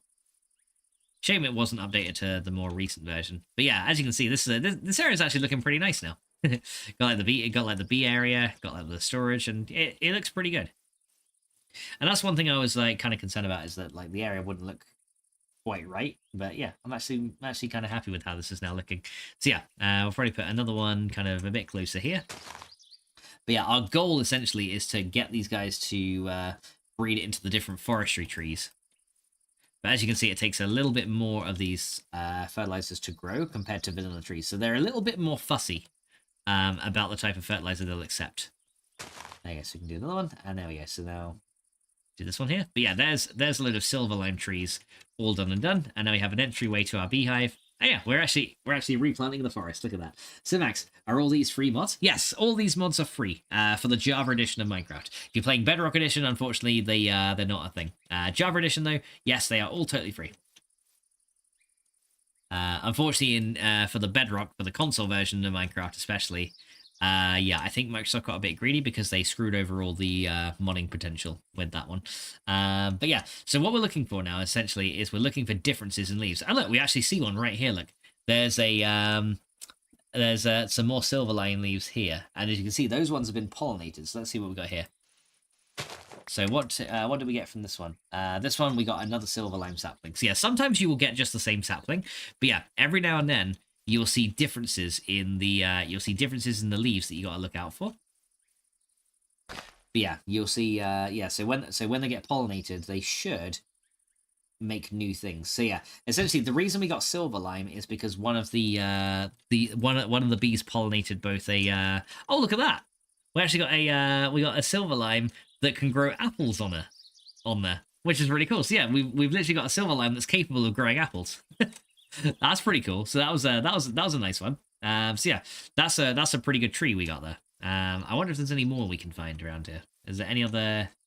But yeah, as you can see, yeah, as the bees pollinate, yeah. So what's happened then essentially is because these silver limes are around oak trees that grow apples, the bees have essentially pollinated these, and now these guys are also able to grow apples, which is pretty cool. So essentially, we made like a super fruit tree. Which is nice. So there's butterflies. How cute! Yeah, you do get butterflies eventually, which is kind of nice. But yeah, they tend to spawn around forestry trees, and they'll kind of hang around. They can also pollinate the trees as well. So yeah, bees and butterflies will also pollinate the trees. But yeah, as you can see, more flowers are coming out here. The bees are essentially flourishing now, which is really, really nice. And the only thing we need to do is just keep an eye on these frames as they get used. So yeah, automating the crafting of frames would probably be a very good thing. But yeah, as you can see now, we've also got these different types of drones. Ted, would you leave the cat alone? Come here. Leave the cat alone. Right, so yeah, we've also got these other types of drones coming out here. So yeah, essentially we've got common ones, but essentially we need to work towards making Imperial is what we need to look for. So let's have a look and see how we get those. So Imperial drones, how do we get one of these? So an Imperial Princess is a noble and a majestic drone. So a noble one is a common and a cultivated is a common and a forest. Okay, so yeah, we're essentially looking to work our way towards cultivated. So we need to breed common princesses with any of the kind of regular ones, and then eventually you'll get the cultivated ones. And then when you breed a common and a cultivated, you get a noble, and then a noble and a cultivated makes a majestic, and then a noble plus a majestic makes an imperial. So it's you kind of like make your way up. And then once you get the imperial ones, that's when you start getting resource bees, which is pretty cool. So for example, you can make bees that give you emeralds. You can get other ones as well. So you can, for example, make a metallic bee, which is an obsidian plus a fiendish bee. And that's just a steadfast one. So you can see you can only find steadfast ones in end cities. So yeah, there's a couple of cool things you can make here.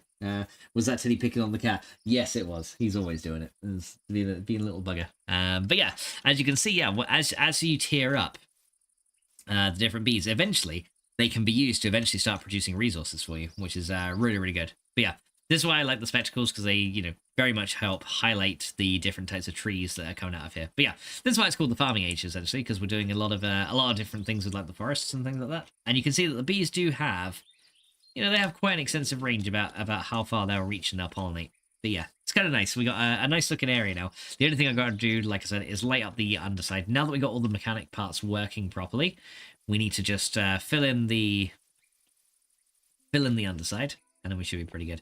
But yeah, one thing we're going to need to work towards eventually, because like I said, for one of the creative ending upgrades, which is going to be the last thing we make in the pack, but it's good to actually see what is required early. We do need a basic bin with centered paneling, right? So centered paneling is a bit difficult to make. So yeah, let's see how we make that, right? So if we look at centered paneling, that's going to be this. Now, centered paneling essentially requires us to go and get royal jelly. That's one of the harder things to get, and we also need honey to make these. So essentially, we need spruce planks. I think any kind of woods work. Yeah. So we need spruce planks, beeswax, which we're now actually storing, which is good. Pollen clusters, which is a bit of a different one. And industrious bees are the only ones that can produce pollen clusters. So we need to be able to make industrious bees eventually.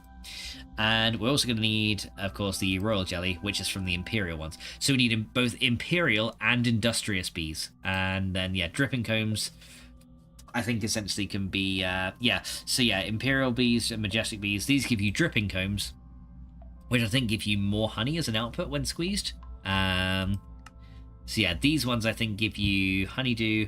Yeah, okay, these give you honeydew and honey, right? So yeah, or honey drops and honeydew, which is then used to make the short mead as well. So actually, no, I need to do a different drop for honeydew as well. That's an interesting one. So yeah, short mead, I thought it was just honey drops. It's actually honeydew. It's two different things.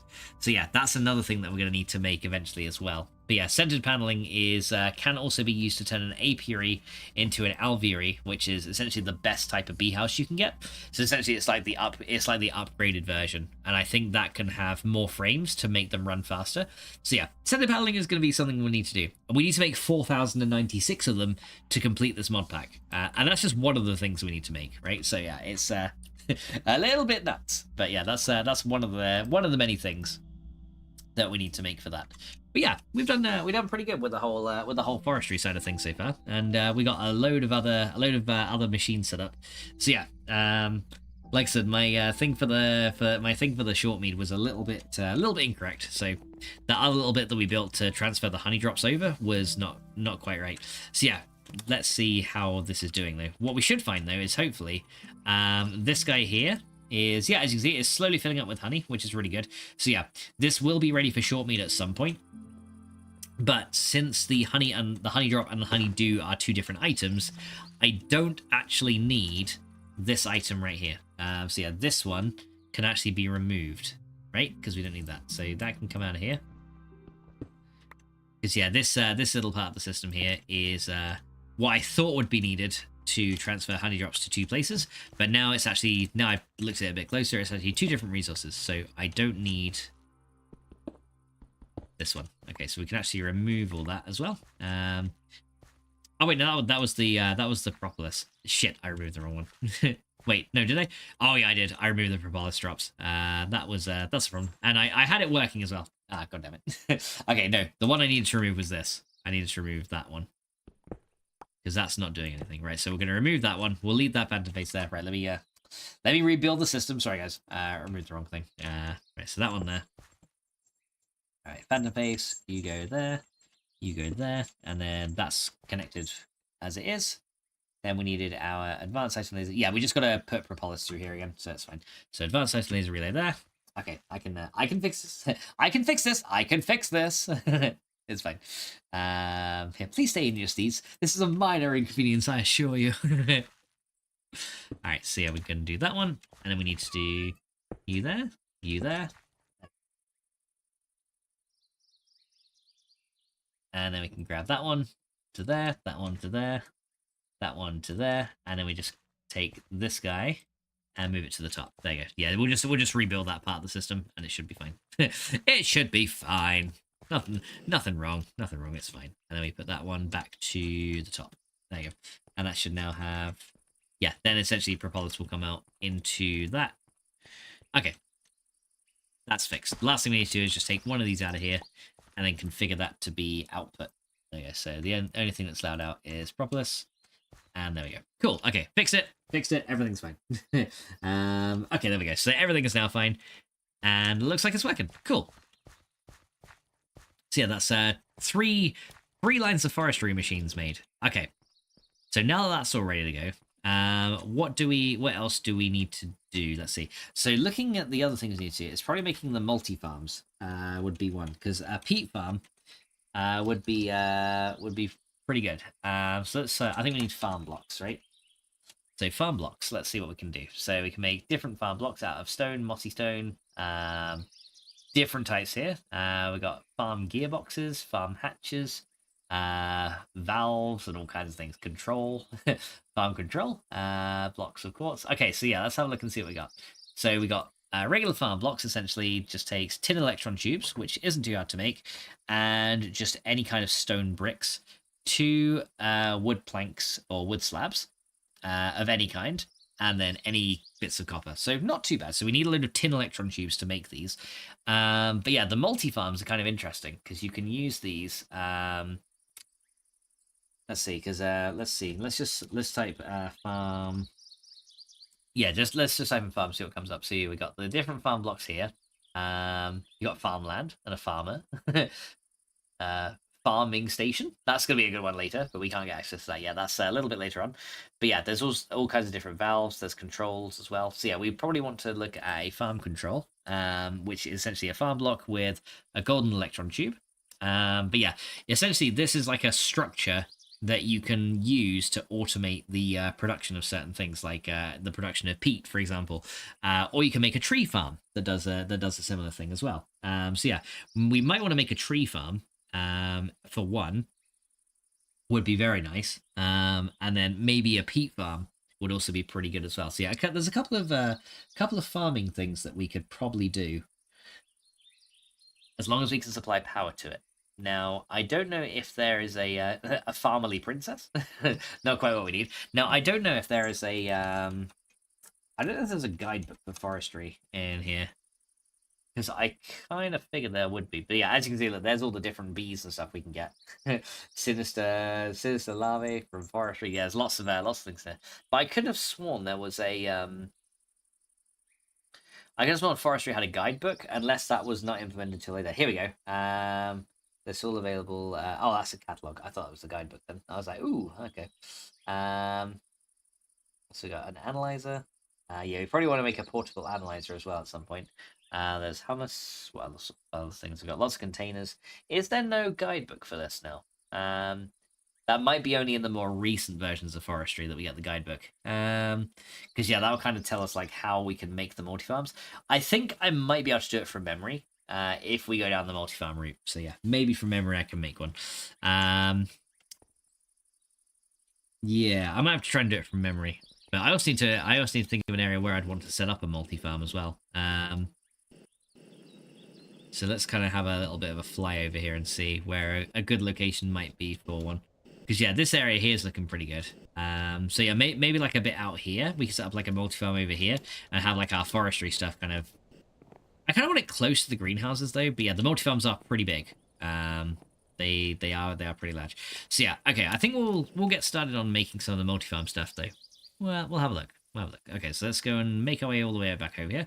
So for the multi-farms, I think it needs to be 3 by 3 by 4 in terms of height. So yeah, that's gonna be one thing we need to do, and then we need some basic stone bricks on the top of that as well. So let's have a look here for. Let's just type in farm, and yeah. So first of all, we're going to need essentially a lot of different farm blocks, right? So that's going to be the first thing we need. So lots of different farm blocks, which essentially is going to require tin electron tubes. So we're going to need, if we're going to have a 3 by 3 by 4, that's 9. So we need 36 tin electron tubes. So that's not too expensive. So that's just going to take a little bit of tin, some redstone ingots, and then some thickened glass. So not terrible. So let's go get some tin out of here, and we'll go and run this recipe through. So let's see how we go here. Jonathan says, I know I need 108 seared bricks for my 1 by 3 108 for my 1 by 3 by 3 smeltery. Yeah, this multi-farm is going to be a bit of an interesting one, to be fair. Okay, I might need a bit more tin than that though, because yeah, I'm going to get a load of these just so I have them for later, and then we just need to decide on what type of multi-farm we want to run, right? So let's get another load of these, and another load of those. There you go. So grab them. Yeah, so yeah, you can do the 1 by 3 by 3. That's pretty good. Yeah, because you'll get like 9. You get 9 inputs to that one, won't you? Which is not too bad. Okay, how are we looking here for circuits? Yeah, we're getting very, very cramped up here. I got this stone coming out of here though, because that's kind of cramming up everything. I'm actually going to remove that and bin it. Thought I had a storage for that. I guess it wasn't void upgraded, or maybe I just didn't blacklist it from the system. Those can go in there. Right, okay, let's go do the tin electron tubes. So we're going to come in here. We're going to remove these guys. I do need to get some more redstone ingots, though. And we're going to turn that into tin. There you go. See, so yeah, tin electron tubes. Here we go. So yeah, we need...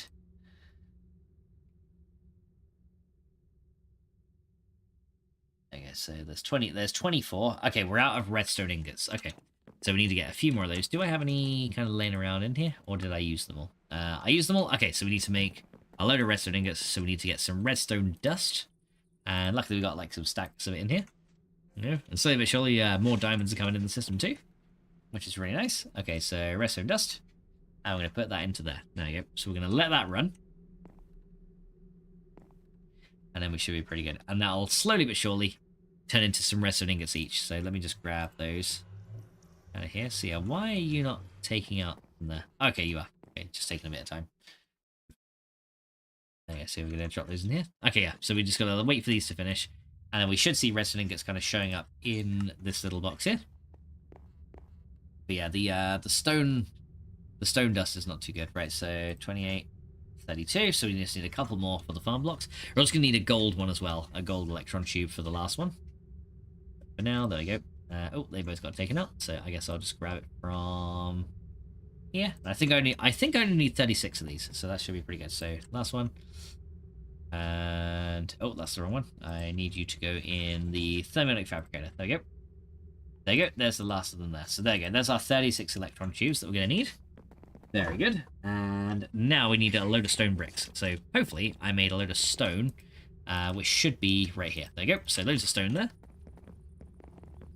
So let's craft those into 2 stacks of stone bricks. So yeah, I just want to like set this up first of all, just like off the ground, just so we can kind of see what's going on and how the structure looks. But yeah, I think it's a 3x3x4, and then it should be good. Right, so then we need to do, after we got that set up, we need to grab ourselves, what else do we need? So for the farm blocks themselves, we need 2 copper per farm block, and 1 stone, 2 copper, and 2 any kind of like plank slabs, right? So that's not too bad. So yeah, lots of copper though. Like it's quite expensive in terms of copper, but yeah, we got, as you can see, we got a pretty good amount here, so we're okay.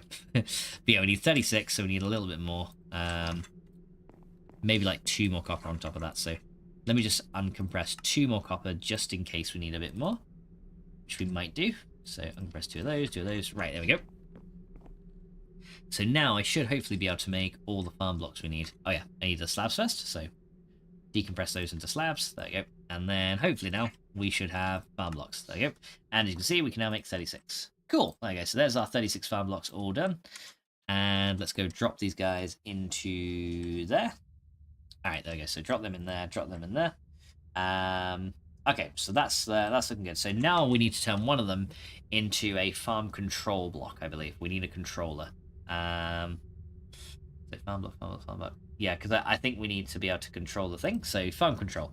So that's going to require a gold electron tube and 2 redstone plus a farm block. Okay, so we've already got that bit kind of sorted out, which is good. Eventually we're going to need some farm hatches and stuff as well. Let me see if I can sleep again.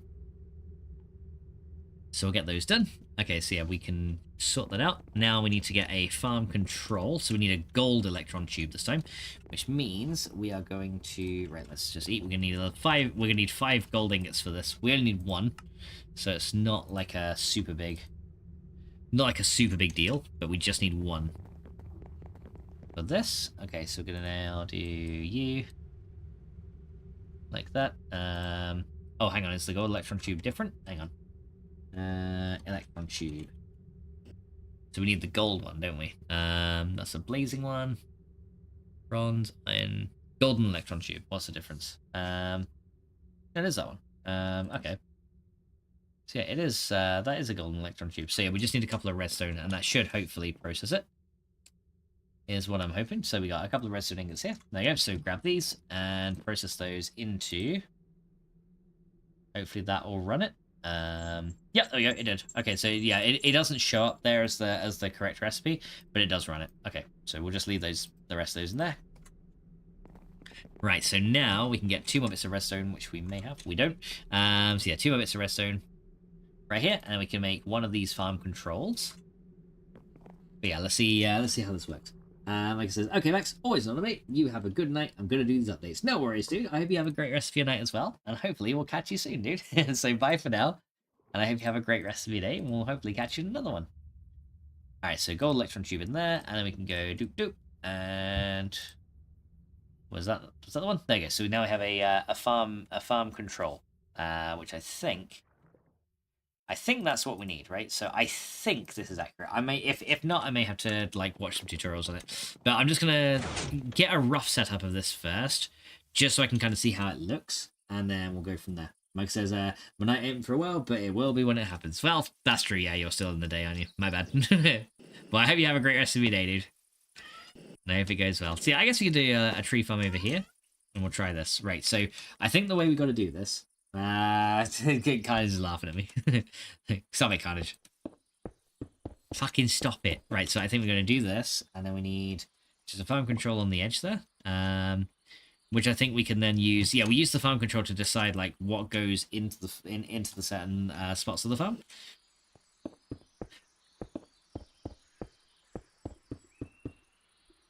Okay, so you got 3.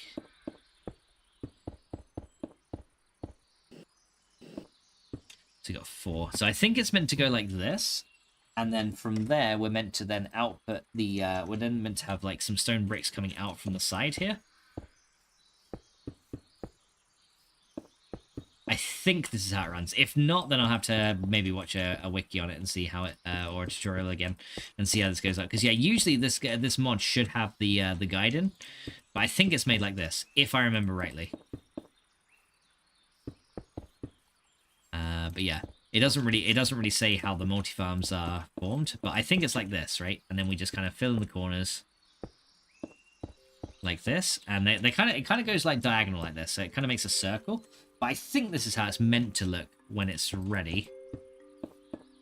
Like I said, this is the first time I've actually properly done anything in forestry, so yeah, this is a bit of a new experience for me. But from what I've seen, from things I've watched on it, it's like that, right?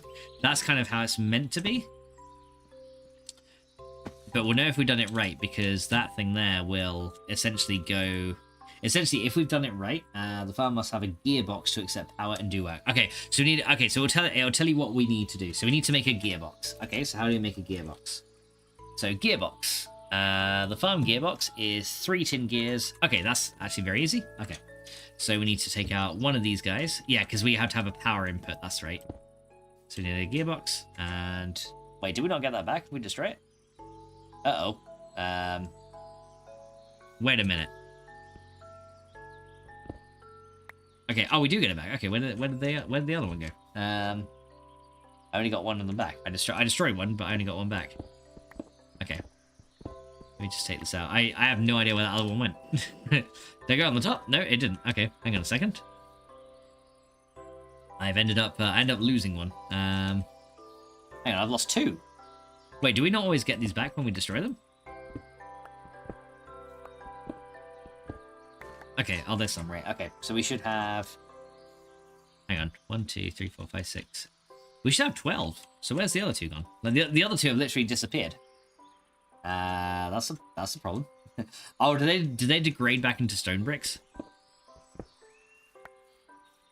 We should have 14 now. Okay. Oh, it's over there. It's over there. Right, there we go. That's better. Okay. I was gonna say, yeah, they kind of like disappeared on me.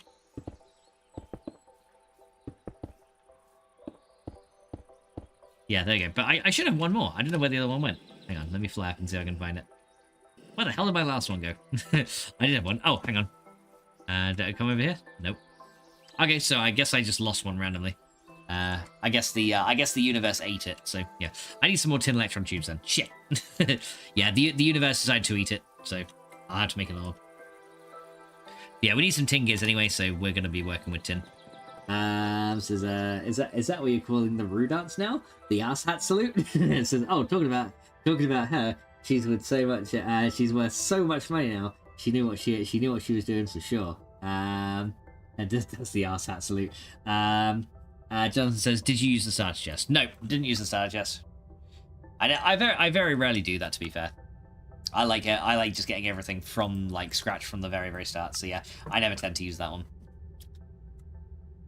Nothing wrong with people that do though. It doesn't really. To be fair, the starter chest doesn't really give you that much of an advantage. It's like, yeah, you might get like a couple of stone tools in it, and that's about it. So yeah, like I said, if anyone does use it, I can do nothing against it. Play the way you want to play, right? So grab that one. Okay, so we need to take some more tin. Right, so let's make one more set of tin electron tubes, because I kind of fucked this up. Well, I didn't. The universe decided to screw me over, but there we go. There we go. And I'm actually going to take the rest of the tin out of here so it doesn't continue to make more electron tubes. There we go, because I only want one set. Okay, so we need another farm block, so that's going to require some more stone and some more planks and slabs and stuff. And then we need to make a gearbox, which is going to require some tin gears to accept the power. So speaking of tin gears, I will need some steel out of here, so I will need 12. So yeah, 12 steel in total, and we'll need a bit of copper as well for the mechanical component. So let's go grab those. So we need four copper ingots if I have them. I've got nickel. That's not quite the one I need, but I do have nickel. Okay, I guess we'll just uncraft one of these into copper then. Nice. Okay, so let's go make all these gears. So I'll do that first because that's probably the easiest part of the recipe for now. So we need 3, 3, and 3, and 3. There you go. And then we need the copper in the middle. And that will give us these guys. And then we need to make the gears. So 1, 2, and 3. There you go. So that's those 3 gears made. Then we need to get the farm block made again. So that's going to require... Right, so I need to... Hang on, let me put these basic rows away. Don't need those now. Right, so I need to get the... I need to get this thing. So I need to get some wood turned into the slabs. So just 3 of those will do, because we only need 4. So turn those back, and then let's see. Let's look at the farm block. I can now make one of those. Technically, I make 3, but I only need 1. And then we upgrade that into a farm gearbox. There we go. Right, so there's the farm gearbox all done. Right, so now we just got to add this to the multi-farm, right? And that should hopefully do what we want. Like I said, I'm building this above ground for now, just because I want to kind of see how it works. There we go. Okay, so that's now configured to be a multi-farm, which is awesome. Yeah. So you know when you kind of complete the structure, because it will kind of be like, yeah, that's what you need. Right. So currently it says it can't work because it needs some kind of electron tube, and we need to provide water to it as well. So yeah, there's a couple of things we need to. If we're going to get water into there, we're going to need a pump. So the other thing we're going to need is a. Let's see. We should have. Let's go to the farm block. So what else can we make with this? So a farm block can also make a farm hatch, a valve, which I think is for getting liquids into it. So yeah, I think we need a valve to get water into there. And what else can we make? We can make the farm control. We can make a farm. Yeah, so farm control, farm hatch. What else can we get? Farm valve as well. So there's a couple of ways we can make each one. Yeah, I think it's just showing like variants of the recipes that we can do. But yeah, so it's controllers, hatches, and valves. So I think the valves are for liquids. So we need to get water into here. I'm killing the chickens with feathers. Nice. So talking about here. Okay, no, I didn't read that one. Okay, I'm all caught up. Yay! I'm actually caught up with chat. That's amazing. So yeah, farm valve. How do we do one of those? That is just 2 glass with another gear. Then the hatch is 2 gears.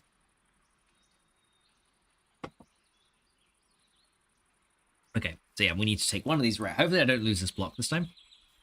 So that was like if I do. I guess there it is. Right, we got it. Right, so I need to make one of these into a valve. Actually, I may as well do both. May as well get a valve and a hatch, right? So the valve and the hatch can these can essentially go on any sides, but I'm just kind of making a basic layout just so we can get an idea of what this is meant to look like, right? And then we can kind of get started with what we need to do. And then we need to configure a circuit board to allow the farm to do certain things, right? And that's going to be pretty good. Jonathan says, think about it. Where do you think I got feathers from? Well, that's what I mean. Yeah, it's kind of funny. You're killing them with you're essentially killing them with their own body parts. I find it funny when zombies do that as well. They like pick up rotten flesh and then start attacking you. Because like it's like, okay, you just picked up the arm of your fallen brethren. Yeah, don't worry. I'm not that stupid. Okay, I'm not that stupid. I don't know. I just didn't comment that much because I thought it was very obvious. We've got 12 of those. Okay, now I can go do some gearboxes. Here we go. So now I need some more copper again, which I do have. Yeah, I do have that already. So yeah, we need 3 more gears. Okay, so we go 3, 3, 3, and 3, and then 1, 2, 3 of those. Yeah, I can't wait to get the metal press because that'll make making gears a lot easier. Because right now it does cost a lot of steel to make these. There you go. So we got 3 more tin gears, and then we got this one. So I just killed a pig with raw pork. What are you gonna do next? Kill a cow with raw beef? Probably the next thing. Right. So I need 2 glass and a wooden trapdoor. Okay, that's pretty easy. So wooden trapdoor. Let's get a little bit of planks here. So we need 6 of those, and then we need 2 bits of glass as well. Yeah, we actually had 2 right there waiting for us. Okay, so first of all, trapdoor. There you go, so that should make wooden trapdoors. And then we can get this guy. So you can make a farm hatch. And there's that first one. And then we need the other one, which is going to be this one, the farm valve, because that accepts fluids, right? So you got a farm hatch and a farm valve, right? There you go. All right, so it's dark outside, so we'll go to sleep. Yeah, hopefully the bees are working overtime, which is nice. Maybe. Are you gonna kill a skeleton with a bone? Are you gonna kill a creeper with gunpowder? That'd be kind of funny. All right. So there we go. So now we need to go grab. Oh, speaking of creeper, there's a creeper right there, and you did no damage to me because my armor's too OP. All right, so there we go. So now we can put a farm valve into this guy. There you go. So that's for liquids. All right. That's pretty cool. And then we got another one of these there. There you go. And that then can be accessed like that. Okay, so now I can pipe water into here, so that's good. So water would end up going in there. And then essentially we need to put an electron tube into here, or a circuit into there to tell the farm what we want it to do. So why don't we go try and make let's go try and make a regular tree farm. Actually maybe a peat bog first. Yeah, let's do the peat bog first. That's probably the best one. So let's look at peat. Here we go. Does it show us what electron tube? It does not. Okay, so it's in our shift information. So we'll go to. Okay, go away, creeper. Right. Okay, you just blow up. You're fine. Right. So electron tube. Which one lets us make the peat bog? Let's see. So that's going to be a tin electron tube. Perfect. So we've actually already got one of those. So that should be pretty good. Shady merchants. Are you gonna kill those with emeralds? All right, let's see. So yeah, we need more tin electron tubes. So I'll add 5 more tin into here because we've actually got some kind of configured. There you go. So that should give me the 5 I need. So there you go. That should give me 4. Okay. So now I need our soldering iron, and we can take one of these circuits here, and we want to say for the manual or for the automatic farm. Here we go. We're going to go and, yeah, currently it'll be set to an infernal farm with blazing tubes, so we don't want that one. We want to use the tin electron tubes. There you go. And then we can add, can I not add you into here? Oh, I need to actually put the circuit in there, don't I? That'll be why. That's going to go in there. Right, so there you go. So we can go tin, tin, tin, tin. There you go. So now I got a, now essentially this will configure this farm to be a peat bog, which is cool. And now this integrated circuit board can end up going into the multi-farm. Let's go sort that out. So yeah, this will now make this multi-farm a peat bog, which is cool. So go into there, and then we'll add you into there. Cool. Oh wait, that turned it into an infernal farm. I didn't want that one. Let me just pop that off there. Where did my peat bog one go? Did that bug out? I think it did. Hang on. Okay, I think that one bugged out for whatever reason. Okay, let me just use a separate one. All right, we'll try this again. Wait, I did put the tin electron tubes in there. Where did it go then? Okay, so I think it bugged out because I used the tin tubes in there, and for some reason, yeah, then it made a peat bog. Okay, so maybe I just got to do it through there. There you go. Oh, okay, hang on. I think I know what happened. Okay, I already had the recipe kind of set there. There you go. Right, so yeah, we gotta use this one, and that should then make the peat bog, right? Cool. Okay, so what do we? So a manual peat bog. So how do we automate this then? So because currently it says manual peat bog.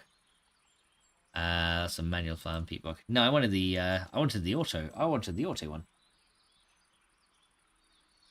All right, hang on. Let me just pop this off again.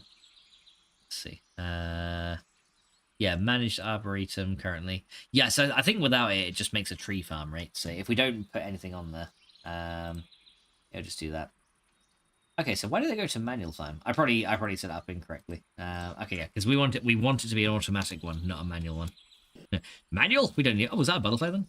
No, just saw a butterfly. we don't want a manual one. We want it automated, guys. Yeah, no, manual just isn't going to work for us. Maybe there should be a manual for this mod that I can read, but yeah, there is not. So I'll have to do 4 of those. Okay, let's try this one more time. So let's do. Right, here we go. Let's try this again. So the soldering iron is taking damage now, which is interesting. Right, so electrical engine. Right, so we're going to set this again. So automatic farm. Here we go. Let's try this one more time. So we're going to put you into there. And then we are going to set these yeah, so yeah, I think this interface is kind of a little bit buggy. There you go. So now that should be technically an automatic farm with a peat bog. That's the one we want now. There you go. So there we go. We got it.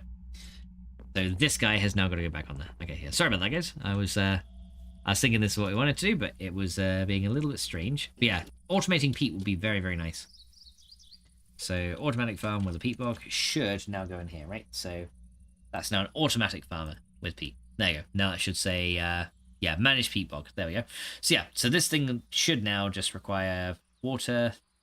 So do we just require to put water and fertilizer in there? I'm guessing so. So we put fertilizer in there. I guess we have to supply this thing with dirt as well in some capacity. I'm not too sure. I'm not actually too sure how this one works. So I guess we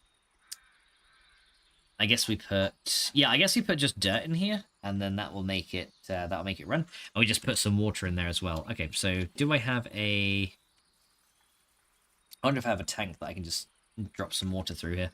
Maybe. Yeah, let's go grab a tank of water, or maybe we can use the actually we can use that mechanism dynamic tank to just like manually put some water in there for now. I just want to like get it started and just see what it does, to see how this runs.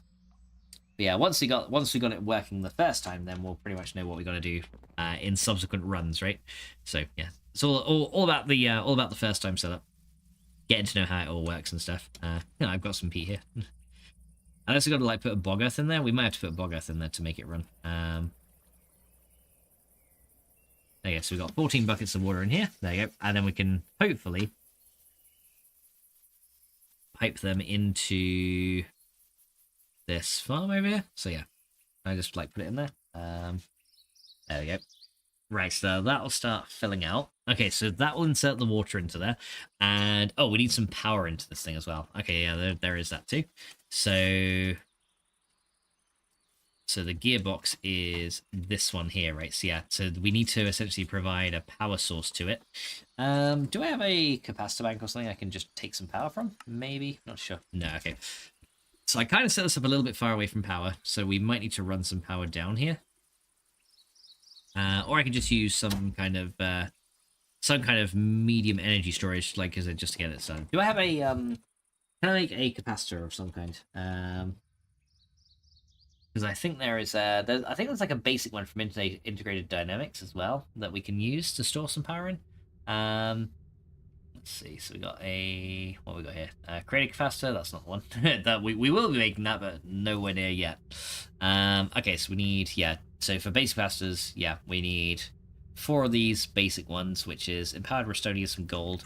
Yeah, not the cheapest thing to make, unfortunately. Do we have any more in here?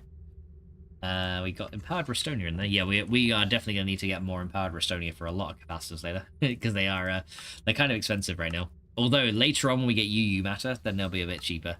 But until then, yeah, we're kind of are we completely out of empowered Restonia? I think we are. Okay, we're gonna need to get some more of those on the go then, like very, very soon. Right, let me just put these other circuit boards in here for now. Circuit boards, electron tubes, study casing. Let me just drop all these in here because they're kind of clogging up my inventory a bit. But yeah, as with new mods, as we get more mods coming in, they take more and more slots in your inventory because more mods add more things. So yeah, I gotta watch out for that. Oh, and you guys need to go into there. Stack together.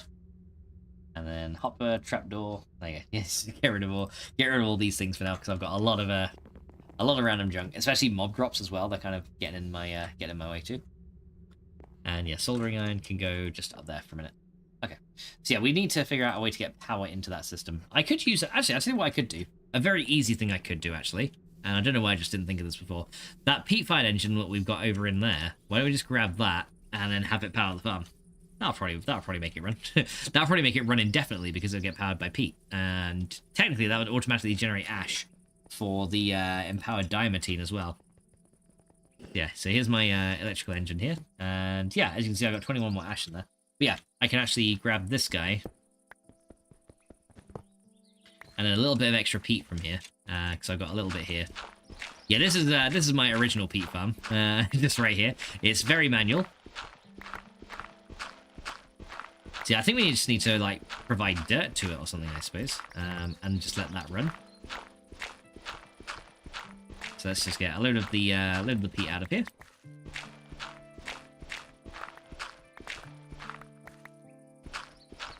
Cool. Okay, yeah. So what I'm thinking is we can take this electrical engine and just put it onto the farm. There we go. Because yeah, then I can just fire it with peat, and then we can go from there. So yeah, I'll get the engine that we just got here, and then I'll route that into there. There you go. And then we just need to give it redstone to make it run. So you go there on the back, and then we just put some peat in there. There you go. That'll make it run. Right. So yeah, this thing will now get power. There we go. So that's now got power. That now has water, and is this thing now... Right, so this thing isn't doing anything yet, so I'm assuming we have to put dirt in here. Do we not put dirt in any of these slots here? Or does this thing just run on its own over time? Because we got that and fertilizer, but it's currently not doing anything yet. And Seraphina says, boop! How you doing, Seraphina? Welcome in. How's it going today? Alright, so yeah, are we meant to provide... What are we meant to provide to this thing? Are we meant to provide bog earth to it, perhaps? Maybe we need to provide some bog earth to it in order to turn this into peat. Maybe that's what we need to do. So, run into the cactus, why not? Let's see, do we need to provide it with bog earth? Let me see if that will do it. Because bog earth turns into peat, doesn't it? So maybe that's the key. Yeah, it's not very well explained here, so we gotta kind of make this run. So, aha, bog earth goes in there. So that thing will allow bog earth to go through. Hi. But is it doing anything with it? Yep, there we go. Aha!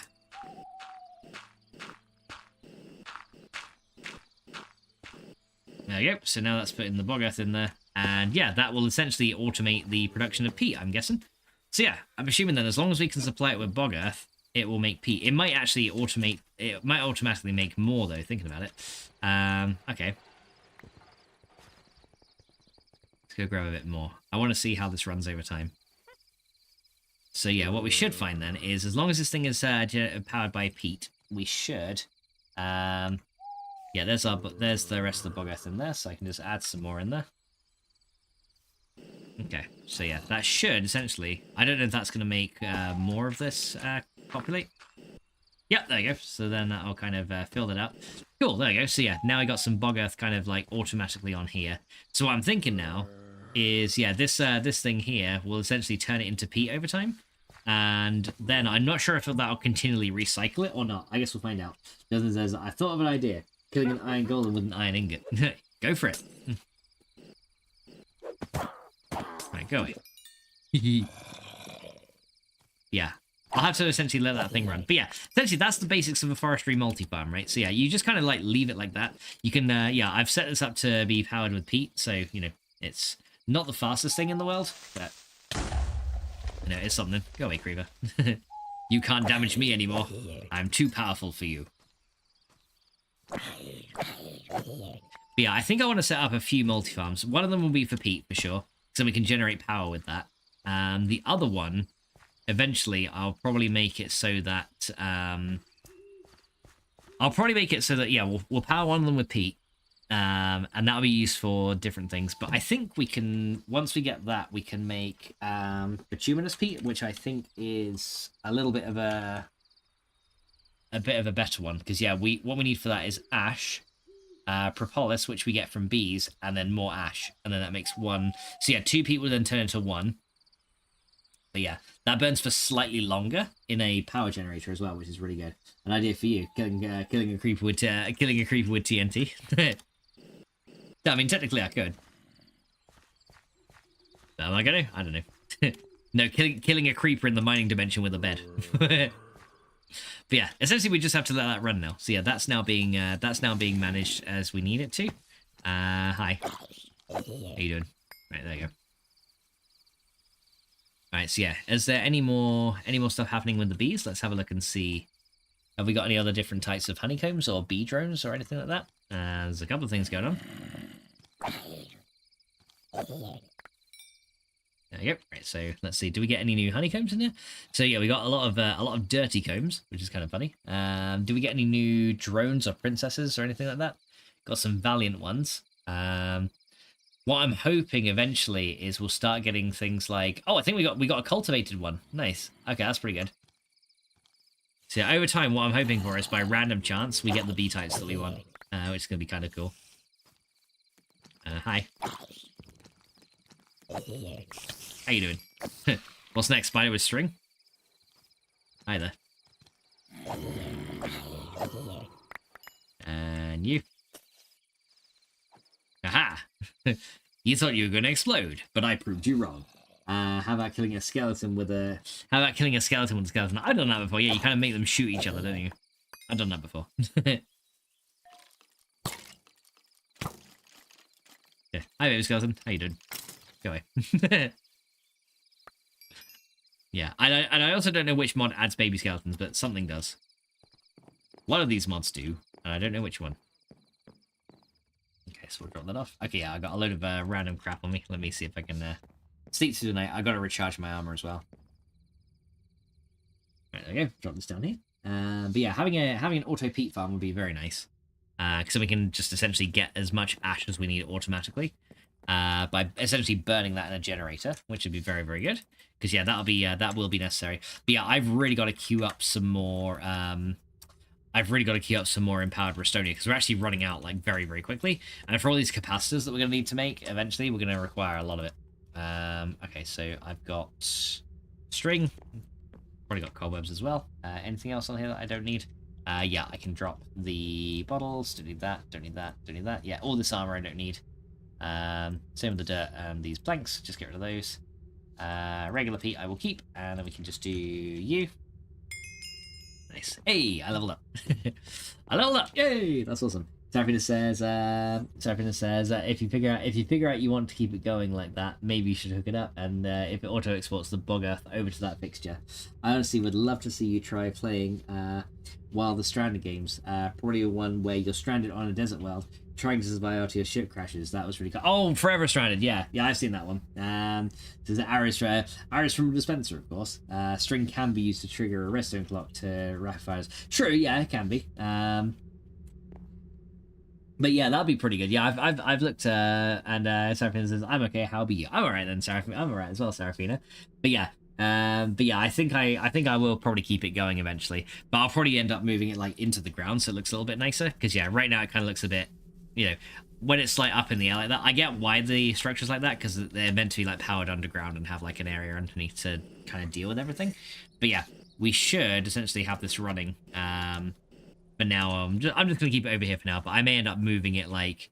I might move it like closer to the swampy area. Like, actually, I might move it over there, in that little spot right there, because that would kind of suit the kind of swamp area, like, you know, automatic bog earth, right? So that'd be pretty good. But yeah, I'm not sure if we have to provide this thing with bog earth continually, or if it will just manufacture more of it over time. That's one thing I'm not too sure on.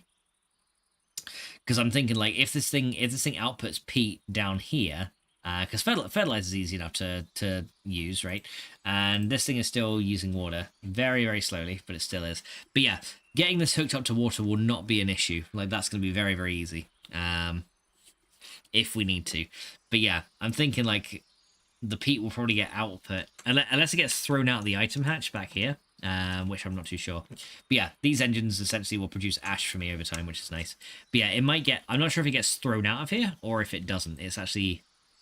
Like I said, there's in this version of forestry, there's no manual, unlike in more recent ones. So some of this stuff I'm just kind of trying to work out and see how we go. So yeah, that would work. But yeah, I think we just got to let that thing run and see what happens. And hopefully, after a while, we'll get some peat out of it. And yeah, if we need to continually provide it bog earth, though, that's not difficult because I've already got a system in this greenhouse that makes bog earth. In fact, I could even make it so that the bog earth auto farm is in the greenhouse, couldn't I? Maybe. I could put it like right here, although it would be kind of in the way. But yeah, it is. Hang on, how wide is that block gap? From end to end. I want to see like how big it is. From end to end, it's 3, 5, 7, 9. It's 11 by 11 essentially is the space it takes up. Can I fit an 11 by 11 structure into this greenhouse? If I can, then I don't have to worry about power and water because we got a water tank there. And maybe we could use that. Jonathan says, imagine killing a ghast with another ghast. Never tried that, but yeah, it's probably doable if you get it at the right angle. Hang on. 1, 2, 3, 4, 5, 6, 7, 8, 9, 10, 11. So I do have enough room to potentially put a peat bog inside this greenhouse if I want to. King Flame says, I love the brick walls. Hey, how you doing, King Flame? Welcome in, dude. How's it been going? I hope you've been keeping well. But yeah, this greenhouse is like, as you can see, it's probably like it's the roughest of all my greenhouse setups. It's one of the ones that I made very early on, and it's nowhere near as good as this guy over here. Because this guy is like so neat and ordered. Well, at least at the top. Then you come down here and you see complete clusterfuck and chaos. But yeah, but we ignore that, right? We ignore that bit. We just come up here and we just say, oh, look at these lovely machines and how neat they are, yay! You know, that's kind of what we do. But yeah, I want to see how much of this we've made. Okay, so I've actually made now quite a lot of honey here. So we got 10. So essentially, we nearly got we got 7 buckets of honey here. So the bees are doing well. But yeah, the bees are now working like on their own, so they're doing pretty good. And these this automatic alveary or apiary setup, I should say, not alveary. That's the next one. But yeah, this is making plenty of flowers, and yeah, hopefully. Pretty soon. Oh, that's that one right there. That's a crossbreed right there. Let's see. And unfortunately, these apples are not ripe. But yeah, we got some crossbred trees and stuff going on here too. I think I do want to start spreading these trees around as well, because I think that'll look kind of cool if we like, you know, make this area a little bit more foresty. And yeah, like because like it kind of looks a bit too open on this hill, so I kind of want to like spread the forest out a bit. I know, because it looks nice over there and it looks kind of like meh over here. So yeah, I want to spread it and have it look a little bit nicer. And Johnson says, how about killing chickens with seeds? No, even better, killing chickens with eggs. Yeah, kill the chicken with the egg. that'd be better. All right, so let's go drop the peat off in here. There you go. So we'll keep that together, and let's go and put you guys in there. And Ash needs to go down here. Right, so yeah, let's go key up a little more of the Restonia. So we need a lot more of that. So let's look at empowered Restonia, because I think we need a lot of things here. So yeah, we need red crystals, which is the main one. So we need some ender shards, which is like ender pearls with the glass cutter. So let's go get those. Yeah, essentially we're slicing up ender pearls into little tiny pieces, and that's what we're going to do to make the red crystals. Because unfortunately there's no real other way to get them. You can get them by breaking redstone ore, but even my auto miner hasn't grabbed any that way. So I'm guessing it's only a player drop, rather than anything else. It says okay, the next chicken shall die to an egg. I wish you luck in your conquest. Alright, so yeah, we got a glass cutter here. So yeah, we need to get some ender pearls. Let's get 6 of those. And then we're just going to slice these into little itty bitty pieces. So yeah, so we're going to do those. And as you can see, there we go. We've got loads of ender pearl shards now. We do use a bit of durability on the glass cutter, but it's, you know, not that bad. But yeah, red crystals can only be crafted that way. Like I said, you can mine them from redstone though. So if we look at red crystal, you can mine them from redstone too. It doesn't actually say here, but yeah, they drop from redstone ore essentially. But yeah, they're used in a lot of things. Yeah, apparently I got a desk bell. It's kind of funny. But yeah, they're used essentially in all of the extra utilities machines. But yeah, most importantly, to empower the stuff. And oh, we even have a power manager here as well. And an eye of redstone. What does that do? Oh, that makes a chunk loading wand with a villager under contract. So yeah, you can actually load more chunks than the game allows you to using this. I want to throw eggs at the chicken. They did no damage. Okay, but here's how you kill a chicken with an egg. Find a pool of lava, then throw the egg at the chicken to knock it into the lava. Technically, it would be because of the egg that the chicken died, not the lava. Because the egg was responsible for knocking it in. So yeah, you could do that. Alright, so let's go grab some redstone. Okay, so we're going to make a load of these into red crystal. There we go. So, doop. There you go. And then we can make more red crystals here. There you go. Let's go get a little bit more of those there. Oh, I gotta do that. There you go. Right, there you go. There's all the red crystals. There you go. So we got 48 more red crystals. Okay, now I'm probably going to do a lot of these redstone blocks into Restonia. So actually, let's try and do 48 empowered Restonia, because this can just work over time now. Our power grid is good enough that we can just empower these things over time. So there's 48 of those. Let's have a look at the other things. So we need red dye is one of them we're going to need. So we've got red dye in here. We should hopefully have 48 of those. There you go, so 48 red dye. And we're going to need ardite and red garnets. So we should have 48 red garnets easily enough. Yeah, the Restonia is not a hard recipe, to be fair. And then ardite. So we got some of those. We need 3 of those and then 5 blocks of it, and then we should be pretty good. But yeah, I've got a lot of ardite around here, so that's pretty good. There you go. So 5 of those will turn into 45. That makes 48. There you go. And then essentially we can run this to our empowerer, and we'll get more empowered Restonia over time. There you go. So we're just going to go run those in. There you go. And that will start doing it automatically and empowering. So how's this going? Oh, has our mine finally run its course? Yeah, we're finally full of ores from our mine, which is nuts. So yeah, it's like our mine has literally stopped working. It's just like, no, we literally can't do it anymore. Okay, it's running now, but yeah. Yeah, I need to condense some of these. I need to take some of this out and condense it down. There you go, so we'll take all these. There you go. That'll allow more room for the farm to run. But yeah, we got loads. We got loads of stuff now automatically happening. I need to be able to turn that off automatically though. Then we can just do some lapis into blocks as well, just to kind of condense that down a bit. There you go, and that should hopefully help it just a smidge. And there we go, 6 more. Cool, there you go. There you go, so now it's all done, and we now have, yeah. I can literally build a house out of lapis blocks at this point. That's kind of funny. Right, those go there. Nice. And yeah, here we go. Right, let's go check on... so I'm going to sleep through the night, then we'll go check on our multi-farm, see how that's going. No, not vaccine either. Only chicks are infected. Adult chickens are unaffected. See, I've always known eggs to do a little bit of knockback. Okay, let's go check on over here now and see how this is looking.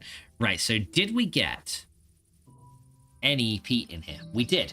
Right, so once we get the peat in here, it looks like it gives us dirt back. Right, so what we need to do then is the crafting of bog earth is very simple from here. So yeah, I think we could run this farm in that greenhouse. I think we could move the farm into the greenhouse and run it in there, because yeah, that will make it a lot easier to then essentially make an automatic peat farm, right? So I think that's what we should probably do. Now I'm thinking, and I know it's very dangerous if I think, but yeah, I'm thinking what we should probably do is for this guy here, maybe expand this bit out here to then accommodate an 11 by 11, because this bit right here has already got the auto crafter with the bog earth being made right there. So yeah, that thing is kind of already making the bog earth. Now I kind of got a setup here that makes dirt, but I don't think I need that now. I think all I need essentially is for the bog earth, we get the dirt back, so we just need to give it sand. So I only need this macerator here for the sand, and then it should give us everything we need to craft that and then just place it down. Because I think I'm just trying to think if we can maybe make room for the setup. I might move this setup actually, and we could probably move it over here into this little bit here. Yeah, we could probably have the 11 by 11 farm here, the bog earth farm right here. And if we do that, yeah, if we were to do that, then I can then move the crafter over here and then move all the IC2 machines over here that make me the sand. Because the sand is very easy. You essentially just pipe cobblestone into a macerator and you get some sand. Although we might actually be able to use the crusher for that now. So if we look at sand, I want to see if we can crush it in with any other machine. So we can crush glass can go into sand or sandstone. We can use the crusher. Oh, we can actually use the addition as crusher or double crusher. So even better, I can just set up an auto double crusher for this. Let's see. Jonathan says, when did you get the scoop? I made one at the beginning of this episode, and yeah, then we went around and got a load of bees. Yeah, so pretty much close to the beginning of the stream. I got it then. But yeah, I think that's what we want to do then, is we'll probably move all this over. Okay, so I think that's probably an idea, because then I can actually power. Yeah, thinking about it, if we've got this peat engine as well, I could probably power the entire farm on the peat engine, and then we can use some extra utilities pipes to kind of keep it as well. I got it from the starter chest. Oh, okay, cool. Yeah, you can get it from them. But yeah, I kind of got it just from making them, because it's only one wool and a couple of other bits, so it's not too bad. But yeah, this is pretty good. So yeah, I don't know why the bog earth's sending up in the bottom. I'm not sure what's happening with that, so we'll probably have to come up with a system to sort that out. But yeah, essentially what we need to do is loop the peat around. And yeah, as you can see, once it does that, then it'll harvest it and put it here. So that's the inputs. This is the outputs. So yeah, if we move this farm over, the only thing we need to do is fuel it with fertilizer as well, which I think is, I don't know if that's necessary, but it seems to last a very long time. If not indefinitely, which is pretty good. So yeah, but this is pretty good because then we'll get dirt out of this. We can cycle peat back to the engine, which will then power the thing.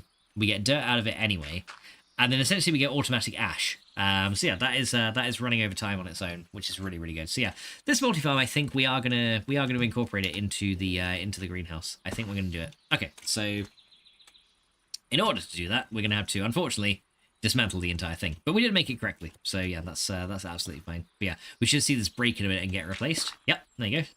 It gets broken and replaced with the next one. So yeah, like I said, the only thing we gotta do now is essentially automate the production of the bog earth. Because when one breaks, I think this then ticks down to replace it. Unless it actually just puts the bog earth back and we get both dirt and peat as a byproduct. I'm not actually sure. So currently there's 52 in there. I want to kind of see what happens when another one. Completes. Because if that's the case, it might just make peat straight away without. It might just generate extra dirt and peat on its own. Not sure if it does, but yeah, it might do. But yeah, it's a pretty cool little setup, this thing. I think we can make larger farms as well if we wanted to. So if we add like if we make it like a 5x5, we can make it like really, really big. But for this one, I think it's fine. It's fine as it is, to be honest. But yeah, I want to double check this guy here. I essentially just want to check. Now, I think the reason why we get bog earth in the output is because when this thing places water, it destroys a bog earth that's been put here. So when that happens, it kind of goes, hang on a minute, and then it'll turn it back into, it'll then put the water here and then put this in the output rather than cycle it back around. I think that's why we get a bog earth in the output. That would make the most sense. All right, let's go check on our bees and see what else we got in here. So yeah, we got a lot of bees in there, as you can see. lots of different types of drones. So we got common, a couple of rocky, mainly meadows and forest in there. A couple of valiant ones now coming out of here. But yeah, we're looking for like cultivated would be good. Yeah, there is a cultivated drone there, which is kind of nice. What else have we got out of here now? Got some common meadows, some dirty ones, some valiant ones. Yeah, so we also got a couple of valiant ones and mainly rocky. So we got a couple of common ones and a couple of other ones. But yeah, slowly but surely, what I'm hoping is these bees will breed up slowly but surely, and eventually, just by pure random chance, we'll get the imperial ones. Because we need those ones to go along. And how you doing, Blue Lou? Welcome to the stream, dude. How's it going? I kill a chicken by mailing it with the egg. They just lay it. Oh, there you go. That works too. How's it going, Blueberry? Welcome in, dude. Haven't seen you in a bit. I hope you've been keeping well. We're currently working on bee farming right now, and it's going pretty good. Made a nice system to get this all sorted out, and the bees are happy by the looks of things. But yeah, I need to see if we can do some more tree crossbreeding as well. And I think we can, because by the looks of things, the saplings are ready to go. So let's get our grafter, and we can use that to break out more of the saplings. So I need my grafter and my Sphax to inspect what's going on. I guess we got a grafter here, one of those. There you go. So yeah, we'll just put on our Sphax because now I look like a nerd. Nerd! And let's go see if we can get any more crossbred saplings. Says, how about killing a witch with potions? I guess you could just use potions of harming on them, right? And that'll probably work out pretty well. All right, so let's go see if we can find any of these leaf blocks that have been pollinated. There's one right there. There it is. Yep. So as you can see, there's one here. Get that guy. And what do we get this time? Ooh, we got a hill cherry. Nice. We actually got a cherry tree. Perfect. Okay, let's grow. We want to grow this like right away. We're going to grow this a little bit away from here. We do not want to lose this one. That is awesome. So I need some bone meal or something to grow it. Let's go grab those. That was actually really good. I did not expect to get that so quickly. So yeah, I think it's only a 15% chance that you get those. So that's pretty good. I was And a surprise. Yeah, we got ourselves a cherry tree, which is really good. Okay, so let's go and do. So I think once we get a few cherry saplings, we can also set up an orchard for automatic cherry production, which means seed oil will be really good. Oh wow, look at that! Wow, it's huge. Cool. I like it. Unfortunately, we're gonna have to destroy half of this tree because we need to get some of these saplings. Okay, so we'll get some of those, and yeah, there we go. Got a few more hill cherry saplings. Yeah, this grafter is going really well. Hey, there's a butterfly. Hey, got butterflies as well now. Cool. Okay. But yeah, these trees will grow a lot of cherries, and we can set this up in an orchard for auto fruit picking, which is going to be really, really nice. So yeah, I'm going to kind of thin out the leaves a little bit on this one. Do not expect it to grow quite so wide. But yeah, we can get loads of saplings out of this now, and then we can essentially plant more of these. Yeah, that's actually pretty nice. So yeah, I might plant some of these around. They look kind of cool. But yeah. Adds a nice little bit of color. And Jonathan says, "Wait till you get a diamond tree." I don't think we can get that through forestry. I wish we could, but yeah, I don't think forestry gives that option. At least not in this pack, anyway. There might be other packs that add extra trees. I know there was like bonsai trees that used to do that in certain Sky Factory packs. Okay, so we can go add some more. Yeah, I'll add some more cherry trees around here just to add to the forest a little bit. That was actually really cool. So we've got some more cherry trees. Come on, grow, damn it, grow. Yeah, they actually cover like a large. Their leaf canopy is quite large, isn't it? So that's pretty good. Gotta do one more. Actually, let me do it like back a bit there. There you go. Now that I know how large these are, there you go. Another one. Cool. There you go. So yeah, now we're looking pretty good. So yeah, we got a little bit of color around in our forest now, which is pretty nice. Now, oh, there's another one up there. I see another one we can graft here. So that one is slightly different. So what is that one? That is another silver lime. Okay, may as well just plant that one down. Yeah. So these things are still mutating. Yeah, I do like the silver limes actually. They're quite nice. There you go. So another silver lime there. But yeah, we actually got a silver lime that was capable of bearing fruit, which is kind of cool. But yeah, I think these are going to take a long time. Let's see. I showed diamond one. Oh, okay, yeah, okay. That is from. Okay, that doesn't give you actual diamonds. It gives you a thing called flawless diamonds from Calculator, which is a little bit different, and you can't turn them back into regular ones, unfortunately. But yeah, there is one that's a little bit later. Oh, what do we get this time? Another hill cherry. Yeah, okay, of the same genome. Nice. Okay, so another hill cherry of a similar genome. Do we get any other ones? Let's kind of like fly around and see if anything else got pollinated or not. But yeah, doing a little bit of crossbreeding now, which is really cool. But yeah, that's actually made through a different mod. So yeah, Calculator is the mod that will do that one. But in order to actually get those, we need to get to age 8, which is a little bit of a way off. We're currently in age 4, so yeah, currently in the farming age. But yeah, I'm actually gonna plant some of these cherry trees around my base. I actually like these. I think they'll add a little bit of ambience. There you go. I know I was going to put my peat block here, but fuck it. Bye, Griever. Okay, don't you be destroying my shit now. Okay. Yeah, so yeah, we can grow these. There we go. But yeah, we can add a few of these along here. Yeah, that just looks nice, right? You know, it just looks nice with the like. Because it's not like super tall either. So, oh, hello. Yeah, that guy's really quick. Okay, hello. Okay, go away. Yeah, the baby skeletons, they just kind of like zoom around the corners. It's nuts. But yeah, I do want to add some like lighting and stuff down here as well. Would be pretty nice. Let's add a cherry tree like up here by the house. There you go, get rid of that one. Okay, yeah, we'll add one up here. Okay, so we'll go grab one up here. Oh, hi skeleton, how you doing? Yeah, I'll put one there just to add a little bit of extra. Hi. Do you mind? Would you get out of here? Go away. Yeah, these little baby ones are so annoying. Alright. There, so you can put one up here. There you go. So yeah, we just add a little bit extra.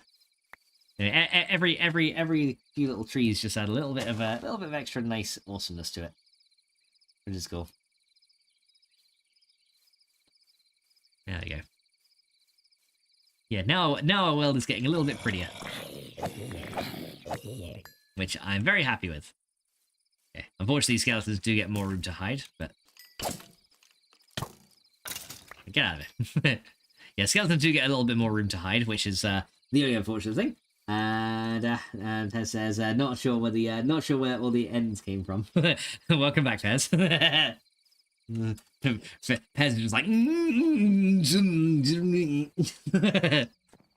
not sure. Honestly, it sounds like you're constipated. Alright, here we go. Let's go and grab this one. It's like when you have those pizza flavors like hot and spicy, sweet and sour. What's the That's the sound you make when you're on the block half an hour later. I've been here the whole time, just been watching since first. Well, thank you so much. I'm glad you've been enjoying it. Does the generator from Integrated Dynamics work with producing power? It does, yeah. It's not very much, but yeah, it does produce some. You won't really be able to use much of it though, for later. But yeah, you can make it. I think unless they've changed it now, I think it requires you to be an age 2 in order to make it. Generator, that one. Integrated Dynamics, what do you need? Energy battery. Oh, okay, they've got I think that's actually bugged. I don't think that recipe is meant to be available. I think it's this one. With the Restonia crystal block. So yeah, I think that one is bugged, but technically you could still make it. So yeah, you use it if you want to. Not that you can't power any IC2 machines with it though. But you could, power it and just store up a power buff with it, I suppose. So yeah, something you could potentially look into maybe. Probably won't do you that much good, to be fair, because by the time you get to actually using the power, you'll be making water wheels anyway, which is free power. So yeah, it's one of those things where it's like, it's not that useful because it gets unlocked around the same... It essentially gets unlocked around the same time that all the other generators get unlocked at, and you end up using things like the survival generator and stuff so little that you'll be generating more power after that as well. Says that is what I wanted to do. Yeah, but yeah, that's the thing. It's like, I think that recipe's bugged. I don't think it's meant to be available, but yeah, it's definitely bugged, I think. Because he set up another one for Restonia. Let's drop that down there. And let's see, that last thing can go in there. Right, so yeah, how's our empowered Restonia coming along? Hopefully that's still going well. Looks like it. Okay, yeah, bloody hell. Do you remember when it took us like hours to empower one Restonia? We've already got 20 now. That is ridiculous. I'm going to rely on solar power for the beginning. Yeah, I did, when it came to IC2, I started with like the basic generator, then I just made, a load of... I made a load of the solar panels for IC2, and that kind of worked for a little bit. Because I made these guys first, I think. No, not that one. Which one? Yeah, I made these guys first, which is a bit expensive in terms of circuits and stuff, and it only generates 1 EU per tick. But then if you can make 8 of them and put them around an LV transformer, you'll get a low voltage solar array, which is pretty good because that's 8 in one block. Can you type in nuke in JEI? Hang on. I'm sure there is one. Yeah, there is a nuke from IC2. Recipe is disabled though.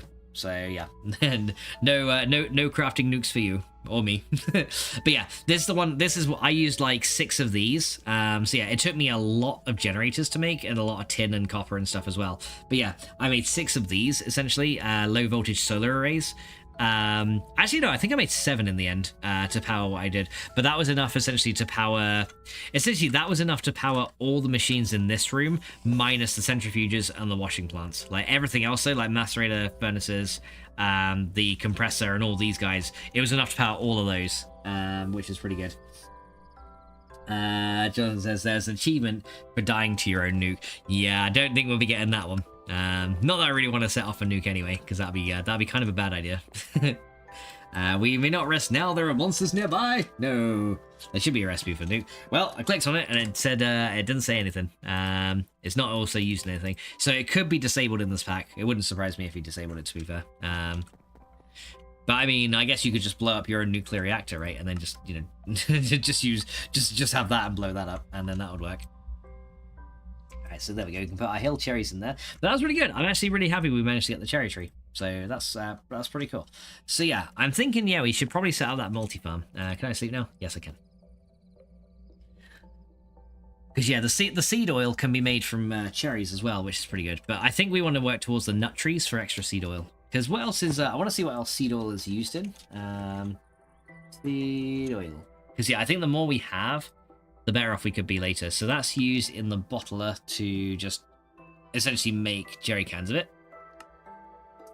With the carpenter, it's used to make stamps, so not too useful. That's for like letters and stuff, doesn't really work. Okay, that's used to make an escritoire. Or escritoire. I have no idea what that's used for. Impregnated casings. Oh, okay. It's also used in the. Okay. So technically, we can actually go to age 6 already. If we wanted to get into, or age 5, if we wanted to get into Ender IO. This recipe is very easy because we've already got sturdy casings, we've already got iron casings, and we've already got a carpenter that can make seed oil. So I mean, technically, we could go into this age if we wanted to. That would unlock things like the combustion generator. It would unlock the powered spawner, which is a good one. The sag mill, which is very nice. But yeah, that would unlock a few things like the alloy smelter. We got the vat as well. That's another thing we'd need to automate as well, and that will rely a lot on farming too. So yeah, technically the Ender Age could technically be unlocked from here. Farming stations.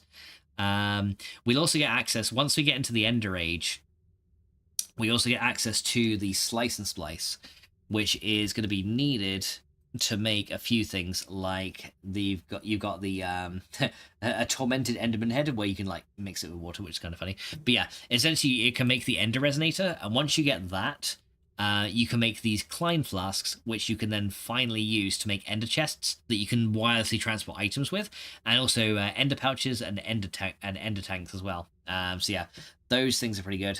Also the remote storage from what is it called?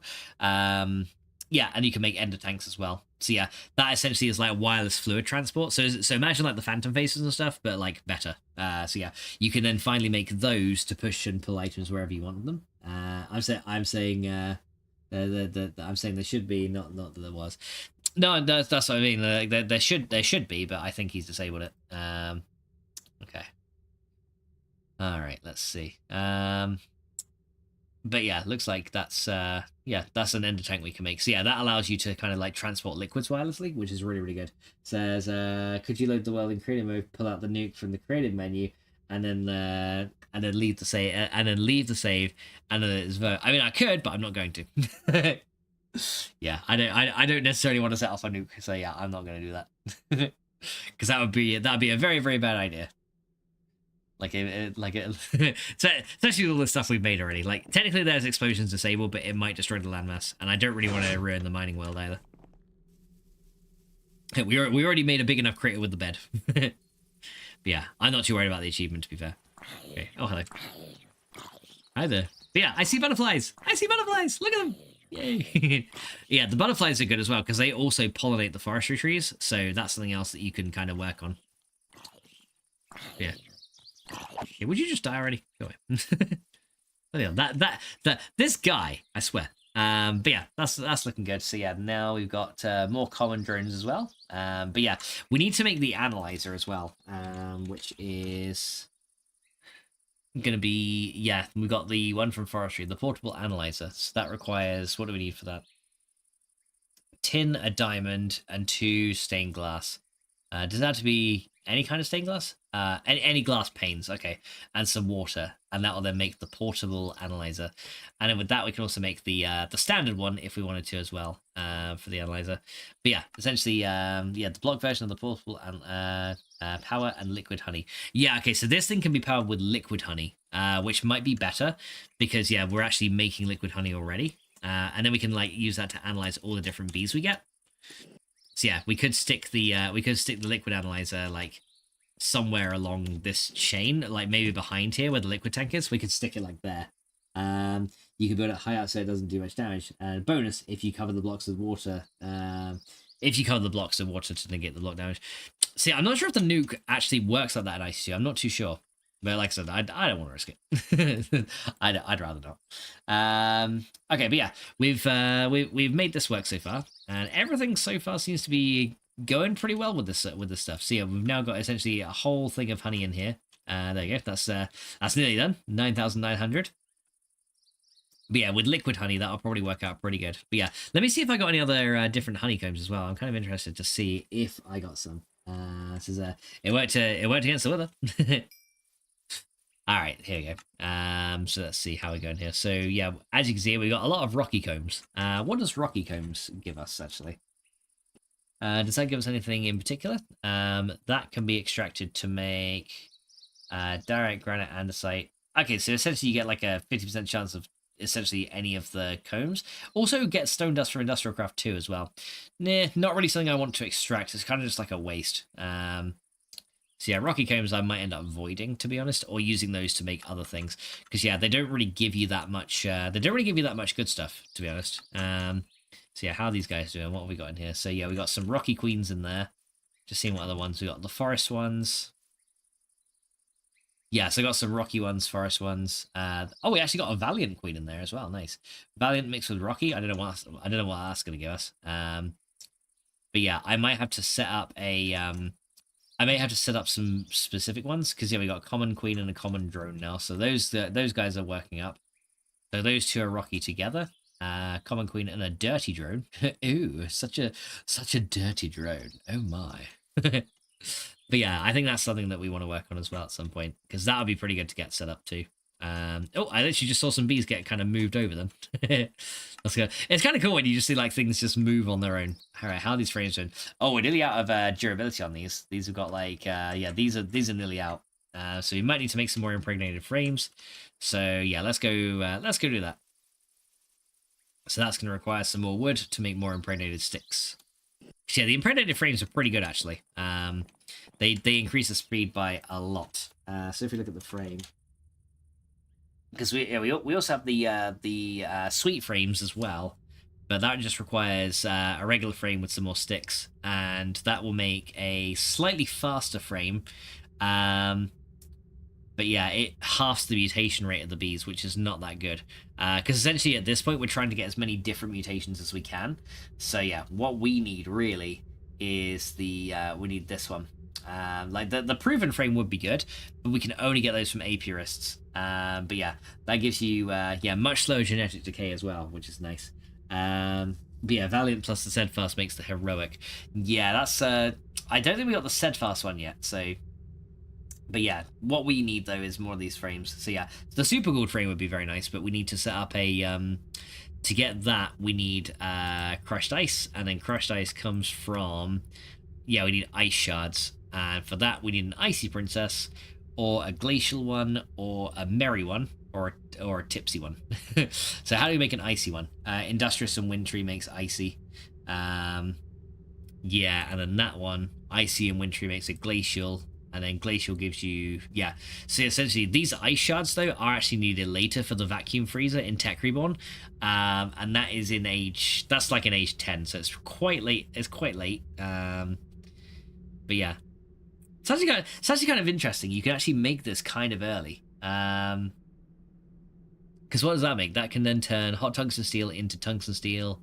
That can turn ice into packed ice. Okay, that's actually pretty good. What else can we do? We could do helium plasma cell into helium. Okay.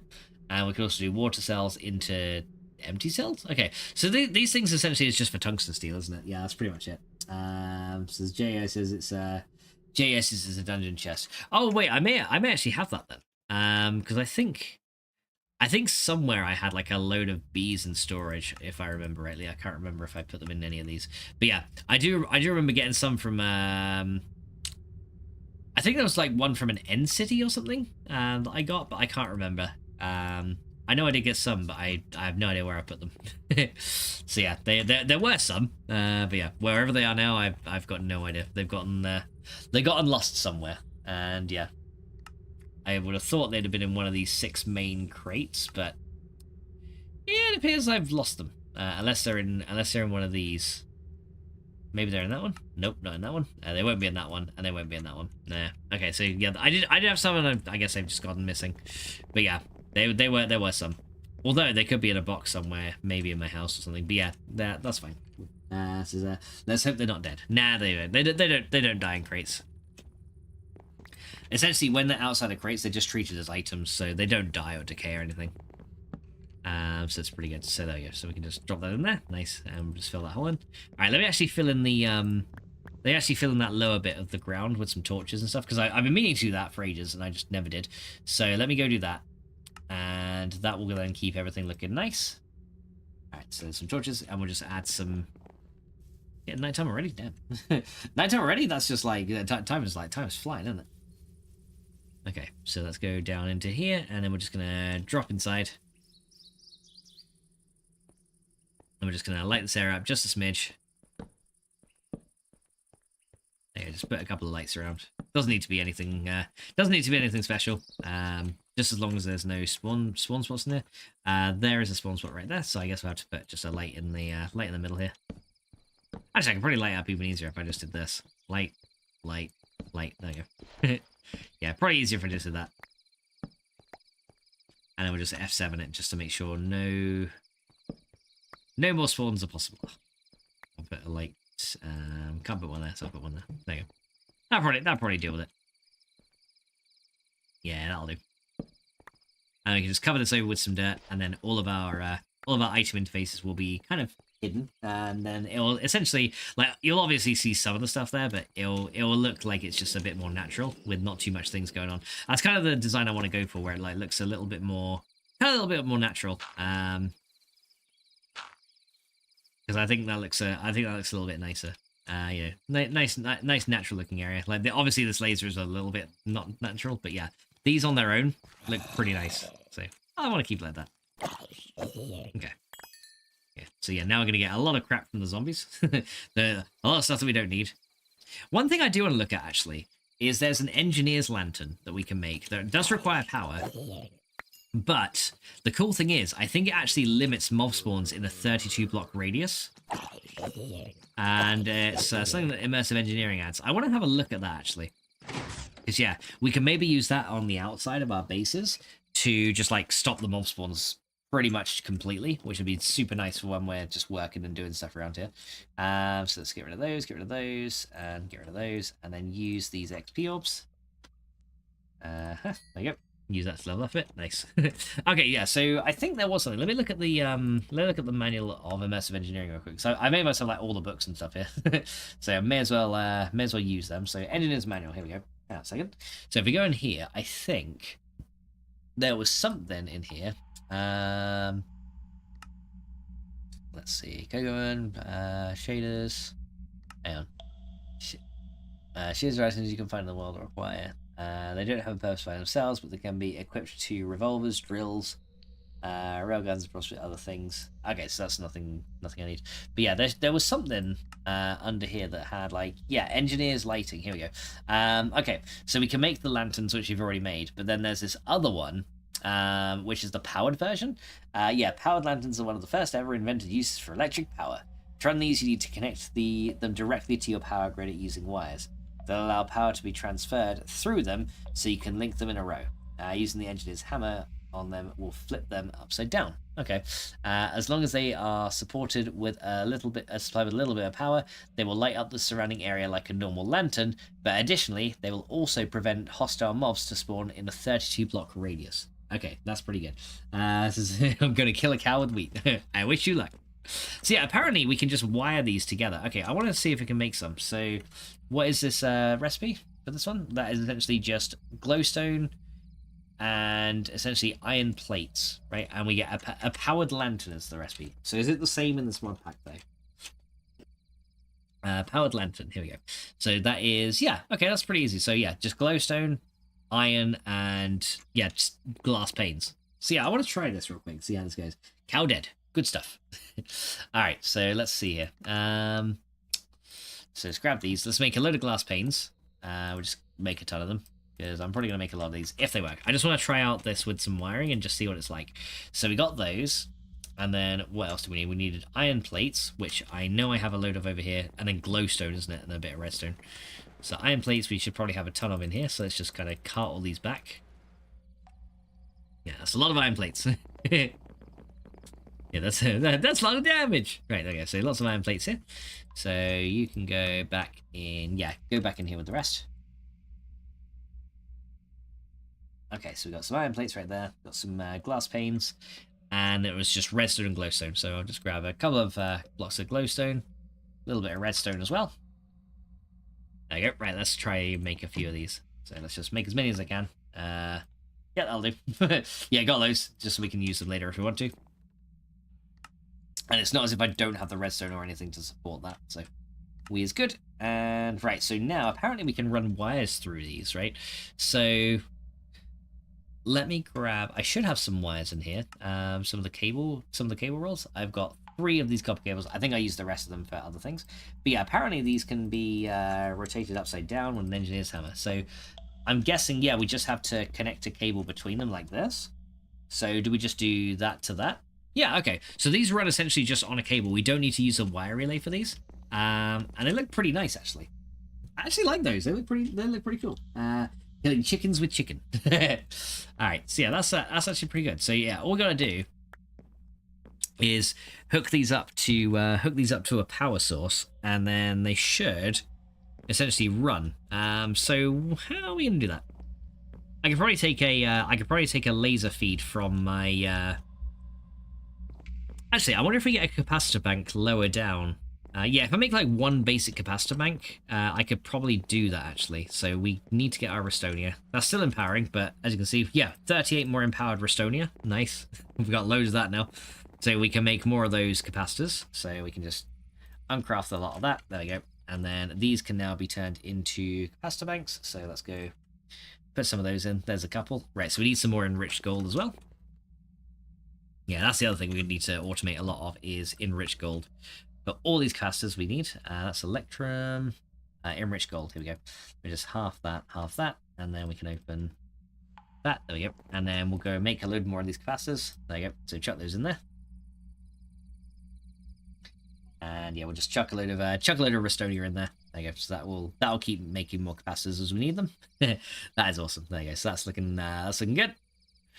There you go. So 15, 16, 17. Yeah, we're gonna get a lot of these. We're gonna need a lot of these anyway, so I'm kind of happy to make these in advance. There you go. So we've got 24 of them. Nice. Right, I can't sort that out anymore. So yeah, let's go make a capacitor bank. And we can use that with a laser maybe to provide like a source of power down to where our lights are going to be. And then we can just link those up with some wires and some wire relays. And I think that could probably work pretty good. Okay, so let's grab some iron. We need a little bit of iron. So yeah, I think I only want to make a couple of these, not too sure yet. So there's some blocks of iron. And we need a block of redstone per one, don't we? So I can probably make 4 of these capacitor banks, that's fine. Okay, so we'll do that. So we go block of redstone. Let's just type it in basic capacitor. Yeah, basic capacitor bank, here we go. And nope, not that one. That one. Thank you.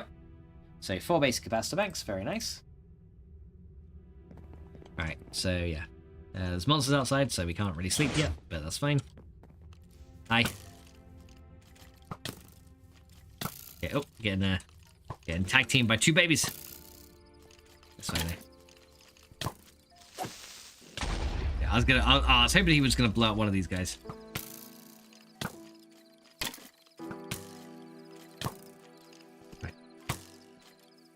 Right, where'd you sell off? Alright. I can't, these guys have got like sniper aim, I swear. Right, got it. There we go. Right, there's one down. There you go. Finally got one. I'm pretty pelted with arrows now. This is gonna look funny. Jesus, look at me. So, guys, I think I need to get better at avoiding arrows. Just saying. I don't get why there's a big old question mark on me. That's kind of funny. Right, hello. Cool, there you go. But yeah, this is why I need to get some of these lights set up, because that would probably help matters just a bit. All right, so yeah, I think what we'll do is I'm gonna do. Right, hi. Do you mind? No, good. Right, no, go away. I'll take this order and go away. Right, so I think what we'll do is I'm gonna make it so that we have a capacitor kind of down here, and we can power it with a couple of lasers under the ground, and then it will just look like this fills up. And then from that capacitor, then we can attach it to the lights that we want it to go to, right? I think that's probably the best idea. So I'll dig out a thing here, just under the ground there, and then let's get some basic energy lasers, and we should be pretty good. So there's let's see. How about instead of fights, chemical thrower turrets? Nah, I like getting the XP from extra drops. So I don't mind every now and then having a bit of a fight. Plus, I find it fun. So it kind of breaks up sometimes, which is pretty good. Right, let me go make some item laser relays. Right, do I have any more? Hang on. Do I have any more item laser relays in here? There's the advanced ones. Do I have any on me? On me? I don't think I do. I can't have used all my item laser relays already. Surely not. I made tons of them. Did I put them in here? Let me see. No, I did not. They're not actually on my character, are they? Let me just double check. There's the lamps. Item laser relays. No, then. Oh yeah, they are. There you go. Okay, I saw them now. Yeah, the number covers them over really well on this, so it makes it a bit more difficult. Right. So energy laser relays first. So we'll transform those back. So what I'm going to do is essentially I'm going to run a laser relay kind of under the ground from these, and then we're going to have our capacitor kind of on the side here. Then we'll link these all up, right? So I'm going to run a laser relay to that point there. So that's going to go there. Although I'm going to have to probably go down a layer real quick to kind of hook this up. Okay, and then we're going to take the power from this guy, and we're going to kind of make it go down to the bottom of this thing.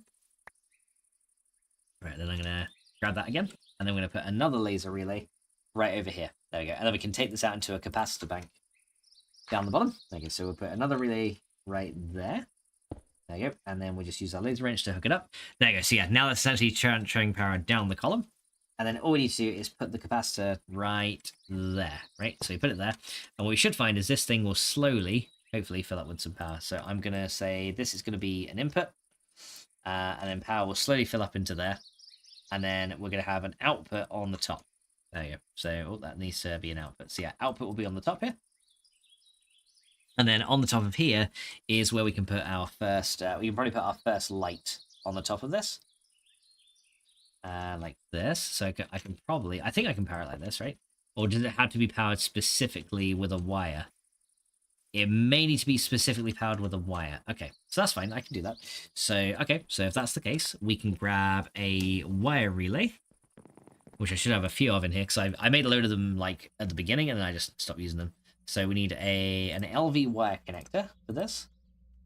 There you go. And then we're going to put that wire right over here. And yeah, you can go there. Right, there we go. That should now be giving power to this. Yeah, there you go. So we've got 256 in there. And then we just set up the lanterns wherever we want them, right? So I can now get some like fence posts or something. Do we have like treated fences or something like that I've been using? I'm not sure actually. Maybe we can use some of these iron bars and see what this looks like. I don't know if this is going to be any good. Let's. I guess we'll try it out. I guess the only way to know is to try. And you know, if that doesn't work, then well, at least we tried. Okay, that obviously won't look good there though. That will not look good right there. That's okay. So yeah, I'll do an iron bar like there. So if I was to put this lantern on top, does that look any good, or does it look a bit nah? Let's find out. So you can go like on the top of there. No, it looks like it needs to be a little bit larger. So iron bars won't work. So yeah, I think fences will be better for this. But yeah, I think what we can do now is get a wire from here and link it to this light, and that should then provide the power that we need to make this run, right? And then we just need to make a load more wires to kind of connect these up. So there we go. Yep, there we go. That then lights up just like that. There you go. So yeah, we can essentially then run a load of lights down here, and this prevents mobs from spawning in a 32 block radius. So yeah, we can use several of these power things to get some capacitors here, and then just run a load of lights, and it'll look pretty nice. Okay. But yeah, that's looking good. So yeah, that'll leave a little bit of light there, and let's go get some more. Right, so treated wood, I'll get some of those, and here we go. I'll get some treated wood, and we'll make some fence posts, I think.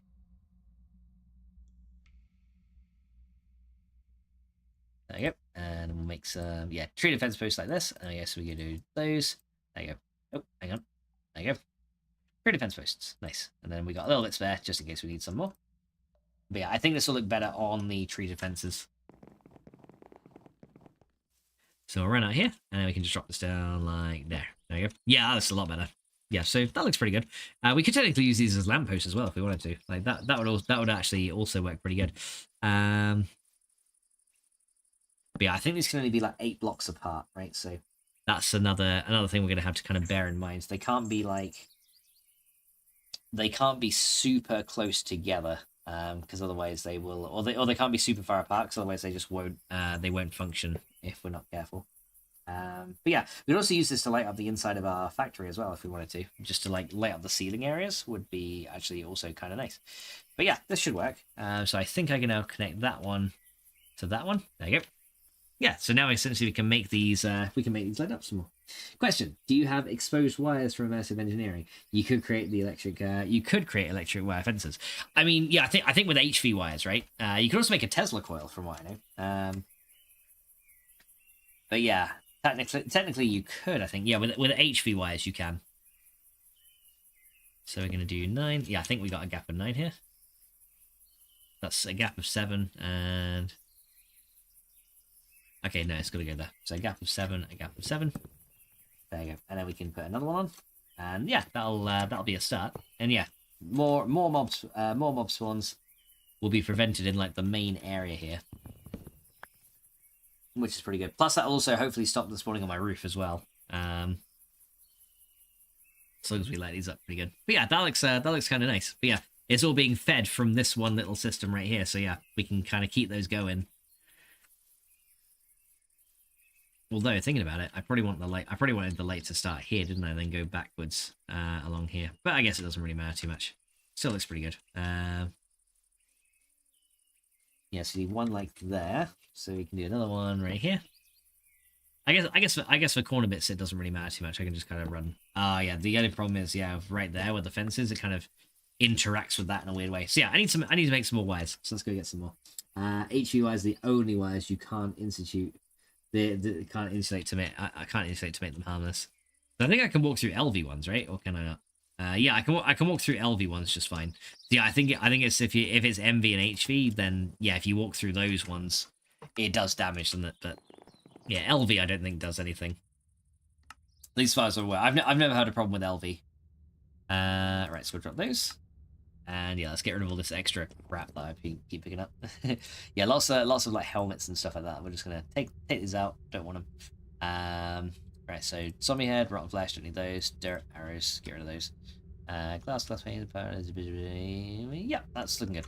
Right, okay. So I need to make some more wires then. So for that, I'm gonna need. Hopefully, I got some wire cutters in here. I do. Wait, those are shears. I think they still work, but yeah, I don't have access to the metal former yet, so we can't do, or the what is it, the metal press, that's it. Yeah, I don't have access to that yet, so I can't use it. So you need engineer's wire cutters and some copper plates so we can make a load of copper cable. Okay, I guess I'll get 32, and then yeah, we just get copper cable here, so we get these guys. Hopefully I got enough durability in there for all these. I do. Good. Right, so there's 32 cables there. And then those we need to wrap around a stick or a treated stick of some kind. So I guess we can just use these treated sticks here, because, you know, they're there. I think these work anyway. Yeah, they work. There's our LV wire coils. And yeah, then we can use those to make more lights. There you go. So yeah, we can now link all these up. And yeah, hopefully get some anti-mob power, which would be very, very good. Yeah, no more mobs. But yeah, I'm not sure how far these light, like I'm not sure how much light they give off in like in terms of distance, but yeah, it's pretty good like this. So yeah, so that's 3 blocks back from here. So yeah, I need another capacitor bank down here. So I'm going to do exactly the same as what we did on that side, but down here. So obviously I don't want wires running across the pathway, so we're going to have to do it like this. So then again, we'll get another laser relay down here. So let's get another energy one. So you can go there. And then this guy needs to... Actually, I didn't want you on the side there. I wanted you on the... Oh, hey, there's one of my IC2 cables. Hey, didn't expect to see that guy there. How you doing? Right, so you can go on the bottom. And then we got to connect that guy. Right, where's my laser wrench? There you are. Yes, we'll connect this guy here to... Oh. Here. There you go. So we should see that now connected there. There we go. And then we'll grab it again, just to kind of keep that in the memory. And then we take some dirt. Watch over there. Take some dirt here, and then we'll attach that to there, and then put a laser relay right there. There you go. And then we'll attach you together. Yes, the other thing I prefer about the laser relays compared to the immersive engineering wires is laser relays, they don't complain at you when you try and move them through blocks, so they're a lot less finicky compared to IE wires. So input the power there, output the power there. And yeah, it actually gives off a... these things actually give off a fairly good amount of light, don't they? Okay, well, it's turning nighttime now, so I guess this is the moment of truth. So we'll get block gap. Yeah, block gap there, and then we can go... Hang on. 1, 2, 3, 4, 5, 6, 7, and then a gap there. And a gap there. Then we'll kind of just run these over here. Oh, no, you meant to go right there. There you go. Yeah, like I said, 32 block radius, no mob spawns. It's going to be a little bit more peaceful around here. Now, we're still going to see some mobs up here, but yeah, nowhere near as many, which is super nice. So yeah, now you, and you, and you, and oh, you kind of didn't go on the blocks that I wanted you to. That's fine. You can just be one of those. You can just be one of those special cases. Okay, that one's special. He's special. Just ignore him. And then we can go grab this one. And then we can just do this guy into there. Yeah, as you can see, we're already pretty much full of power already. So yeah, these capacitors will also show us like how much power is ready to go to the lights. But yeah, we shouldn't run out of power anytime soon. But yeah, I'm already like not having that many issues with mobs at all at this point, which is really good. So let's run these in here. Yeah, that actually lights up a very wide area. I like that. There we go. Look at that. Cool. Okay, yeah, that's already lighting up a really large area of effect, which is super good. So yeah, I think we're going to kind of continue these along this side. So it's going to be 2 blocks away from the path. So we make sure it's 2 blocks away from this one and 2 blocks away from that one. So we kind of have to go right there. But yeah, it looks pretty good as well, because yeah, we're not getting any 1, 2, so it's kind of got to be there. Okay. A bit closer to the thing than I'd like, but yeah, these things aren't quite even. That's a gap of 3. That's a gap of 4. I could kind of even that out by making the path a little bit wider. But yeah, I could even that out, but I don't know. I kind of want to now. Shit. No, it's fine. I'll leave it. I won't be. I won't be too hyper OCD. But yeah, as you can see, the nearest mobs that are spawned are all the way over there. And like all the way over there. So yeah, it's actually done pretty good. We can add that one. Oh right, wait a minute. This one will have to be added to there, right? Oh, there's an obstructed connection. Ah, crap. Yeah, I forgot about that. So yeah, this one can't be added there because the connection is like, hey, you're obstructed. So what we'd have to do is remove this guy for a second. Be a bit cheeky about it. We're gonna have to add you to you. There you go. Then we can add it back in here, right? And then we can kind of connect one of these up. Yeah, you gotta be. See, yeah, sometimes with this you gotta be a bit cheeky so it goes where you want it to go. There you go. That's better. Yeah, because these electric wires can only have 1 connection, so you can't like do 2 from one and then have it run that way. So yeah, the same will be over this side. We'll have to like attach this one to the other light first, and then move it over. Which is a bit weird. I just like, considering you can like put the blocks back and then it works, they should just make it so that you can just, you know, have wires run through walls to keep it a little bit neater looking. Would be nice. So link that one there. There you go. And then we'll add this guy back on top. Wait, no, wrong one. Not you. Not you. I need you. Yep. And then we connect you to you. There you go. Now that lights all up. Cool.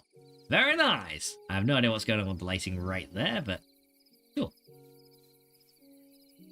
There you go. So yeah, now I got this area essentially being nicely lit, which is very, very good. Right, I don't need this drill on me right now, so I can go back in here. I need my hunger module. I need my hunger module, because that's running out of... my characters are getting hungry, so let's go and eat some stuff. Done. There you go. And yeah, then we kind of just like make it go down here and then up towards the house. And I think that'll be pretty good. Imagine someone found a way onto your save and built a draconic core below your base. I mean, that'd be kind of nice to store all that light, to store all that vast amount of energy. Wouldn't mind that.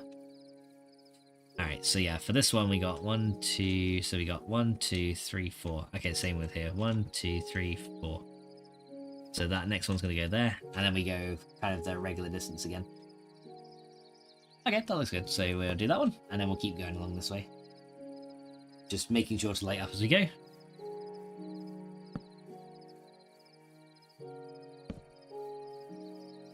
So we go 8 along here. There you go, another one. And another one. There you go. Yeah, we'll start seeing mobs over here, because yeah, we're not in the radius now. So yeah, now we can just add some more lights back on, and then we'll just continue the lighting over as we go. But yeah, these lanterns are awesome. I like these. I need damn it! Now I need my drill because I put one down wrong. I did it wrong, guys. Okay. Oh well, here comes the zombie, but not too worried about you. But yeah, you can. Yeah, essentially, it's nice though that you don't have to use like so many torches. Right, so we can light this area up a little bit better. There you go, make it look a little bit pretty. She's so pretty. Yeah, there you go. Just grab this one.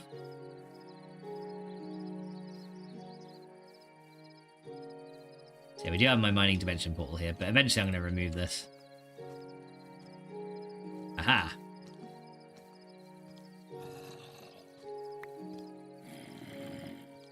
There you go. This area is now all nice and lit. Very nice. Yeah, that's looking a lot nicer now. Way, way better. It just adds to it a little bit. There we go. Alright, I guess I get rid of those guys. Yeah, so yeah, this one I'll have to do on this side as well. The only thing I'm not too sure about is how I'm going to get it onto this side of the door. I still got my prune drawer there as well. That's kind of funny.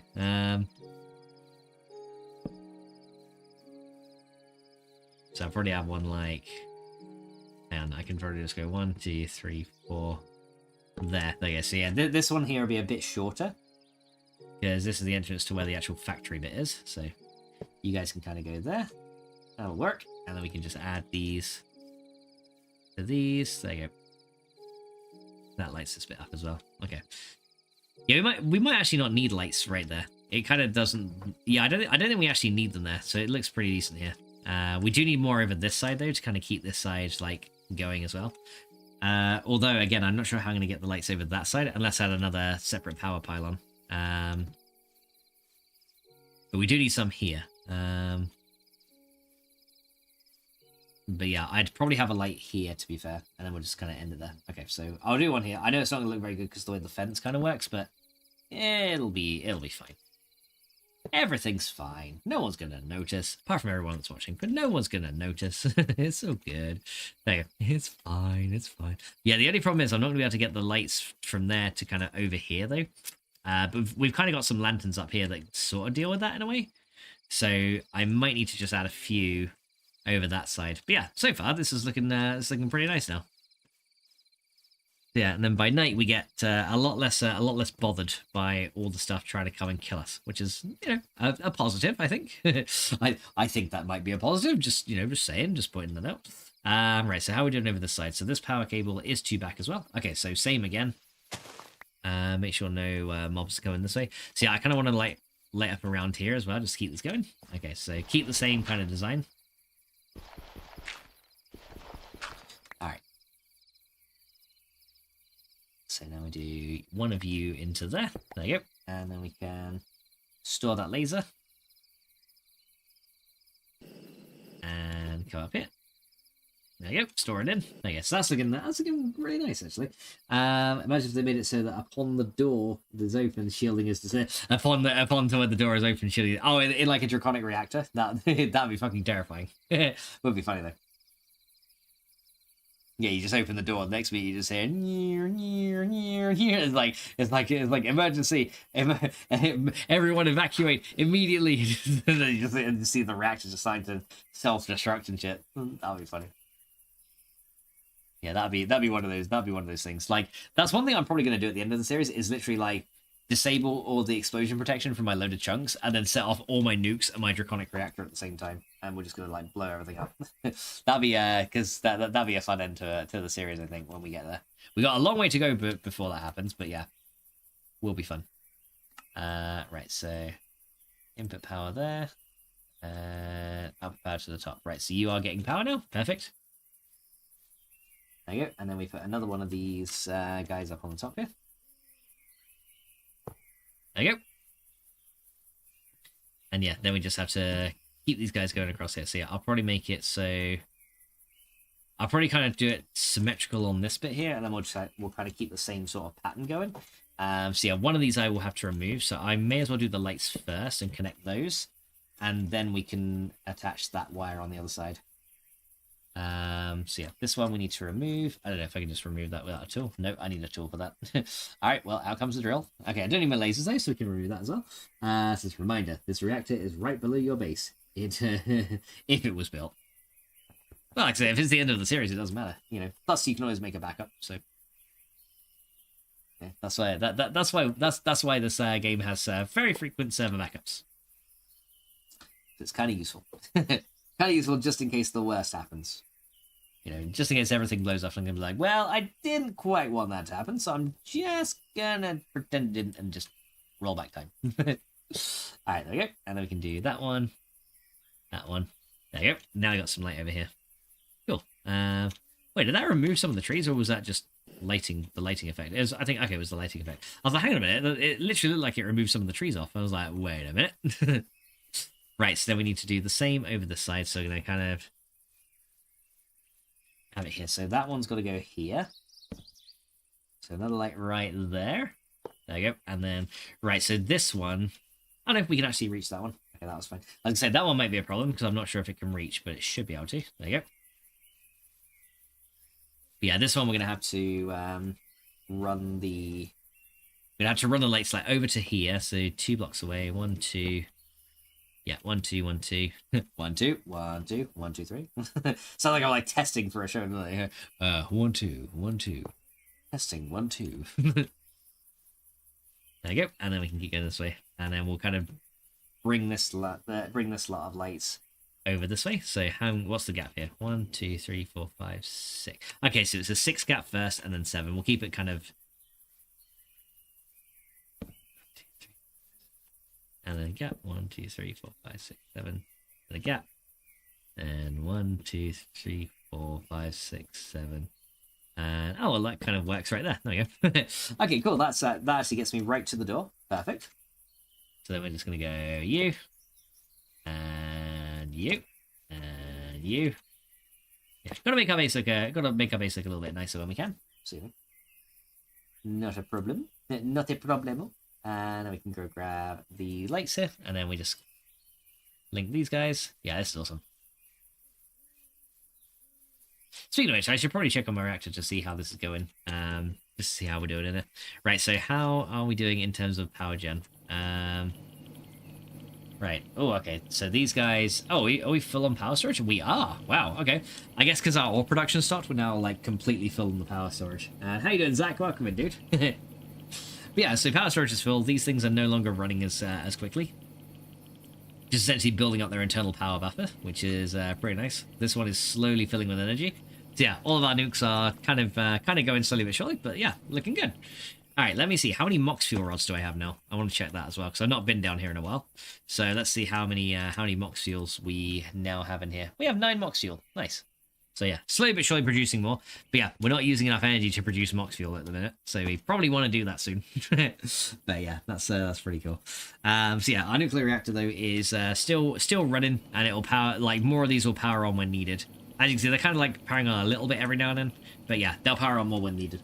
Zach says, wait, my name tag is blue. Probably when I said that one moment when I'm blue. I'm blue. But yeah, how you doing, Zach? I hope you're doing well, dude. Thanks so much for popping in. Alright, so yeah, now we can do...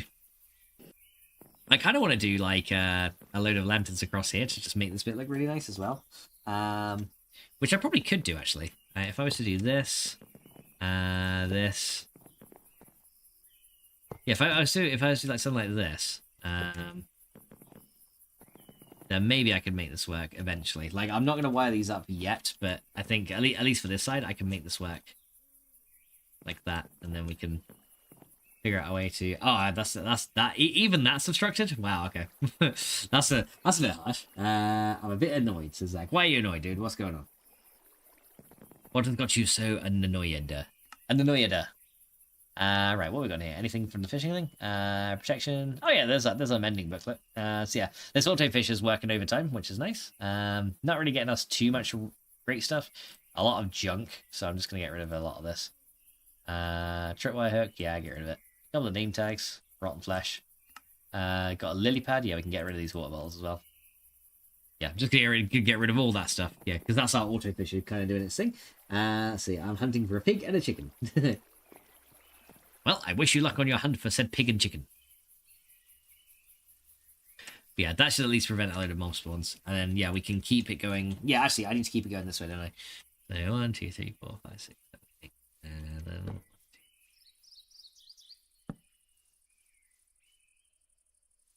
So we got one there. There you go. So we'll keep these lights going across. There you go.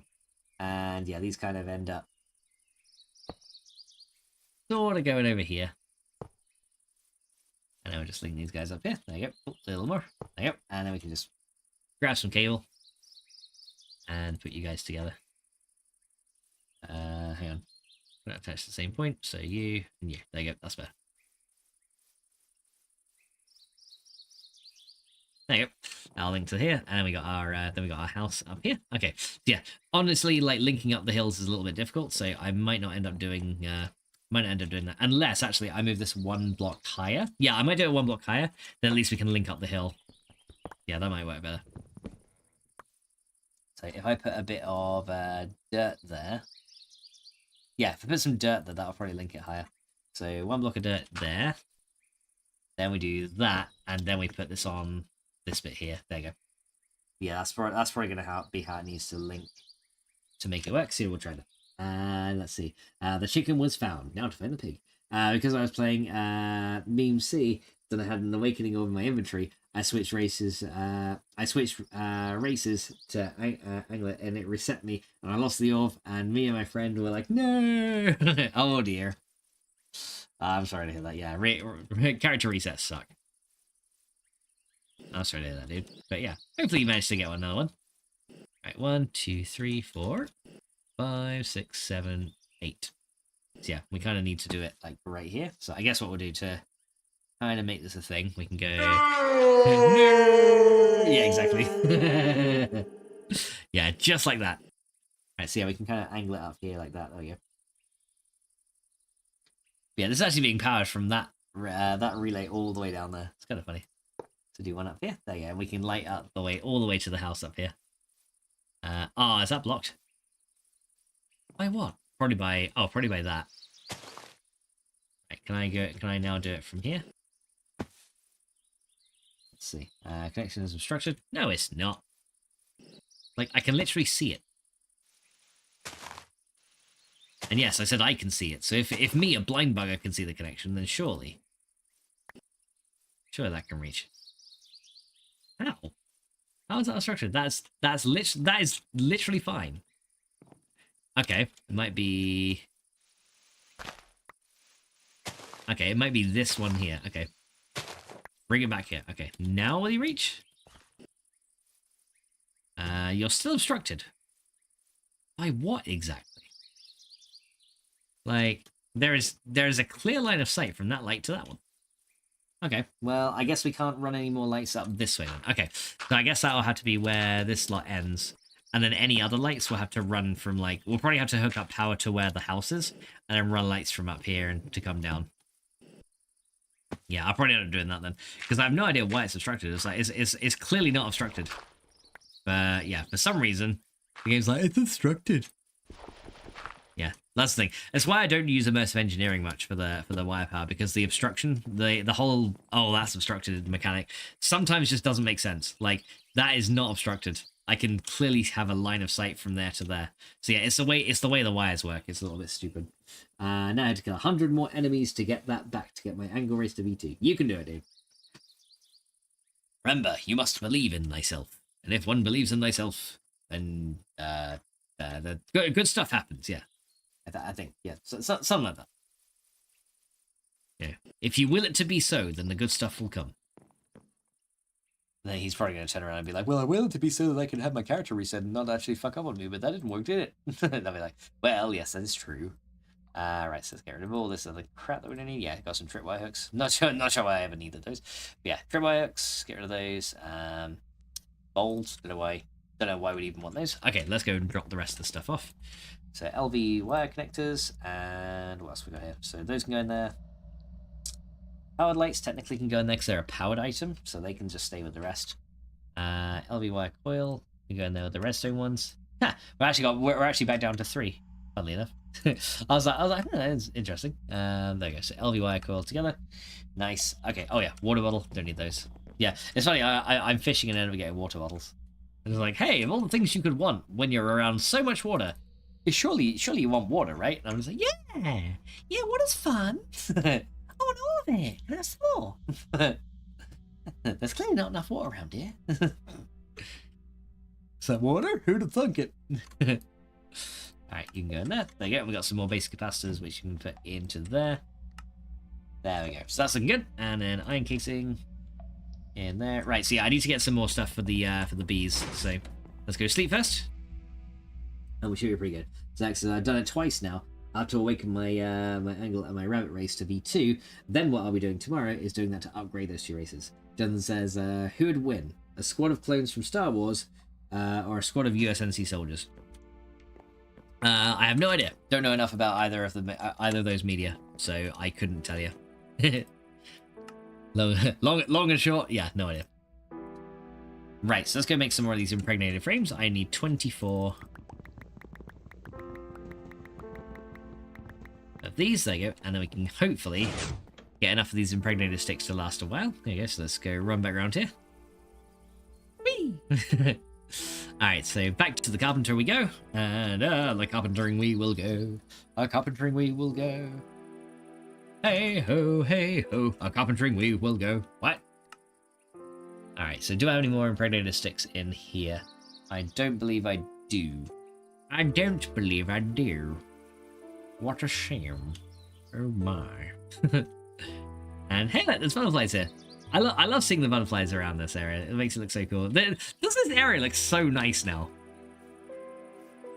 This area looks like well nice now. They need a little bit of grass around here just to kind of make it look a bit overgrown as well, because there's a bit more detail in the grasses. But yeah, other than that, yeah, it's looking well nice. Can't wait to get some more forestry trees and see what we get. So yeah, actually, let's get, while we're waiting for all that stuff to happen, let me go get my Sphax and see if we can find any other good saplings from grafting, because that'd be pretty good if we can do that. So let's go get my Sphax and my grafter just to see if we get any other stuff. Yeah, this proven grafter is coming in very handy. So we'll go and drop you and put you on. Yeah, nerd, nerd. All right. So let's go back away, make our way down here. I am a nerd and I'm proud. Right, so let's see if we can graft any more of these particular sticks. We might be able to.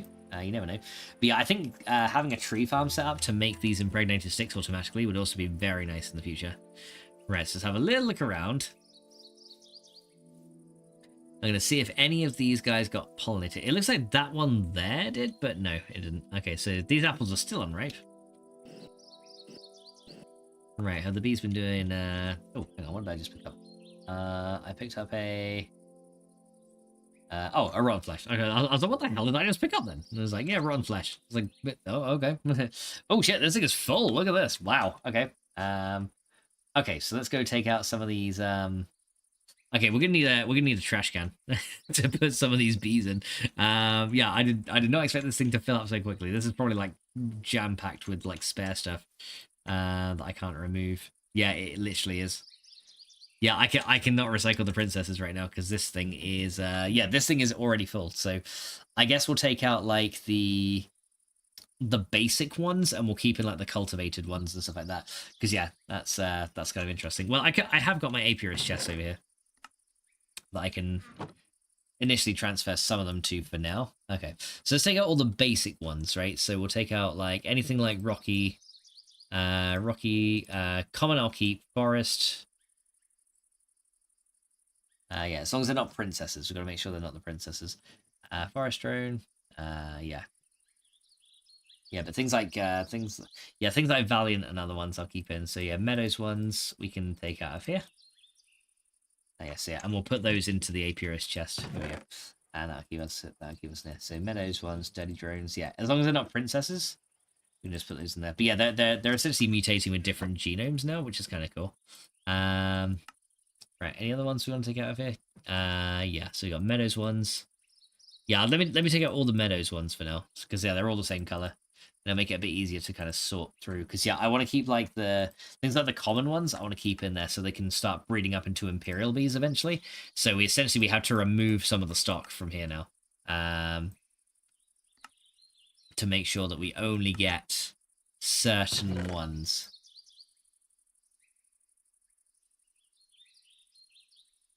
I guess there's 20 more in there. Yeah, I got yeah, this apiary chest can store a lot, but yeah, that's the thing.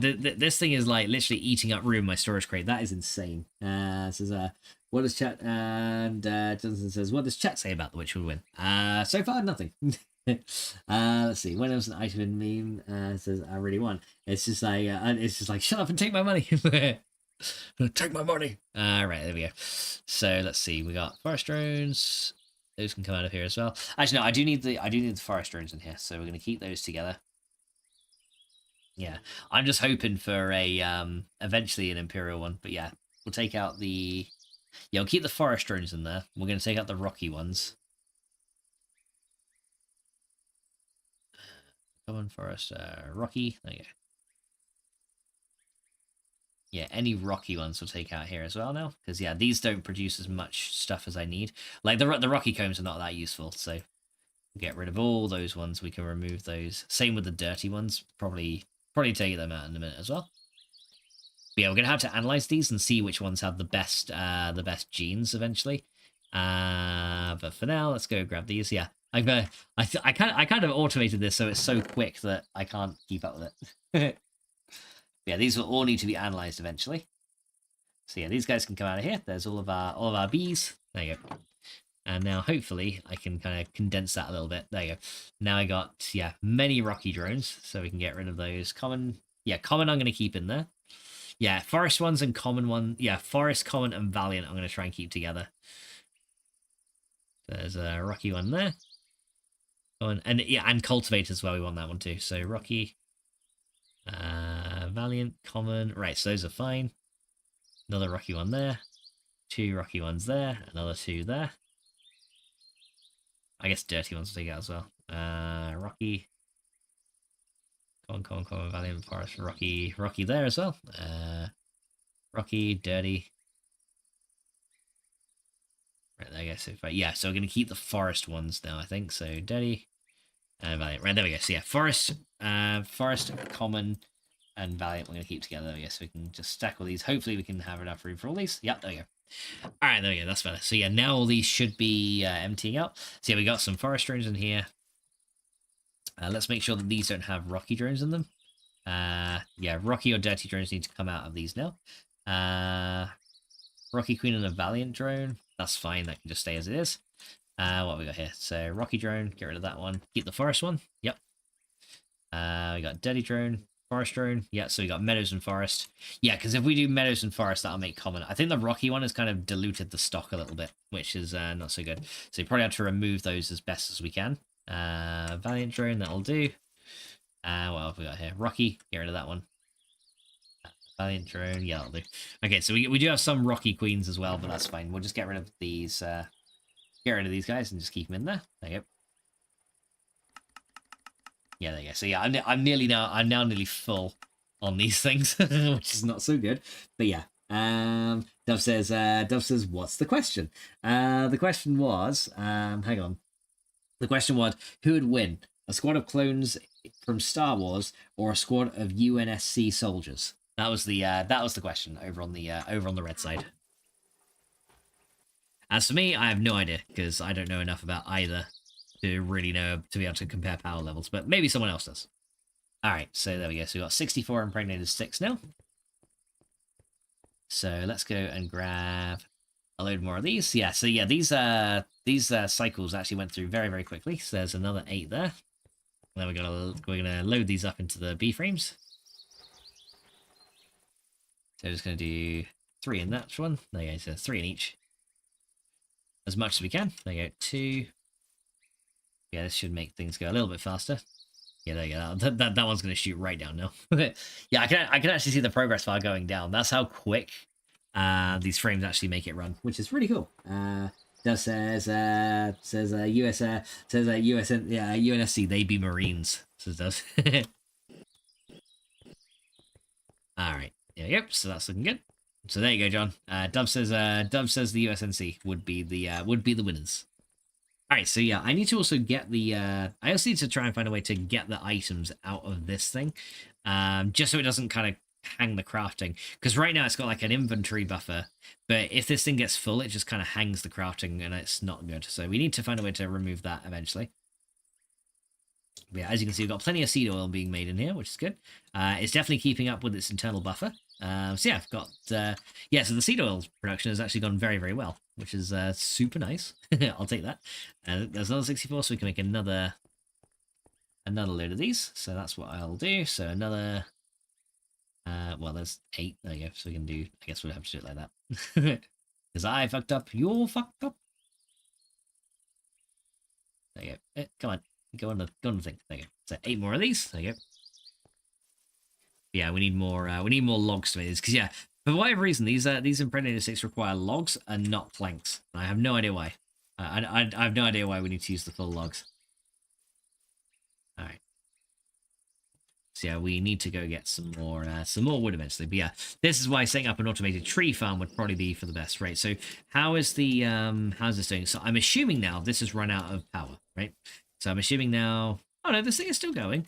So why has this stopped?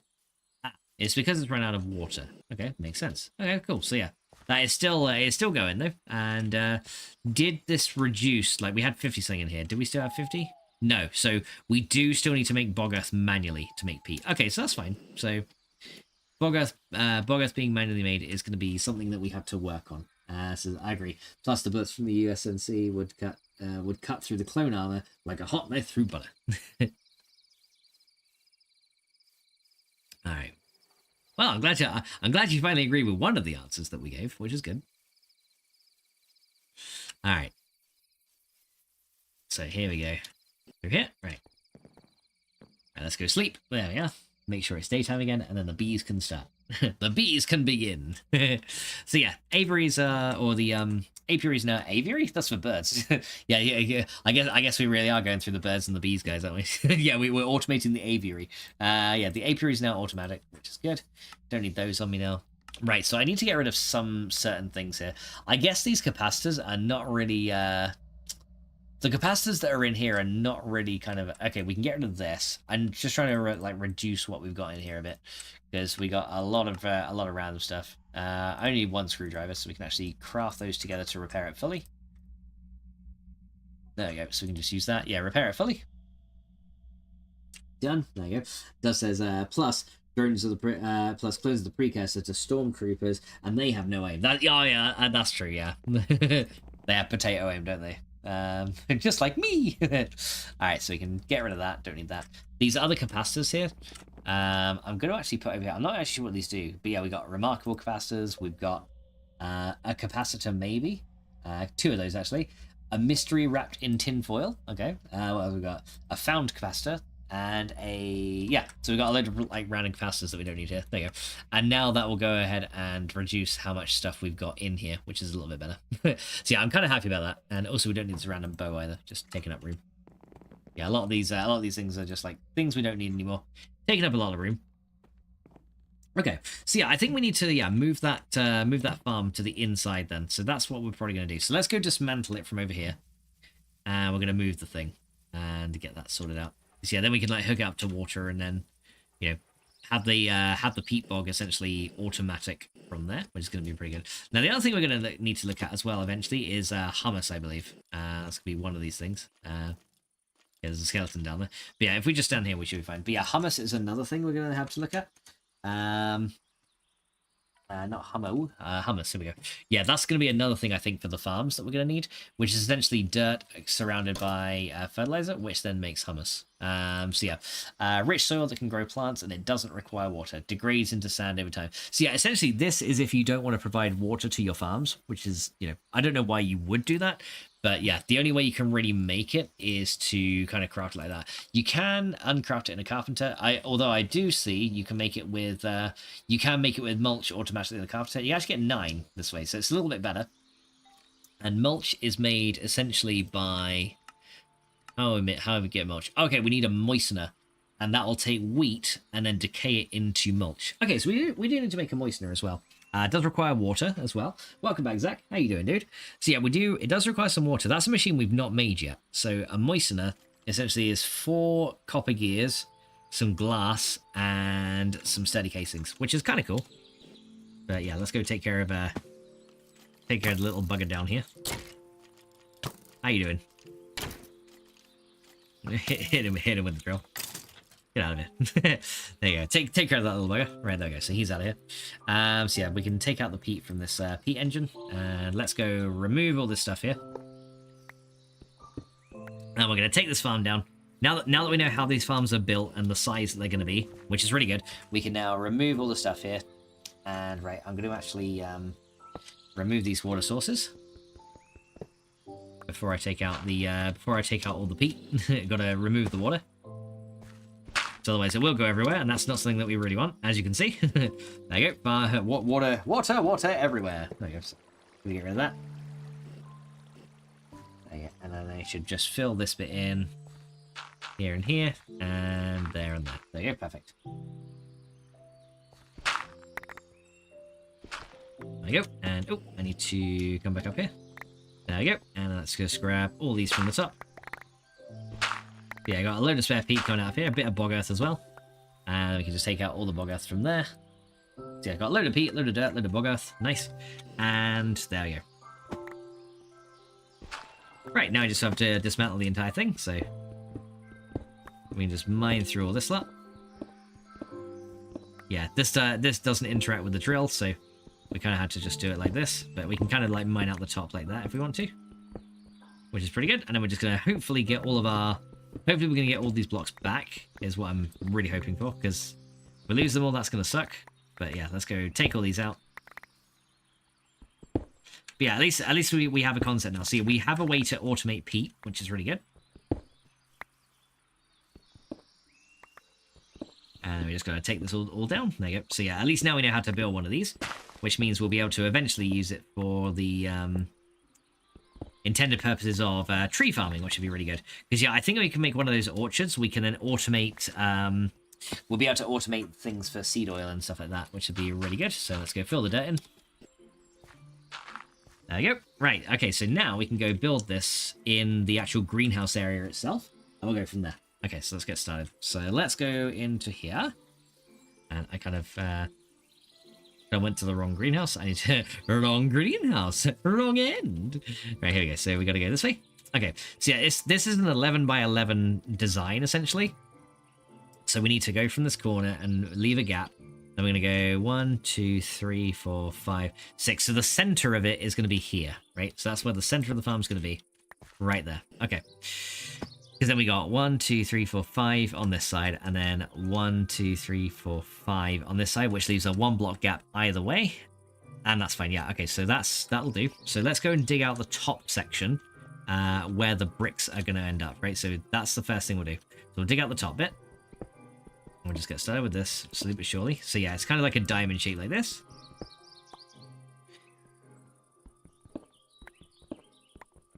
And then we're going to come around this way.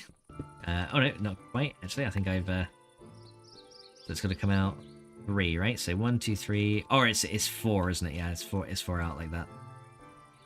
So it's actually here that we're going to go. Yeah, I think it's this wide anyway. If not, we can always bring it back in by a couple. Now, the only problem is it's going to make this area dark. But fortunately, we set up some of those engineer's lamps outside, which means we don't have to worry about the darkness for a little bit in here. So 1, 2, 3, 4... Okay, so this one's going to come out. So yeah, I'll have to redo the lights around here eventually. Yeah, I think this is how we go. Because we go 1, 2, 3, 4. Yeah, it might be actually one less than this. I think it is, but it's fine. We can make the outside look kind of pretty, which should be good. So now this one. Oh, didn't want to do that one though. Yeah, that was one too far. That was one too far. Okay, so you can go into nope, wrong one. That's a stone brick. I need the cobblestone. That's also not the right one. I looked like the cobblestone thing I needed then, but it's not. Cobblestone, there we go. So that can go here. Yeah, I also need this this peat generator either, which is good. So cobblestone there. And let's go 1, 2, 3, 4, and then yeah, see, I think it is one. I think it is one less than this. But we're gonna do it like this anyway. Because I've started it now, so we may as well just go for it. Okay. So the middle is here, so we need to dig down from here.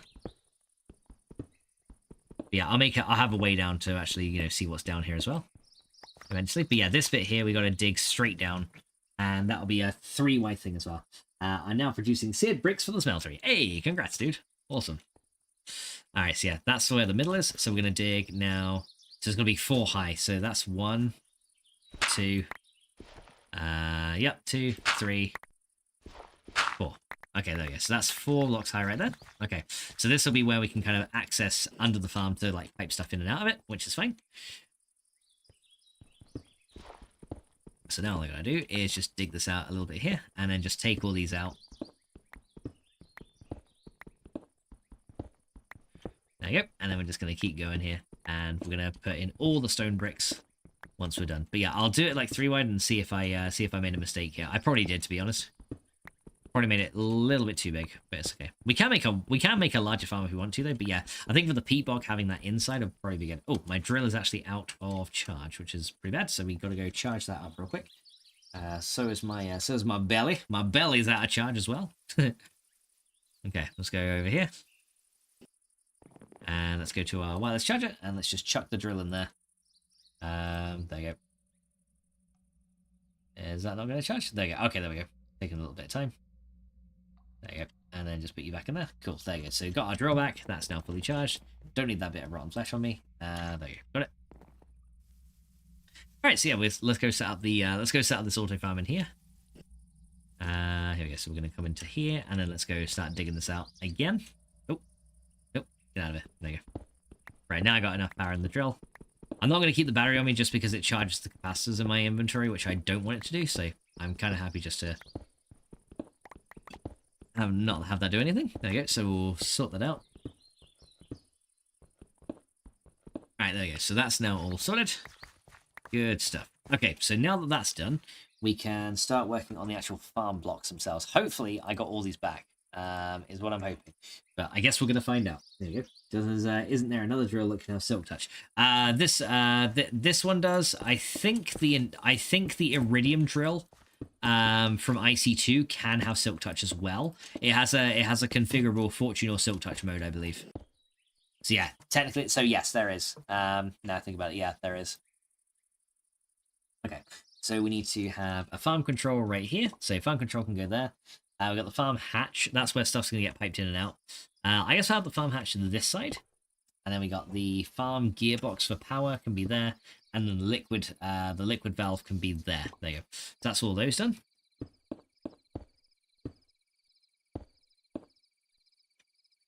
There you go. And hopefully we've got 9 left. We do. Okay, good. Nice. Okay, so that's those done. Okay, yeah, that's made the correct structure. And now what we're going to do is put the bricks in where they belong. And then, yeah, if we need to dig under, we can, have a little bit of a look and see how we go. And thank you, Daz, for giving Zach a shout out, dude. Very much appreciate it. Right, so now we need to start digging out this way. So we go 3.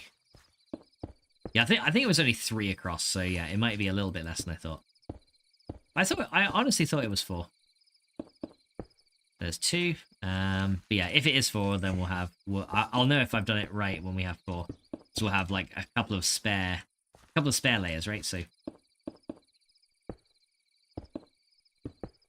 there you go. So we got those. I got 28 left, and that's definitely going to cover more than these 12, isn't it? So yeah, I think we did make it the right size. Okay, cool. We did make it the right size. Yay! Wow, I did something right. Fucking hell. What's wrong with me? Oh, I didn't want to do that though. That was wrong. Right, go in there. Yeah, I had to redo those sneaky blocks a minute to be the lights. There you go. So yeah, because the sneaky blocks are pretty good, but yeah, we gotta do that. There you go. Sort you back out. Turn back into lights. Get back there.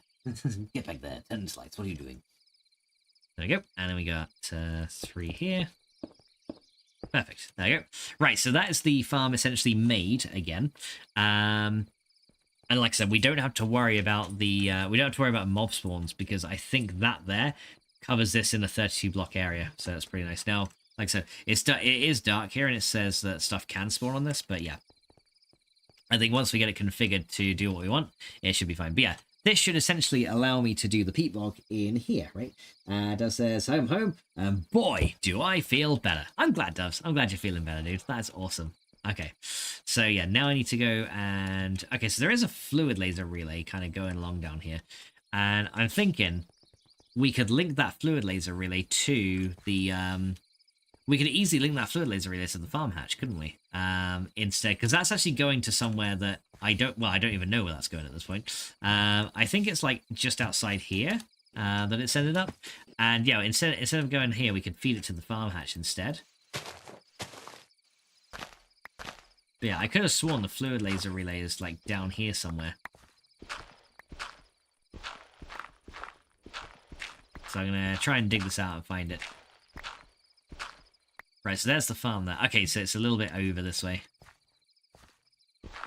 Yeah, there it is. Yeah, so there's a fluid laser relay there, and I think there's another one like over here. And we're not actually using these now, so I may as well use these for getting fluid into the farm. Yeah, there's one like right under here somewhere. There it is. So yeah, let's go reclaim our fluid lasers. So we're not using them anymore. And we can use those for a new purpose now. Okay, so we can get this guy from here. So yeah, now I can just fill this in.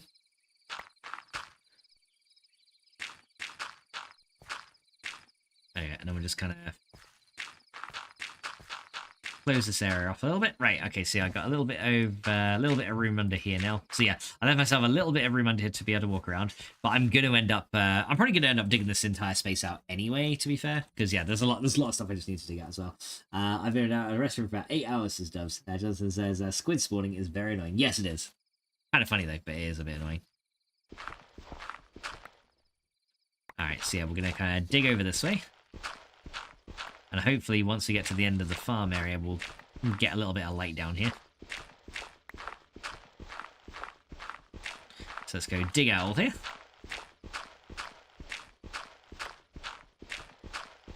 We'll just open this area out just a smidge, and then we can link this fluid laser relay to where it's going to go. Yeah, there's a fluid laser relay right there. It's actually linked to that one is linked to something. I'm guessing that one's linked to the tank. Oh, actually, that's perfect then. So if that's linked to the tank, we should technically be able to get a fluid laser relay from there and put it there on the edge of the farm here. There you go. Right, did this thing retain its circuit board? It did not, so we need to turn that into an automatic P farm. There you go. So yeah, that's now there. And then we can connect this fluid laser. I'm sorry it's a bit dark down here, but we can connect that fluid laser relay from there to there, right? Now that should hopefully be getting water in it. There it is. There we go. So water is now coming into this thing automatically. So that's awesome. So we don't need to worry about providing water to this thing, because that's just essentially feeding it completely, which is awesome. This is squids taking out spawn spots. It's so annoying. Yeah, it is a bit. But it's okay. It's fine. Nobody worries. It's okay. You don't gotta worry, man. Alright, see, that's looking good now. So yeah, this area is like all yeah, I'm gonna have to neaten this the other side of this area right now, because it's not the neatest right now. But yeah, as you can see, that's the fluid laser relay. That's now linked up as well. But yeah, I want to kind of dig out under the farm here till we hit like a light source somewhere around here. There should be one kind of nearby. Yeah, we're just going to kind of dig out this entire area. There it is. There's a light source right there. Just to make sure this area is lit up underneath as well, just so we can see what's going on and what we're doing. So yeah, it's going to be probably one there. Yep.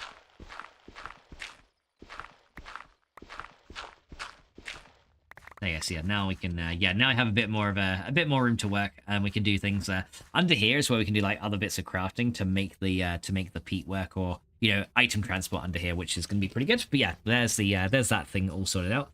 I need to make myself a way in and out of here, so I'm going to do that in just a minute. But first of all, let me kind of sort this out here, and we're going to dig a little bit more over this way. And yeah, I'll make myself a way in, like, here. There you go.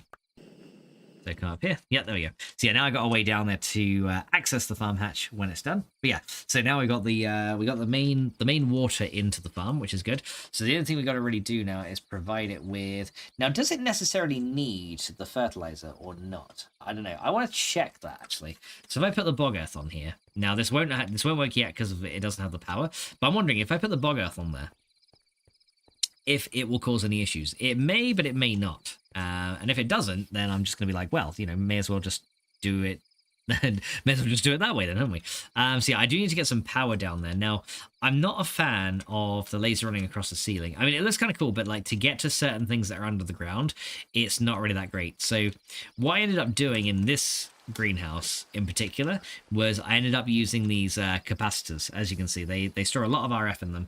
Now what I'm probably going to do is swap these out for those capacitor banks, because you can see like a constant readout of how well the power's running, which is really good, and it gives you like real-time feedback on it as well. Because as you can see, like these ones here have got like a little bit lower power. So yeah, we're kind of in net positive of power here, but I think this was because of the empowerer. So yeah, the empowerer was draining a lot out of this bank in particular. But yeah, these oil generators, I think, are still going pretty strong, producing up as much power as they can. So yeah, these things are producing, yeah, 350 RF a tick, which is really nice, based on the empowered oil here. But yeah, that's the thing. That's why I want to kind of redo that greenhouse in there, like the one in here, because it looks really, like, this looks really nice and well put together. Like, even though the logic below it is, like, terrible, this looks nice, right? And, you know, we've now got, yeah, look, we got more honey coming in here as well. I'm actually going to have to check on the, oh, hello. Wait, was it nighttime a minute ago? I guess it was. Right, would you... Let me swing at you, damn it. Right, go away. And you. Right, I want to go check on the bees, because I want to see how those guys are doing and make sure we've got... Oh, come on, man. Go away. Come on, man. There we go. Right, is that everything? Right, is it turning daytime now? It is. Okay, so hopefully don't have to worry about too much going on here. Right, so how are we doing in here now? So I got more meadows. So yeah, I got some, what have we got? Valiant ones, common ones. I'm seeing if we got like some cultivated... We do have some cultivated, so I think I need to breed some common and cultivated drones together. Right, so I'm actually going to get rid of this one. Dirty ones we don't want. Rocky. Yeah, dirty and rocky ones we need to remove from the pool and put those in here. There you go. So yeah, that's looking pretty good. Yeah, so we'll get rid of those. But yeah, so slowly but surely we shall hopefully be producing some other... Yeah, Rocky, get rid of that one. Rocky again. Right, do we have any more dirty ones? Yeah, one there. There you go. So yeah, let's remove these from the available ones that we got there. Because yeah, like I said, don't want those guys kind of cluttering up the bees. And yeah, let's see how these guys are doing. So yeah, these guys are obviously going a bit slower because they don't have the frames yet. But yeah, these guys are going nice and quick. So yeah, that's looking good. And these are producing, what have we got in here? A cocoa comb. So you are a forest queen and a common one. Okay, so not quite sure how the not quite sure how that's producing the cocoa combs, but still, it's pretty cool. And yeah, no power required. But yeah, these I don't know if these guys fly in the rain. I don't think they do. So I think they just kind of like, if it's raining, I think they just kind of give up and they're just like, yeah, we'll just like not do anything for a while. Are these things fruited yet? No, these are just unripe. So I don't know if these things can actually bear fruit or not. But they might be able to. Yeah, it's pretty cool that we can make different trees like bear apples.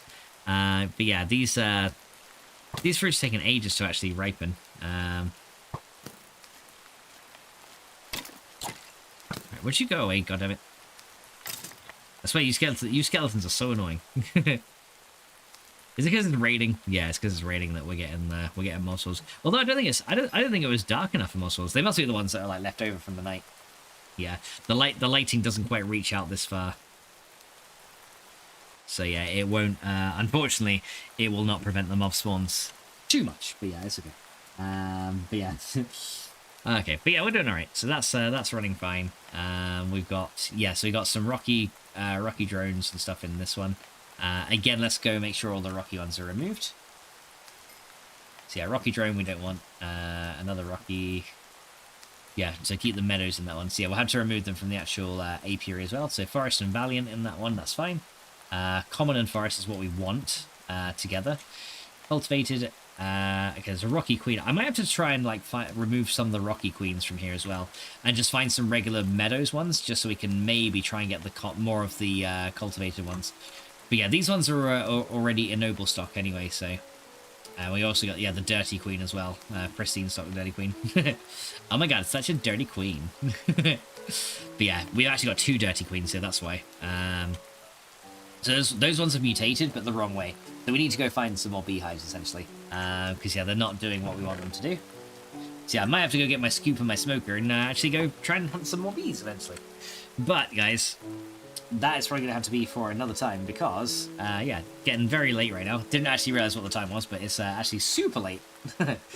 And yeah, I gotta get going because, yeah, it's going to be bedtime for me very soon because, you know, I need my sleeps. But yeah, we got a little bit done today. Like, probably didn't get as much done as I hoped just because, you know, the bees didn't quite mutate as fast as I hoped, but we did get some trees out of here, which is really good, and we managed to actually get our first foray into forestry all set up. So, you know, we got quite a bit. You can only sleep at night, so that's, well, it's nighttime for me. But yeah, we did manage to get a little bit of our way into here. You know, we've been producing seed oil, we're producing honey now as well. So yeah, we got plenty of honey now on the go, and before long, hopefully, we'll be starting to produce short meat as well, which is going to be really, really nice. Once we start getting the better bees. But yeah, that's going to be something that we're going to have to work on at some point. Dove says, it's almost nighttime for me. It is, Doves, it is. But yeah, that's looking, honestly, we've done pretty well there, I think. So, you know, we made some good progress, and, you know, our power system didn't really need that much improving either. So, yeah, had our first foray into multi-farms today as well, and that was awesome. Jonathan says, I'm now smelting my remaining grout in a furnace. Hey, very nice. Another thing you can do as well to get more seared bricks is smelt cobblestone in a smeltery. That'll also get you more seared bricks when you have an ingot cast. So another little tip for you, just in case you didn't know. So yeah, that's another way. So yeah, you can get seared bricks, just melt stone in there, and then you get seared stone, and then you can cast it into ingots to get seared bricks. Unfortunately, that's not true of the newer versions of Tinkers, but for older Tinkers, like in this pack, it is. It's really, really good. In the newer version, you need, like, clay and a couple of other things, which kind of sucks, but yeah. In the older version, then, yeah, it's all good. Right, so get rid of all those, and yeah, I got a lot of random crap on me. But yeah, I think what I'm going to be doing, like, off-stream, essentially, is trying to breed up some of the bee species, and I'm probably just going to, like, make this area look even nicer, because, yeah, it's actually starting to look really nice now. If we have a quick flyover, unfortunately it's like raining, but if we have a bit of flyover now, like this is starting to look a lot nicer now. Like our engineering area is looking really good. Yeah, you know, it's obviously got to do a bit of work over there and around the back here, but yeah, It's looking good. It actually looks like we're preserving some of the environment again, which is kind of nice. And you know, it's nice to walk in among it as well. Like it's kind of nice to walk among and through. So I'm pretty happy with how it's good. Justin says I knew that tip already. Cool. Well, at least you knew. But then again, there might be other people that didn't. So you know, just in case, I always mention it because yeah, that was something I didn't know for the longest time. And I was like, oh, okay, you can just put those in there, and then just make searstone, and that still works as a smeltery material. And I was like, oh, that's clever. it's pretty good. Yeah, when I figured that out the first time, I was like, cool. Yeah, it's one of those cool things. All right then. So let's go ahead and see who we can go ahead and raid. I'm gonna go send a raid out to somebody. But who are we gonna raid? We must raid somebody. Let's go and see who is around on the side of the twitchiness. Do we have anyone around that I can raid? Let's see. We got Michael. We got Tex playing once human. We got East Coast. Okay, we'll raid Michael. He's currently playing Kingdom 2 Crowns, so we'll go say hi to him. So guys, just want to give some shout outs before I head out. So we're gonna go Dove says Kirby RC. Yeah, we'll raid Michael. So let's go get some shout outs. So first of all, we got a shout out from Mr. Natural Carnage. Or Mr. Natural Kamahe, if we spell it incorrectly.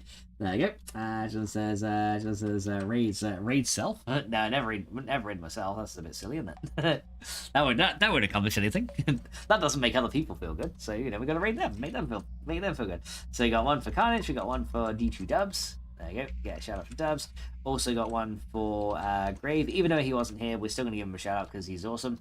And of course, a shout out for the one and only Coffee Queen. So guys, if you haven't checked out Coffee Queen, you've definitely got to check her out. She's an absolutely amazing streamer, guys, and she is currently very much into Once Human right now. So if you like to watch some of the new season of Once Human, you've definitely got to check out her streams because yeah, I think you'll enjoy it. We're having a bit of frustrations with the new season right now, but it's still pretty fun. So yeah, we might be doing some more of that at some point. But she also does crochet streams as well. So if you guys like crochet streams and you want to know how she turns balls of yarn into amazing creations that are very, very fluffy and cuddly, you definitely got to check that out as well. She also has a Discord as well. I'll link you to that too, just in case you want to check out any of her other creations that she's not listed on Etsy, because she links all of those onto her Discord as well. So yeah, definitely want to go check those out too. Now, before I go, I'm also going to link you to my Discord too. There you go. So just in case you're not on mine as well, if you want to join up and just like hang out or whatever, then Discord is right there.